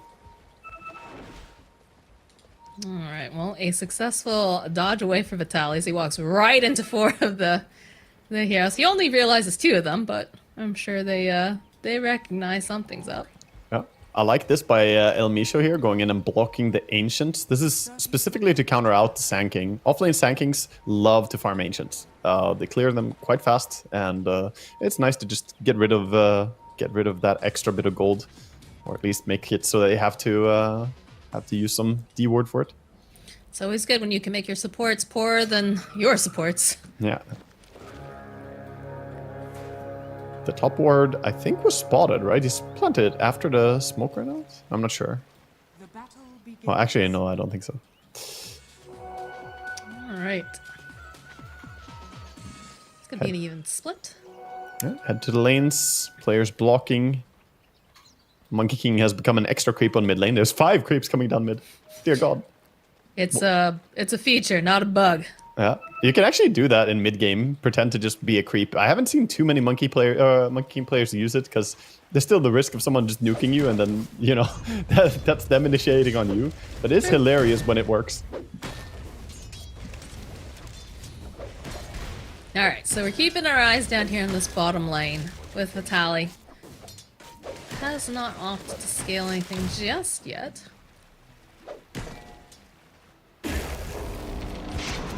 Looking for whatever he can get here. Probably just gonna go for Hoop Stomp. Misha taking damage here, though. The Tree and Protector. Yeah, just poking him non-stop here.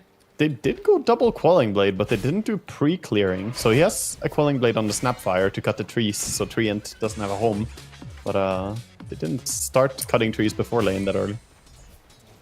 Oh boy, 33 taking a lot of harassment up here already. It's going to be fed some tangos by Boxy. Ench is just strong in this trade. She wins pretty hard against the Willow in the 1v1 with the heal. Can't really fight into that.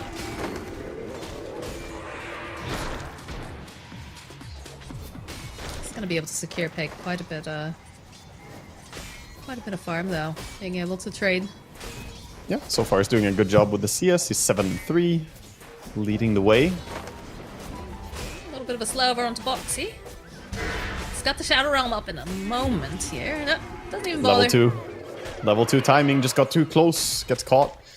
Dragon Tail, and he's dead.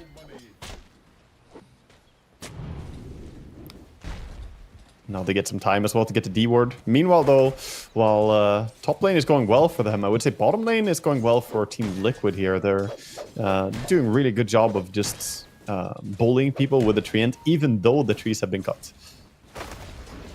They don't need those trees, they brought their own. Yeah. That is the nice thing, you can just throw out the Nature's Grasp and it counts as being next to a tree anyway.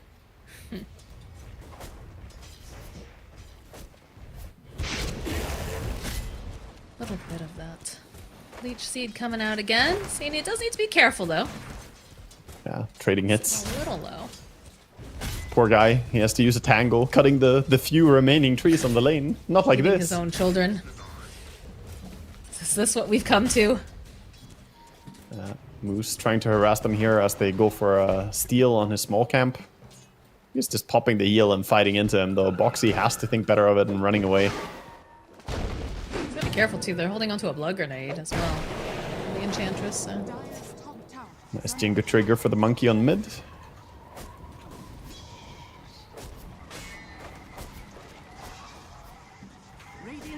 Yeah, this top lane is going quite well for the Dragon Knight so far. I expected it to be maybe a little bit harder, but Ench has done so much, and we see why she's one of the most popular heroes at this TI so far. Her laning stage presence is just insane. Even if you block the camps, so what? He just pops Nature's Attendance and trades hits with you.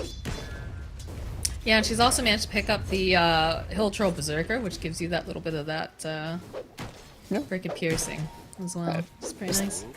Just a lot of right-click damage coming in. Little stun over onto 33. Brought down the Bramble Maze, but Pyke sidestepping it pretty nicely. Get a little bit more damage here. Don't quite have it, but it's enough to force 33 back. Does have double bracers, but no healing as well. This is happening. Oh boy, alright. There's a rotation to that mid lane. Yeah, TP mids. Just a little TP rotation. That's going to give him possibly both the water runes here as well. As Monkey is dead for a while. Surprised he didn't hand off his bottle so they could fill it up and come back. Yeah, they Be a real lazy position too. Yeah, I couldn't really do that as well as Initiate there. He had to choose one or the other. They go and get the kill. And he's going to be fine. Gets the double water rune. He's going to be completely topped off on the Tiny anyway. So that helps his game a little bit because he was struggling mid. Bottom lane, Elmisha trying to pull the creeps here. Ooh, 33. It's a little surprising there that he went for that aggressive, or not aggressive, but just running away. And they get the kill now. Yeah, Moose has a magic stick as well, so he is completely fine holding that magic stick. Damage. We'll get the magic wand.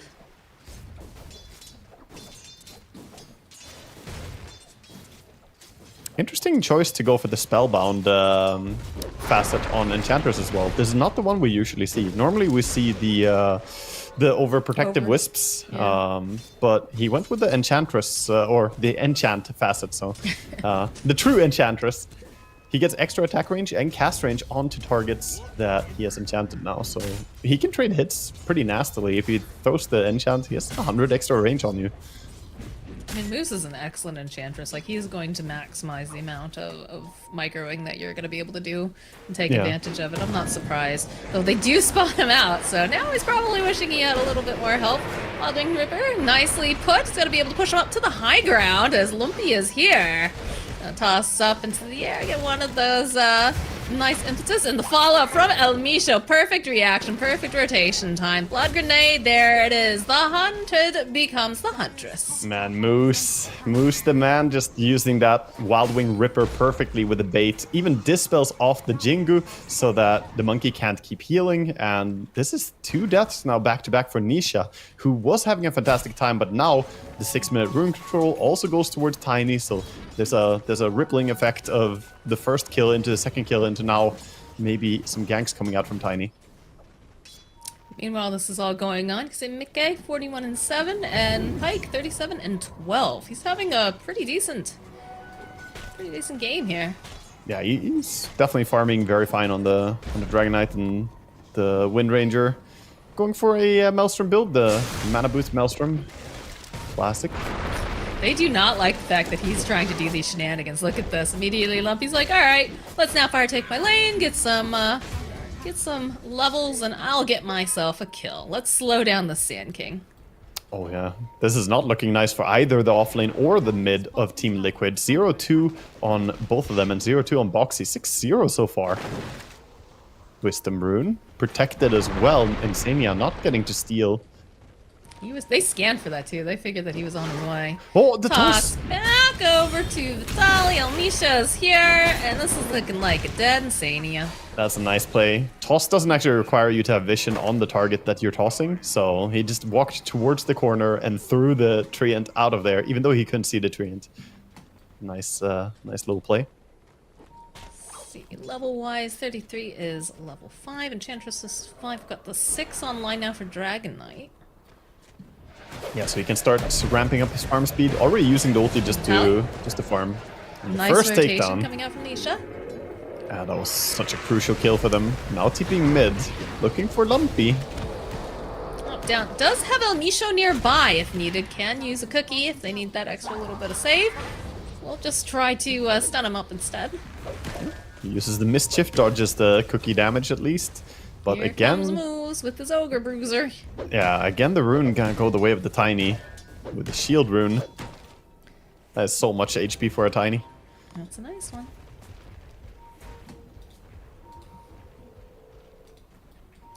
Monkey Hops down. We'll see Moose and Lumpy. They're in like the perfect angle to just attack. He's just on a killing spree, man. I told you, Lumpy's tiny. Yeah, he's doing amazing here, and Nisha just cannot really get a footing. Jump down, trying to go for something, but the Tiny is right there. Boxy. I don't know if you get out of here, Boxy. I think, okay, all right. I thought they were going to go for a cookie. Not quite close enough, I guess. Almost had that one. If Centaur was level 6, they could have ulted in towards him.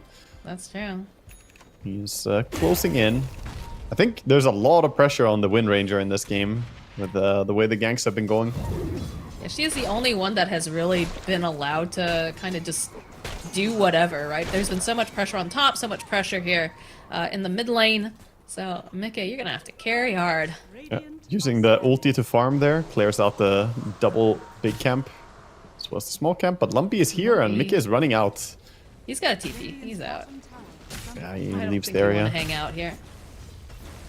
Go We'll end for- up going top as the rest of his team is getting in position. 33 behind this this tower off to the side, but already Pyke, he's like, no, something doesn't feel right. We've got a ward over here. We can see that some people are making rotations, Oh, but he you will stays. see them actually coming up instead. So they decide, yeah, you know what, let's fight.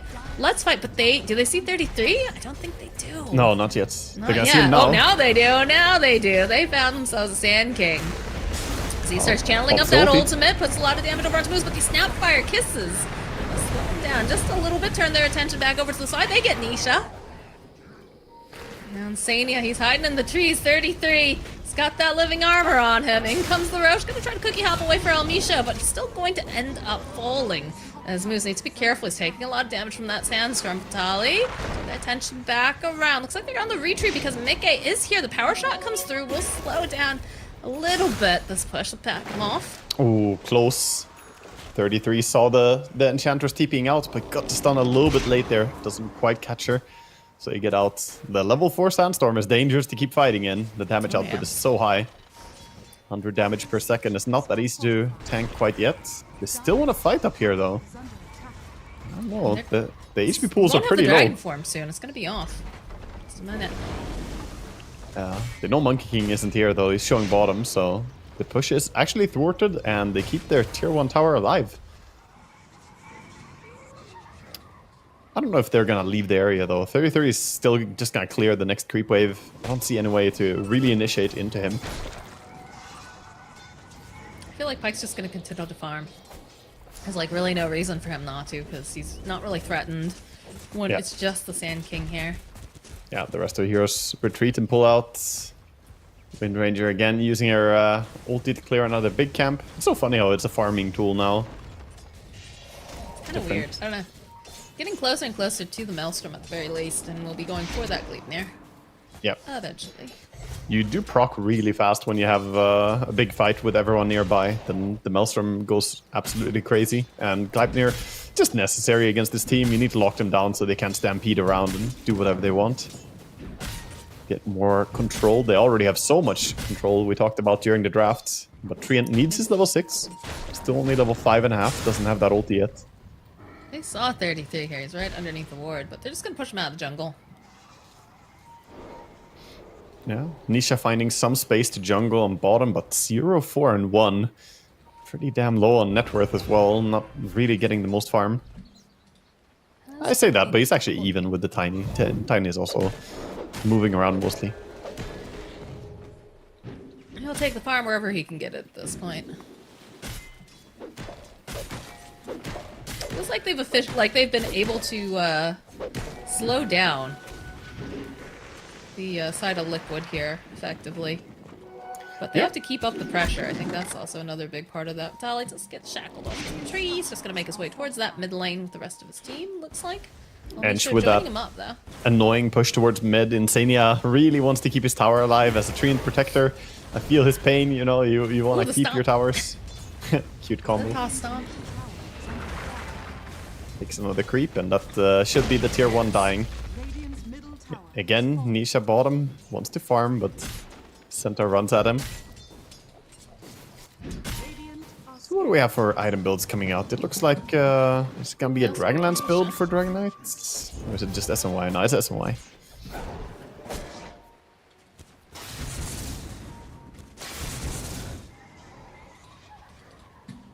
It's like trying to click on the Monkey King while he was hopping around. I was like, I just gotta click on the portrait. He's can't. juking you. He's too He's fast. all over the place.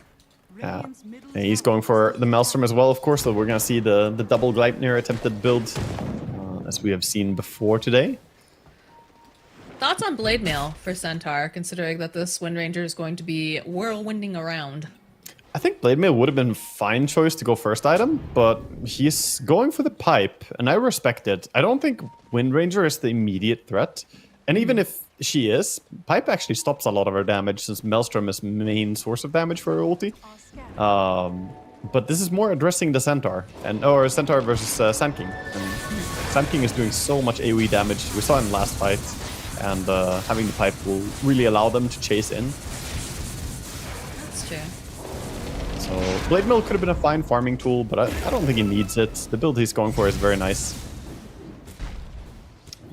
Players are finishing some items here. We have the Blink on Tiny being delivered right now, so he'll be ready to go for some ganks. Snapfire, of course, has the ulti ready as well, so combos are available on Dire. Yeah, I'd like them to maybe rotate towards this bottom on the side of Beast Coast. Maybe, you know that Niche has just been farming here consistently. Yeah. That looks like the plan. They've smoked up. Yes, definitely the plan. Yeah, the drawing, well, I think he's like, let's go! Let's go! We've gotta... That was Boxy's drawing, though, I think. That was Boxy? Yeah, Boxy was saying, Care, they're playing this area. Yeah, Boxy always does the super straight drawings, straight edges, when he draws on the map. It's like a shade of that yellow-gray. I guess it's technically gray. Yeah. Right? Can analyze the art of the different players, their style. That's got to be a Jenkins segment somewhere, right? Yeah. Just him with a whiteboard, just like, and here you see with this scribble on this part of the minimap. Who did this? Yeah. Very clearly that this is going to be Boxy drawing it. This looks crazy. This looks like, yeah. I would have a better chance to recognize Boxy by that than his handwriting, you know? Handwriting, nah, I don't know, but this, I've seen it so many times. It's, you know, the reason you can see it is because it tells what mouse sensitivity a player is using when you see how the drawing looks. It's a little bit telling. I did not think about that. That makes sense. Yeah, if you have higher or lower. Well, this tower is just getting slammed by the Centaur, by the Siege Creep, and of course by Pike. So they're not going to have a mid tower for very long. They could also rotate bottom now. They have a creep wave and a Cardi if they wanted to, but curious. They're just going to, oh wow, all right, they're going to force him back. They're like, all right, we still have some time over on our Dragon Knight. We've got half. Still have some time on the Centaur Conqueror, so let's push. Yeah, just trying to play the mid area. Already took tower, now invading, taking over the enemy ancients. The map is opening up. Yeah, there is a ward. And looks like 33 wants to take a fight with this Bloodstone here, sneaking to try and get around this. Yeah, no BKB yet over on the Dragon Knight. That's next up for him. Yeah, pretty classic, the armlet into SNY build on him. I like it in this game because the slow resistance is also going to be very, very useful here, I think. Just not be bothered by the random slows coming in from a lot of different directions. How's Nisha doing? This guy is a power farmer. Does have himself Maelstrom now, so that'll help accelerate.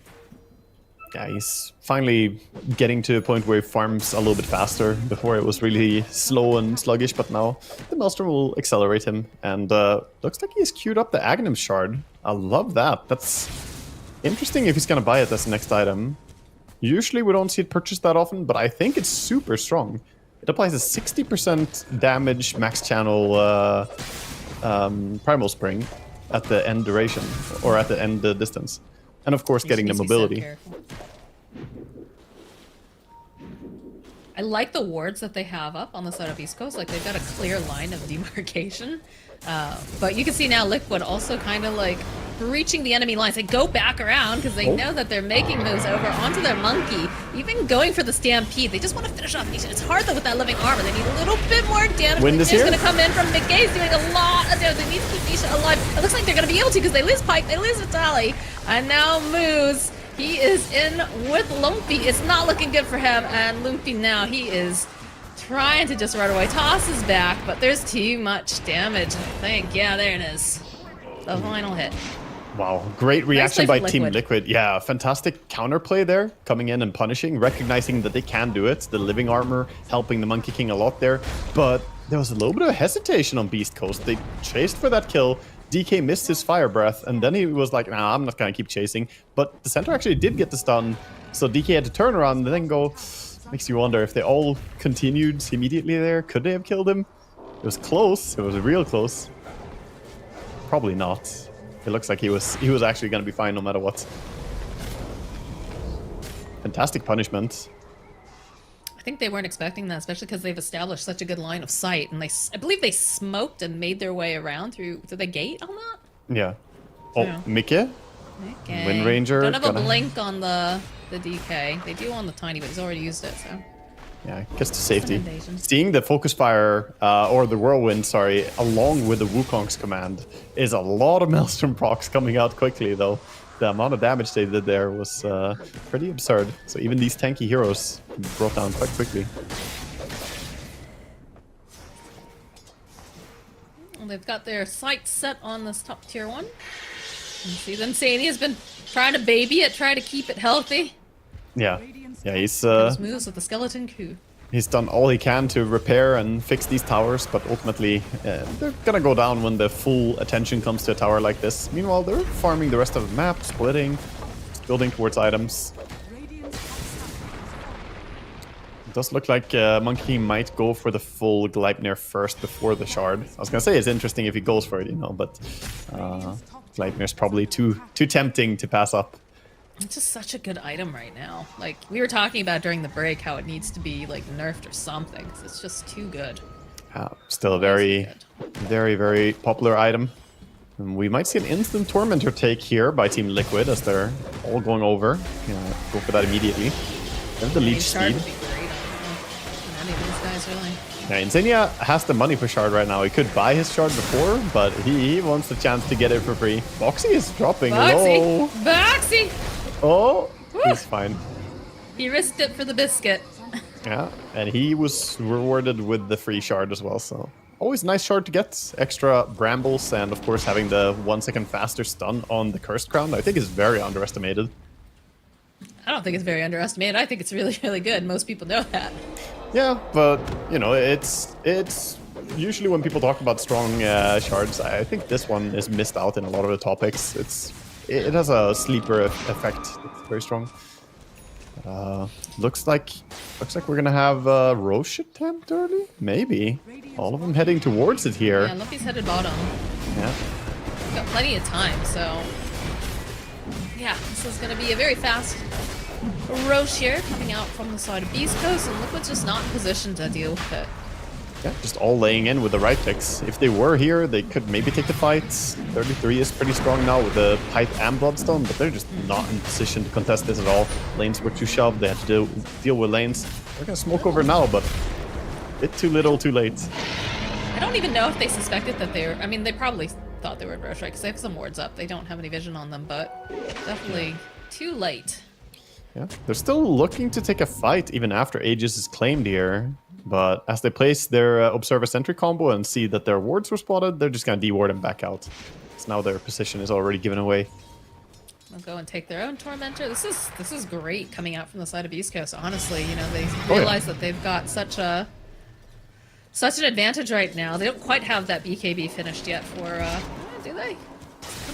Oh, he No, doesn't. No, 300 gold for Dragon Knight's BKB. But now, you know, they've got ways to continue to, like, put the pressure on, move out, or they can just hold on to it and keep farming. Yeah, I think their 3 cores are very happy just farming and growing. At the same time, though, they are kind of falling behind in pace to the speed of Team Liquid. Monkey King has done a great job with just farming the dangerous area down bottom and has actually built up a lead on the Tiny. And Sand King and Wind Ranger are both flash farming super fast. They do need some payoff for the phylactery build Tiny. If all you want to do is farm, then, you know, this build is more gank oriented. He needs to get something done with it. I mean, he's been a part of 7 kills, and there's only... Solo play. Got 10. Oh, yeah. Boxy. Hello. We'll end up falling for it, but, Goes we in. talked about Boxy, how he was like, oh, El Micho thinks just like me. Maybe he was thinking the same thing. I don't know. Yeah, I mean, that's worth it if you're the Dark Will. Go and get yourself solo kill, reveal the other's positions, and your entire team is farming while you force some heroes to come and punish you. So he'll happily take that kill. And showing the value of a Blink Dagger on the Willow. BKB is done for Pike. Yeah, and you can see that quick pick off here from Boxy. Immediately followed by Miz and Pike, so... All right, tell me, who's all the drawings? Yeah, that's a lot of drawing. Well, it's Boxy at it again. It's, Mr. Boxy, he's quite the You can't artist. look at the colors. You just got to tell me. Like, If it That's didn't how we have colors, yeah, then it would be harder. I think when you're a spectator, Waga is colorblind. He's like, what colors? I think when you're a spectator, it like evens out a lot of drawings to be more like I don't know, lines than when you're in game. I don't know. I don't know about that. Alright, well, again, they still have the Aegis. They still have a BKB. Spike is putting the pressure down here, followed up with the Summoner and all of those skeletons. Tower's falling. Nobody wants to do anything. The poor. Sadie's poor trying. He's Treants. trying. It is living armor. It's sad. All these towers are falling, and Treant can't really protect anything. Boxy on the side here does have that blink dagger now. Looking to build on the lead with the Aegis. 2 minutes remaining. Kind of need to go and push top all the way. Could also just stay and enjoy farming the Ancients, though. I mean, they're making their way towards it now, I can see. 33 has no plans of being an initiator in this game. He just wants to be big and tanky. He's going for a Shivas next after his Pipe and Bloodstone, so he also has Vampire Fangs. Very notable that he has tons of spell lifesteal with this. Senia stopping this push here in the top lane. The doing things that trees can do. Yeah, keep them in the game and slow down the towers from falling. If you can't protect them with a living armor, you gotta do it some other way. Creep cut. Looks like the Monkey King is gonna go for his own BKB. He is 600 gold away right now. Wind Ranger also finishing hers, so... Oh, I like what Mickey has queued up. So, there's an interesting thing with Wind Ranger facet.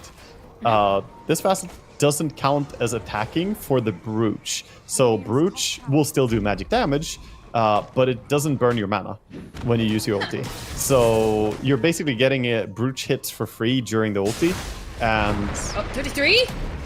Ooh, I don't think he was expecting that. Can they actually burst him, though? But they jump around to the side. He's very, very tanky. They do manage to cancel out his ultimate. Can they finish him off? There's a question. It's the impetus coming in. Mickey over here on the side. They're going to be able to follow up beautiful overgrowth into this Monkey King ultimate. Mickey's still too low. They'll end up getting Insania, and Limpy will also fall. But we still have Pike. He's got a fresh, for the most part, dragon form here. So I'm sure we see him put some more damage over on the side of the map. There's also a double damage over in that river. Man, you can see the survivability on that Sand King, though. He almost survived, only thanks to the impetus hits from Moose on his Enchantress. Finally brings him down there. That fight could have gone really horribly if reactions were a little bit faster from Liquid. And Mickey got himself a bit too close there in the fight. Getting right up next to the Dragonite and then she just got clicked down. Caught by a Centaur stun. There was, I mean, the Shackle looked good. Yeah. Feel good, but... Shackle was fantastic, but he doesn't have that BKB yet, so he can't really stand toe-to-toe. Once the Dragonite says, yeah, I'm just gonna right-click you. He has full MKB now on the DK, so he's always gonna be able to counter her out a little bit with auto attacks. Tally on the hunt. Boxy, though, safely on the cliff side. Double damage on Pike.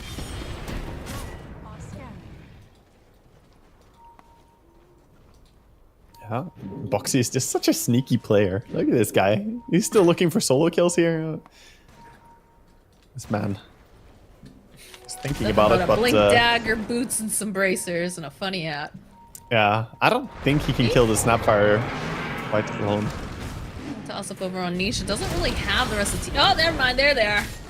Wow. His Big B is now off cooldown. That is the worst timing possible. Literally as he died, the Big B is like, yeah, do we need to do anything? Sorry. Too late. Already done. Fantastic pick. Playing furiously here. Yeah, I like it. And they're going straight down the mid lane. Enchantress ready to lay in some auto attacks with a quiver as well. All of them contributing here to the auto attacks.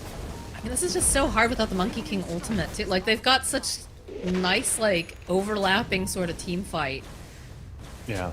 I think Wind needs to get a massive wraparound on Or him. they found 33, the toss back into the middle of everyone else. And again, he's very, very tanky.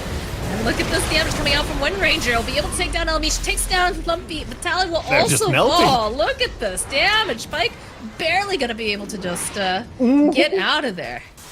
Wow, that shackle was right next to Enchantress there as the TP finishes. And there we see why the carry whirlwind facet is so strong in teamfights. If you're just staying alive, you can just dish out tons of damage. And this is also why I'm a bit curious that he didn't go for the Crimson Guard yet on the Centaur. I suppose it is his next item, and he only has the pipe and the blink, so high priority items as well. But they need some damage mitigation for this. It's too absurd. And that's before he has the brooch. Pike was sitting a little spooky there. You can see last second. Enchantress making it out. Yeah, Sand gonna run away from this. Oh, Stampede actually. They're looking. They're hoping to grab Sand King. Doesn't quite manage it. And in comes Mickey. Nice leap there. Cookie hop away.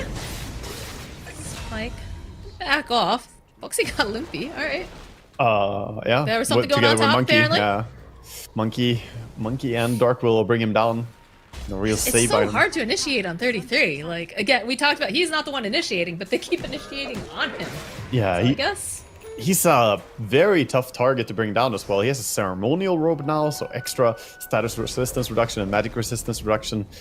He's a formidable force at this point. It's not easy to say who they should target first, but if they can't get a stun on the Wind Ranger, then she will just melt everyone.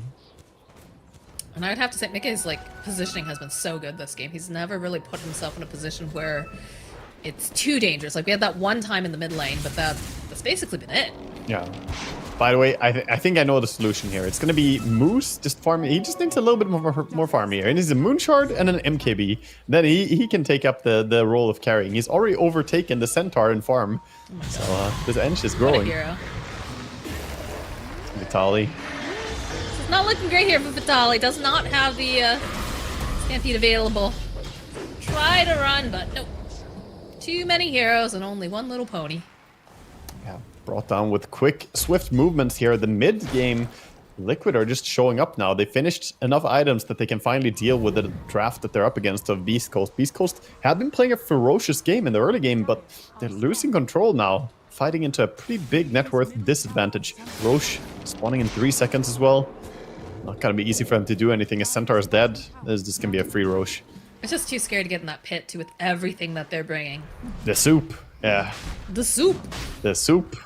Too many things are coming in indeed. And 2.5k gold on Sand King. I wonder, is he gonna finally add an overwhelming blink at some point to have the ability to go around, or is it gonna be Aghanims perhaps to have even more control?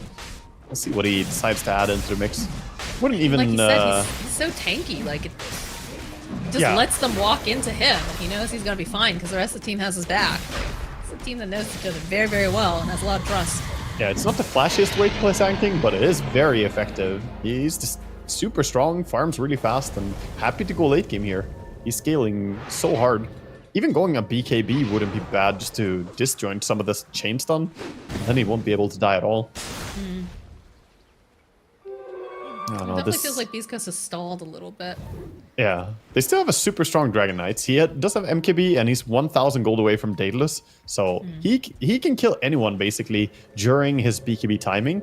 But can he kill all 3 cores? That's the question. It's going to be hard to bring down the Monkey King, Wind, and Sand King, as all of them are getting so much farm. It's basically one core versus 3 core kind of feeling here. Pike is soloing this this Tormentor over here. Free shard for his friend. He started to do something over this Tormentor spear. Yeah. Mickey, please. Not gonna be able to kill this one that easily, but with some help. It's a painful Tormentor. It's a very painful Tormentor. Ooh. Oof. There, God, that was closer than I Calculated. expected. Foxy wasn't afraid for even a moment. For sure. Now we have the full brooch completed on the Wind, so next fight will be interesting to see the damage that he can dish. Yeah, right now, DK is still top of the net worth, but the rest of Liquid has caught up. Yeah. Looking very, very spooky. They're really close, and they've been getting some item progression on supports as well. I mean, Ench is leading the way on the supports, but this Dark Willow also getting quite strong. 4-staff Blink and building towards an Aeon Disc, so prioritizing having that burst prevention. I'd love to see them like smoke and try to get a pick off over on the side of Beast Coast, because now it's just starting to become way too hard for them to take them on 5v5. Tiny has his BKB now. Nice little I think everyone boy. needs one or you can't really move. They're smoked here. All right, McGay finds Pike. No? Team a little bit too far. Doesn't really want to go without the rest of the course. And also, it's not really a, you know, you can't single target focus on Wind Ranger. You want everyone to be there and then pop the ulti. I feel like there were a couple like heroes along with him, but I think maybe they were just a little Hey, bit too out of position. Yeah, the 2 supports were with him, but he needed one of the cores. Yeah. Oh, Monkey has Also found. for the mid lane, though, Nisha finding an opening over onto Vitali. They're gonna be able to lock him down, hold him into place. But these Fighters are doing so much moves. Absolutely just eviscerated off the side. Limpy trying to run away. They've got the BKB on Pike, but he just can't stand toe to toe. He just gets shredded. Yeah, absolute Massacre. massacre. Boxy, this is not your base. Where you going, Boxy? Mickey's like, oh, hell yeah, let's go. Tries to cookie hop Limpy away. They just really want this kill. They have no respect for this base at all. There it is. There's a team wipe all the way past the tier 4s. Good God. It's All absurd. right, They've finished farming. They're here to end the game. Yeah. A very methodical game by Liquid, but dear lord, you can see the potential here now that they're finally getting the payoff for the items they've built towards. I like looking at the old fight recap there and just see the Wind Ranger did 6,750 damage, Monkey did 5,000, and that's about it. You know, DK did some 5k as well, but that was not really enough to deter this Wind Ranger diving in. It all started with Boxy there. Yeah. You wonder who's like I never get to watch the cameras while these things are going on, right? Because we're watching the heroes in game. But I'm wondering like if someone's just like yelling, like, "Oh no, we're gonna go," or if it's just very like, "Guys, I think I got him." Although I could hear like, "Guys, I think you," like I could see that one. Yeah, Liquid would probably be the team that could beat. Oh, we got him, guys. You know, very calm. But no, that was a fantastic initiation with the Wukong's command as well. Just finding the centaur. Yeah, no way to move. At this point, We did get a Sand King Blink Dagger. Yep. Yeah, He did come in finally. and he has 5k gold again, so he again has the quick buy for the BKB. Thinking about adding that, and yeah, he can buy whatever he wants at this point. He is so extremely massive. Even something like a Wind Waker to combo break the enemy initiation. He's gonna go for the BKB for himself. That's good. Yeah, can't really go wrong with that. So quickly this game Beast Coast just need a little bit more time, Moxie. They need the MKB, BKB on the Enchantress. Okay, she needs the KBs, and then they're good. I don't know if they're gonna get that time. Like, we got drawings again. They're back with the drawings. Oh no, not the drawings. That's how some bad stuff always starts. Boxy starts drawing, then people die. Then Scribbling murder. in Yep, his there death it notes. is. Oh no, they've been marked. Well, Caught in the squiggle of Boxy. the curse of the Boxy. And they got 1 minute to live now. It's like the voodoo dolls, right? Yeah. Instead of a voodoo doll, it's just or the death note. It's a drawing. TK did use his ulti to kind of shove stuff and farm. It's going to be on cooldown now. Could be a power spike timing for Team Liquid fight with DK not having his ult. You feel like they should be able to though. take advantage of this because they know that 33's back the base, but gotta be so careful. Like, look at those moves. Like, uh-oh. Oh, boy. Have to jump to that low ground and use that sproing. Another shackle, though. Like, they're just tying this poor deer woman to every tree imaginable. Yeah, and here comes the wind ulti again. This is It's not looking shredding. good. Alnisha's just like, I was just an innocent bystander. What happened? I I'm mean, losing both of them. Pike's just like, oh, God, well, I can't do anything. Bye, guys. it's very tricky. He used the ulti and, you know, it's not super fast, but it is killing your support. You go in and try to help, and then it's like, you know, you try and save a drowning man, and suddenly you're both drowning. It's rough. You need some life buoy. Rescue, please. All right, well, that's the last of the tier 3s here. Here comes the Monkey King with a Diffu as well now as Eye of Skadi. I don't see any way they can defend this. No, but I don't see how they get in there's a Ninja Gear on Lumpy. He's looking for a jump. I don't even know who's the target. Aeon disc on Willow. He can't go on her. And good luck killing the Sand King, man. This guy just full-on tank. Yeah, Aesthetic Cap as well, adding. So he has the 40% status resistance. So you can't really chain burst him either. Smoke outs. I think this is the one desperation move right here. They know that they're not there, right? Because they're not showing. Yeah, there's nobody home. So I don't know about this one, Beast Coast. they're holding high grounds. 33 is even going out. He's like, where are you guys? Looking for them. Like, come on, I dare ya. I triple dog dare ya. They Yeah, do look how have- far Lumpy's going around here. They want Mickey. They have a great ward. It spots Mickey right now. They can't, like... So he doesn't have the BKB for another 11 seconds, so, like, this could be potentially... They're just so far out, though. Like, I don't know. Yeah, and They feel Smoke's- very indecisive about this as well. They don't feel like they're... They're hesitating. Meanwhile, Yeah. 33 is just Meanwhile, taking it's like, racks. guys, is anyone home? Just you, Moose? Just checking. Oh my god, yeah, they just... Alright. And she's dishing some damage to the Sand King at least. This is true. Nisha's gonna join in. That Gleep near again. Little Sprank back. Nope. Very strange feeling game. Like, again, they just don't want to initiate on 33. They want to get rid of moves, though, and that seems to be the big one. Force forward. Another Winners Gleep press near the getting button. tossed out. Mickey is just shredding through everyone. Shreds through El Misha. He's got a double kill. And he's looking for more. They do manage to get the stun. The follow-up with the Monkey King ulti Vitalik. It's going to be those Snapfire kisses from inside the well, but it is not enough. Not when you have those BKBs. Oh, good God. Multiple buybacks during all of this.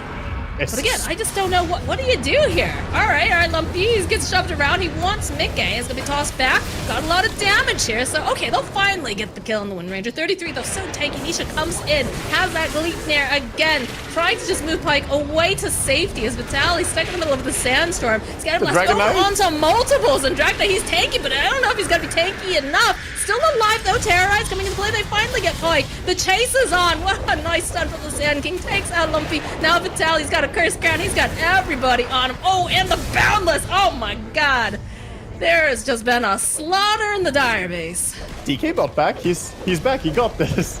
I mean, he's back, but He's here. it's- Yeah, no, this was way too controlled by Liquid. They just stabilized the early game. The early game was rough. Mid game, they stabilized it, and then late game, it's not even close. Their team Yeah. fight is just so absurdly much stronger. Beast Coast, I respect their creativity and trying to find some way to solve this, but they just There's cannot.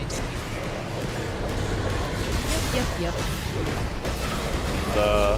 Great showing here for Team Liquid in game number 1 of this series. Of course, this is a best of 2. There's still a chance to draw this out by Beast Coasts. Doesn't have to be a 2-0, but fantastic game 1.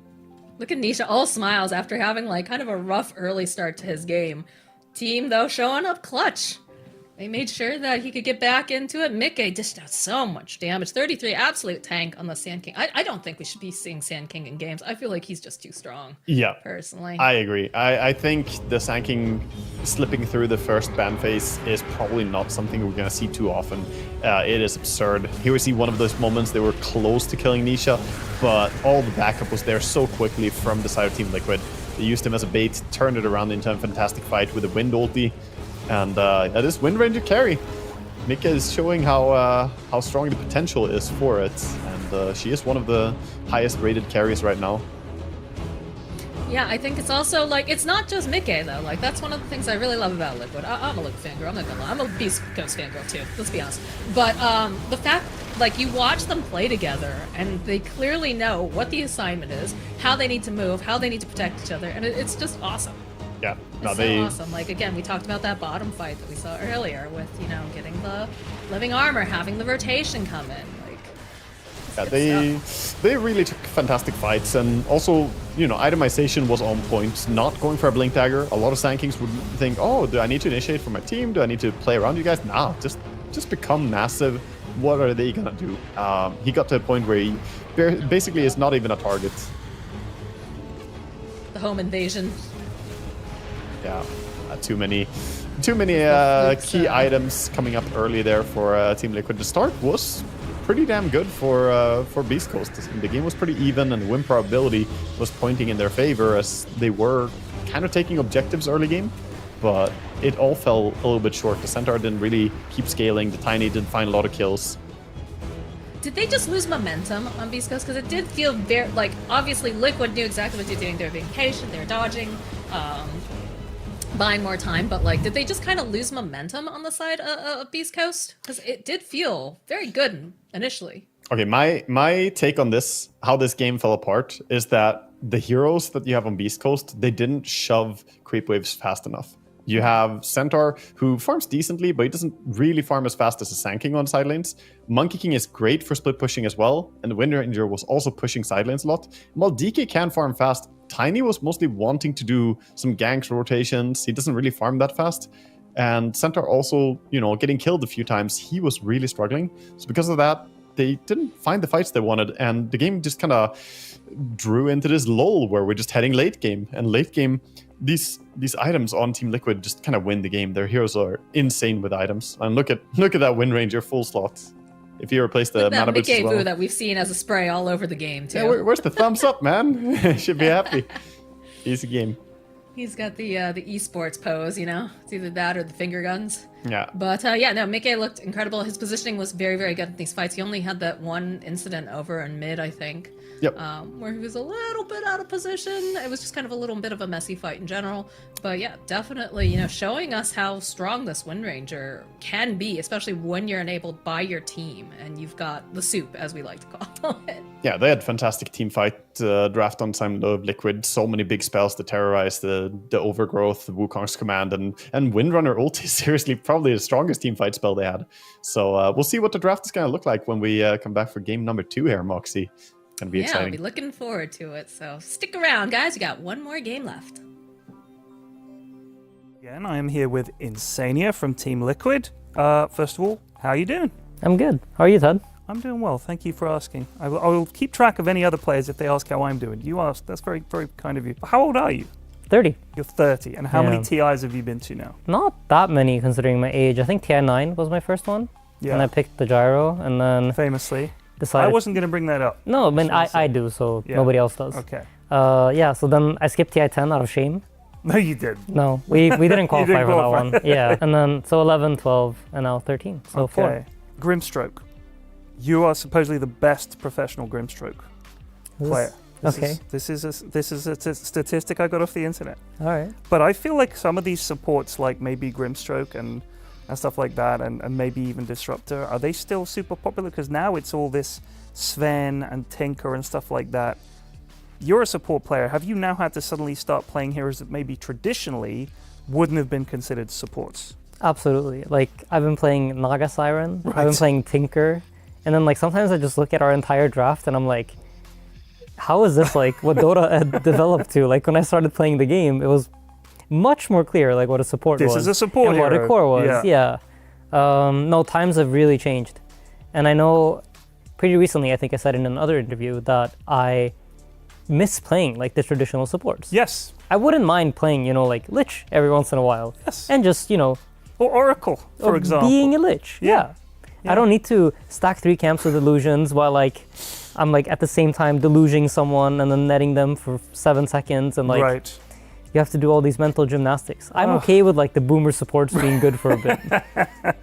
God, yeah. Do you think that because of the nature of like the whole facets and innates and that kind of slight power creep that we've seen in Dota, that essentially the idea of a 5 as being like this squishy but useful hero, that's gone? Or do you think it's just the nature of this particular patch? I think it's very different. I think that really cool and interesting with facets is that Valve has opened up a way to diversify the game very quickly. Like instead of changing 4 spells, you can just change the facet, and now it's a completely different playstyle for the hero. And I think there's a lot of room for Valve to make that feature like one of the most hyped things about Dota ever. So I like it. I think right now we're in a place where it's still very fresh, and that's why you have some things that are maybe like a bit overtuned, or it doesn't really makes sense to Dota in the long run, and it's a little chaotic right exactly, now. Exactly. And I think these things we should appreciate when we have them, because I know, like, when I look back like 5 years ago, I'm like, oh wow, I really missed that thing with Coddle where you had the giant lamp around you and like it was daytime and you just heal everyone. I really missed that. Right. But it was also super broken. Yeah, so I get why they removed it. Yeah. Oh man. So ahead of the groups, I want to ask you what you think of the other 3 teams in your group. Aurora. So last year, Aurora was one of our toughest opponents, I would say. If not for Gaming Gladiators, I think they were like the team that we had the most competitive series with last year. So very well familiar with them. A lot of respect for that team. I think coming out of SCA and not having like the practice that we do in Europe, I think is quite a tough hill to overcome. And I think last year they did, and they did it tremendously. And I think this year they've kind of been struggling to find that form. But in my eyes, they're always quite a tough opponent. And yeah, I'm looking forward to playing against them. It'll be a good series. What about Team Spirit? So Spirit's one of the teams I think I respect the most, just flat out. I think whenever we are out of an event, I'd be the happiest if they won. What is it about them that you like? I think it's something to do with the way they play that is so different from how we play. And I just have to appreciate like the way they make it work. And it feels like something beyond maybe what I could create. If like I was in charge of a team, I don't know if I could make a team play like Spirit. What about Beast Coast? So Beast Coast is a rather new team. I think they did something cool this year where they like restarted the entire roster after having a very stable roster and with a lot of like kind of unknown players. But they decided to mostly stick with the same group of people and build the team. And this is something that I obviously am a big fan of. That's kind of how we made our team. Of course. And I have a lot of respect for that again. I really like that about them. And you're confident going into TI? Yeah, absolutely. I think the patch hasn't changed much. And I think we were in really good shape for the past 2 events. And I feel like we've been working really hard, grinding a lot coming into this. So I have high expectations and high hopes. Fantastic. Thank you so much, dude. That's a great answers to all my questions. I appreciate it. Take it easy. All the best.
All right, Dota fam, we've got one more game for you today, and it's going to be Game 2 of Liquid versus Beast Coast. Liquid, they look incredible right now. Had a little bit of a rocky start. Beast Coast bringing the heat early, but unfortunately, Beast Coast just wasn't able to continue that push, keep up the momentum. What do you think we're going to see this time, Waga? We'll probably see Sand King get banned in first phase because he was just a monster in last game. 33 was having a fantastic game. But also, I think Beast Coast may consider getting some heroes that are a little bit better at bursting damage or shoving lanes a little bit harder. Their draft was very focused on survival, but that was punished by, yeah, you can survive, but you can't really get to late game in a good way. So they just fell behind. They had a Dragon Knight who was huge, but all three cores on Team Liquid were becoming monsters and threats in the late game, whereas they didn't really have the same tempo on a Sand King and a Centaur, or on a Tiny and a Centaur. So a little bit back to a drawing board here, see what they can do. Beast Coast, I love the early game that they played. It was really great, but after that, they kind of fell flat. Yeah, I'm a little bit surprised that they let the Sand King and the Wind Ranger through, because these are two heroes that have been like top of my list, watching for, making sure they're banned, or like having a little bit more of a plan. It didn't quite feel that way. Like, we talked about the fact that the Centaur potentially would be good against the Wind Ranger, but we never saw that Crimson Guard come out, and it just felt like they had some of the tools that they needed, but they didn't necessarily implement it the correct way. There's also, they drafted a little bit weird compared to the rest of the teams that we've seen so far. And not heroes that are, like they banned out the Tinker, for instance, who's a very highly rated support lately, and a lot of teams agree, but he has not made it to the first ban phase from any team in the previous games that we've watched. But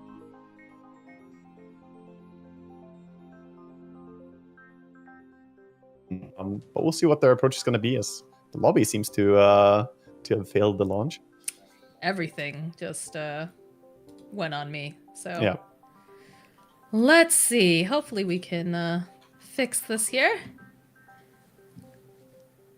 But it's all part of the fun. Man, did I ever tell you the one time that I was casting the SA qualifiers and like the entire team's internet went out and they had to go find another internet cafe, and then that internet cafe went out too and they had to find a second one? They're haunted. It's not meant to be. Was that for TI or was it for that some was other a TI tournament? qualifier, I'm pretty Right, sure. yeah, I've been doing this for a long time now.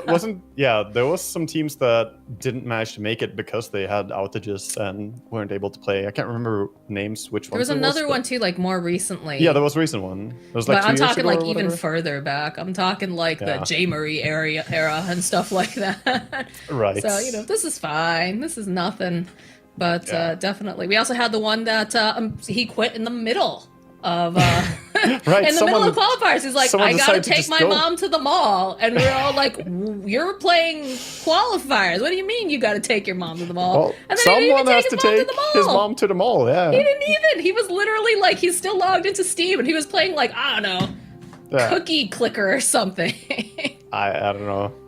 He was like 17 at the time. He was very young and silly, but I feel like young and silly is an excuse sometimes, but when it's, everyone's chance for a big tournament like that, you're going to make some enemies if you do something like that. Oh, he did. He was a meme for quite a long time, too. I'm not sure if he ever stopped being a meme, honestly, but, what can you do? Hard to shake that image. We're in the lobby and we're getting the teams ready to go again here for our next take, and then we'll see if we get the game going here. We're actually just holding them all hostage. Waga's lying to you. We don't want this game to start. At gunpoint, do not start this game. Poor Insania is just begging, like, please, guys, please, we just want to start the game. No!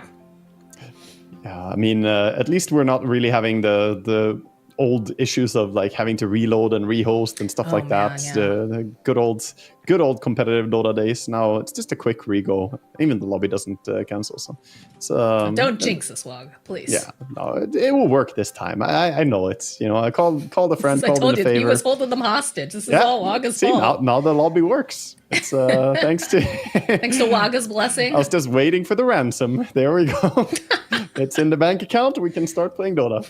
But yeah, it looks like we do actually have a draft now. We've got everybody in, and there it is. Thank you, production. Beautiful, perfect timing. We'll see. Shadow Demon taken out by Liquid. I would not be surprised to see Sand King. Doom, I still feel like you gotta get Doom, right? You cannot let them have Doom. I don't think Team Liquid should get their hands on Doom pretty much ever, but we see Enchantress banned out, Wind Ranger banned out.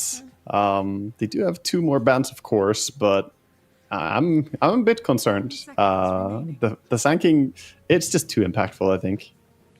5 seconds I remaining. mean, 33 is just a beast. Let's be honest here. Like, either one of those heroes gets through, it's going to be a rough time, but Tinker banned out. I know he got nerfed. He's still, like, I guess, yeah, that makes sense. Right? Okay, there it is. The 33 bans. The 2 heroes that we were mentioning, yeah, they got to get rid of absolutely. these 2. It's otherwise disrespectful almost. But actually, it's going to be Team Liquid banning out the Tinker, so they're on the same page. They're saying Tinker is worth the ban here in the first phase. Also banning out the Naga. Everybody bans the Naga in the first phase. I have not seen her played a lot. I wonder how many games she got here on day 1. But for our streams, she's been banned all the way.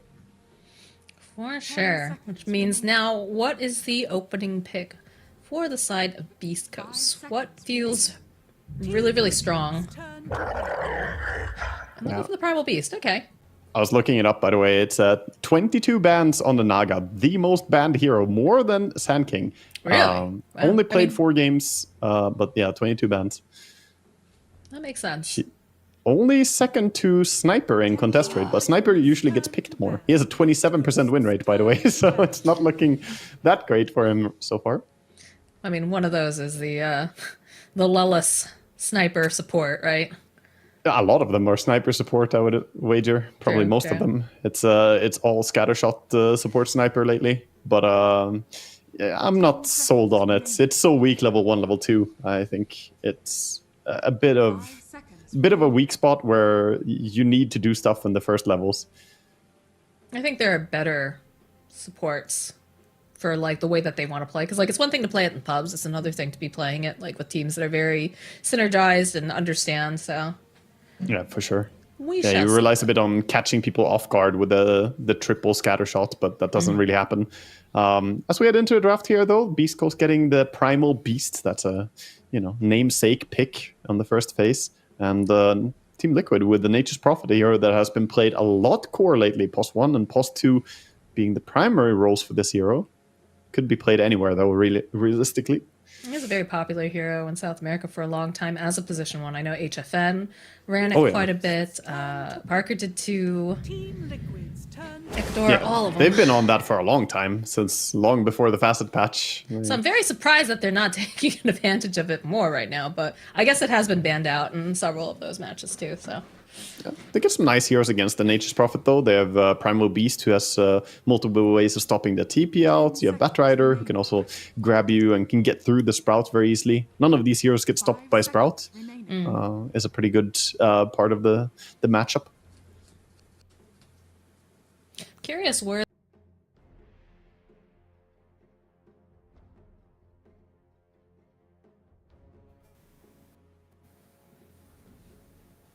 a little bit of a flex pick, which is always nice.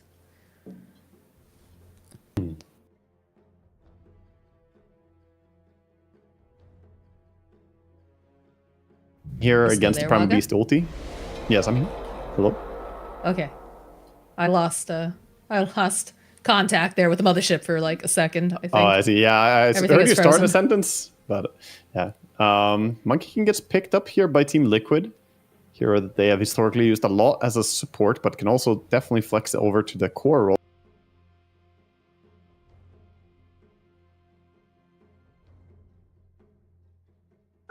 Last time, and even though he got shut down early on, he was able to trust in his team and be able to bounce back.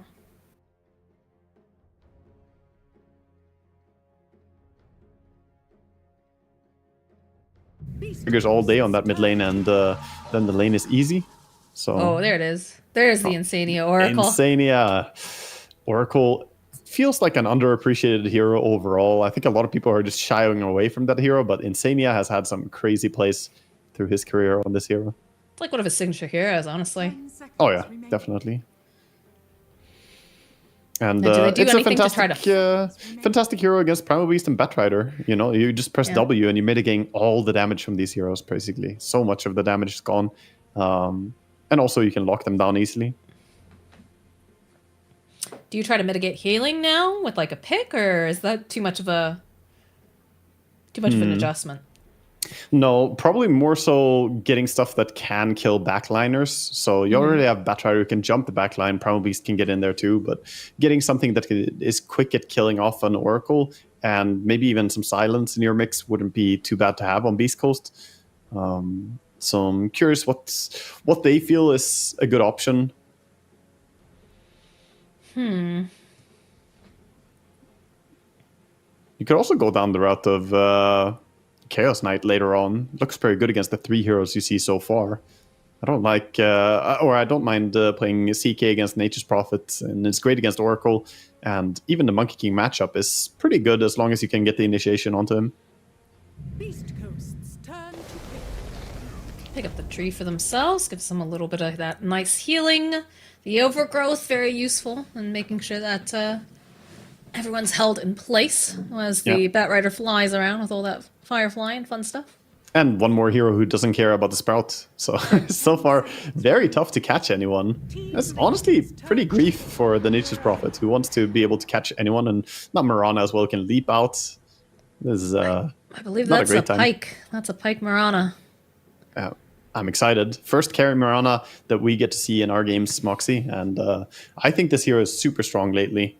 As a core. All right, explain for our viewers like why this hero is getting picked as a core now, because there's a ton of viewers that do not watch competitive Dota until TI, and there's been a lot of changes since then.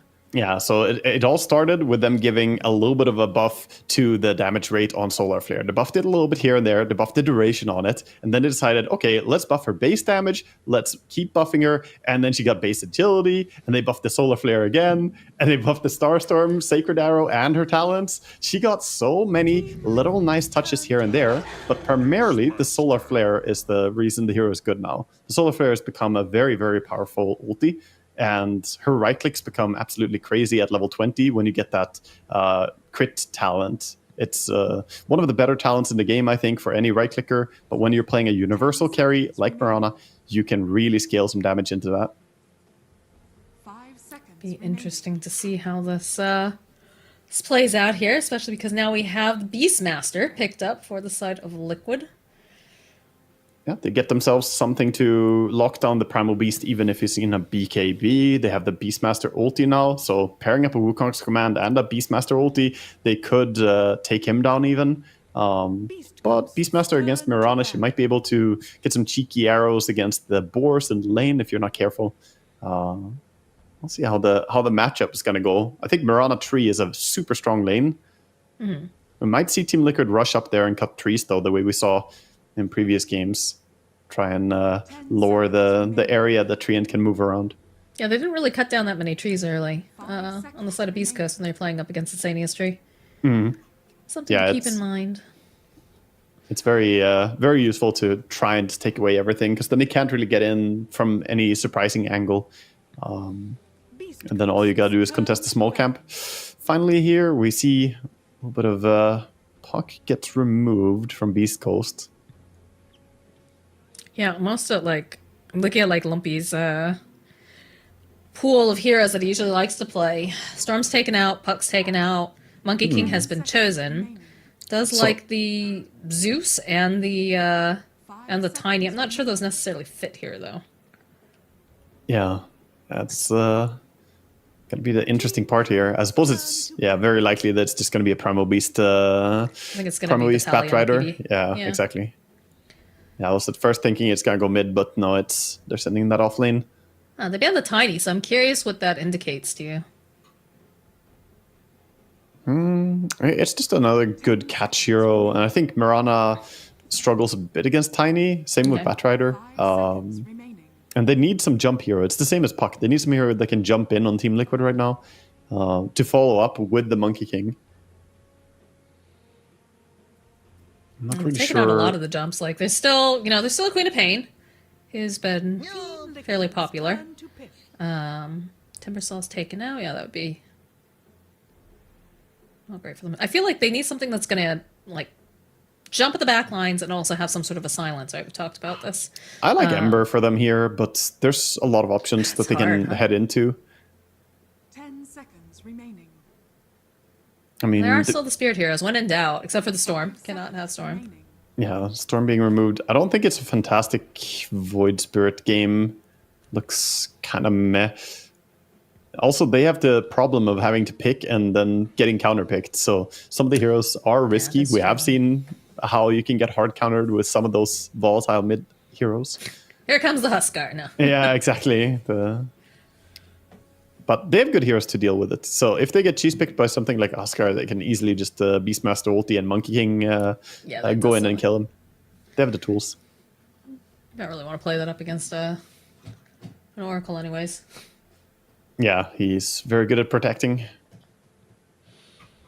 Let's see what they're going to go for. I'm not really sure what they enjoy as last. Okay. Sniper coming in. Okay. So maybe just Nature's Prophet core? Or it is, after all, Sniper core. I think it's Sniper probably against Nature's core, Monkey King Yeah. mid, and then Beastmaster offlane with the sniper support. That's what I'd assume. I think so too. It depends what the last pick is, if they put Monkey mid or not. Depends what the matchup is going to be here. True, Beast they Ghost could will have pivot. to show. So yeah, they can put Nature's Prophet mid if it's a bad matchup for Monkey, and otherwise they can put Nature's Prophet against Primal Beast bottom. Not going to be a bad matchup for him. All right, Beast Coast, how are you going to respond to this? With the bristle. Okay. I like this. Yeah, the bristle is an interesting take here. I don't really like that you now have one more hero who can get dispelled by the Oracle. You have the Batrider sticky stacks. You also have the sticky with the viscous goo now. But he does farm quite well, and they have more scaling than they did in the last game. Yeah. East Coast this game are more comfortable actually just farming. They still have great gank heroes as well. So their draft is a bit more rounded than what they had last time. And Liquid is going to be boxy on that sniper. They're still...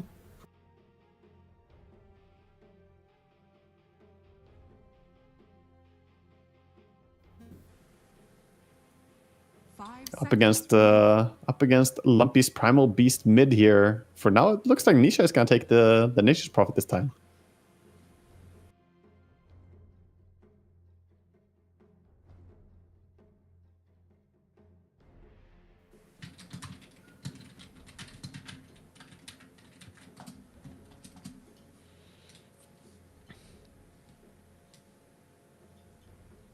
The game is paused for now. Let's see if we go into the game soon. Are you there, Moxie?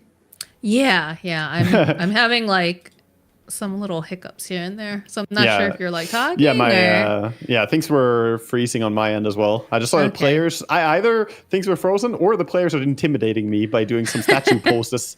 They were all of Liquid looked real intimidating, just staring at me. I saw Boxy with his sunglasses, looking. Yeah, into the camera. Boxy looks straight up like He looks like a thug murderer. right now. He looks like he's done with the series. He's here to just take a quick 2-0.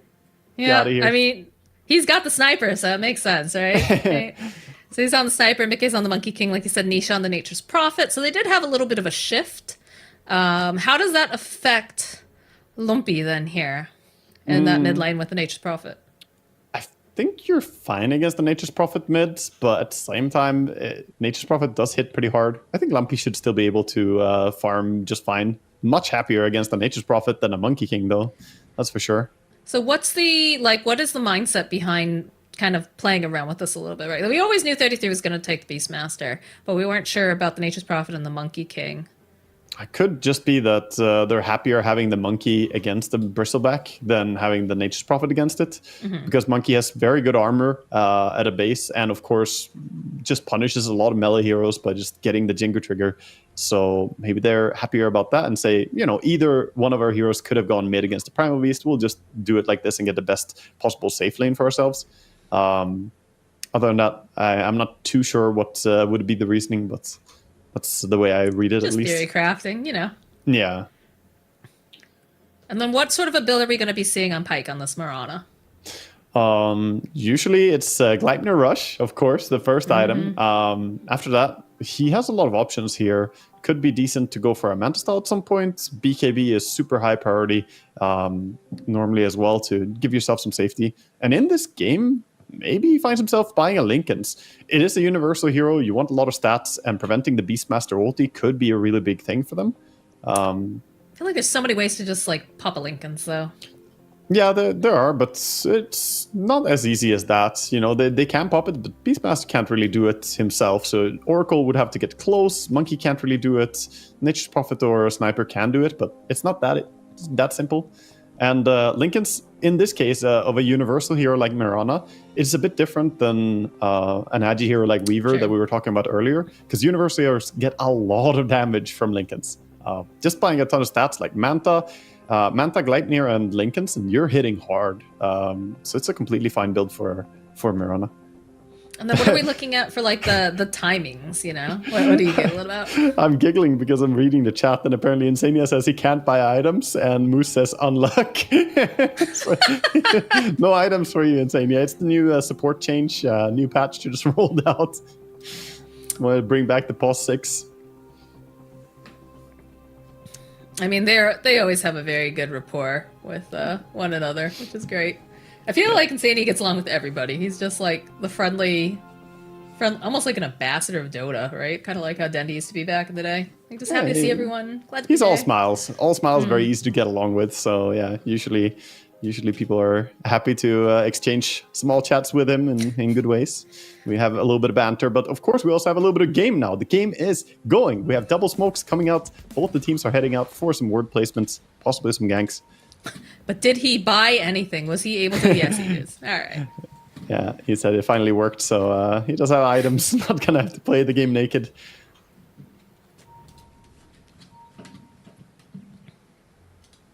A little bit of a wide smoke coming out from the side of East Coast.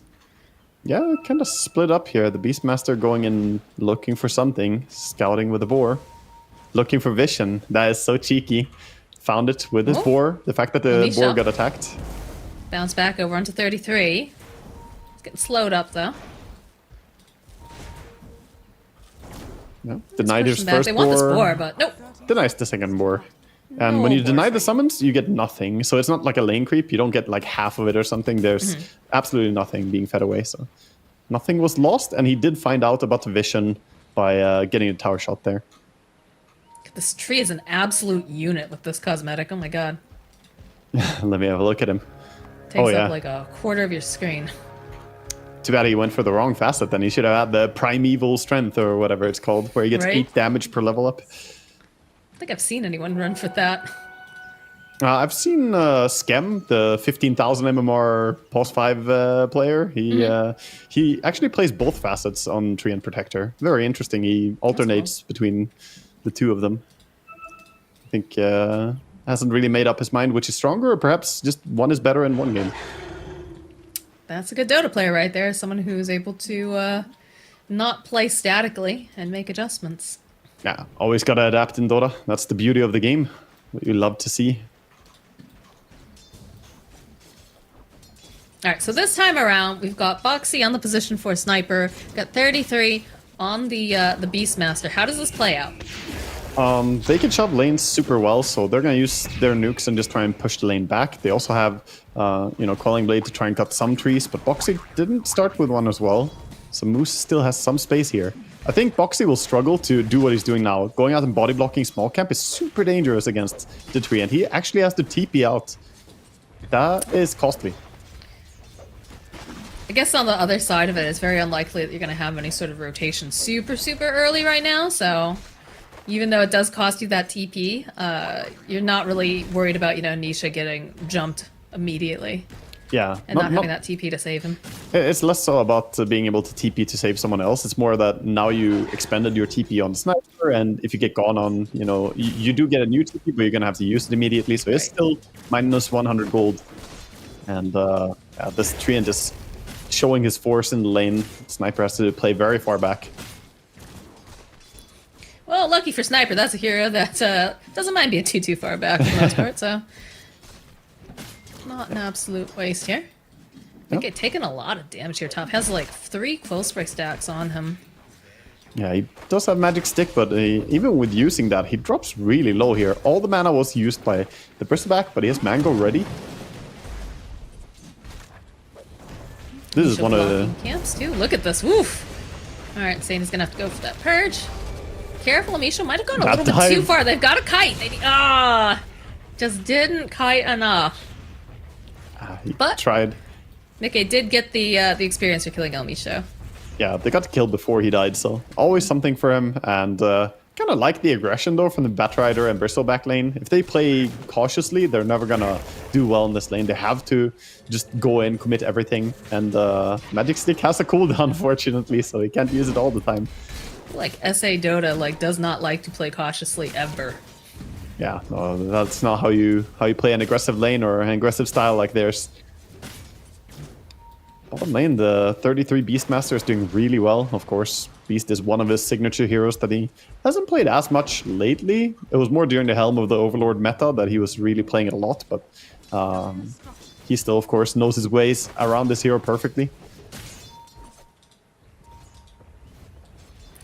Who's just trying to I feel bad. You're playing a tree against a wild man with axes. Yeah, Not easy, sounds not like easy. a mismatch. A little bit. Pyke also just like taking so much harass damage coming out from the sniper. PP? Lumpy? Stopping around some of these camps right now. You can see they've sent over the Greater Treant. I like. How do you feel about this guy? The Greater Treant, yeah, it's harassing here. I think it's the most annoying summon in the game. The Greater Treant is so tanky. But I like the ward they have between the mid and the bottom lane there, placed by Insania. El Micho. Wrong side of the river, buddy. Oof. Got a little bit try to get isolated back. there. They're strong when they're together on this top lane, but if they split up, the Monkey King can very easily join and help out the Oracle. Absolutely. Wonder if he was headed maybe to try to like secure a rune potentially, or. But Yeah, I taking think a he long wanted path. to.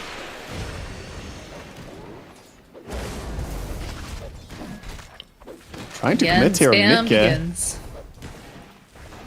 Yeah, they don't have any save here for him, really. Magic Stick goes used, but he should be dead. Yep. Yep. I was like, oh, he's got 13 wand charges. It didn't really feel like 13 wand charges, though, the way they were just chunking through them. Yeah, they just keep going. I mean, you dispel it once with Oracle and you pop your Magic Stick, but ultimately the damage is so high, they just keep spamming. And at some point, Vitaly is going to have mana boots on this Bristleback, then they won't really run out of resources as well.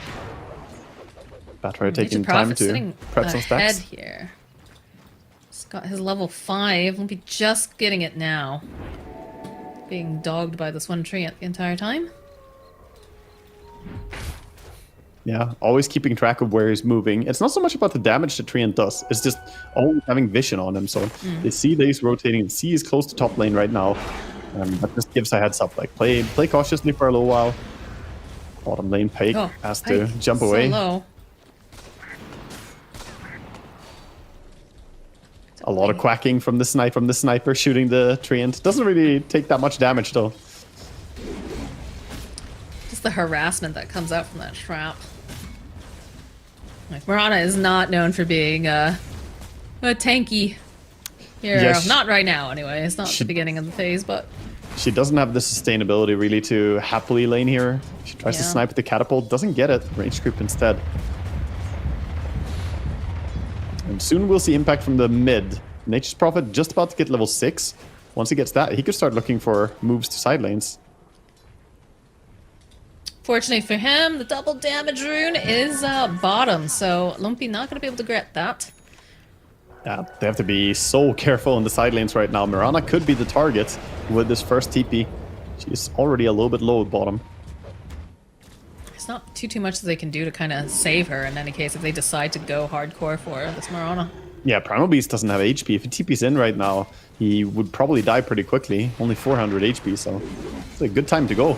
A little bit of a dive here. Okay. Gonna get hit over, slow down a little bit. I'm just slowly running moves down. Just not too much. Yeah, there it is. A lot of damage coming in with the double damage rune. A lot of people making this rotation. Yeah, they find themselves El Micho over here. And they've got all of that lovely, lovely shrapnel that they could use, but just healing back up a little bit. He's gonna try to hide behind this tower area. Yeah, he's got TP for the Wisdom Rune here on Insania. Make sure that there's no steal. Meanwhile, he did steal the other Wisdom Rune with the Monkey King. Putting the mobility to good use. Don't know what you do right now. I feel like This Marana you're still in level 5 too. This is such an early sort of rotation. One of the bonuses of having, Nature's Prophet, right, with that teleport. Yeah, Nature's Prophet definitely having some nice impact to the side lane. And Primal Beast, well, he's farming a lot. We haven't seen him really connect a gank yet. They've done such a good job of scouting him. Moves coming back in, and it's just scary, right? Like, we've got so many ways of dealing with Lumpy. Yeah, I think he really wants to connect his first gank here. 10 seconds, we should get the first rune spawn or the second rune spawn. Maybe he can get one for his bottle here. Eyes. Throw his body between Nisha and these creeps, but he's checking top. It's gonna be bottom again. Unlucky spawns. Unlucky. What can you do? 2 runes in a row for the Nature's Prophet, and the poor Primal Beast not getting anything. Well, I mean, they also have an Oracle, right? Yeah, that's true. You should just go the same direction as the Nature's Prophet. You know, he has the information. Prognosticate. You should know that TPs to the other side. Let's play some real 4D chess here. Be like, oh yeah, I'm headed this way. But in reality... Doesn't have a TP ready, so he's just gonna die here. Gets smacked down by Bristle and Batrider. They're making moves towards this bottom area.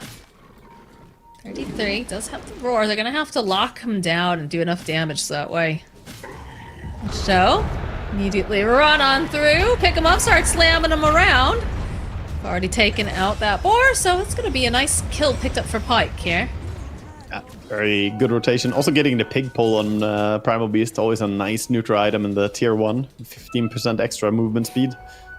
Useful for a damage output in trample. Also something very funny about a pig just trampling you to death. Yeah. These are like the 2 biggest, like, hero. Maybe Tidehunter also probably could fit them. Just want to draft size. You want large models. He's seeing that they've got this big stack. Don't really have anyone that can do this other than maybe the Bristle, but... Oh, Insania wanted to leech experience mid. Lumpy is right around the corner, though. He's right around. Gonna go right underneath the tower, pick him up, try to shake him, but the immediate response, this is not what Lumpy wanted, because he did no damage thanks to the Oracle spells. He's gonna walk away here on Misho, dropping down the Firefly. Great Fate's Edict there, gets it off before the grab. Good reactions by Insania. Arcane Rune top. Okay, we'll snap that up. Yeah, jump away, just gonna use that to farm. While Beastmaster's clearing out the Ancients right now. He did have the Helm of Dominator queued up, but changes it to the standard build for Beastmasters, the Aghanim Scepter. I feel like it's unplayable to not go for Aghanim Scepter nowadays on Beast. It's such a instrumental part of his kit. Get it? Instrumental Drums of Slom. Oh yeah, because it. Okay, that would totally intentional. Smarana still hard at work. Should be getting very, very close now to the Maelstrom. But I do have several of these heroes making their way down towards her area. Yeah, she's had a bit of a quiet game so far. Hasn't done that much with the ulti just yet as well. She hasn't really had any like good opportunities to. Yeah, they had a pretty weak lane compared to the Beastmaster sniper lane. They actually had so much AoE damage with Shrapnel and Wild Axes. So far, a bit quiet game, but he's farming away decently. He's still getting his farm. Only 100 gold behind the Monkey King, so not too bad. I think we'll start to see more of a go time once Mithril Hammer is complete. Top lane, though, jumping over onto Vitaly, and they're just everywhere. Not going to turn your back to Nisha, not when he shows up right in front of you. And look at this, just going to go and start farming away on this little stack. Oh, that's so big. Yeah, not only getting the kill, but also taking away some of the farm from this Bristleback. Gonna be real nice for slowing down his Aghanims, while your offlaner is getting very close to his 33, only 600 gold away, whereas Bristleback still has 1400 gold to go. Bit of a difference right there. I feel like it's so important to remember, like, they have a Nature's Prophet. He will show up. Like, you're not safe at any time. No, the value of having this... like, nope, don't want this. I mean, it's a hard game to lock people down, but he still auto-attacks very hard. So even if they can get out or Sprout, it doesn't matter if they're locked down by Monkey King or Oracle. Eyeing up the mid tower now, looking to perhaps deal some damage finally. Misho, like, he's just still there. I'm surprised he's still there. Yeah, under... No, he's not there, because he's dead. Under a ward by Insania, gets caught. He, you know, did try to de-ward earlier, but this new ward... Fight this? This is... I don't know. I don't know about this one, Beast Coast. Too easy for... Too easy for Mickey to find his initiations here. That's gonna give him his entire Echo Saber first, as he's going for on Monkey King. And going for a Desolator build. The tempo coming in from Liquid now. They're just moving from objective to objective, and it's gonna line up with the Beastmaster Aghanims to go for the tier 2 bottom tower. If they want to. Or even towards Roche. This reminds me of what Beast Coast was doing in the first game here of the series. Like, they were just going from one lane to one lane to one lane. But the problem is they kind of lost that tempo, whereas I don't think Liquid's going to make that mistake.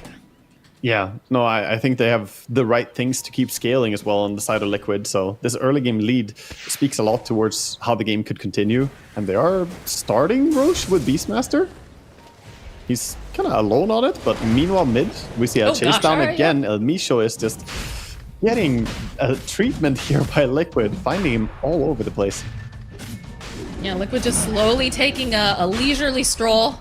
Does end up hitting Mickey with a stray arrow, but like there's nothing you can do beyond that right now. You're not strong enough. Not with the Oracle right on his heels. That Roche is so illegal. The Aghanim's just taking it so quickly. Takes some time to stack up the Wild Axis, gets up to like 20 stacks with Wild Axis, and that's of course going to be some absurd damage amplification. And Roche is just dead, a solo Beastmaster. Things are getting from bad to worse here. Beast Coast's kind of struggling to get out on the map even. They have a Blade Mail on Primal Beast. Something they can play around. And the Aghanims is completed on Bristleback. I mean, that's usually go time. They just need to find the opportunity, and that's the difficult bit. Yeah, Like right now they're under a ward Smith. though. This ward has not been de-warded. And they're all being spotted. And Nisha got himself his Atos now. He's going to have the full Blight Near in a minute as soon as he gets that recipe. But they've already put the pressure down here on the bottom lane. Got a giant tree dog and all the little boar gators. This game's so weird. Yeah, the beasts, they're coming. They're turning them against Beast Coast. Turning the tide. Do hit 33, but again, this man has an Aegis. He's also very tanky. He's also got a Monkey King and the rest of the team right behind him. Like, I don't know how you approach this. Yeah, very tricky to initiate. Mickey up on the tree, 33, looking around. Nice boundless. The hop down comes out from Mickey. Roar comes out from 33. They don't even bother. They just rip apart Lumpy. There it is. 33 might end up falling. No, he's got himself an Oracle. Keeps him alive. Mickey sitting a little bit low. The final hit coming out, though, will ensure that he stays alive. Oh, no. Stayed alive long enough during that fight. Thought he had enough healing, but doesn't matter. He's got an Aegis. He does pop. It was an interesting choice to save him there over the Monkey King who committed very hard. So Monkey's like, please, where's my Oracle ulti? You know, he's got an Aegis, but still a good fight for them again. We do get a consolation prize in killing Mickey. 1,000 gold for that kill. There's that Gleipnir we talked about over on Pike. Yeah. He just does not have his solar flare for 100 seconds now. It's So he's disgusting gotta watching kinda chill these treants and the damage they do to buildings with a solar crest. Dear God, mid tower already at half health or lower even.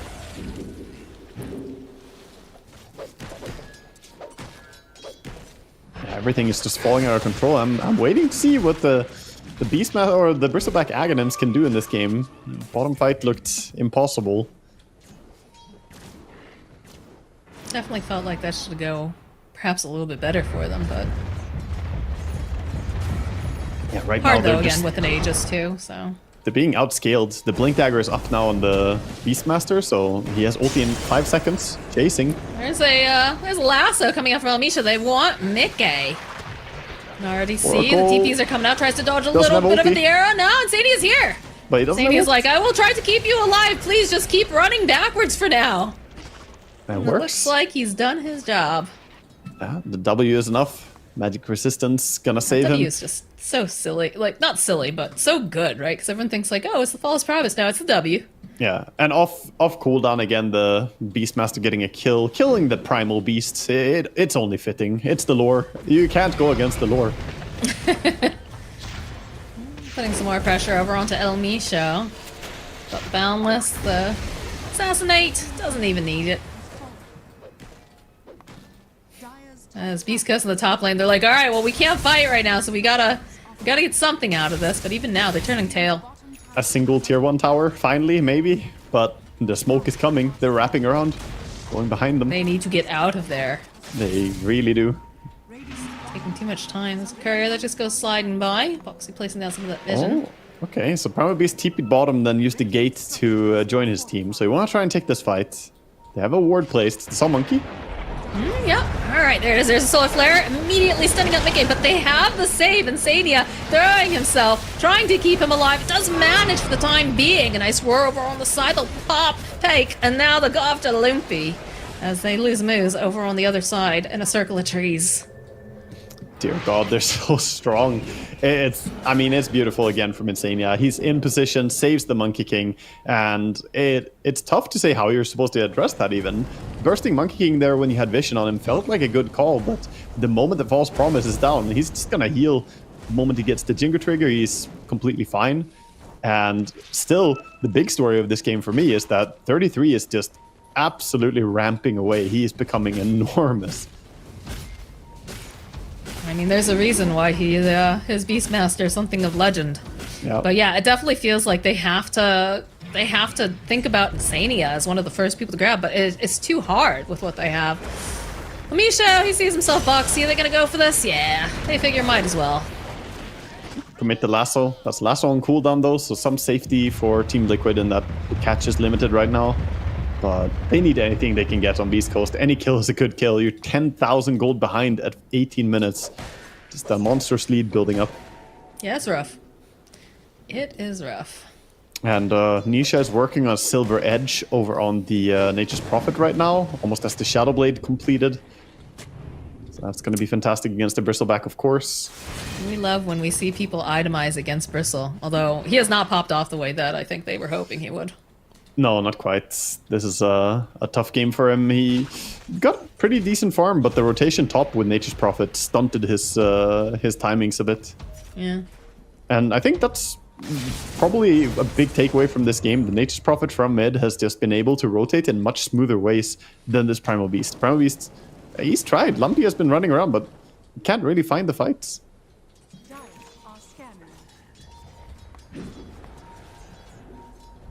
A lot of drawing on this map as they make their way headed towards mid. Yeah, Tormentor coming up. They want to take it immediately with the Bristleback.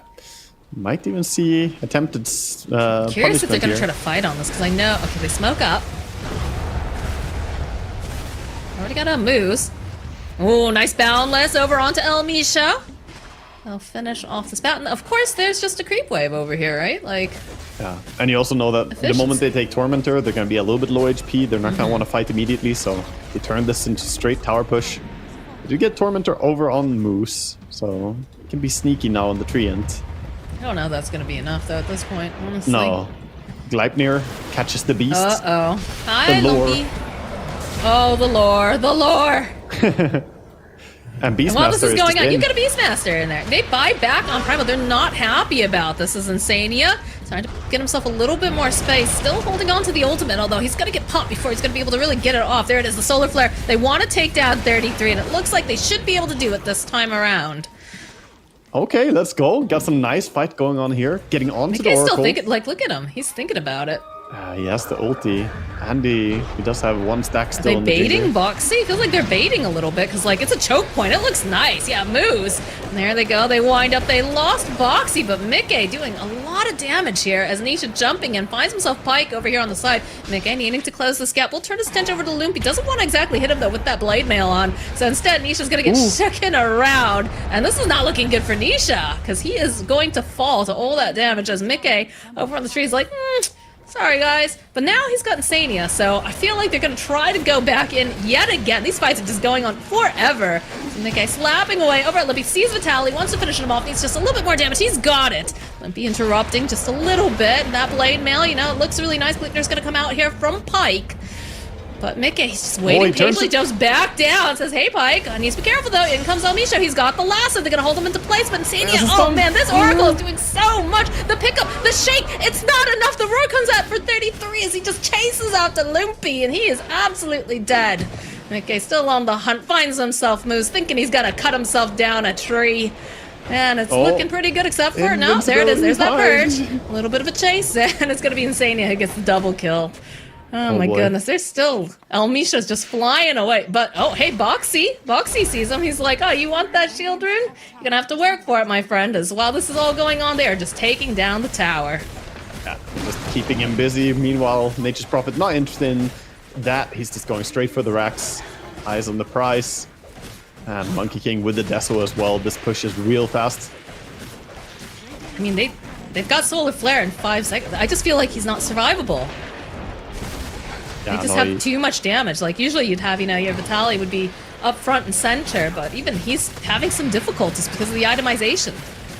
Yeah, Have such good solutions for a lot of this. It's very difficult. It's tough. The Primal Beast is struggling to stay alive as well in the front line, so Mirana, she has the damage, but she can't really go in and auto attack. He's trying. Pike's looking for whatever he can get, but Insani just on point. Again, this is one of his very signature heroes. You can see why. Yeah, I love how he was waiting at the top fight, just not ulting early. He's like, nah, you're good. You don't need my ulti. I want to keep the cooldown until the last second. He's like, okay, now you deserved it. Now the situation demands it. I'll use it. But being very sparse with his ulti cooldown there, not wasting it. Keeps switching his Aether Lens in and out of his inventory. Yep, getting his mana boots used. Alright, well, that means that this is another Roshan. I'm sure 33 can handle it by himself, but he's got some friends this time. Yeah, gotta take him down even faster, and there's no way to contest this. Bottom, we even see him setting up for a Tormentor. We get the Aegis. Aegis to Mickey this time. Yeah, definitely the hero you want to have it on. He can dive so deep so quickly. They get Shard over on the Oracle now. The Reigns of Destiny. Always a fantastic Shard to have. Remember when this was a meme? Yeah. Well, I mean, it used to be terrible. It was Aghanim Scepter at first, so then it was Yeah. terrible. Then they moved it to Shard.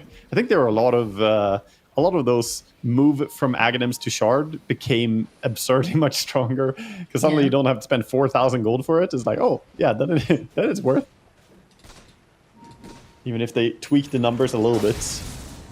And it's a good counter for the Bloodstone on the Bristleback because it does reduce healing. So should work against the Bristle and his spell lifestealing as well. A little bit of a smoke coming out, looking for a good pincering point. Do you see that Lumpy's up here? Boxy drawing all over the map again. It's like, I bet Primal Beast is gonna be over here. Yeah, it's running around looking for him. They saw him now on a Watcher. Lumpy. He's cursing the Watcher right now. He's 33, like, look at why? him, look at him. Gleipnir? I don't think he's gonna get him in time, no, he's out. No Fog of War Gleipnir attempt by Nisha. He's going for a Hurricane Pike next on Nature's Prophet, starting with the Force Staff, so prioritizing a little bit of safety. A great item to have against the Bristleback and Primal Beast. Mirana has the Manta Style. Still no Shard on him. Needs that extra leap. Yeah, I don't know. I wonder almost if the Primal Beast pickup was too early. I thought it would do better against the Nature's Prophet than it has been doing. But the fact that he put the Treant on him, chasing him in the early game, that really stopped the early game impact of Primal Beast. And that's how Primal Beasts want to play. They don't want to farm. They want to get kills, get momentum, take some tower perhaps off some good rotation. And he didn't get a single nice rotation in the early game. And that really bit him. Now he's always played from behind. And it's tough to be a tanky go-in type character when you're underfarmed. I'm just gonna send Mickey right in. No problem. He's got himself that Aegis. Oh, immediately! Look how fast that was. Vitaly, there's no one there now. No one there to protect. He's like, oh, try to blow up Insania. He's absolutely the person that they need to focus on, but he's all right. He's gonna be just fine. He keeps himself alive. He's like, I got my course, got this. Throw down the reins. Chasing after Boxy. They'll end up losing him, but they'll get a triple kill on 33 as Nisha cleans up Pike. I don't know.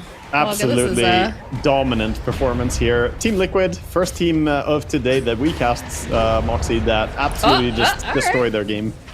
I like how 33 and Lumpy are just stomping around each other with the Slum and yeah, they both have cooldowns on most of their abilities. Can't do too much more now. This has just been a true clinic by Liquid. They just have their number, it feels like. And I think they were the expected favorites going into the series. Beast Coast were always going to be a little bit the underdog going into this, but they put up a fight. It's just so hard to say how you're going to play against Liquid style. It is, and a lot of the times, you know, you're scrimming, you're getting used to each other, but oh gosh, yeah, Vitaly just absolutely melts. There is no front line. They've got a harpoon too, and just start flicking away over here at Pike. Be able to slow him down just a little bit, but you've got all these rains coming in, you've got all the sustain, you've got the lockdown, you've got the, like, Liquid has literally everything that it needs. Yeah. Insane as the spamming heals on the Monkey King is like, you're gonna be fine. He even has a greater healing Lotus ready, just, you know, in case of emergency, break the glass. I think he's gonna keep that pristine going into the post-game screen. Celebrates with it. Buyback on the Batrider, Mickey. Yeah, maybe went a little bit too far. It doesn't so oh, there it is. There it is. They're like, ha, you're gonna try to kill my core? I don't think so. They could just finish the game, but they're having a good time right now. Look at this heal. Like, it's insane. They tried to jump on Insane. They can't get him. And he just keeps everybody alive, real healthy like. He even had Aegis, so worst case scenario, that's Aegis pop. That's not even a kill. Yeah, I was surprised that he even went for the save while he had the Aegis, honestly. But, you know, why not? You had it. You weren't too worried. It's about set message for Insane. Yeah, you do not kill my core. You not touch his Mickey Vu. Yeah. That was easy. I love Boxy's look after this. After cleanly 2-0ing, it's such a badass look. Like, yep. Yeah. It's his gamer glasses. Takes them off after gaming is done here. Is this the new meme? Like, you know how Spirit shaved their heads? Like, Boxy's got the shades now? I think it's blue light blocking, right? I think they're so dark. I didn't think that. I thought the blue light blocking were like the yellow lenses. Usually, but they can be yellow. They can be different lenses in general. I'll have to ask Boxy at some point. Yeah, if we get an interview with them at some point, you know, could always ask. But they looked unfazed in this series. Team Liquid, they came in here with a plan. They executed upon it really well. Game 1 was a slow and controlled game, but Game 2 here, we saw much more tempo coming out from them. I just felt like Lumpy never got to do anything. Like you said, you know, it was really nice having that Treant just following around, keeping tabs on him so he couldn't do any sort of spooky, hello, I'm in your lane all of a sudden, like, let's start snowballing. Like, never got to that point. Vitaly had these moments, but, like, he just can't stand touchdown, especially once they got the Silver Edge online, like, and then, like, I think Insania, for me, is my MVP. I'm also a support player, I don't know, but, like, he's on point. Like, every time you're like, oh, I think I got him, and you start to overextend just a little bit because you're so excited, he's just like, no, you don't have him. Yeah, his positioning was clean. He always was in the right place, right time to save his teammates. I like they went for the Ethanlin's first item, along with the cast range from Dia. The Vizier really enabled some of his saves. He was sitting pretty far back behind tree lines and still able to reach and save his friends. So I think his impact this game was, you know, absolutely huge. And I don't know, Beast Coast, they just didn't get off the starting platform here. It felt like they had some idea with the draft. I can see the synergy, I can see the combos, but it all fell apart before it even started.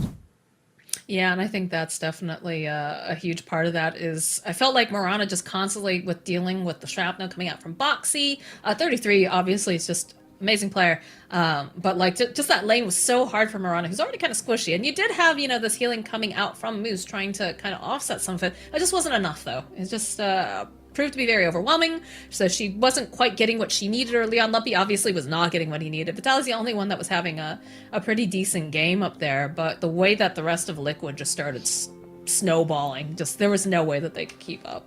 Yeah, for sure. And, you know, Nisha was finding the right places to go at the right time as well on his Nature's Prophet. But there we go. There's your call out for the MVP. I would agree. I think that Insania, if you can stand out as an MVP from the support role, it's going to be playing like this. He was always there when he was needed. He saved everyone that he could, and he even baited the enemy to go on him and then stayed alive somehow in one of the last fights there, using his false promise on himself. He played fantastic. so much of this hero is about positioning, right? And Yeah. like that's what makes a good Oracle, but what makes a great Oracle is knowing when to hit your buttons. Because the amount of times that they waited just till the last little bit, right? He was very, very patient, and then he hits, whatever it is that's needed, totally just changing that fight instantly. Like that is Yep. just I don't know. To me, that makes an amazing Oracle player. It's one of the most baity type heroes, right? Oh, we can kill this guy. We can totally get him. And then, oh, no, we can't because of, either the Fate's Edict or the False Promise. Either of these spells can just completely turn a kill potential around. And yeah, he was always there to ruin the hopes and dreams of Beast Coast in this game. So fantastic play by him. But the rest of his team as well, all of them had just a cruising game. Every single core was just absolutely huge. I think that's the only time I ever see him like frowning or game face is like in those little like portraits that they have, like the esports gamer face. He's usually always smiling. But yeah, no, Liquid, they're looking great. They're looking to be in TI form. They're looking like, a very solid unit. And unfortunately for Beast Coast, they're just not going to be able to get themselves a victory here. First game looked kind of promising, but didn't quite manage to clinch it out. And the second game, just beautiful, beautiful play coming out from Liquid. Yeah, that's, Liquid just looking in TI shape is how I would call it. They are playing phenomenal here in the group stage in this game that we got to see at least. Hopefully for them, things are going to stay this way going forward. But that's our third and final game that we had, Moxie. Any surprises to you today in the games that we saw? Zero. Team Zero versus Falcons, definitely. I was surprised that they were able to eke out a victory in that first game, just because, again, everybody... no shade to Falcons by any means, or Zero. Just very surprised with the way that they executed. It was quite clean, and it felt like Falcon wasn't quite awake online just yet. Yeah. I totally agree. I think Team Zero were pretty close to 2-0ing Falcons, which would have been a huge upset to a lot of people. And no, I agree. They were the ones who surprised me the most there. I think overall, otherwise, I kind of had Extreme Gaming probably taking the first game here against Heroic. One win in Heroic, kind of close call as well. Last time they played, one win did go 2-1 in the matchup. But yeah, this was a draw again. Yeah, so having lots and lots of Dota going on. Do we have a schedule for tomorrow? Do we have a graphic for that? Or I'm not sure. Yeah, I think we'll get it up on the screen. What's going to be coming up. Yeah. We've got the best production group, I swear. So tomorrow, 10 a.m. Central European summertime, right? Your summertime right now? Yeah. Yeah. We've got Gaming Gladiators versus Heroic. And then we've got just all these great games coming up. You definitely don't want to miss out. Again, nobody ends up getting eliminated. Everyone gets to play and stay. It's all about the seeding. So can see some interesting things come out. Maybe see, maybe some more interesting drafts like we saw earlier with the Snot Rocket Bristle, which was super fun to watch. True, yeah. So there's opportunities here, but I think we can both agree. We're going to see some great Dota. Yeah, I think we're going to have plenty of more good games tomorrow, but today was already an exciting day, so let's see what the teams bring tomorrow. Hopefully they get some good rest and come back charged for tomorrow's games. Absolutely. Thank you guys so much for watching, hanging out with us here on the stream, and we will see you tomorrow starting at 10 a.m. Central European Summertime.